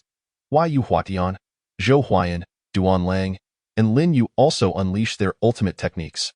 Engaging the demonic beast in fierce combat, the battle erupted instantaneously, reverberating with the clashing sounds of weapons and the furious roars of the beast. Su Fu, wielding the dominant blade, infused each strike with the profound inner strength of a late-stage master and the intricate variations of the 9 transformations mystique. As he swung the blade, it created waves of force, forcing the beast to retreat repeatedly. The dominant blade, a superior innate spiritual treasure, possessed a sharpness and power that was unparalleled, cleaving through the beast's tough scales with ease. Yu Huatian skillfully employed the exorcising sword manual in conjunction with the feminine power achieved from the perfected Ho-Hot cannon, his form shifting unpredictably like a phantom amidst the battlefield. Each arc of his sword struck precisely at the beast's vital points. Though not delivering fatal blows, they significantly drained the beast's stamina and will to fight. Zhou Huayan and Duan Lang executed the Huashan sword technique and their ancestral sword techniques in tandem. Despite their differing styles, they exhibited remarkable synergy, one attacking while the other defended, seamlessly complementing each other. The Kunwu sword and the fire scale sword danced in unison, encircling the beast and rendering it incapable of escape. As the youngest member of the team, Lin Yu's cultivation was slightly inferior, yet his fighting spirit was unwavering. Utilizing his agile footwork and commendable martial skills, he continually sought opportunities to strike effectively at the beast. Not directly in the forefront of the assault, but his disruptive role was nonetheless significant. After an intense struggle, the demonic beast finally collapsed under the combined efforts of the group, lifeless and defeated. As they caught their breath, they immediately began to scour the battlefield for potential spoils. Indeed, deep within the beast's lair, they discovered a luminous spirit herb known as Lingyun Xianxia. This herb was a rare treasure within Lingyun Cave, capable of enhancing a warrior's cultivation and bestowing longevity. Haha, this journey has proven fruitful. Su Fu laughed heartily, securing the Lingyun Xianxia. He understood well the immeasurable value such a treasure held for the future development of the Qin Empire. Subsequently, the group delved deeper into Lingyun Cave, encountering several waves of demonic beasts and traps along the way, which they overcame one by one. Eventually, they arrived at a spacious stone chamber, where an ancient stone tablet stood at its center, inscribed with cryptic characters and patterns. This stone tablet seems to conceal some secrets, Su Fu remarked, furrowing his brow. He attempted to decipher the content with the celestial mechanism strategy, but it appeared to be no simple task. Just then, the stone tablet suddenly radiated a dazzling light, enveloping the entire group. When the brilliance faded, they were astonished to find themselves in an entirely different realm. Here, the spiritual energy was so dense it was nearly liquid. and various rare spirit herbs and elixirs flourished around them, alongside several slumbering exotic beasts. Have we entered the true core of Lingyun Cave? Yu Huatian said in disbelief. Su Fu gazed at this wondrous space, a resolute glimmer flashing in his eyes. It seems our adventure has only just begun. However, as long as it can bring greater strength to the Qin Empire, everything is worth it. Thus, Su Fu and his companions continued to explore this mysterious realm, seeking opportunities and resources to enhance their power. They understood that the road ahead would be long, and the challenges more daunting, but they were prepared to confront all unknown trials in this realm filled with uncertainty and miracles. Each step taken by Su Fu and his companions was taken with utmost caution. They needed to be wary of potentially formidable demonic beasts while unraveling the myriad mysteries hidden within this space. The light from the stone tablet seemed to guide their path, yet it also tested their wisdom and courage.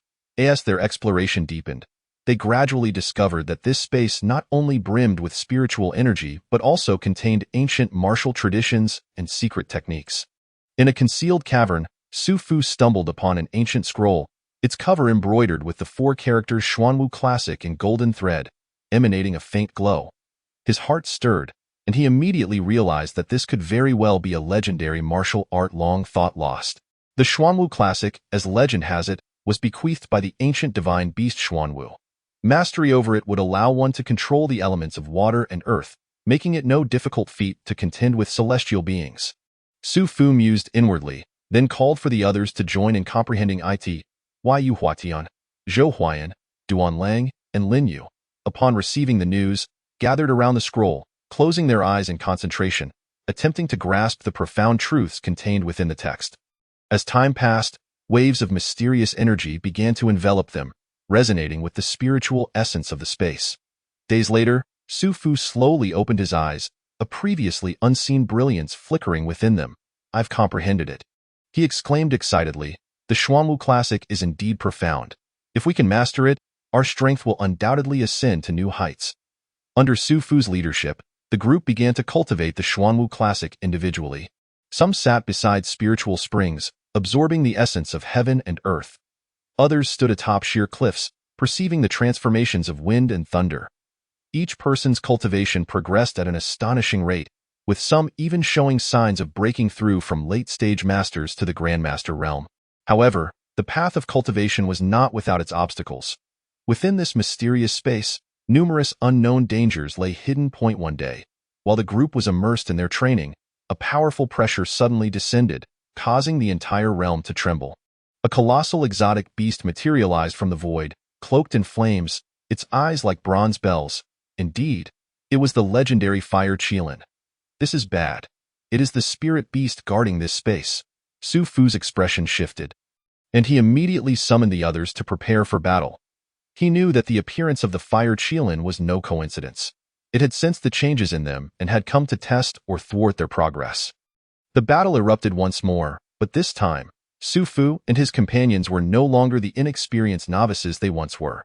They wielded the newly learned Xuanwu Classic alongside their original martial techniques, engaging in a fierce confrontation with the Fire Qilin. The roar of the Fire Qilin was deafening, and the flames encircling it resembled the inferno of hell, each attack carrying devastating force. Yet, Su Fu and his companions did not falter. Their gazes were resolute, their forms agile, as if they had merged with the very fabric of the realm. That Su Fu, wielding the dominant blade, moved like lightning, each strike infused with the profound understanding of water's gentleness and earth's weight from the Xuanwu Classic. As he swung the blade, it seemed to unleash torrents of rivers and the collapse of mountains, standing in stark contrast to the fierce flames of the Fire Qilin, yet achieving a wondrous balance that countered one another. Yu Huatian danced along the periphery of the battlefield with an even more cunning agility, his exorcising sword behaving like a sentient entity, at times transforming into a cold light piercing the Fire Qilin's vital points, and at times morphing into layers of sword shadows, making it difficult for the Fire Qilin to discern his true form. The combination of the Ho-Hot cannon and the exorcising sword manual rendered his attacks both soft and lethal. Zhou Huayan and Duan Lang fought side by side, their sword techniques complementing one another. As they alternated between offense and defense, their sword lights intertwined, pushing the Fire Qilin back repeatedly. the sharpness of the Kunwar sword and the searing heat of the fire scale sword, under their command, seemed capable of severing all obstacles in existence. Though Lin Yu's cultivation was still budding, his progress during this training was most remarkable. He harnessed the methods of the Xuanwu Classic to channel the natural spiritual energy into his body, enhancing not only his strength and speed, but also rendering his martial skills more fluid and varied. He would leap high into the air, launching surprise attacks on the fire Qilin with overwhelming force. At other times, he would delve underground, utilizing the power of earth elements for stealthy strikes. The fire Qilin's eyes grew increasingly crimson, as if it could perceive the deep-seated fears of the hearts of men. It sensed the formidable growth and determination of Su Fu and his companions. A crisis unprecedented surging within it understood that if it did not resolve the battle swiftly and allow these humans to continue growing, they would inevitably become a great threat to its guardianship of this secret realm. Thus, the fire Qilin let out a thunderous roar, its flames surging to several times their previous size, transforming into a sea of fire that enveloped the entire space. The searing heat distorted the very air itself, compelling even a master of Su Fu's caliber to summon every ounce of his power, encasing himself in the protective barrier of the nine-turn mysterious art. Just to withstand the suffocating waves of heat, be cautious, the fire Qilin is about to unleash its true might, Su Fu warned loudly, simultaneously propelling himself into action. With a flourish of his dominant blade, a colossal water dragon, formed from concentrated spiritual energy, surged forth, clashing violently with the searing inferno, instantly conjuring a breathtaking spectacle of intertwining mist and flames. Upon witnessing this, Yu Huatian transformed into a fleeting shadow, flanking the fire Qilin's side. His exorcising sword danced with precision, each strike weaving through the gaps in the Qilin's scales, seeking to exploit its defensive vulnerabilities. However, the scales of the fire Qilin were exceptionally resilient. Even the sharpness of the exorcising sword struggled to penetrate. Meanwhile, Zhou Huayan and Duan Lang maintained their close coordination, their swordplay intertwining to form an impenetrable net, systematically neutralizing the Qilin's assaults while simultaneously seeking an opportunity to deliver a decisive blow. Lin Yu, leveraging her youthful agility and adaptability, darted through the flames, employing the earth escape technique from the Xuanwu True Scripture, occasionally launching surprise attacks on the Qilin's legs from below, and at other times, using the wind to leap into the air for offensive strikes, creating numerous invaluable opportunities for their team. Nonetheless, the fire Qilin was, after all, the guardian spirit of this secret realm, its power far surpassing that of ordinary beasts. As time passed, it began to reveal even more astonishing strength and speed, each assault imbued with devastating force, subjecting Su Fu and his companions to unprecedented pressure. This cannot continue. We must identify its weakness. Su Fu mused inwardly, acutely aware that if things persisted in this manner, even if they managed to hold on, they would ultimately exhaust their stamina and find themselves at a disadvantage. Therefore, as he engaged the fire Qilin, he meticulously observed its attack patterns and anatomical structure. Finally, during a fierce confrontation, he noticed a subtle change. Whenever the fire Qilin unleashed its full force, a section of scales beneath its abdomen would slightly part, revealing the tender flesh beneath. That was its vulnerability. Su Fu felt a surge of elation and immediately communicated his insight to the others. He then harnessed the might of his blade to divert the fire Qilin's attention, creating a prime opportunity for Yu Huatian and the others to launch their assault. Upon receiving his signal, they instinctively adjusted their tactics, drawing the Qilin's focus in various directions while secretly gathering their strength for a lethal strike. Just as the fire Qilin opened its abdominal scales once more, preparing for another round of attacks, Su Fu let out a thunderous roar, channeling the ultimate force of the nine-turn mysterious art through his blade, transforming it into a dazzling arc of light aimed directly at the Qilin's weakness. Simultaneously, the attacks from Yu Huatian and the others surged forth like a tidal wave, combining the exorcising sword, the Kunwu sword, the fire scale sword, and Lin Yu's versatile martial techniques into an unstoppable force that struck the fire Qilin's vital point with tremendous impact. With a deafening crash, the immense body of the fire Qilin shuddered violently before collapsing to the ground. Gravely injured and unconscious, Su Fu swiftly contained it within his ring space, intending to subdue it once it had healed. After the battle, Su Fu and his companions stood panting in place, yet their eyes sparkled with the light of victory. They understood that this confrontation was not merely a test of their strength, but also a trial of their teamwork and intellect. "We did it!" Yu Huatian exclaimed first, his voice tinged with barely contained excitement. He looked towards Su Fu, his eyes brimming with admiration and gratitude. "Thanks to the Lord's brilliant leadership, we were able to triumph over such a formidable foe." Zhou Huayan and Duanlang nodded in agreement, acknowledging that without Su Fu's keen insight and decisive strategy, it would have been nearly impossible to discover the fire Qilin's weakness in such a short time and to defeat it. Although young, Lin Yu displayed an extraordinary composure at that moment. She gazed at Su Fu, her eyes shining with determination. "And why, Lord? I will continue to strive for improvement and will surely provide you with greater strength." Su Fu smiled gently, his gaze sweeping over his companions, his heart swelling with pride and reassurance. He recognized that these partners were not only his staunchest support, but also the future hope of the Qin kingdom. "Very well, let us proceed," Su Fu signaled, indicating that they should continue exploring this mysterious realm. He believed that within this expanse lay even more opportunities and challenges waiting for them to uncover and conquer. As the twilight deepened, Su Fu suggested, "Let us rest for a moment before delving deeper into this unknown territory." System. Open attribute panel. Su Fu. Master Pinnacle Technique. 9-turn Mysterious Art. Intermediate. Special Technique. Xuanwu True Scripture. Skills. Dominant Blade Technique. Major Success. Duga 9 Swords. Major Success. Equipment. Dominant Blade. Innate Superior Spirit Treasure. Tian Song Yun Sword. Acquired Excellent Spirit Treasure. Mounts. Divine Eagle. Divine Tiger. Clone. Qi Yu. Great Master Midstage. Technique. 9-turn Mysterious Art. Skills. Heavenly Kill. Earthly Kill. Human Kill. Equipment. Qi Yu Demon Blade. Yu Huatian. Master Pinnacle Technique. Hohot Cannon. Special Technique. Xuanwu True Scripture. Skills. Exercising Sword Manual. Weapon. Exercising Sword. Zhou Huayan.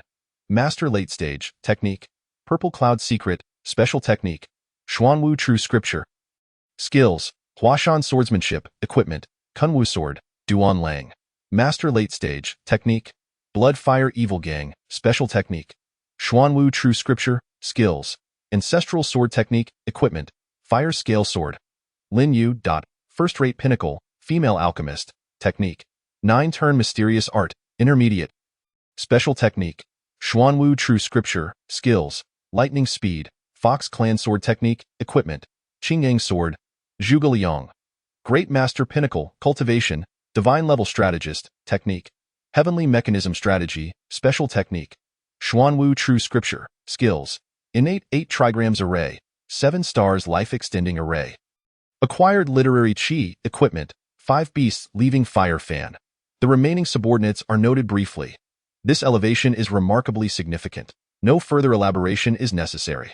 The following day, Su Fu and his companions resumed their exploration of the Lingyun Cave. As the first rays of sunlight pierced through the dense foliage, illuminating this ancient and enigmatic land, they prepared to embark on a new journey, their hearts brimming with curiosity and desire for the unknown, while simultaneously fortifying their trust and synergy with one another. Leading the way, Su Fu wielded his dominant blade, his gaze sharp and penetrating. As if he could discern every hidden peril, he understood well that deep within the Lingyun Cave lay not only formidable beasts, but also the potential remnants of ancient treasures or astonishing secrets. Their objective was to unravel these mysteries, contributing to the prosperity of the Qin kingdom. Along their path, they encountered a myriad of challenges, fierce beasts charging at them with roars and intricate traps that, with even a slight misstep, could lead to irrevocable peril. Yet, regardless of the obstacles they faced, Su Fu and his companions consistently relied on their individual wisdom and strength to navigate these dangers and press onward. As time progressed, they gradually ventured deeper into the core of the Lingyun Cave. The air here was imbued with a more ancient and weighty aura, as if the very atmosphere had solidified. Yet, it was precisely this environment that intensified their desire for exploration. At that moment, a peculiar wave of energy suddenly emanated from ahead, capturing everyone's attention. Su Fu swiftly signaled for them to halt and cautiously approach the source of the disturbance. There, in a spacious stone chamber, a radiant pearl floated at the center, emanating a soft and mysterious glow. This is the true dragon essence. Su Fu gazed at the pearl, a flicker of astonishment crossing his eyes. He was well aware of the legends surrounding the true dragon essence and had even partaken in the essence of the flood dragon. This true dragon essence was the quintessence left behind by an ancient divine dragon. Possessing extraordinary power, if they could obtain it, not only would it significantly enhance their cultivation, but it might even allow them to transcend their current boundaries and reach a new pinnacle.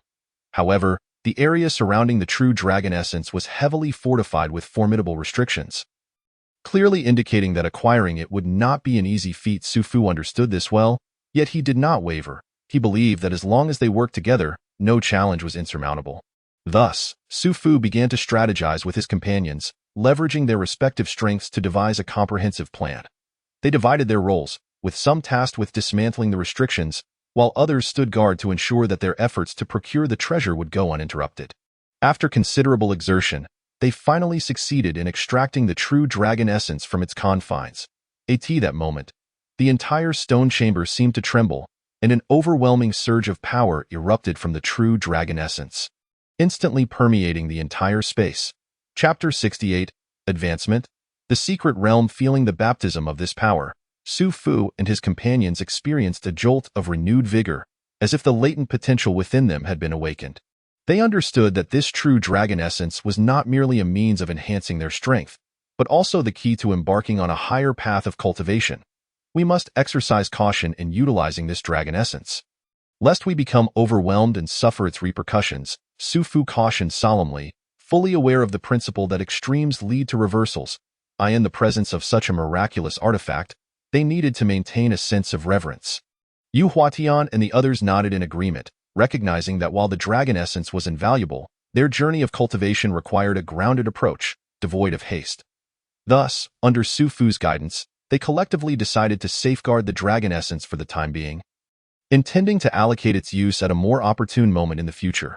Simultaneously, they recognized that the successful acquisition of Longyuan was inextricably linked to the unwavering efforts and contributions of every individual within the team. This unity and tacit understanding stood as their most treasured asset. In the days that followed, Su Fu and his companions delved deeper into the Lingyun cave, exploring this ancient and enigmatic land. They encountered numerous challenges and opportunities, each trial forging them into more resilient and formidable beings. As time progressed, Su Fu's cultivation steadily advanced, drawing him ever closer to the realm of the Grand Master.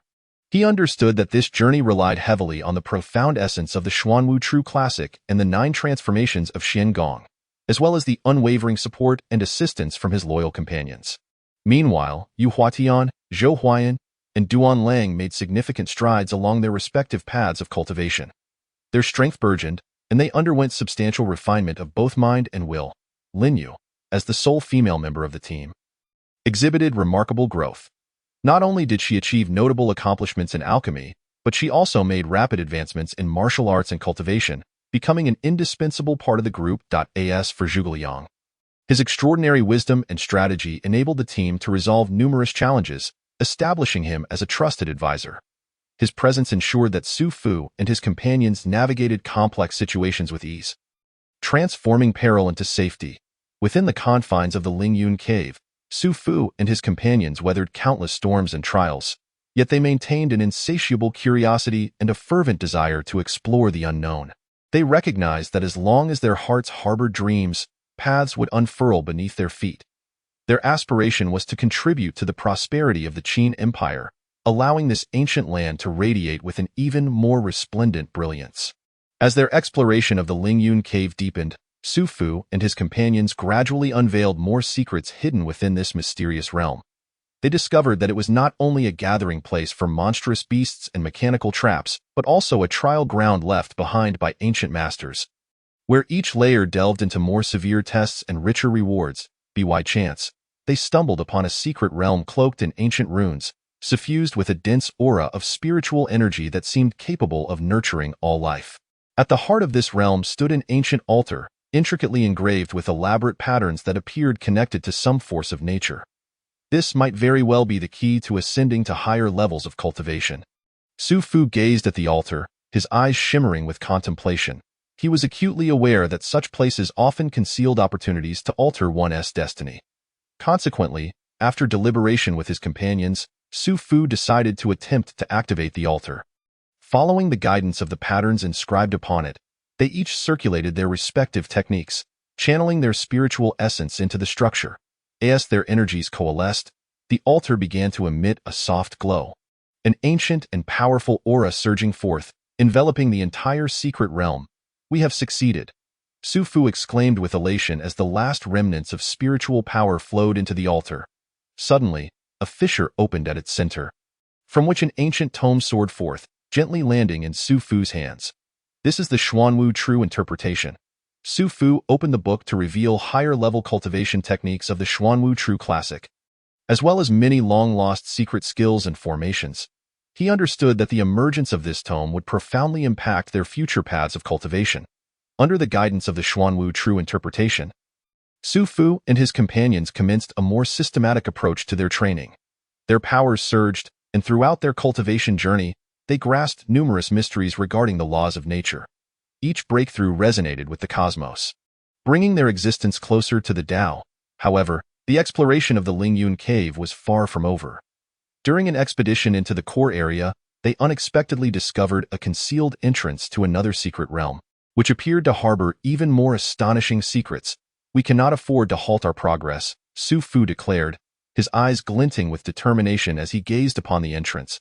He understood that only through relentless exploration and advancement could they continuously surpass their limits and attain higher realms. Thus, Su Fu and his companions prepared once more and stepped into the unknown realm. They knew that more arduous challenges awaited them, yet they believed that as long as they remained united, nothing could impede their forward momentum. Inside the secret realm, they were met with bizarre sights and myriad wonders, as if they had stepped into an entirely different world. The air was thick with an almost liquefied aura of spiritual energy. With motes of light floating like fallen stars, Su Fu and his companions proceeded with caution, each step teetering on the edge of the unknown and the miraculous. As they ventured deeper, they stumbled upon ancient ruins, at the center of which stood a colossal statue of Xuanwu, its eyes seemingly containing the secrets of the universe, silently observing all who entered. Surrounding the statue were several ancient trial platforms, each radiating distinct energy fluctuations, clearly designed to test the strength and wisdom of those who dared to approach. "It seems this is an excellent place for us to enhance our abilities and comprehend higher realms," Su Fu remarked solemnly, his eyes brimming with anticipation. He was acutely aware that while such trials were fraught with danger, the rewards for those who succeeded would be immeasurable. As such, the group chose different trial platforms according to their individual strengths and needs. Su Fu opted for the most central and energetically potent one, which seemed to conceal the key to advancing to higher levels of the Xuanwu True Classic. As he stepped onto the platform, an overwhelming pressure enveloped him, as if a heavy weight had descended upon him. Yet Su Fu did not waver. He inhaled deeply, activating both the 9 transformations of Xin Gong and the Xuanwu True Classic within him, transforming this pressure into a driving force for his cultivation. He closed his eyes, attuning himself to the flow of spiritual energy in the world, resonating with the energy emanating from the trial platform, gradually entering a state of profound understanding. Meanwhile, Yu Huatian, Zhou Huayan, Duan Lang, and others faced their own trials on their respective platforms. Some confronted formidable illusions of monstrous beasts, others navigated complex mechanical traps, while yet others were tested in their mental acuity and willpower through intricate illusions. Nevertheless, each one of them, fortified by unwavering determination and deep-rooted cultivation, overcame their challenges and achieved remarkable progress. Lin Yu chose a seemingly unremarkable trial platform but unexpectedly uncovered the secrets of alchemy within. Immersed in the trial, she experimented and innovated, ultimately succeeding in concocting a potion that significantly enhanced cultivation, thereby bolstering the team's strength. Chapter 69. The Longyuan Secret Realm. Zhuge Liang, utilizing his wisdom and strategy, deciphered a mechanism within the ruins that led to a hidden chamber, from which he procured a wealth of invaluable tomes and treasures. These texts not only chronicled ancient cultivation methods and formation secrets, but also provided profound insights into the laws of nature, offering precious guidance for the team's exploration. After several days of arduous trials and challenges, Su Fu and his companions finally gathered at the heart of the ruins. They exchanged glances, each able to perceive the resilience and growth etched in the other's eyes after enduring numerous trials. They understood that their journey of exploration and challenge had not only significantly enhanced their strength, but had also forged an unprecedented level of understanding and trust among them. Let us continue our exploration of this uncharted territory. Su Fu gestured for everyone to proceed. He was well aware that further unknowns and challenges lay ahead. Yet he believed that as long as they maintained their unity and courage, nothing could obstruct their advance. With Su Fu's command, the group once again embarked on their journey, hearts filled with boundless anticipation for the future and unwavering conviction. They knew that each adventure represented a transcendence of self, and every challenge served as a staircase leading to higher realms. Deeper within the ruins, they discovered a winding and intricate passageway, flanked by peculiar gemstones radiating a soft glow that illuminated their path. The air was imbued with an ancient and mysterious aura, seemingly guiding them through time and space, allowing them to touch the traces of ancient masters. After traversing the passage for a short while, they arrived at a vast underground palace. The interior of the palace was resplendent, adorned with exquisite carvings, where every detail exuded extraordinary craftsmanship and power. The center, upon a throne, lay an ancient long sword, its blade shimmering with a faint spiritual light, as if it contained the might to obliterate worlds. This is the ancient artifact, the Longyin sword. Su Fu gazed at the sword, a flicker of astonishment crossing his features. He knew that such an artifact was no ordinary treasure. If secured, it would undoubtedly provide immense assistance in their explorative journey. However, the Longyin sword was not easily obtained. Surrounding the throne were layers of formidable barriers and traps. Any misstep could trigger deadly consequences. After deliberation, Su Fu and his companions decided to collaborate in dismantling these barriers to jointly seize the Longyin sword. They divided their tasks according to their strengths. With Su Fu and Yu Huatian focused on disabling the barriers, channeling their energies into the mechanisms to identify flaws and weaknesses, Zhou Huayan and Duan Lang stood guard, ready for any unforeseen events. Lin Yu utilized her alchemical skills to concoct a potion that temporarily heightened their spiritual awareness, aiding everyone in sensing changes in the barriers, while Zhuge Liang applied his extraordinary wisdom and strategy to offer insights and strategies for breaching the barriers. After enduring considerable effort and persistent attempts, they finally succeeded in dismantling all the barriers and traps, successfully retrieving the Longyin sword from its throne. In that moment, the entire palace seemed to tremble, as a formidable sword intent surged forth from the Longyin sword, instantly permeating the entire space. Su Fu, wielding the Longyin sword, felt an unprecedented surge of power coursing through him, as if he were connected to some force of nature. He understood deeply that this divine artifact was not merely a powerful weapon, but also a key to a higher realm. He stowed the Longyin sword within his spatial ring, his heart brimming with anticipation and confidence for the future. In the days that followed, Su Fu and his companions continued to delve deeper into the core region of Lingyun Cave. They encountered numerous challenges and crises, yet each time they managed to navigate through peril thanks to their team's synergy and wisdom. Their strength was continually enhanced, and their cultivation steadily progressed. At long last, they arrived at the deepest part of Lingyun Cave, where an ancient secret realm, the Longyuan secret realm, lay hidden. It was said to be a sanctuary for divine dragons during ancient times, brimming with endless treasures and opportunities. However, entry into the Longyuan secret realm required them to overcome a series of trials and tribulations. Confronted with this final challenge, Su Fu and his companions exhibited no fear or hesitation. They knew that only by passing these trials could they truly step into the Longyuan secret realm and claim the opportunities and glory that awaited them. Thus, they joined hands once more to face this ultimate challenge together. Su Fu first examined the attributes of his companions. System. Open attribute panel. Su Fu. Grandmaster early stage, technique. 9 turns mysterious art, mid-completion, special technique. Xuanwu true solution, skills. Dominating blade technique, great completion. Duga 9 swords, great completion. Equipment, dominating blade. Innate superior spiritual treasure. Tian Tsong Yun sword, postnatal supreme spiritual treasure. Mounts, divine eagle, divine tiger. Clone, Chi Yu, grandmaster mid-stage, technique. 9 turns mysterious art, skills, heavenly kill. Earthly kill, human kill. Equipment, Chi Yu demon blade. Yu Hua Tian, grandmaster early stage, technique.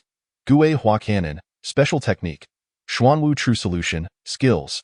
Exercising Sword Manual, Weapon. Exercising Sword, Zhou Huayan. Grandmaster Early Stage, Technique. Purple Cloud Manual. Special Technique, Xuanwu True Solution, Skills. Mount Hua Sword Technique, Equipment. Kunwu Sword, Duan Lang. Grandmaster Early Stage, Technique. Blood Fire Evil Gang, Special Technique.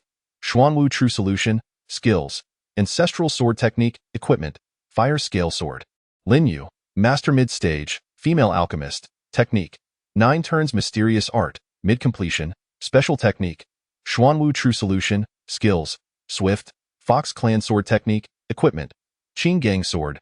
Zhuge Liang, Grandmaster Peak, Cultivator, Divine Level Strategist. Technique, Heavenly Mechanism Strategy, Special Technique. Xuanwu True Solution, Skills. Innate Bagua Formation, 7-Star Sustenance Formation, Postnatal Literary Qi. Innate Bagua Sword Technique, Equipment. 5 Animals Leaving Fire Fan, Longyin Sword. The remaining subordinates were noted briefly. The Xuanwu True Solution serves as the general outline of the Xuanwu True Scripture, and the Longyin Sword was bestowed upon Zhuge Liang. After acquiring the Xuanwu True Solution for cultivation, everyone experienced significant improvements. And Zhuge Liang even learned a new sword technique. As their mastery of the Xuanwu True Solution deepened, Su Fu and his companions felt their internal spiritual energy becoming increasingly rich, resonating more profoundly with the elemental energies of the universe. This mysterious force from antiquity not only enhanced their cultivation but also elevated their mindset and will to unprecedented heights. Their mutual understanding and cooperation grew ever more refined, as if every glance and gesture conveyed meaning without the need for words. Faced with the trials of the Longyuan secret realm, Su Fu first proposed that they collectively deduce the heavenly mechanisms, employing Zhuge Liang's innate Bagua formation to predict possible dangers and opportunities. Zhuge Liang gently waved the 5 animals leaving Fire Fan, closing his eyes in contemplation for a moment before opening them, wisdom gleaming in his gaze. In this secret realm, myriad mechanisms abound, yet opportunities are hidden within. I observed the celestial phenomena, supplemented by the innate Bagua, predicting that ahead lie 3 formidable trials that we must overcome through unity. Upon hearing this, the group felt invigorated, expressing their willingness to follow Zhuge Liang's guidance as they prepared to face the forthcoming challenges. They adjusted their formation according to Zhuge Liang's directives, ready to confront the trials that awaited them. The first trial presented itself as a mist-laden forest, rife with monstrous beasts, where illusions lurked within the fog. A moment's inattention could lead to disorientation or even fatal attacks. Su Fu and Yu Hua Tian led the charge, wielding the dominating blade and exorcising sword to carve a path through the beasts. Zhou Huayan and Duan Lang maintained vigilance on either flank to prevent ambushes. Lin Yu scattered her specially formulated mist-dispelling powder to mitigate the fog's effects, while Zhuge Liang utilized the heavenly mechanism strategy to condense literary qi into guiding light, leading the group forward. After a fierce battle, they finally traversed the misty forest and reached the second trial. The second trial was an ancient altar, intricately engraved with runes that emitted an eerie glow. According to Zhuge Liang's interpretation, these runes constituted an ancient seal, beneath which lay the portal to the Longyuan secret realm. However, to unlock the seal, they needed to gather 5 elemental forces and infuse them into the altar in a specific sequence. Su Fu and his companions swiftly divided their tasks, each seeking and collecting the necessary elemental forces. After considerable effort, they successfully gathered the 5 elements of metal, wood, water, fire, and earth, and under Zhuge Liang's guidance, they unlocked the seal and opened the portal to the Longyuan secret realm. The moment they stepped into the Longyuan secret realm, they were greeted by an expansive vista, a boundless world unfolding before them. The air was thick with spiritual energy, and spiritual herbs and fruits flourished, while countless rare and wondrous creatures flitted about. They knew they had reached their destination. Within the Longyuan secret realm, Su Fu and his companions did not immediately let down their guard. Instead, they proceeded with heightened caution. They understood that in such a treasure-laden place, there would surely be guardian beasts or formidable foes, and any hint of carelessness could lead to their undoing.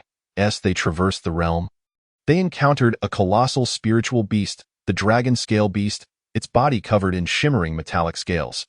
This creature was a descendant of an ancient divine beast, possessing immense strength and mastery over both water and fire spells, making it exceedingly difficult to contend with. Faced with such a formidable adversary, Su Fu and the others quickly formed their battle array, preparing to engage. Zhuge Liang gently waved the 5 animals, leaving fire fan, activating the fire within the fan to counter the water jets spewed forth by the dragon scale beast, creating a breathtaking spectacle of intertwining fire and water. Su Fu swung his dominating blade, each strike imbued with the power to split mountains and shatter stone, forcing the dragon scale beast to retreat. Yu Hua Tian, Zhou Huayan, and Duan Lang showcased their unique skills, whether it be weaving sword light or unleashing tempestuous fist winds. Engaging in fierce combat with the dragon scale beast, Lin Yu supported from the side, utilizing her alchemical skills to provide restorative elixirs for her companions, while deftly setting up several simple formations to weaken the beast's onslaught. With her assistance, the group gradually gained the upper hand. After a grueling battle, the dragon scale beast finally succumbed, collapsing to the ground and dissipating into a burst of light. Beneath its fallen form lay a concealed entrance to a hidden cave. Su Fu and the others exchanged glances, each reflecting the excitement and anticipation in their eyes. They understood that this could very well be the key to the depths of the secret realm, where true treasures awaited. Without further hesitation, they ascended the steps leading into the cave. As they ventured deeper, the light within the cave dimmed, yet the air was infused with an even richer spiritual essence. Suddenly, a clear dragon's roar resonated from the depths of the cave, ringing painfully in their ears. It was a true dragon. Su Fu's heart raced, realizing that they were about to confront perhaps the most powerful entity within this secret realm. However, he did not shrink back. Instead, his resolve to advance grew stronger. He understood that only by overcoming this trial could they uncover the true treasure and fulfill their path of cultivation. Under Zhuge Liang's leadership, they cautiously approached the cave's end. There, coiled a colossal dragon adorned with shimmering scales of many colors, its eyes sparkling like precious gems, radiating authority and wisdom. The dragon did not immediately attack. Instead, it scrutinized the intruders with a discerning gaze. "Esteemed guests, your arrival here is indeed a fortuitous encounter." The dragon's voice echoed within the cave. "I am the guardian of this secret realm, the Lord of Longyuan. Should you wish to claim the treasures, you must first pass my trials." Upon hearing this, Su Fu and the others felt a surge of energy. They recognized that this was their final opportunity to prove themselves and obtain the treasures. Thus, they all expressed their willingness to accept the trials and prepared for the challenges that lay ahead in the days that followed. Su Fu and his companions engaged in fierce confrontations and intellectual battles with the Lord of Longyuan. They faced not only the dragon's formidable physical assaults and spellcasting, but also a series of intricate puzzles and mechanisms.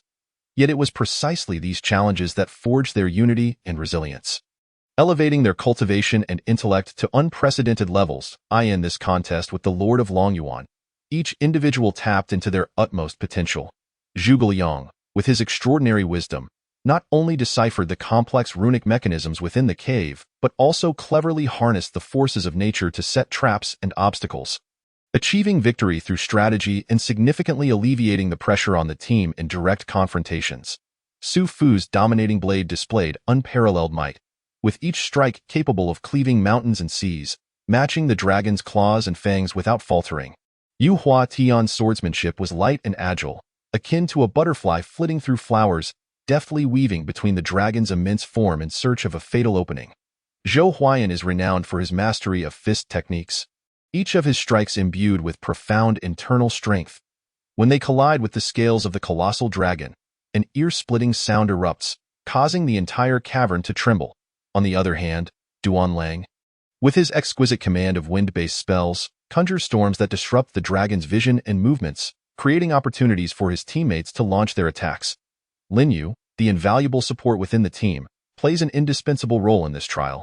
She not only continuously provides her allies with elixirs to restore their spiritual energy, but also, at critical moments, utilizes her knowledge of herbs and toxins to concoct a special potion that temporarily weakens the dragon's defenses, thus securing precious chances for victory for the team. After several days of fierce battles and strategic wits, Su Fu and his companions finally earn the acknowledgement of the Lord of the Dragon Abyss.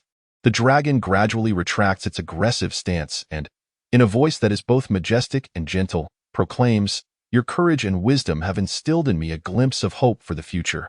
As a reward, I shall guide you to the true treasure located at the heart of the dragon abyss.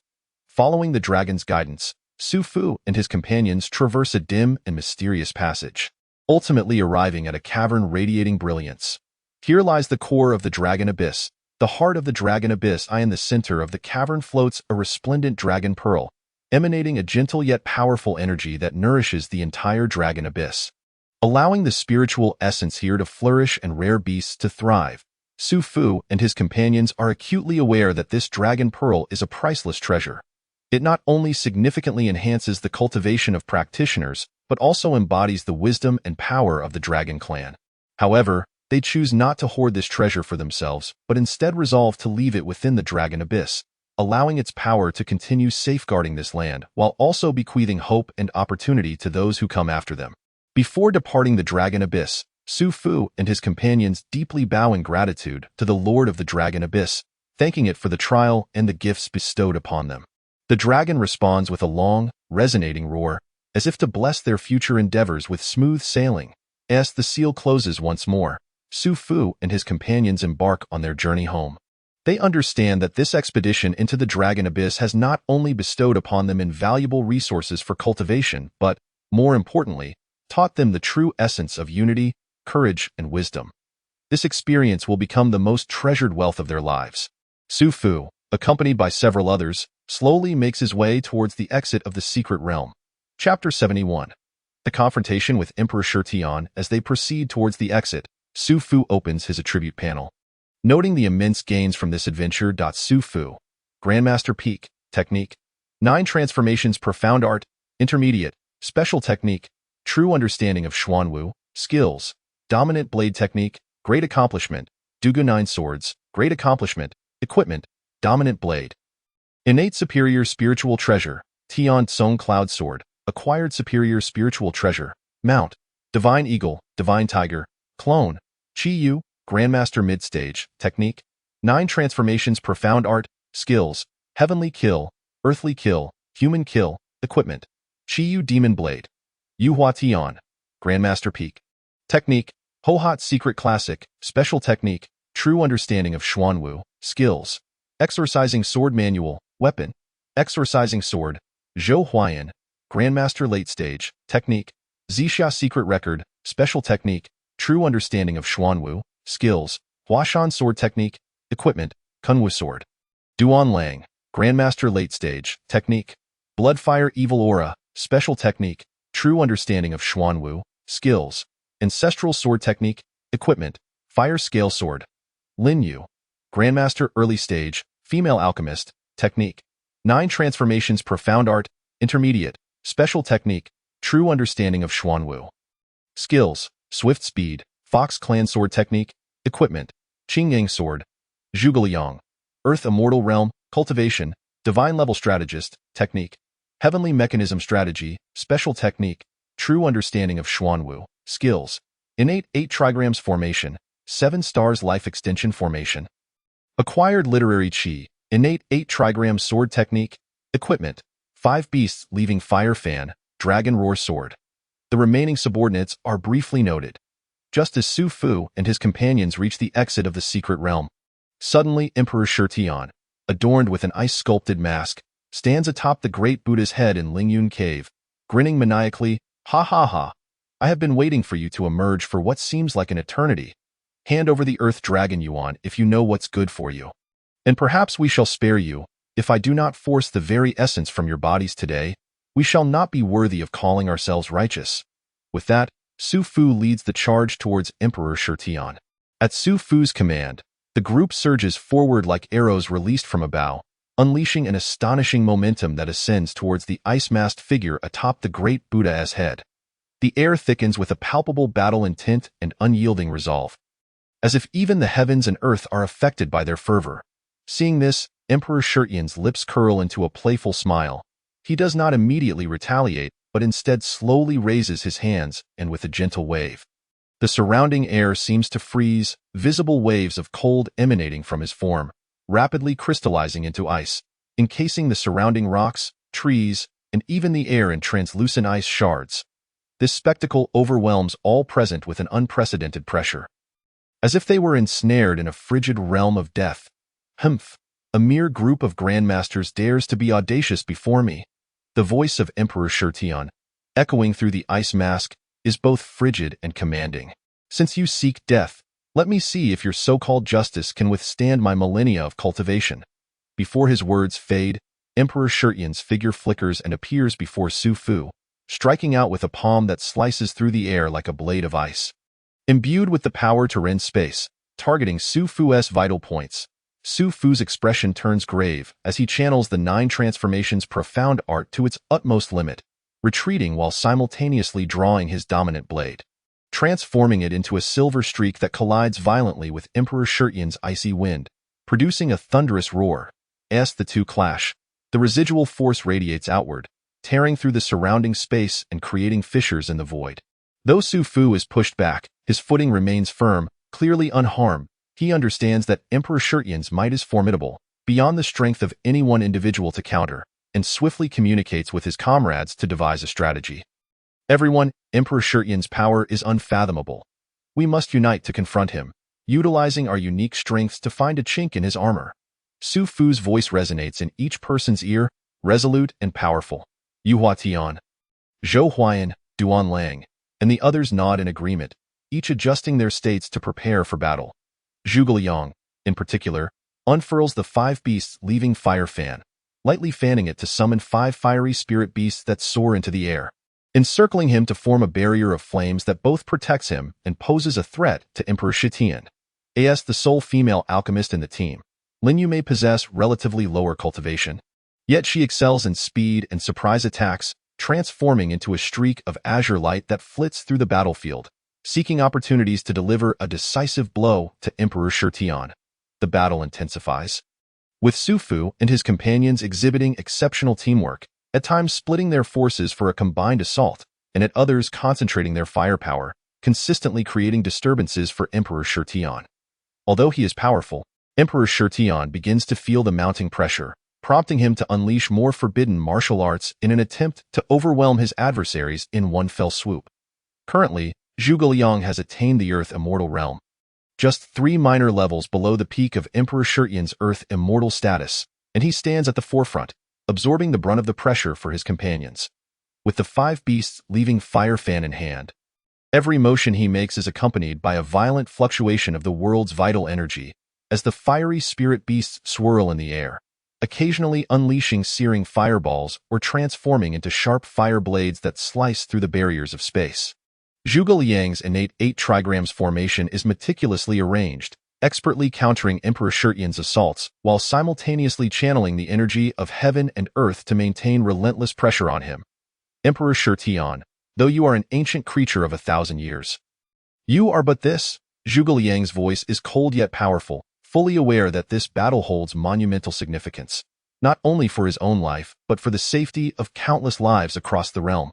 Thus, he dedicates himself wholeheartedly to thwarting Emperor Xianxia's ambitions. Noticing this, Emperor Xianxia's expression shifts slightly. He had not anticipated that these grandmasters could cooperate with such synergy, nor had he foreseen the substantial threat posed by Zhuge Liang's Earth Immortal cultivation. With a disdainful huff, he intensifies the cold energy within him, causing the surrounding ice crystals to swirl and coalesce into a massive icy vortex that engulfs everything around it, including the attacks from Su Fu and his allies. Humph! A mere Earth Immortal dares to speak of victory over me?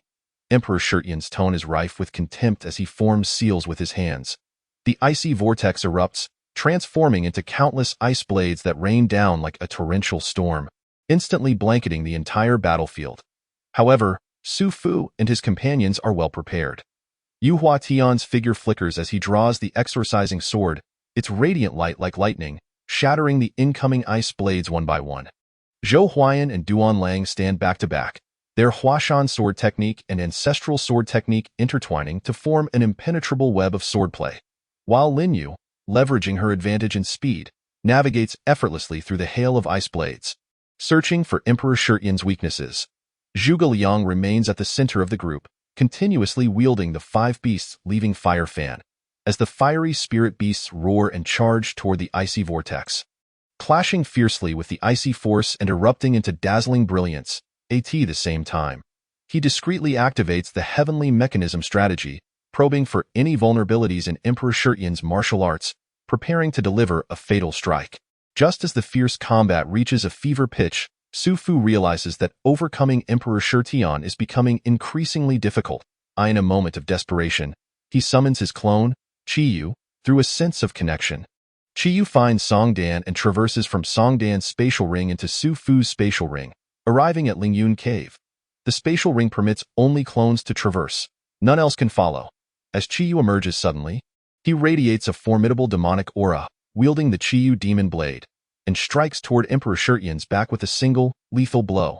This strike harnesses all of Qiyu's power and murderous intent, aiming for a decisive kill. Emperor Xianxia senses the impending threat from behind and hurriedly turns to defend, but it is already too late. The demonic blade of Qiyu sliced through the heavens like a bolt of lightning, striking mercilessly against his icy mask. With a sharp crack, the mask shattered, revealing the furious and astonished visage of Emperor Xianxia. With a pained cry, Emperor Xianxia staggered back, clearly gravely wounded. He could hardly fathom that at such a critical juncture, Su Fu possessed such a formidable trump card. Emperor Xianxia, today marks your demise. Observing this, a flicker of resoluteness flashed in Su Fu's eyes. He understood that if he did not press the advantage, all would be for naught. Thus, he bellowed, rallying everyone for one final charge against Emperor Xianxia. An exhilarating battle commenced, under the watchful gaze of the great Buddha in Lingyun Cave. Chapter 72. The battle against Emperor Xianxia with Su Fu's command to charge. The crowd surged forth like fierce tigers descending from the mountains, their momentum formidable. Yuexian's figure was ghostly, masterfully executing the demon-slaying sword technique, forcing Emperor Xianxia to retreat with every flicker of sword light. Zhou Huayan and Duan Lang's swordplay complemented each other like twin dragons emerging from the sea, weaving an impenetrable web of swords that left Emperor Xianxia ensnared. Lin Yu, utilizing her extraordinary speed, darted across the battlefield, seeking the opportune moment to deliver a lethal blow to Emperor Xianxia. Meanwhile, Qiyu, as Su Fu's manifestation, exhibited astonishing combat prowess. Wielding the demonic blade of Qiyu, his entire being was enveloped in a swirling aura of dark energy, resembling a demon emerging from the depths of hell. Each of his strikes bore the weight of a mountain, imbued with cataclysmic power, compelling Emperor Xianxia to confront him with all his might. Zhuge Liang stood at the periphery of the battlefield, continuously manipulating the heavenly strategies, observing every movement of Emperor Xianxia, seeking the optimal moment to strike. At the same time, the five animals' fire fan in his hand never ceased its motion. As the fiery spirit beasts ravaged the battlefield, contrasting sharply with Emperor Xianxia's icy powers, adding to the spectacle. The battle raged on for an extended period, with both sides suffering grievous losses. Emperor Xianxia's garments were stained crimson with blood, and his expression grew increasingly ferocious. Su Fu and his companions bore numerous injuries, yet their gazes remained steadfast and unyielding. At that moment, an idea struck Su Fu. Drawing upon his profound understanding of the Nine Turns' mysterious art, he concentrated his energy into a singular point and then unleashed a powerful shockwave. This wave surged across the battlefield, shattering Emperor Xianxia and the surrounding ice crystals into fragments. Taken by surprise, Emperor Xianxia was struck by this force, stumbling and nearly losing his balance. Seizing the opportunity, Su Fu swiftly appeared before Emperor Xianxia, raising his dominion blade high, poised to strike. Emperor Xianxia, your end is nigh. Su Fu's voice was cold and resolute, fully aware that this strike would determine the fate of the entire battle. However, just as he was about to bring down the dominion blade, Emperor Xianxia suddenly laughed. His laughter was filled with madness and despair, as if in that moment he had relinquished all resistance. Humph! Do you truly believe I would be so easily defeated? Emperor Xianxia sneered, and in an instant, his form erupted into a shadow, lunging towards Su Fu. His speed was unfathomable, even for a master like Su Fu to capture. Alarmed yet undeterred, Su Fu inhaled deeply, channeling the Nine Turns' mysterious art to its utmost, and then swung down the dominion blade. This strike gathered all his strength and conviction, as if intending to cleave the very heavens apart. Boom! Dust erupted and light blazed, as if the entire Lingyun Cave were shaken by this force. Boulders tumbled, and the wind howled as the dust gradually settled. Su Fu and Emperor Shirtian stood in a standoff, the surrounding space warped by their immense energies colliding. Su Fu's dominion blade was deeply embedded in the ground, its blade surrounded by a faint aura, signifying the might of the blow. Though Emperor Shirtian appeared battered, his eyes shone with an even more fervent madness. His garments were torn, and several ghastly wounds marred his skin. Yet none of this diminished his resolve to continue the fight. Su Fu, you indeed possess remarkable skill, but do you think this will suffice to vanquish me? You are sorely mistaken, Emperor Shirtian scoffed. His voice raspy, clearly indicating he had sustained significant injuries. He slowly raised both hands, gathering a more terrifying chill within his palms, causing the surrounding air to once again congeal, as if time itself had frozen. Humph, Emperor Shirtian, your reign of terror ends today. Su Fu retorted coldly, fully aware that he could not afford to relent. He summoned the Tian Song Yun sword, gripping it alongside the Dominion blade, bracing himself for Emperor Shirtian's ultimate counterattack. At that moment, Zhuge Liang suddenly shouted, "My lord, do not confront him head-on. We must harness the power of heaven and earth to prevail." Before he finished speaking, he swiftly arranged a more intricate innate 8 trigrams formation, causing the 8 trigrams within to whirl rapidly, drawing upon the surrounding elemental energies to form a powerful vortex of energy. Su Fu, upon hearing this, felt a surge of inspiration and immediately understood Zhuge Liang's intent. He retreated swiftly, distancing himself from Emperor Shirtian while channeling the power of the 9 turns mysterious art to resonate with Zhuge Liang's innate 8 trigrams formation. Instantly, the entire battlefield was enveloped by a mysterious force. As the elemental energies of heaven and earth seemed awakened, transforming into countless beams of light that surged towards Emperor Shirtian. Emperor Shirtian's countenance changed drastically upon witnessing this. He had not anticipated that these Grandmaster-level warriors could coordinate so seamlessly, nor that they would utilize the forces of heaven and earth against him. Letting out a furious roar, he summoned all his chilling energy, attempting to resist this onslaught from the very elements. Yet it was all too late. Under the combined might of Su Fu, Zhuge Liang, and the others, the vortex of elemental energy formed a colossal net, tightly ensnaring Emperor Shirtian. He struggled and roared, but to no avail. Ultimately, with a deafening explosion, Emperor Shirtian's form gradually dissipated within the energy vortex, leaving behind only a frigid atmosphere and a scattering of ice crystals. But then he reformed. Ha ha ha. Did you think I was truly dead? I possess an immortal body. Emperor Shirtian's voice suddenly echoed in everyone's ears, laced with mockery and arrogance, as if emanating from all directions, making it difficult to pinpoint his exact location. A chill ran through the crowd as they exchanged glances. Realizing that this battle was far from over, an immortal body, Su Fu's brow furrowed, his gaze sharp as he scanned the surroundings, searching for Emperor Shirtian's trace.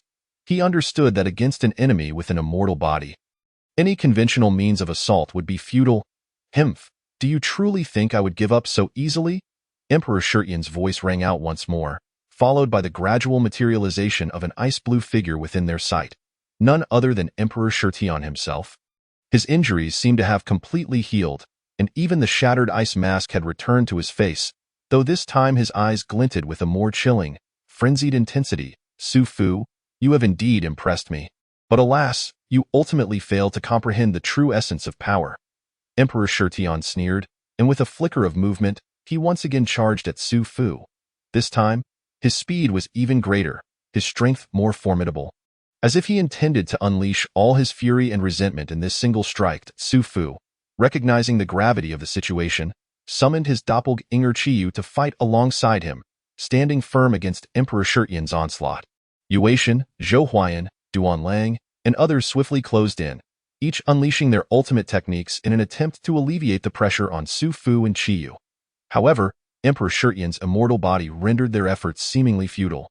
Regardless of how they attacked or drained Emperor Shirtian's energy, he always managed to recover in an alarmingly short time, as if he could never be truly defeated. At this rate, we will inevitably exhaust ourselves. Zhuge Liang's brow furrowed deeply as he gazed at Emperor Shirtian, his mind racing with strategies. He knew that to overcome Emperor Shirtian, they must uncover the means to counter his immortal body. Chapter 73.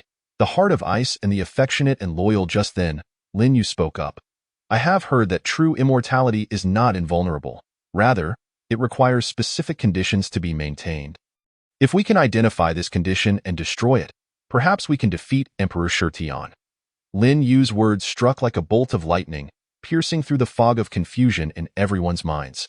They nodded in agreement and thus began to collaborate, continuing to engage Emperor Shirtian while searching for a way to counter his immortal body.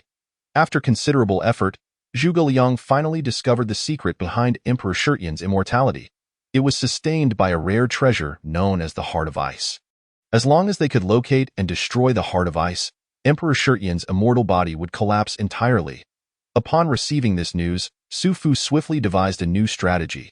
He ordered everyone to continue to restrain Emperor Shirtian while he, along with Qiyu and Zhuge Liang, stealthily ventured deep into Lingyun Cave to seek out the Heart of Ice. After a grueling search, they finally located the Heart of Ice within a concealed cavern.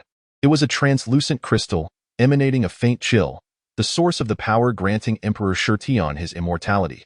Without hesitation, Su Fu activated the 9 turns mysterious art, channeling all his strength into the Dominion blade, and then swung it fiercely towards the Heart of Ice. With a sharp crack, the ice crystal shattered, dispersing into glimmers of cold light that vanished into the AI art as the heart of the frost shattered.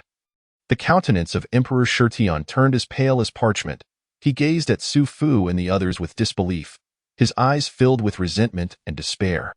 His body began to tremble, strength rapidly draining away, and he ultimately collapsed lifelessly onto the ground. No, it's impossible, Emperor Shirtian murmured, his voice barely audible. He struggled to rise, but found himself utterly powerless. Upon witnessing this, Su Fu and the others finally exhaled in relief. They understood that this arduous battle had come to an end. They exchanged glances, their eyes brimming with the joy of victory and the exhaustion of release. We have won, Su Fu spoke softly. His voice, though quiet, resonated with determination and pride. He recognized that this triumph belonged not solely to him, but to all his comrades who had fought alongside him. With the fall of Emperor Shirtian, Lingyun Cave once again returned to its former tranquility. A day later, System, come forth. A visitor has arrived. Ding. Host, please conduct yourself with decorum. This system is merely an artificial intelligence created by a certain special existence. System Fire. Can the magic of the Qilin be purged? Of course, for 10,000 points. Very well. Proceed with the purge. Ding. Purge successful, loyalty fully granted. Why so generous this time? This system has always been one of great generosity. Would I be stingy? In the now silent Grand Hall, a faint murmuring unexpectedly arose. It turned out that this voice came from a figure who had not emerged since the days of the underworld. The speaker seemed quite dissatisfied with the recent events, pondering to herself, "Humph, that brat Qiyu certainly has a sharp tongue. If it weren't for me being trapped here, I would teach him a lesson." Meanwhile, Su Fu gazed at the fire Qilin with uncontainable delight, his eyes sparkling with excitement. He was well aware that this fire Qilin was no ordinary creature, but a genuine divine beast. Its power far surpassed that of the golden eagle and the northeast tiger. After all, the fire Qilin possessed the terrifying strength of a grandmaster at its peak, truly unrivaled. Unable to suppress his eagerness, Su Fu resolved to personally test the speed of the fire Qilin. In an instant, the fire Qilin swiftly extinguished the flames enveloping its body and, with Su Fu aboard, leapt forth, racing like an arrow loosed from a bow. However, to his astonishment, despite the fire Qilin exerting itself to the utmost, the jostling it caused was exceedingly uncomfortable, entirely lacking the smoothness one would expect. In contrast, the golden eagles that the others rode seemed to glide effortlessly. They followed closely behind the fire Qilin without any sign of strain.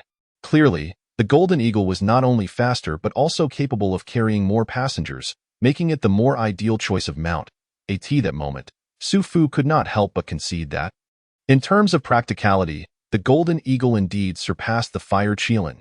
As they journeyed onwards, drifting amidst the currents of fate, every moment was imbued with uncertainty and potential change. On this vast expanse of land, a tale of intertwined love and hate, of life and death, quietly unfolded. Just then, a deafening clash of arms erupted from the valley, reminiscent of the earth shattering, heralding a momentous upheaval. the legendary fire Qilin seemed to sense something. Unfurling its wings to soar high, piercing through the clouds towards the heart of the chaos, Su Fu and Yu Huatian, two extraordinary beings, were also drawn by the sudden sound, their gazes flickering with complex emotions. Gazing into the distant, boundless horizon, Xiao Feng stood silently at the cliff's edge, resembling a solitary statue. Once a formidable figure in the martial world, leading countless disciples of the beggar sect, he now appeared so forlorn and desolate. His silhouette was elongated by the setting sun, as if bearing the weight of the entire world. Xiao Feng's once resolute and majestic visage now appeared exceedingly pale, yet his eyes revealed an unwavering determination. He parted his lips slightly, his voice deep and somewhat hoarse as he softly declared, "I must return." These simple words struck the hearts of those listening like a heavy hammer, marking a farewell to past glories and a reluctant acceptance of fate. As his voice faded, Xiao Feng slowly closed his eyes, seemingly wishing to shut out all worldly troubles and disputes. Just then, a petite figure dashed forward like a gust of wind. Izzy, this woman, who had always harbored deep love for Xiao Feng, now displayed astonishing courage and resolve. Without hesitation, she extended her fingers towards her beautiful, captivating eyes. Blood instantly stained her hands, trickling down her cheeks, yet Izzy showed no sign of fear. This resolve and deep affection transcended the boundaries of life and death, leaving the heavens and earth awestruck. The wind whispered past, lifting Izzy's disheveled hair, as she held two bloodied eyeballs, cast aside for him. Then, step by step, she approached Xiao Feng, each step akin to treading on blades, inflicting unbearable pain, yet she gritted her teeth and persevered. She reached Xiao Feng's side and, with unwavering determination, embraced him, leaping off the cliff. In that moment of life and death, Su Fu and Yu Huatian, like two bolts of lightning, swiftly descended, employing their remarkable agility to rescue the fated couple from the clutches of death. Soon after, a massive golden eagle soared through the skies, its momentum overwhelming, securely lifting the four of them as they flew through the clouds towards the shores of hope. Indeed, the two were none other than Xiao Feng and Izzy. Su Fu silently reflected, caught between resignation to fate and admiration for the lovers. Saved Xiao Feng's life, they spared no effort. The blood of the dragon transformed into a fountain of life, nourishing Xiao Feng's withered vitality drop by drop. As for Izzy, Su Fu exerted himself to the utmost, commanding Qiyu to seek a suitable eye source among the fallen warriors. And ultimately, a pair of bright eyes was reborn. Under Lin Yu's skilled hands, Izzy regained her sight, and at that moment, it was as if the entire world blossomed in her radiance. Time flowed like a river. And when Xiao Feng awoke once more, 2 months had passed. He surveyed his surroundings, his heart a tumult of emotions. The life-saving grace of Su Fu and the miracle of Izzy's restored sight deeply impressed upon him the warmth and hope of humanity. After much contemplation, he resolved to set aside past grievances and join Su Fu, vowing to dedicate the rest of his life to safeguarding this hard-won peace and happiness. Henceforth, their company gained 2 extraordinary members. One, a hero burdened with the world's scorn yet harboring compassion.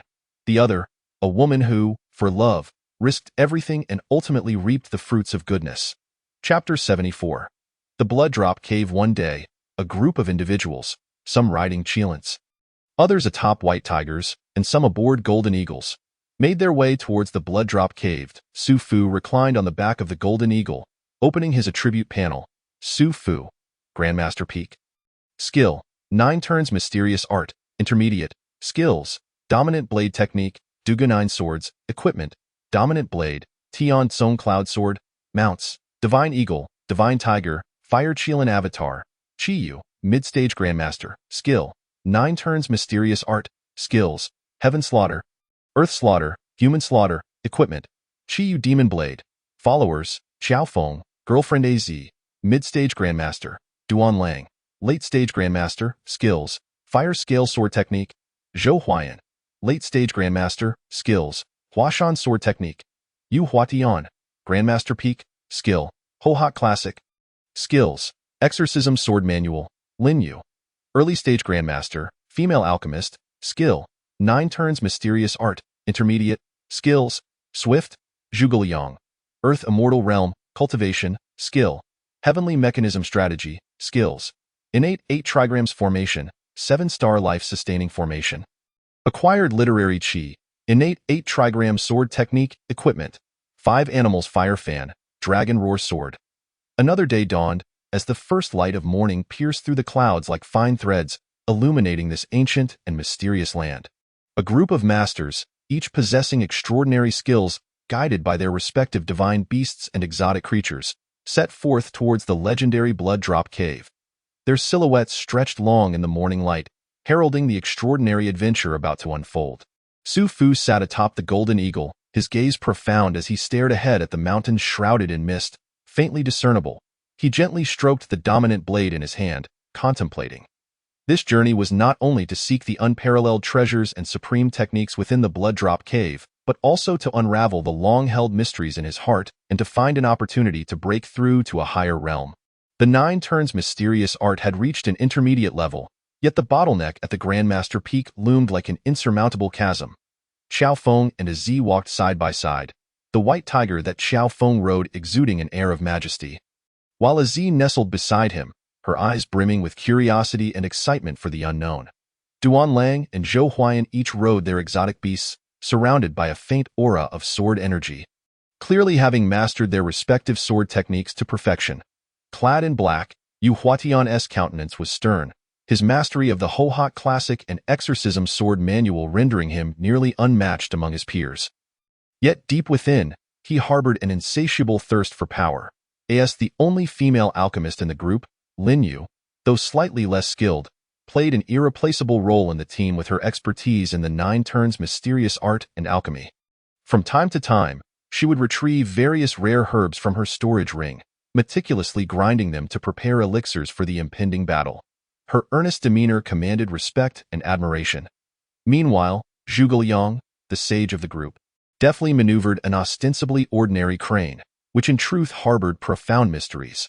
The secrets of the Tianji strategy allowed him to perceive celestial signs and foresee the future.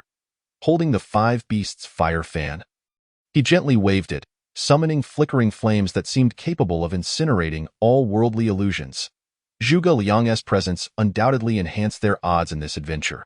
As the group approached the Blood Drop Cave, the air thickened with an ancient and oppressive atmosphere. At the entrance, crimson mist swirled like a hellish realm, instilling a sense of dread. Yet, none among these formidable individuals faltered. They understood that the true challenge was just beginning. Su Fu took the lead, unsheathing his dominance blade, its cold gleam cutting through the gloom as he proclaimed, "Friends, our journey is not for life or death, but for a life without regrets." With that, he swiftly plunged into the crimson fog, followed closely by the others, marking the commencement of a heart-stopping expedition. Inside the cave, the light was dim, barely illuminated by the faint glow emanating from the group. The ground was slick, necessitating each step to be taken with caution to avoid triggering unknown mechanisms or traps. The air was thick with the stench of blood, resonating with the faint crimson mist outside. Making their nerves taut, Su Fu's dominance blade carved a path, seemingly splitting the crimson mist as it revealed a route deeper within. As he advanced, he remained vigilant, channeling the Nine Turns' profound art to its utmost. Ever prepared for unexpected developments, Xiao Feng and Aziz followed closely, with Xiao Feng's white tiger emitting a low growl, as if bracing for the impending conflict. Duan Lang and Zhou Huayan leveraged their swordsmanship to deftly sever the encroaching blood-colored vines, ensuring an unobstructed path for the team. Their swordplay was at times as fierce as lightning, at others as gentle as water, showcasing remarkable synergy and skill. Yu Huatian exhibited greater caution. While scrutinizing the environment, he quietly activated the Hohak Classic and the Exorcising Sword Manual, ready to deliver a lethal blow at a critical moment. His gaze bore an icy killing intent, as if any obstacles before him would be ruthlessly eradicated. Lin Yu maintained a heightened state of alertness, monitoring the condition of each team member while retrieving various elixirs from her storage ring for emergencies.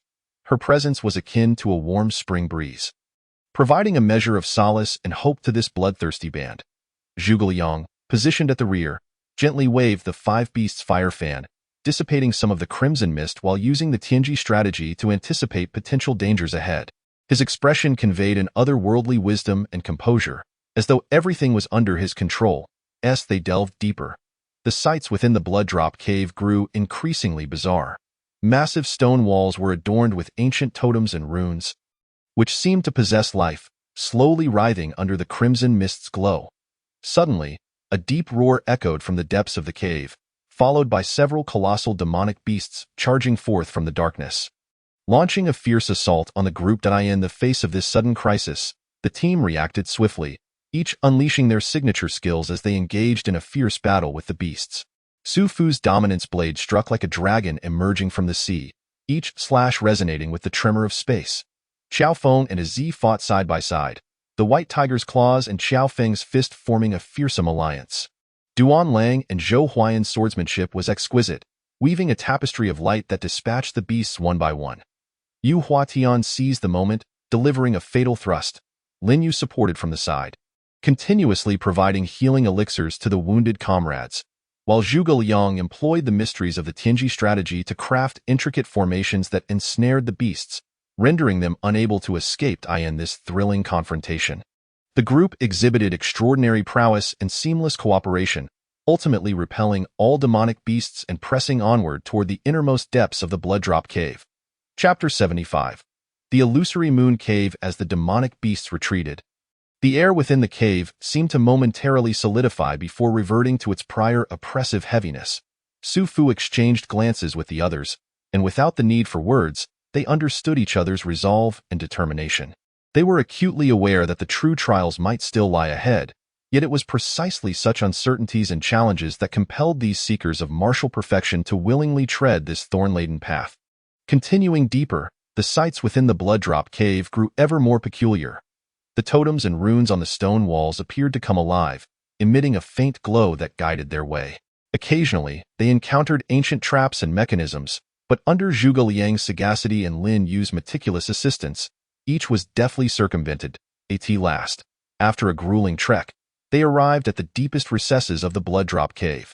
Here, the previous bloodiness and oppression dissipated, replaced by an inexplicable solemnity and sanctity. In the center stood an ancient altar, upon which lay a jade tablet radiating a soft glow, alongside an unassuming yet extraordinary ancient sword. Su Fu stepped forward, gently lifting the jade tablet, and a torrent of vast information surged into his mind.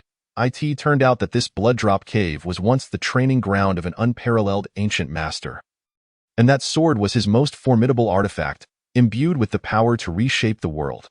The jade tablet contained the supreme techniques and martial insights the master had acquired throughout his life. Is this the purpose of our journey?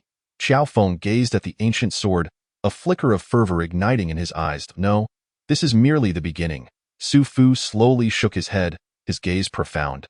The true treasure lies in the challenges we have faced along the way, the bonds we have forged, and our deeper understanding and pursuit of martial arts. Upon hearing this, everyone paused, then nodded thoughtfully. Indeed, the path of martial arts is inherently filled with uncertainties and challenges. True strength is not only about extraordinary power but also about unwavering will and an infinite love for martial arts. Then, how shall we handle these treasures? Duan Lang inquired. Though the treasures are splendid, their value depends on who possesses them. Zhuge Liang smiled slightly, suggesting, let us leave them here as a test and guide for those who come after us. True strength should be forged by one's own hands. His words resonated with the group, as they recognized that while these treasures were precious, their true worth lay in inspiring future generations to press on and explore the higher realms of martial arts. Thus, Su Fu gently placed the jade tablet back upon the altar and returned the ancient sword to its original position, as if nothing had changed. Let us depart, carrying the experiences and lessons we have gained, and continue our journey in the realm of martial arts, Su Fu concluded, turning to leave, only to be halted by Yu Huatian. At Su Fu, there is one matter that warrants our attention. Why Yu Huatian's expression was grave. This Blood Drop Cave, being a relic of an ancient master, may still harbor unresolved crises or secrets. While we have safely exited, should news of our journey leak, it could invite unnecessary troubles. Su Fu furrowed his brow at this, then nodded in agreement. Why Yu Huatian's concerns were valid. We must proceed with caution and refrain from easily divulging the details of our expedition. He surveyed the surroundings, silently resolving to bury this experience deep within his heart, allowing it to become a unique memory along his martial path. Once they confirmed everything was in order, the group mounted their respective mythical beasts and prepared to leave the Blooddrop Cave. As they departed, the light within the cave gradually dimmed, returning to its previous tranquility and mystery. On the journey back, they shared their insights and experiences, fostering a warm and harmonious atmosphere. Xiaofeng and Azi remained inseparable, their bond deepening through this adventure. Duan Lang and Zhou Huayan began discussing new realms of swordplay, their eyes sparkling with the desire for unknown challenges. Lin Yu busied herself organizing her alchemical insights, planning ways to further enhance her craft, while Zhuge Liang quietly observed everything around him, continuously unraveling the mysteries of the Tianji strategy in preparation for future challenges. Seated atop the Golden Eagle, Su Fu gazed at the rising sun in the distance, filled with an unprecedented sense of tranquility and determination.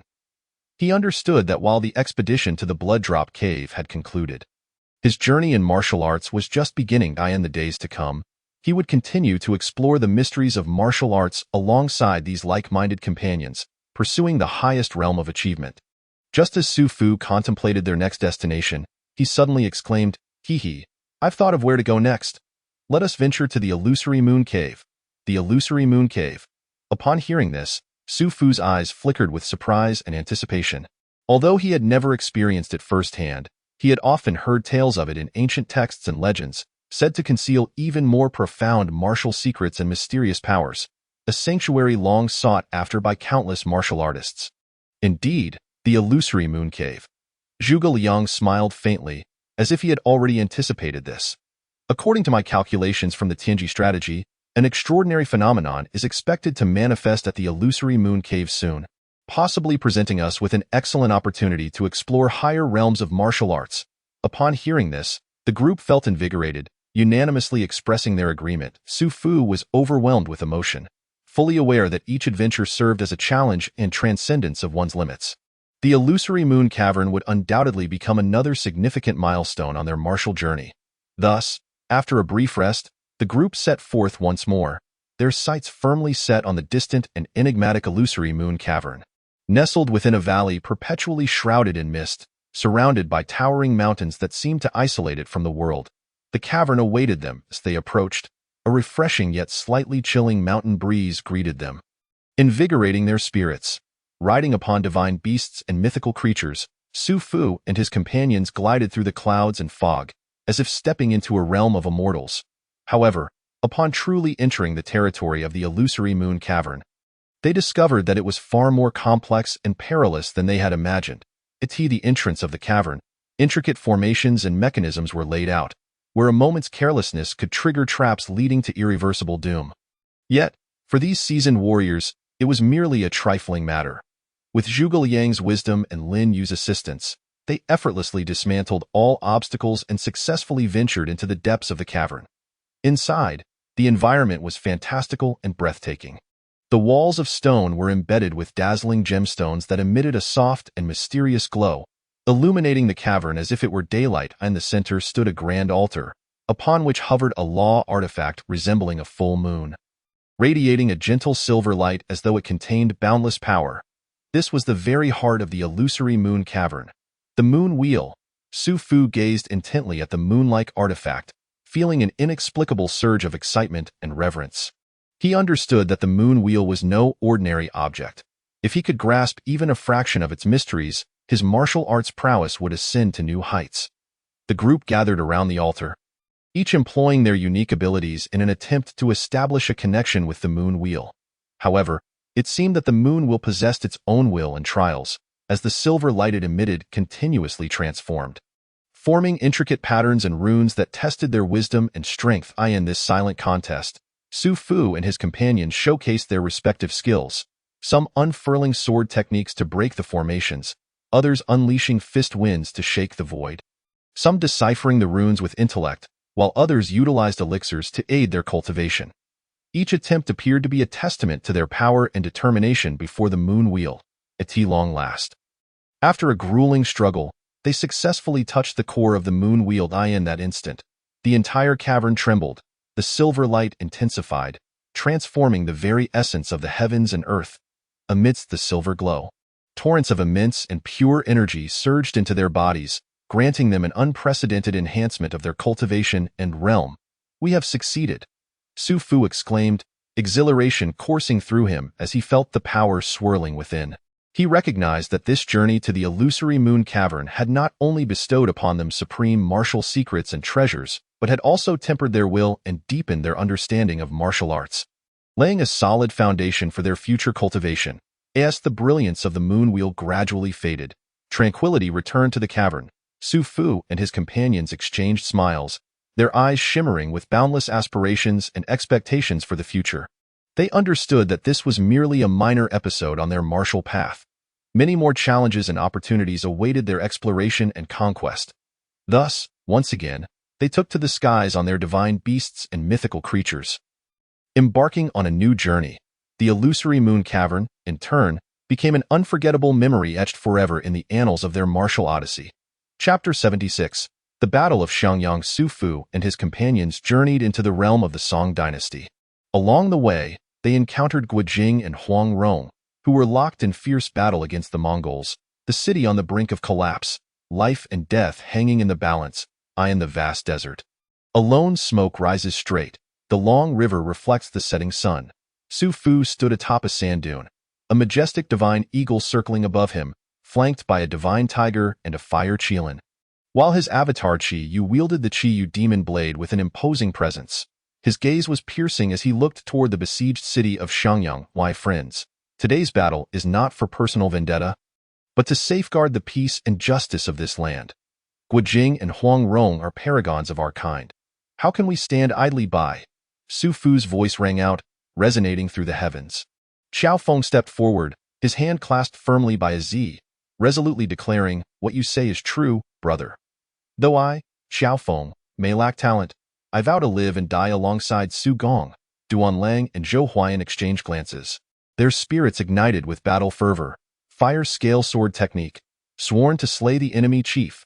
Mount Hua sword technique, sword pointed at the heavens. They shouted in unison.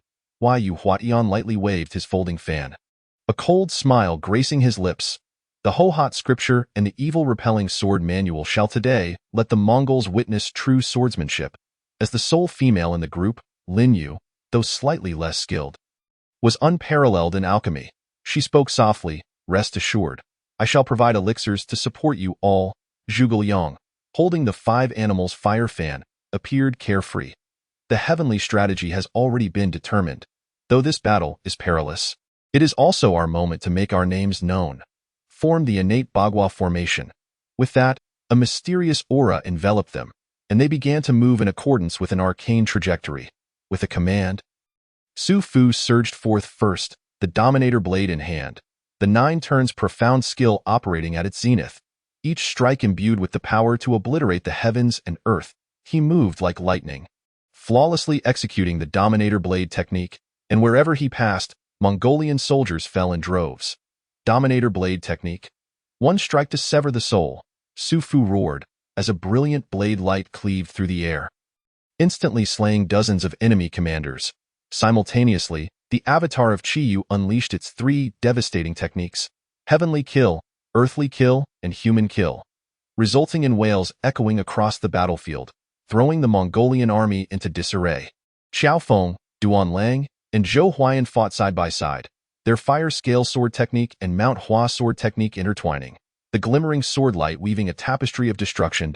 A Z, employing poison techniques, further confounded the enemy.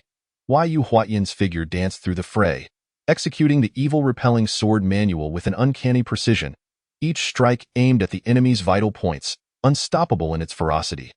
Lin Yu moved along the battlefield's periphery, continuously supplying wounded comrades with elixirs, ensuring the team's combat effectiveness remained unscathed. Zhuge Liang stood high above, commanding the overall strategy with the innate Bagua formation, while occasionally deploying the 7 Stars Resurrection formation to sustain the lives of critically injured allies. After an arduous struggle, the Mongolian army was finally driven to the brink of annihilation. However, just then, the Mongolian Khan Munga personally entered the fray, his cultivation unfathomable, and his first strike sent shockwaves through the ranks. "Himph! Mere Central Plains warriors dare to oppose my Mongolian cavalry?" Munga scoffed, exuding an intimidating presence. Su Fu's eyes narrowed at this sight. the Nine Turns' profound skill reaching its utmost limit, lightning flashing upon the Dominator Blade. Ultimate secret of the Dominator Blade, thunderous might, he bellowed, unleashing a full force strike to collide with Munga. The two tremendous forces collided in the air, causing the heavens and earth to shudder. Dust swirled, thunder roared, and the confrontation between Su Fu and Munga became the focal point of existence. The surrounding clamor and battle seemed trivial in comparison, and all held their breath, fixated upon the intersection of these two powers. A thunderous crash echoed through the skies, as Su Fu and Munga's figures flickered amidst the explosion's brilliance, shockwaves spreading like a tsunami, forcing both the Mongolian army and the Central Plains warriors to retreat. As the light began to dissipate, Su Fu appeared ragged but with a more resolute gaze, while Munga's complexion shifted slightly, clearly having endured a significant impact. What a formidable Central Plains warrior! Your reputation is well deserved. Munga's voice, though tinged with breathlessness, retained its authority. Yet today, Xianxia City shall fall. No one can hinder that. No sooner had he finished speaking than the Mongolian army launched another offensive. However, this time, they faced not only Su Fu and his companions, but also the city defenders. Galvanized by an indomitable spirit, led by Guojing and Huang Rong, the disciples of the Beggars sect and the courageous warriors within the city had long been poised for action, seizing the opportunity while the Mongolian army faltered to mount a fierce counterattack. 18 palms of the dragon subduing, Guojing's thunderous shout resonated, palm winds like dragons piercing through the heart of the enemy formation, each strike brimming with overwhelming force, causing Mongolian soldiers to fall. None able to withstand its might, dog-beating stick technique. Huang Rong, agile and nimble, danced through the enemy ranks with exquisite maneuvers, her stick shadow swirling, leaving cries of despair in her wake. The two forces intertwined beneath Xianxia City, forming a tragic yet magnificent tableau. The valor and wisdom of the Central Plains warriors were laid bare in this moment. Witnessing this, Su Fu and his companions felt a surge of renewed vigor. They understood that this was not merely a victory in battle, but a transmission of faith and hope. As time wore on, the Mongolian army's offensive began to wane, their morale plummeting. Meanwhile, the defenders within Xianxia City grew ever bolder. As if fueled by an inexhaustible source of strength, as the fight continued, an invisible aura of martial spirit enveloped the skies above Xianxia City. Every clash of swords and blades resonated with a defiance against fate. Though Su Fu and his companions were utterly fatigued, their unwavering resolve to protect their homeland grew ever stronger. They knew that this battle was not just about the survival of Xianxia, but the future and hope of countless beings across the Central Plains. Brothers, we cannot falter. Su Fu's voice rose again, like a war drum, stirring the blood and fighting spirit within each heart. He took a deep breath, the Nine Turns' profound skill surging anew within him, as if an unending well of power surged forth from the heavens and earth, flooding into his being. His form surged forth, resembling an enraged dragon emerging from the sea. Charging directly at the heart of the Mongolian forces, where his formidable blade passed, it was as if nothing could withstand his might, leaving no adversary unscathed.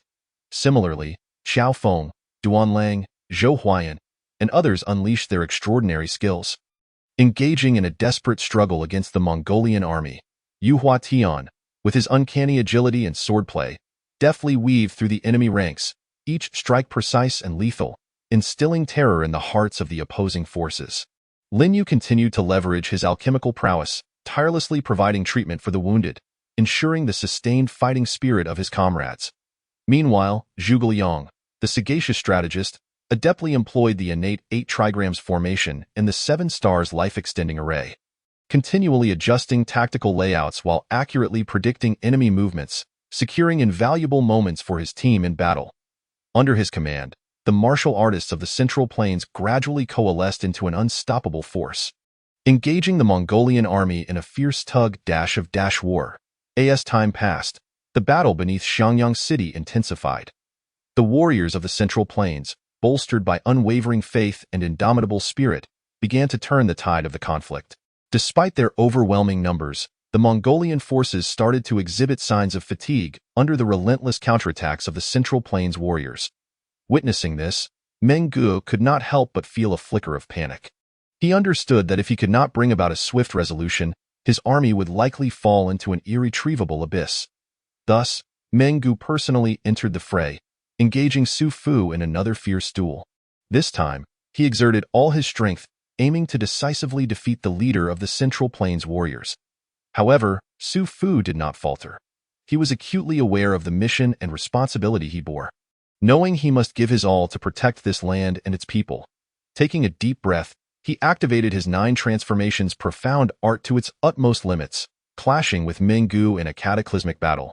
The conflict between the two was akin to the heavens collapsing and the earth shattering, each strike distorting the very fabric of space, while swirling dust and debris formed a chaotic storm of battle. As Su Fu wielded his formidable blade, lightning and blade light intertwined in a dazzling display, each slash imbued with the power to devastate worlds. Meng Gu, on the other hand, countered with his profound inner strength and mastery of martial arts, each exchanging blows making it difficult to discern victor from vanquished. At that moment, the defending forces within Xianxia City perceived the shift in battle dynamics. Guo Jing and Huang Rong took it upon themselves to lead the disciples of the Beggars sect and the valiant warriors of the city, launching a surprise attack on the Mongolian army from the flanks. In an instant, the sounds of battle echoed thunderously beneath Xianxia City as the morale of the Central Plains warriors reached its zenith. They engaged the Mongolian forces in a final showdown. For the great cause of our nation and people, we shall not falter. Guo Jing's voice thundered across the battlefield, his 18 dragons subduing palms possessing unparalleled might, capable of shattering the ranks of Mongolian soldiers. Huang Rong, utilizing her keen intellect, expertly directed the disciples and valiant fighters, leveraging the terrain and tactical advantages to encircle and gradually diminish the enemy's combat effectiveness. Under the combined pressure of the forces inside and outside Xianxia City, the Mongolian army could no longer withstand the assault, beginning to retreat in disarray. Observing this, Meng Gu's anger flared. He roared in fury, "Kill!" channeling all his inner strength in a desperate attempt to alter the course of battle. Yet, Su Fu and his companions would not grant him such an opportunity. They unleashed their ultimate techniques. Engaging Meng Gu in a life-and-death struggle. In this heart-stopping confrontation, Su Fu demonstrated his prowess as a master. His blade danced as if alive, each strike precise and fatal. Simultaneously, he remained vigilant of the overall situation on the battlefield, making timely adjustments to ensure the Central Plains warriors maintained their utmost fighting capacity. After a grueling struggle, Meng Gu was ultimately defeated by Su Fu and his allies, collapsing heavily to the ground. Filled with bitterness and despair, the Mongolian army, witnessing their leader's downfall, experienced a significant drop in morale, discarding their armor and fleeing in panic. The siege of Xianxia City was finally lifted, and the Central Plains once again basked in the rare tranquility of peace. In the aftermath, Su Fu and his companions stood atop the walls of Xianxia City, gazing at the retreating Mongolian forces with hearts brimming with the joy of victory and pride. They understood that this triumph belonged not only to themselves, but also to all those valiant souls who had fought to protect their homeland. "Brothers, we have won!" Su Fu's exultant voice resonated above Xianxia City, inspiring every soul present. They embraced one another in celebration, yet were acutely aware that the path ahead remained fraught with challenges and uncertainties. Nevertheless, they believed that as long as they held steadfast to their convictions and courage, nothing could impede their forward march. Ultimately, Xianxia City could not withstand the iron hooves of the foreign invaders. On the day the city fell, the skies seemed to be stained with blood. In the depths of despair, a figure descended like a deity. Su Fu, clad in golden armor, eyes sparkling like stars, commanding divine eagles, mystical tigers, and fire cheilants, broke through the encirclement of the enemy forces, rescuing the perilously endangered Guo Jing and Huang Rong from the brink of disaster. Su Gong's great grace, Guo Jing and Huang Rong shall never forget. Guo Jing clenched his fists, his eyes filled with gratitude and determination, while Huang Rong gently caressed her wounded arm, her gaze reflecting a complex array of emotions.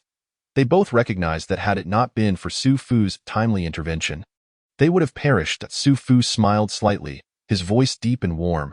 "Two heroes, I, Su Fu, have merely done my humble part. As wanderers of the Jianghu, we ought to support one another. Now that Xiangyang has fallen, do you have any plans?" Guo Jing and Huang Rong exchanged a knowing glance, as if making a silent decision. "Su Gong's righteousness compels us. We are willing to follow and assist in great endeavors." Hearing this, Su Fu's heart soared with joy. He waved his hand, and his steeds and subordinates advanced with an aura like that of a soaring dragon. He, Su Fu, as a pinnacle master, had not only perfected the 9 transformations' profound art, but was also well-versed in the blade technique and the 9 swords of Dugu, wielding both the dominating blade and the heavenly sword with formidable prowess. Moreover, his avatar, Qiyu, was also a mid-tier master, brandishing the Qiyu demon blade. His techniques of heaven killing, earth killing, and human killing instilling dread in all who beheld them. Excellent! With the addition of the 2 of you, I, Su Fu, shall be like a tiger with wings. Su Fu laughed heartily, then proceeded to introduce his subordinates. This is Qiao Feng, known for his fierce temperament, and his companion, Azi, is equally formidable, Duan Lang, whose swordsmanship is like fire, unstoppable, Zhou Huayan, whose Huashan swordplay is beyond compare, Yu Hua Tian, who practices both the Ho-Hot cannon and the evil-repelling sword manual, his strength unfathomable. Chapter 78.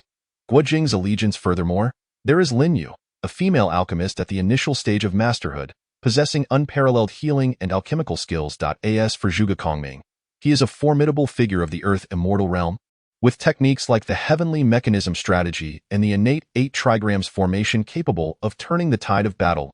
At these words, the assembly felt a surge of excitement, as if they glimpsed the dawn of future victories. Subsequently, the group mounted their steeds and set forth towards the unknown, vowing to carve out their own domain amidst the chaos of the world. Days later, they encountered a powerful enemy force. The enemy general, brandishing a long spear and mounted on a warhorse, exuded an imposing presence, clearly a formidable hero in his own right. The 2 sides faced off, the tension palpable. Su Fu, you shall not escape today. The enemy general roared, his spear darting towards Su Fu like a dragon. Su Fu sneered, his form flashing as he grasped his dominant blade, the 9 transformations' profound art reaching its zenith. With a single swing, the blade light surged forth like a dragon, colliding with the enemy general's spear and igniting a shower of sparks. Suddenly, he moved again, wielding the Duga 9 swords, with sword light weaving like a tapestry. Each thrust infused with the power to annihilate the heavens and the earth, directly targeting the vital points of the enemy generals. Simultaneously, Qiao Feng, Duan Lang, Zhou Huayan, and others also sprang into action, showcasing their ultimate skills, engaging the enemy forces in a breathtaking battle. Yu Hua Tian, with the might of the exorcising sword manual, executed a lethal strike, severing the throats of several enemy commanders. Su Gong. After this battle, what path shall we tread? In a moment of respite, Guojing voiced the doubts that weighed on his heart. In this chaotic world, with heroes rising everywhere, I desire to unite the valiant of the realm to deliberate on significant matters. Su Fu's gaze was profound, as if he had already envisioned the blueprint of the future. And you all serve as my most steadfast support. Huang Rong smiled slightly, her eyes shimmering with wisdom. Su Gong's aspirations? We too are willing to follow unto death. As the battle intensified, Su Fu once again invoked the 9 transformations of the mysterious art, his body radiating a golden light, resembling the descent of a war deity.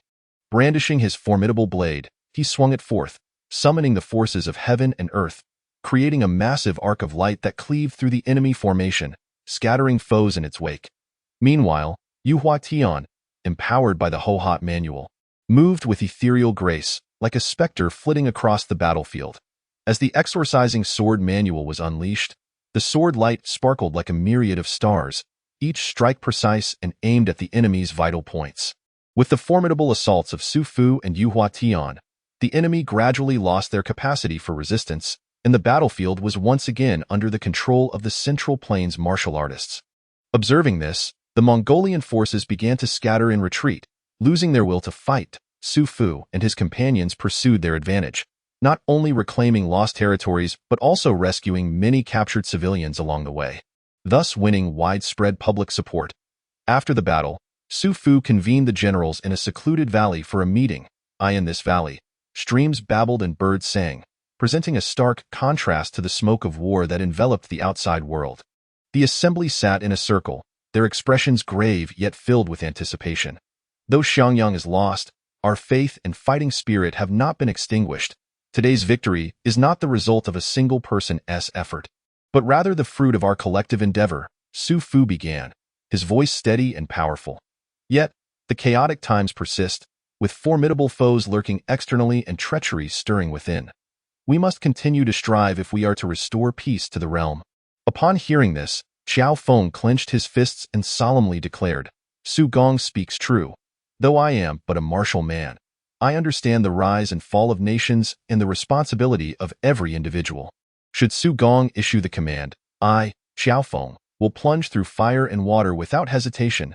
Duan Lang, Zhou Huayan, and others echoed their sentiments, pledging to stand with Su Fu through thick and thin, striving for the welfare of the common people. Zhuge Liang gently waved his feather fan, contemplating for a moment before stating, Su Gong, while the current situation has improved, we must exercise caution. Though the Mongolian forces have suffered defeat, their foundation remains unshaken, and they will surely return. Moreover, the Central Plains are rife with undercurrents, with various factions poised to act. We must swiftly stabilize our rear, recruit soldiers, forge alliances, and secure our position to remain invulnerable. Su Fu nodded in agreement, fully aware of Zhuge Liang's unparalleled wisdom and the pertinence of his advice. Thus, he announced a series of strategic deployments, including bolstering military supplies, training new recruits, dispatching envoys to connect with various righteous factions, and reorganizing internal governance.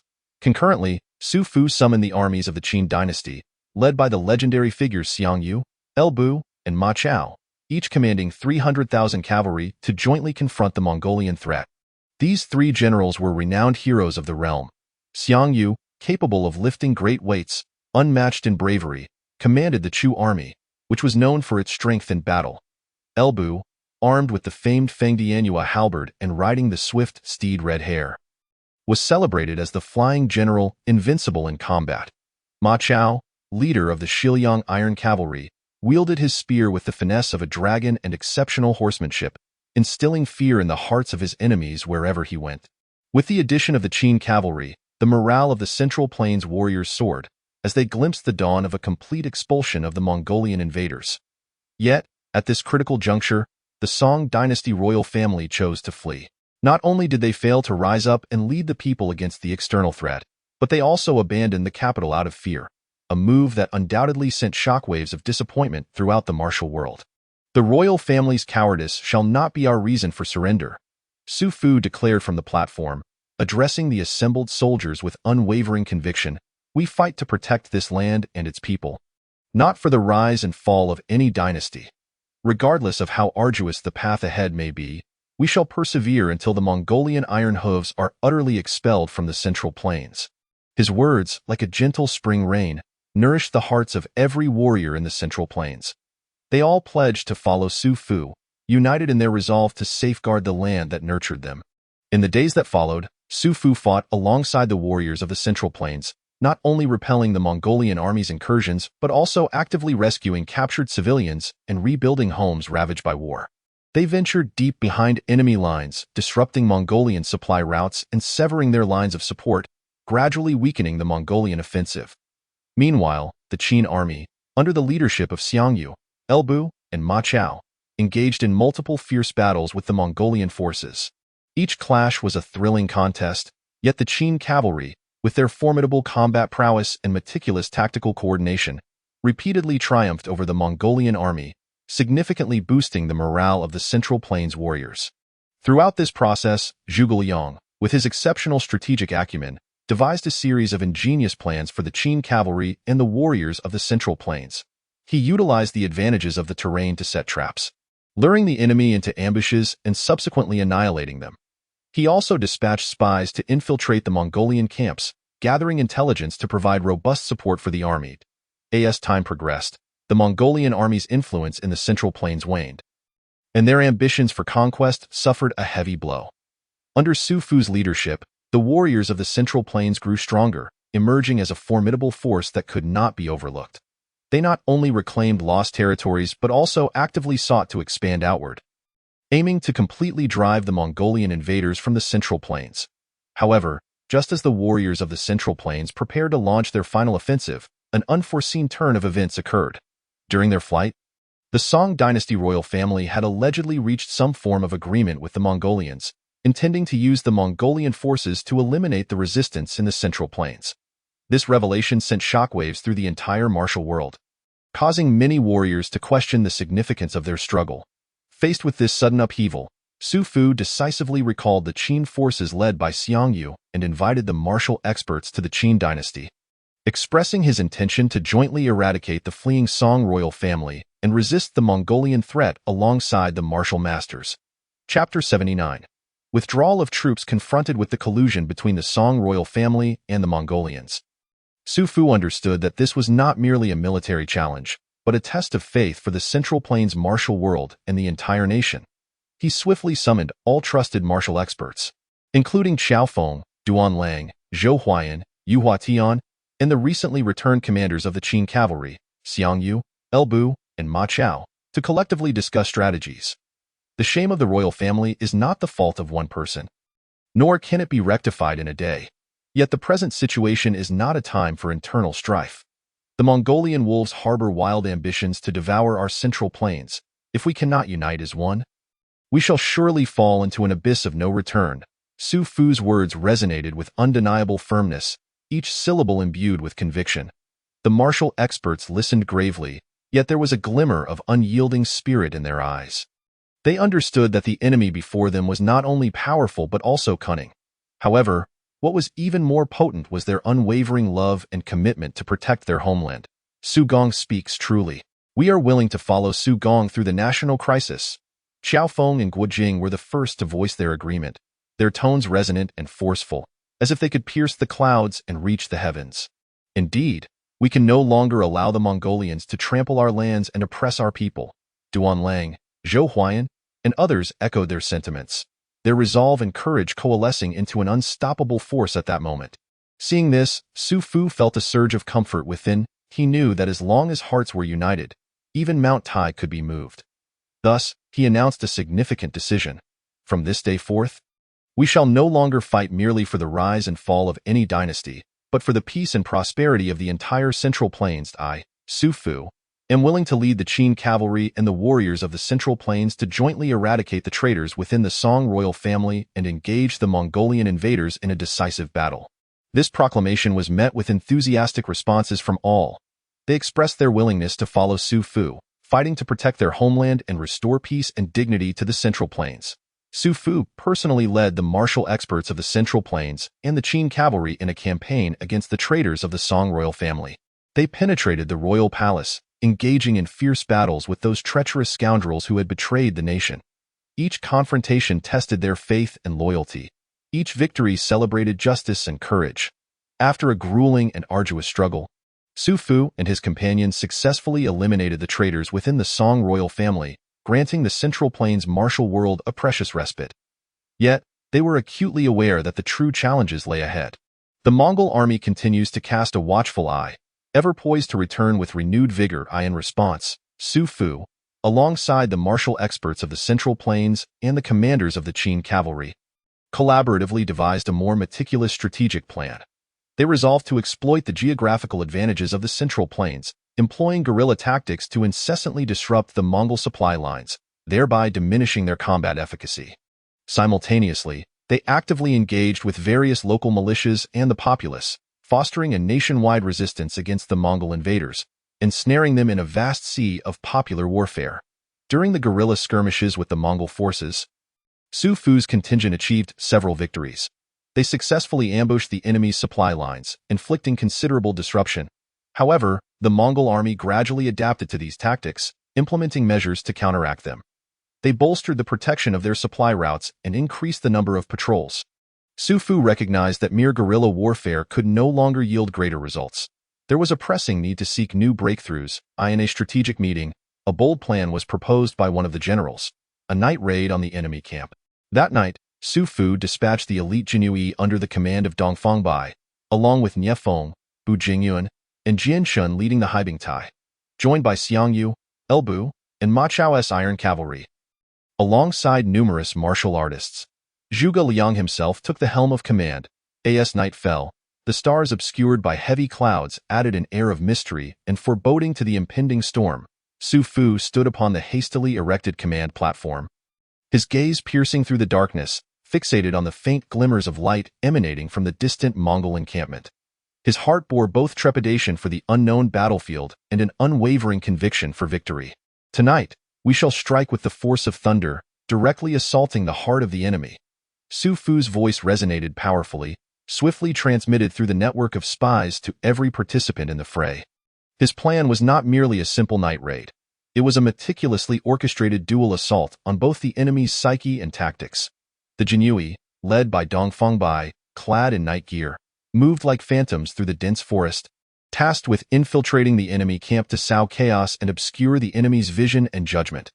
Meanwhile, the Haibingtai, commanded by Niefeng, Bu Jingyun, and Jian Chun, operated like blades in the darkness, precise and lethal, aiming to decapitate the enemy commanders and paralyze their command structure. The three historical warriors, Xianxia, Elbu, and Ma Chao, stood resplendent, leading the Qin cavalry like a surging tide of darkness, ready to deliver a fatal blow at the critical moment. The sound of iron hooves echoed ominously, a harbinger of their yearning for victory and a ruthless declaration against the foe. Zhuge Liang stood beside Su Fu, gently fanning himself, wisdom glinting in his eyes. He meticulously adjusted the tactical layout based on celestial phenomena, terrain, and the deployment of forces on both sides, ensuring that every detail could be executed with precision.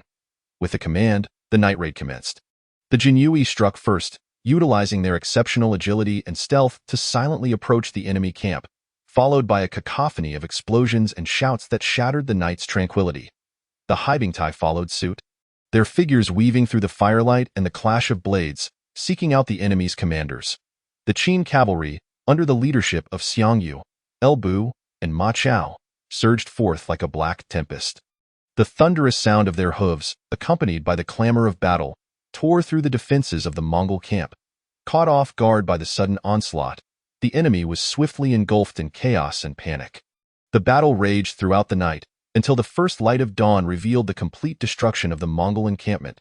Su Fu stood amidst the ruins, surveying the ravaged battlefield, his heart a tumult of victorious joy and sorrow for the fallen. Yet, he understood that this victory was but a fleeting triumph. The path ahead remained long and fraught with challenges, necessitating their continued struggle for the peace and glory of the Central Plains.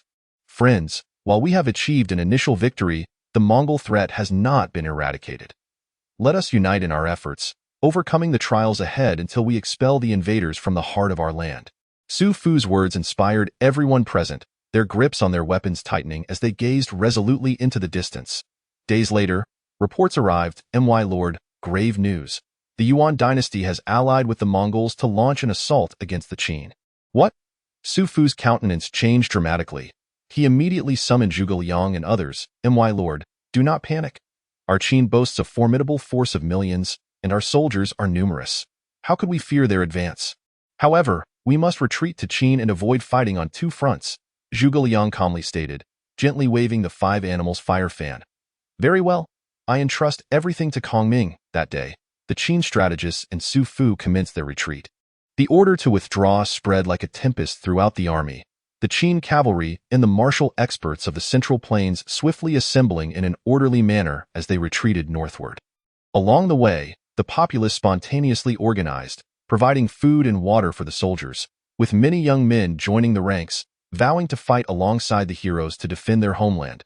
Su Fu beheld the moving scenes, his heart swelling with both gratitude and a profound sense of responsibility. He understood that this war was not merely a clash of military might, but also a battle of hearts and convictions. Only by ensuring that every inhabitant of the Central Plains recognized their fates were intertwined could they forge an invincible force. During the retreat, skirmishes frequently erupted between the Qin and Mongolian scouts. But thanks to Zhuge Liang's ingenious strategies and the valor of the soldiers, they consistently turned peril into safety. However, as they drew nearer to the borders of Qin, Su Fu and his companions realized that the true test was just beginning.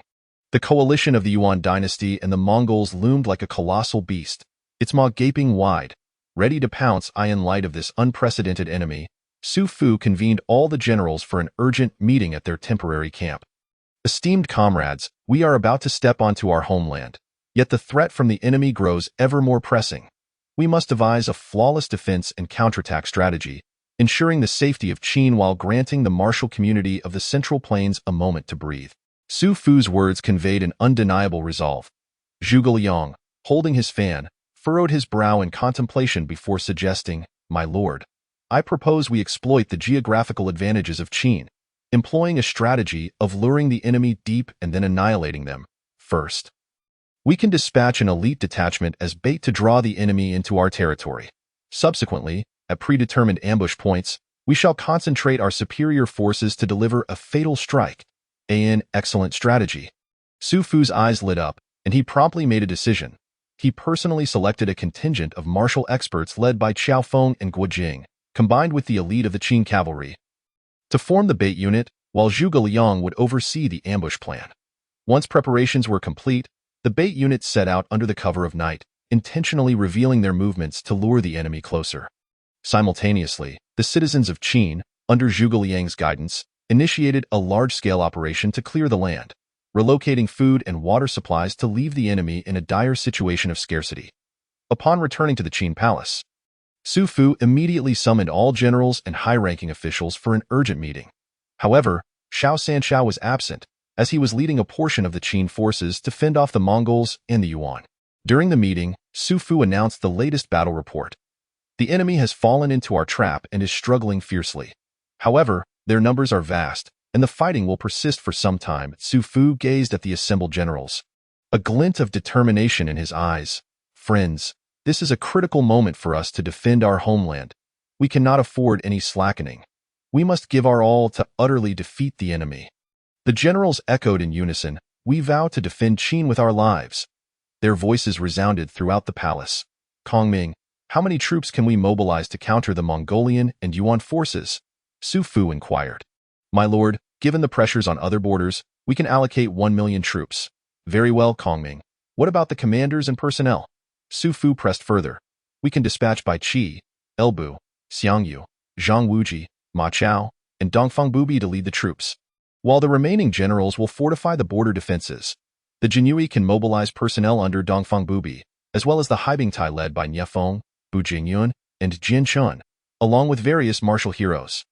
Su Fu pondered for a moment and then opened the attribute panel. Su Fu. Early stage of Earth Immortal Realm. Technique.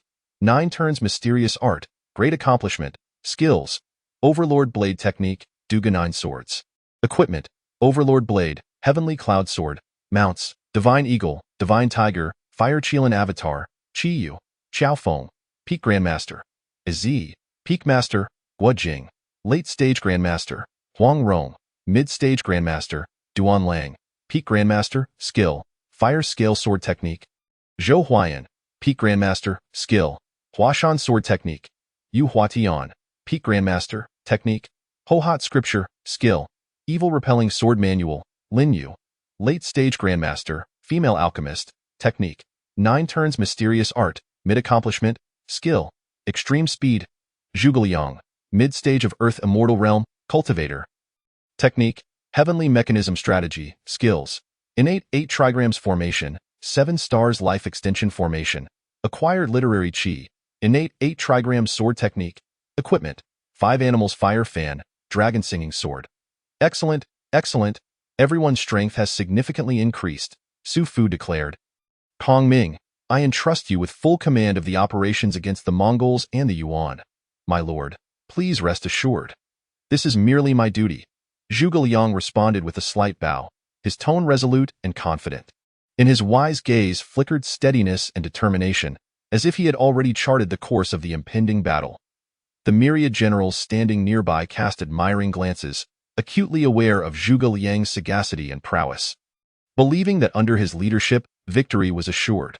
With Zhuge Liang assuming full command, the coalition forces of the Qin dynasty and the martial world of the Central Plains commenced their meticulous preparations for the forthcoming decisive confrontation.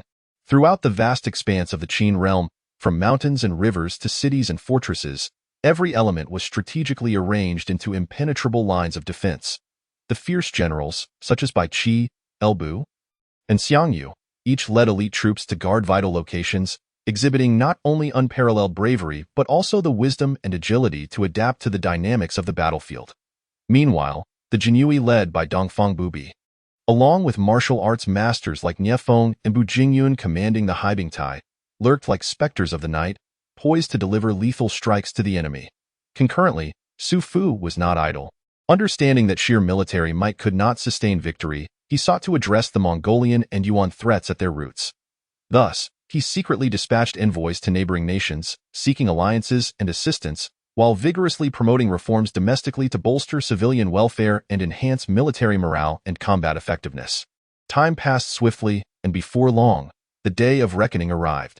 The Mongolian and Yuan coalition, driven by arrogance, recklessly surged towards the heart of the Qin. Yet, they were oblivious to the meticulously orchestrated death trap awaiting them.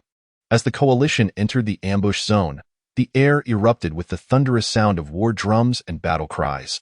The Qin cavalry surged forth like a tidal wave, launching a fierce assault alongside the martial masters. Bai Qi, Elbu, and Xianxia led the charge, each onslaught akin to the cataclysmic force of nature, instilling terror in the hearts of their foes. Zhuge Liang, commanding from the Central Army, utilized his extraordinary intellect and strategy to direct the troops in a methodical manner.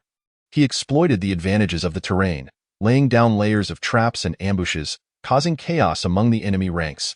Simultaneously, he skillfully maneuvered his forces, continually encircling and isolating the enemy, gradually diminishing their combat capability. Chapter 81. The retreat of the Mongolian Yuan forces. As the battle progressed, the Mongolian and Yuan coalition began to show signs of fatigue. They had believed they could overwhelm the Qin through sheer numbers. Yet they had not anticipated such tenacious resistance and exquisite tactical arrangements. After several days of intense combat, the morale of the coalition waned, suffering heavy losses, while the coalition of the Qin and the Central Plains martial world grew increasingly resolute. Their spirits soaring. At this critical juncture, Su Fu personally led an elite strike team composed of top-tier warriors to launch a surprise attack on the enemy's command center. They darted across the battlefield like lightning, striking at the heart of the enemy. Xiao Feng, Guo Jing, and others forged the path ahead, their formidable palm techniques and fierce swordplay rendering them unstoppable. Su Fu, wielding his profound internal strength and masterful swordsmanship, delivered a fatal blow to the enemy commander at a pivotal moment, successfully crippling the enemy's command structure. With the command center lost, the Mongolian and Yuan coalition was thrown into utter disarray. Seizing the opportunity, the coalition of the Qin and Central Plains martial world launched a full-scale assault, slicing through the enemy ranks and systematically annihilating them. The battlefield was shrouded in smoke, yet the dawn of victory had quietly begun to rise. After several days of fierce combat, the Mongolian and Yuan coalition was utterly defeated. They abandoned countless corpses and supplies, fleeing in disarray back to their territories. In contrast, the coalition of the Qin and Central Plains martial world celebrated a glorious victory, having not only defended their homeland but also dealt a heavy blow to the ambitions of the Mongolian and Yuan forces. In the aftermath of the battle, Su Fu and Zhuge Liang convened a victory banquet at the Qin royal palace. They raised their glasses in celebration, honoring this hard-won triumph. Su Fu gazed upon the gathered generals and martial arts masters, his heart brimming with emotion and gratitude. He understood that this victory was not merely a triumph of military might and strategy, but also a testament to faith and unity. Esteemed heroes, our ability to achieve such resounding success today is entirely due to our collective efforts and sacrifices. Su Fu's voice resonated throughout the banquet. The road ahead remains long, but as long as we stand united, hand in hand, nothing can impede our progress. The generals rose in response, their eyes shimmering with unwavering resolve. Amidst the jubilant atmosphere of the banquet, laughter and cheer filled the air. Suddenly, a soldier hurried in. Shattering the joyous ambience, he bore urgent news. The remnants of the Mongolian and Yuan forces had not surrendered. They were regrouping to prepare for another onslaught. Su Fu's expression grew grave, fully aware that the enemy would not relent easily. Yet, undeterred, he looked steadfastly at his comrades and declared, "This victory is merely the beginning. We must be prepared to confront their counterattack." He then turned to Zhuge Liang, and the two exchanged a knowing glance. "Kongming, what are your thoughts?" Zhuge Liang gently waved his feather fan, pondering for a moment before responding, "My lord, though the enemy has suffered defeat, their residual strength must not be underestimated. We should pursue them relentlessly, yet exercise caution in our arrangements to guard against their retaliation. I propose that we fortify our border defenses, constructing a more robust line of defense. Simultaneously, we could dispatch elite squads to infiltrate behind enemy lines, disrupting their supply routes, rendering them unable to sustain prolonged combat. This plan resonates with me. Su Fu nodded in agreement, promptly issuing orders to bolster troop deployments at various border fortresses, while selecting skilled warriors adept at ambushes, to be jointly led by Zhang Wuji and Dongfang Bubi for sabotage operations behind enemy lines. The commands were swiftly communicated throughout the army, and the coalition of the Qin and Central Plains martial world sprang into action once more. Zhang Wuji, utilizing his profound nine-yang divine skill and Qian Kuan de Nuai, led his team like phantoms through enemy territory, repeatedly sabotaging enemy granaries and supply lines, plunging the Mongolian and Yuan coalition further into crisis and diminishing their morale. Meanwhile, Su Fu and Zhuge Liang were diligently preparing a larger counteroffensive plan. They recognized that to entirely eradicate the threats posed by the Mongolian and Yuan forces, they must take the initiative and strike when the enemy is unprepared. After months of meticulous preparation, the coalition of the Qin and Central Plains martial world finally seized the optimal moment to counterattack. Su Fu and Zhuge Liang took the lead, directing their vast army toward the territories of the Mongolian and Yuan forces. Along the way, the coalition advanced with unstoppable momentum, causing the enemy to flee at their mere approach. Su Fu and Zhuge Liang adeptly utilized the advantages of the terrain, laying down layers of traps and ambushes, inflicting significant losses upon the unsuspecting enemy. The martial arts masters descended upon the battlefield like divine warriors, each strike capable of turning the tide of battle, instilling fear in the hearts of their foes. However, the Mongolian and Yuan coalition was not to be underestimated. Despite their repeated defeats, their indomitable spirit and extensive combat experience allowed them to mount effective resistance in this protracted conflict.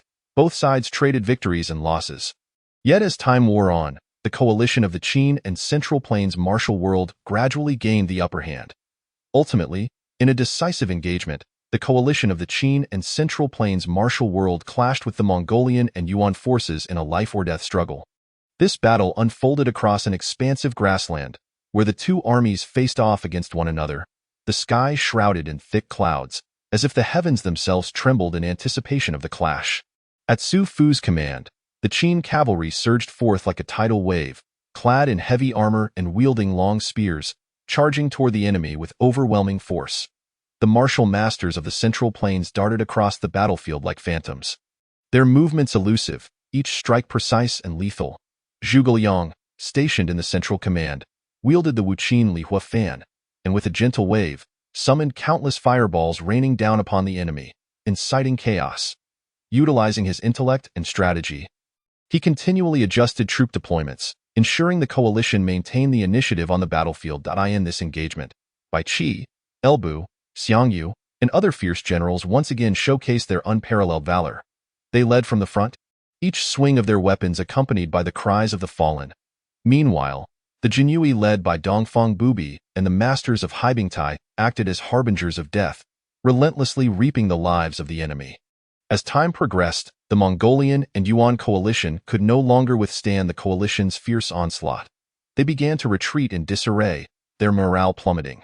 Conversely, the coalition grew increasingly emboldened, their eyes filled with the yearning for victory and love for their homeland.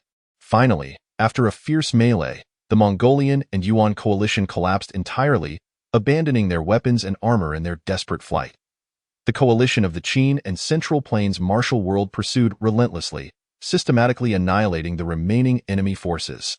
This victory marked the complete defeat of the Mongolian and Yuan coalition, safeguarding the peace and security of the Qin and Central Plains martial world. Following the battle, Su Fu and Zhuge Liang hosted a grand victory banquet, raising their glasses in celebration of this historic triumph. In stark contrast, within the territories of the Mongolian and Yuan, a scene of desolation unfolded, as the voices of the grieving populace rose like an endless lament beneath the vast sky. In the winding alleys, white cloth billowed gently, dancing with the wind, each strand laden with profound sorrow and remembrance. Paper money fluttered, cascading from the skies. Both the Mongol and Yuan dynasties issued decrees for rest and recuperation, calling for an end to hostilities. Chapter 82. The Arrogance of Morong Fu. Following the catastrophic defeat of the Mongols and the Yuan, one day, Su Fu, accompanied by Zhuge Liang and others, was en route to the Song dynasty to attend to trivial matters when they encountered Morong Bo and his son. Along with a throng of followers, Murongfu brazenly proclaimed that the Song dynasty belonged to his great Yin kingdom, which bordered the Song. Observing the waning power of the Song, the Murong royal family sought to unjustly seize its lands. Emboldened by the prowess of their ancestor, a master of the earthly immortals, Murongfu's arrogance was palpable. With neither side willing to yield, a fierce battle erupted immediately. Dark clouds of war gathered as Su Fu stood at the forefront. His imposing blade crossed over his chest, the 9 turns profound art circulating at its peak, an ethereal aura enveloping him, resembling an indomitable god of war. Wai Yu Huatian, Duan Lang, Zhou Huayan, Lin Yu, Qi Yu, Xiao Feng, Guo Jing, Huang Rong. Today's battle pertains to the honor of our great Qin and the safety of the martial world. You must give it your all. Su Fu's voice was steady and powerful, resonating through the clouds and invigorating every master behind him. Wai Yu Huatian chuckled softly, the power of the Hohat Sutra surging within him, as he caressed the long sword in his hand, preparing to unleash the astonishing exorcism sword technique. Duan Lang wore an expression of arrogance, the blood-fire evil qi blazing around him, resembling a war god risen from the depths of hell in the opposing camp. Murong Xiaoyan, Imo Mingji, Murong Bo, and Murong Fu bore solemn expressions, cognizant that the battle today was of great significance. Murong Xiaoyan, wielding a long sword, lightly tapped the ground with its tip, her eyes revealing a resolute determination. Su Fu, though your great Qin is powerful, my Murong family is not to be trifled with. Today, let us engage in a true contest. Her voice was melodic yet carried an undeniable firmness. Su Fu smiled faintly, his blade suddenly sweeping forth in a horizontal strike. A momentum like a rainbow aimed directly at Murong Xiaoyan. In a flash, she evaded the blow effortlessly, drawing her sword which transformed into a silver lightning bolt, aimed at Su Fu's throat. The battle erupted instantaneously, both sides showcasing their ultimate skills. Zhou Huayan's Huashan sword technique was exquisite, with a move called White Clouds emerging from the gorge, where the sword light wove like a tapestry, dazzling to behold. Duan Lang wielded the ancestral sword technique with blood-fire evil qi, each strike accompanied by blazing flames, wielding tremendous power. Lin Yu, though transformed from a little fox, wielded her sword with unparalleled ferocity under the enhancement of the 9 turns profound art. She moved with an ethereal grace, like a specter traversing the battlefield, as her blade, the fox immortal sword, unleashed a torrent of sword energy, both beautiful and deadly, a veritable storm of elegance and danger. As Su Fu's avatar, Qi Yu exhibited the terrifying might of the 3 killings blade technique. Heavenly, earthly, and human kills, each strike imbued with the essence of the universe, capable of severing all obstacles. As the battle intensified, both sides unleashed their most formidable techniques. Su Fu executed a Qian Kuan Duan, channeling terrifying profound energy into his blade, cleaving through the air and distorting space itself. Meanwhile, Murong Bo deftly countered Su Fu's assault with a move called the Star's Shift, redirecting the attack back at Su Fu. Just as the fierce combat reached its zenith, Zhuge Liang appeared at the edge of the battlefield, wielding the 5 animals leaving fire fan, with a gentle wave invoking a tempestuous wind and flames to arise. Utilizing the innate 8 trigrams formation and the 7 stars life-sustaining formation, he provided formidable support for the great Qin masters. Zhuge Liang's intervention undoubtedly added further complexity to the already fierce battle. Under the intertwining flames and fierce winds, the battlefield transformed into a hellish conflagration and storm, forcing both sides to contend with the sudden and overwhelming forces of nature. Mr. Kongming, what is your intent? Murong Bo inquired loudly while evading the flames, his tone a mix of shock and dissatisfaction. Zhuge Liang lightly waved his fan, a smile on his face yet exuding an air of authority. Elder Murong, it is not our intention to sow discord. It is simply that the Song dynasty represents the rightful authority of the Central Plains, and we cannot allow others to covet it. Though I am not a citizen of the Song, as a fellow martial artist, I must lend my support. Today's battle is not merely a conflict between 2 nations, but a struggle between righteousness and evil in the martial world. With that, Zhuge Liang waved the 5 animals leaving fire fan again, causing the flames to surge, skillfully avoiding the warriors of Great Qin while forcing the masters of the Murong clan to retreat. Simultaneously, he utilized the 7 stars life-sustaining formation to restore the stamina and enhance the combat strength of the Great Qin warriors. allowing them to gradually gain the upper hand in the conflict. Observing this, Morong Fu felt a rising panic, acutely aware that if he failed today, the Morong family's centuries-old legacy would be at risk of annihilation. He thus summoned all his internal strength, preparing to unleash the Morong clan's most powerful ultimate technique, the merging finger. Merging finger, a single finger shatters myriad laws. With a furious shout, a tremendous force erupted from his fingertip, aimed directly at Su Fu. This power was imbued with the capability to devastate the heavens and earth, as if it could pierce through time and space itself. Yet, Su Fu was no ordinary opponent. With a cold snort, he enveloped his blade in swirling profound energy, forcefully deflecting the merging finger's assault and sending it back. Caught off guard, Morong Fu was struck by his own force, his complexion turning as pale as paper. Witnessing Morong Fu fall into a disadvantage, Morong Xiaoyan's expression changed abruptly. Without a moment's hesitation, she unleashed the clan's ultimate technique, the Shiman sword technique, where sword light surged like a dragon, its might formidable. Aimed directly at Su Fu, each strike carrying an undeniable force intended to turn the tide of battle. Concurrently, she adeptly employed the Nine-Yang True skill to bolster her inner strength, complemented by the unpredictable transformations of the Ling Monkey's 100 Changes technique.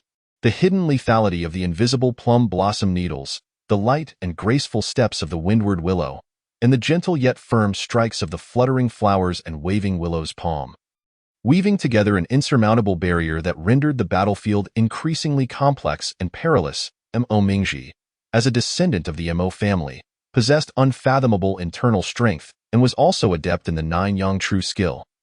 With his Tianshan's 6-Yang palm technique being extraordinarily powerful, the gusts from his palm strikes scorched the air like the blazing sun. Seeing his beloved wife, Morong Xiaoyan, engaged in a desperate struggle, he immediately recognized the urgency of the situation and without hesitation, joined the fray, utilizing his profound internal strength and exceptional martial skills to provide robust support for Morong Xiaoyan. Together, they fought side by side, displaying extraordinary martial prowess and a profound emotional bond. On the battlefield, Su Fu faced the combined assault of Morong Xiaoyan and Mo Mingji, a flicker of admiration passing through his gaze, yet it only fortified his resolve. He understood that today's battle was not merely about territorial disputes between two nations, but also a supreme interpretation of their respective martial philosophies. Thus, Su Fu took a deep breath, the 9 turns profound art operating at its utmost limit, his aura thickening, as if the very heavens and earth trembled at his might. Miss Morong, Mr. Mo, your martial skills are unparalleled, indeed rare in this age. However, the ambitions of Great Qin are not for personal gain but for the peace of all under heaven. Today's battle is both a personal vendetta and a moral struggle. I ask for your forgiveness for my rudeness. With that, Su Fu swung his blade, executing the 9 turns reincarnation slash, where his blade transformed into 9 streaks of profound light, each imbued with earth-shattering power, sweeping toward Morong Xiaoyan and Mo Mingji. Chapter 83. The Chaotic Battle. Morong Xiaoyan and Mo Mingji exchanged glances. Though their hearts were tumultuous, their expressions remained serene as still waters, adjusting their strategy with a mere look. Amidst the fierce combat, Morong Xiaoyan's sword techniques grew increasingly fierce, each move of the Shiman sword technique resembling a dragon emerging from the sea, evading the enemy's strikes while drawing them in. Mo Mingji's palm winds howled, his Tianshan's 6-Yang palm striking like the sun at noon, targeting every weakness of Su Fu, aiming for a decisive blow. On the battlefield, the intertwining sword lights and palm shadows formed an impenetrable web, the cacophony of clashes and the whoosh of slicing air resonating deafeningly, as if threatening to tear the heavens asunder. Yet, as a formidable figure, Su Fu's profound cultivation was indeed formidable. Even in the face of their joint efforts, he exhibited no signs of panic, instead showcasing remarkable adaptability amid attack and defense. Just as the battle appeared to reach a stalemate, Zhuge Liang's calm and penetrating gaze cut through the chaos. He lightly waved the 5 animals leaving fire fan, not only amplifying the turmoil of the battlefield, but also employing his intellect as a blade, cleverly arranging the natural forces to serve as shackles against the Morong masters. Simultaneously, the brilliance of the 7 stars life-sustaining formation subtly illuminated the scene, injecting boundless fighting spirit and strength into the Great Qin warriors. gradually tilting the scales of battle in their favor. Just as the great Qin side seemed poised to secure victory, Murong Fu's all-or-nothing gamble, akin to a lightning bolt in the dark night, shattered the veil of despair, as the Yin Fan's secret technique was unleashed. Time and space seemingly froze. A sword light capable of altering the very fabric of reality surged forth, targeting Su Fu's vital points. This was an ultimate test of will and strength. Su Fu, though startled, remained composed, swinging his blade to clash with the defiant sword light, stirring a cloud of dust that resonated within the souls of all present. Duan Lang's sword technique was fierce and unpredictable. Every strike he unleashed was accompanied by the sound of air bursting, as if capable of shaking mountains, pressing forward against those attempting to advance. His figure resembled a tiger descending from the mountains, each step reverberating through the ground, exuding an unparalleled might. Xiaofeng and Guojing, these two legendary figures of the martial world, stood side by side, like two immovable mountains, their presence formidable. Xiaofeng let out a long howl, his voice resonating across the expanse. His 18 dragon-subduing palms gained tremendous force, each strike accompanied by the roar of dragons and tigers, golden palm winds howling past, causing enemies to fall one after another, none able to withstand his brilliance. Meanwhile, Guojing stood firm as a mountain, perfectly merging the 9 manual with the 18 dragon-subduing palms, every move infused with profound internal energy, embodying both fierce strength and supple resilience. Deftly neutralizing the surrounding attacks while seeking opportunities for counterattacks on the battlefield, the 5 eminent masters engaged in an intense confrontation with top-tier warriors like Murong Bo, Murong Xiaoyan, and Mo Mingji. Every moment was a contest of life and death, each instant a clash of wits. The sparks emitted when weapons collided were as splendid as fireworks, and the thunderous sounds produced by internal energies colliding were akin to the roar of thunder, causing the very space to tremble violently. Ladies and gentlemen, heed my command. Although Zhuge Liang's voice appeared somewhat frail, it carried an irresistible authority and determination. He slowly raised the 5 animals' departure fire fan in his hand, his gaze resolute and focused, as he softly chanted an ancient and mysterious incantation. The fan's surface began to emit a dazzling radiance. This light grew increasingly intense, as if it sought to illuminate the entire world. At that moment, the light suddenly split into 5 brilliant streams, swiftly darting like shooting stars toward Yu Huatian, Zhou Huayan, Duan Lang, Xiaofeng, and Guojing. Each stream accurately entered their bodies, instantly merging with them. With the infusion of these streams, the 5 individuals trembled as a powerful force erupted within them. They felt their strength surge immensely, as if boundless potential had been awakened. This sensation filled them with confidence and courage, preparing them to face the impending challenges. These 5 streams of light were the culmination of Zhuge Liang's lifelong learning, forming the strategist's 5 spirits formation, capable of temporarily stimulating human potential and enhancing combat prowess, while also creating subtle connections during battle, enabling the 5 to act as one, balancing offense and defense. Seeing the situation turn unfavorable, Murong Fu shouted, 10,000 swords returned to the sect. Instantly, the swords in everyone's hands trembled uncontrollably, and countless swords flew in from all directions. Murong Fu's furious roar echoed through the heavens. Once the 10,000 swords returned to the sect technique was unleashed, it seemed as though an invisible force had drawn all swords from their original owners, swirling in the air as if animated, converging into an unstoppable river of swords, charging towards the center of the battlefield. This was not merely a physical attack, but a profound test of will and spirit. Where the sword light passed, the pressure of the wind was sufficient to instill fear in those of lesser cultivation, unsteadying their forms. However, faced with this sudden turn of events, the 5 masters empowered by the strategist's 5 spirits formation showed no signs of panic. Yu Huatian moved with agility, akin to a spirit swallow darting through the rain of swords. His lightness skill had reached perfection, making it nearly impossible for even the densest network of swords to touch him. Zhou Huayan showcased his profound internal mastery, closing his eyes in concentration, a faint protective aura enveloping him, silently neutralizing the sword light that approached. Duan Lang's fierce sword intent stood in stark contrast to the torrential downpour of swords.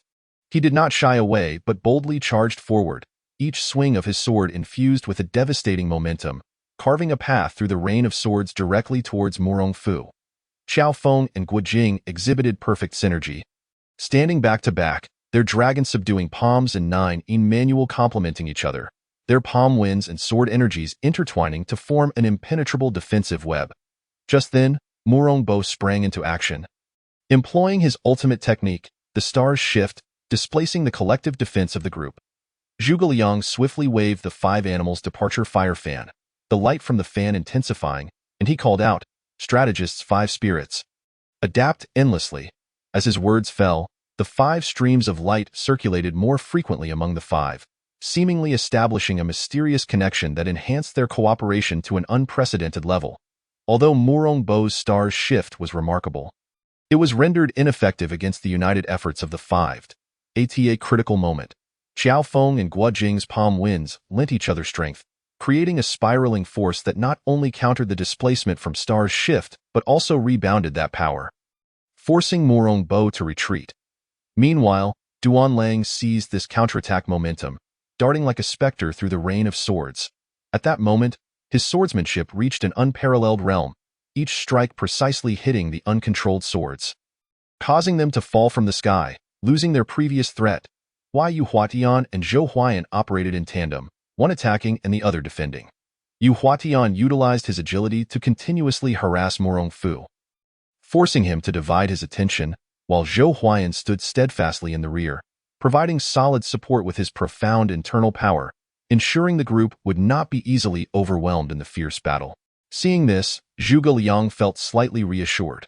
He understood that the key to this battle lay not only in the clash of martial prowess, but also in the contest of wits. He again waved the five animals' departure fire fan. And this time, intricate runes appeared on the fan's surface, accompanied by a low chant.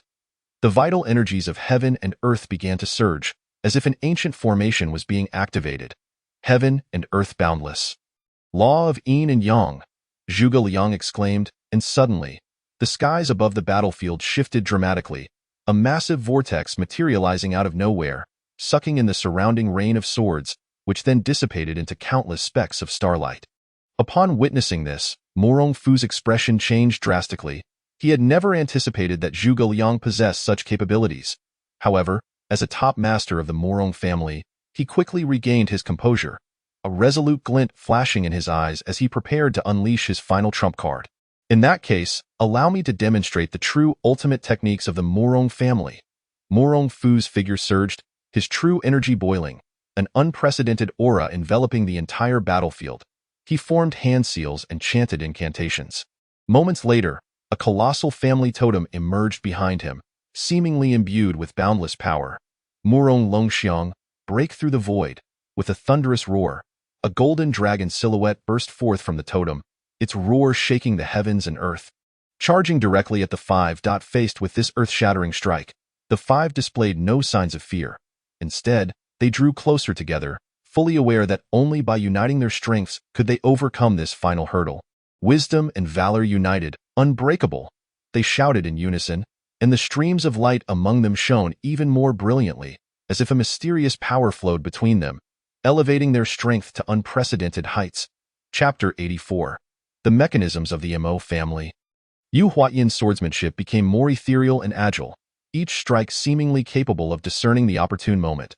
Zhou Huayan's sword techniques grew sharper, the light of his sword rendering all defenses obsolete. Duanlang's sword style, with its fierce winds, seemed able to shake mountains and rivers, while Qiao Feng and Guo Jing's palm techniques exponentially increased in power, their 18 dragon-subduing palms and 9 in manual shining brilliantly, leaving only their awe-inspiring force in the realm.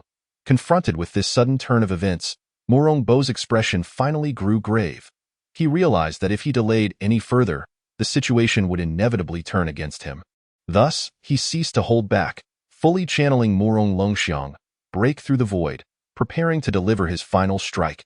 However, just as he was about to unleash his lethal move, Zhuge Liang had already laid out an intricate web of strategies in advance.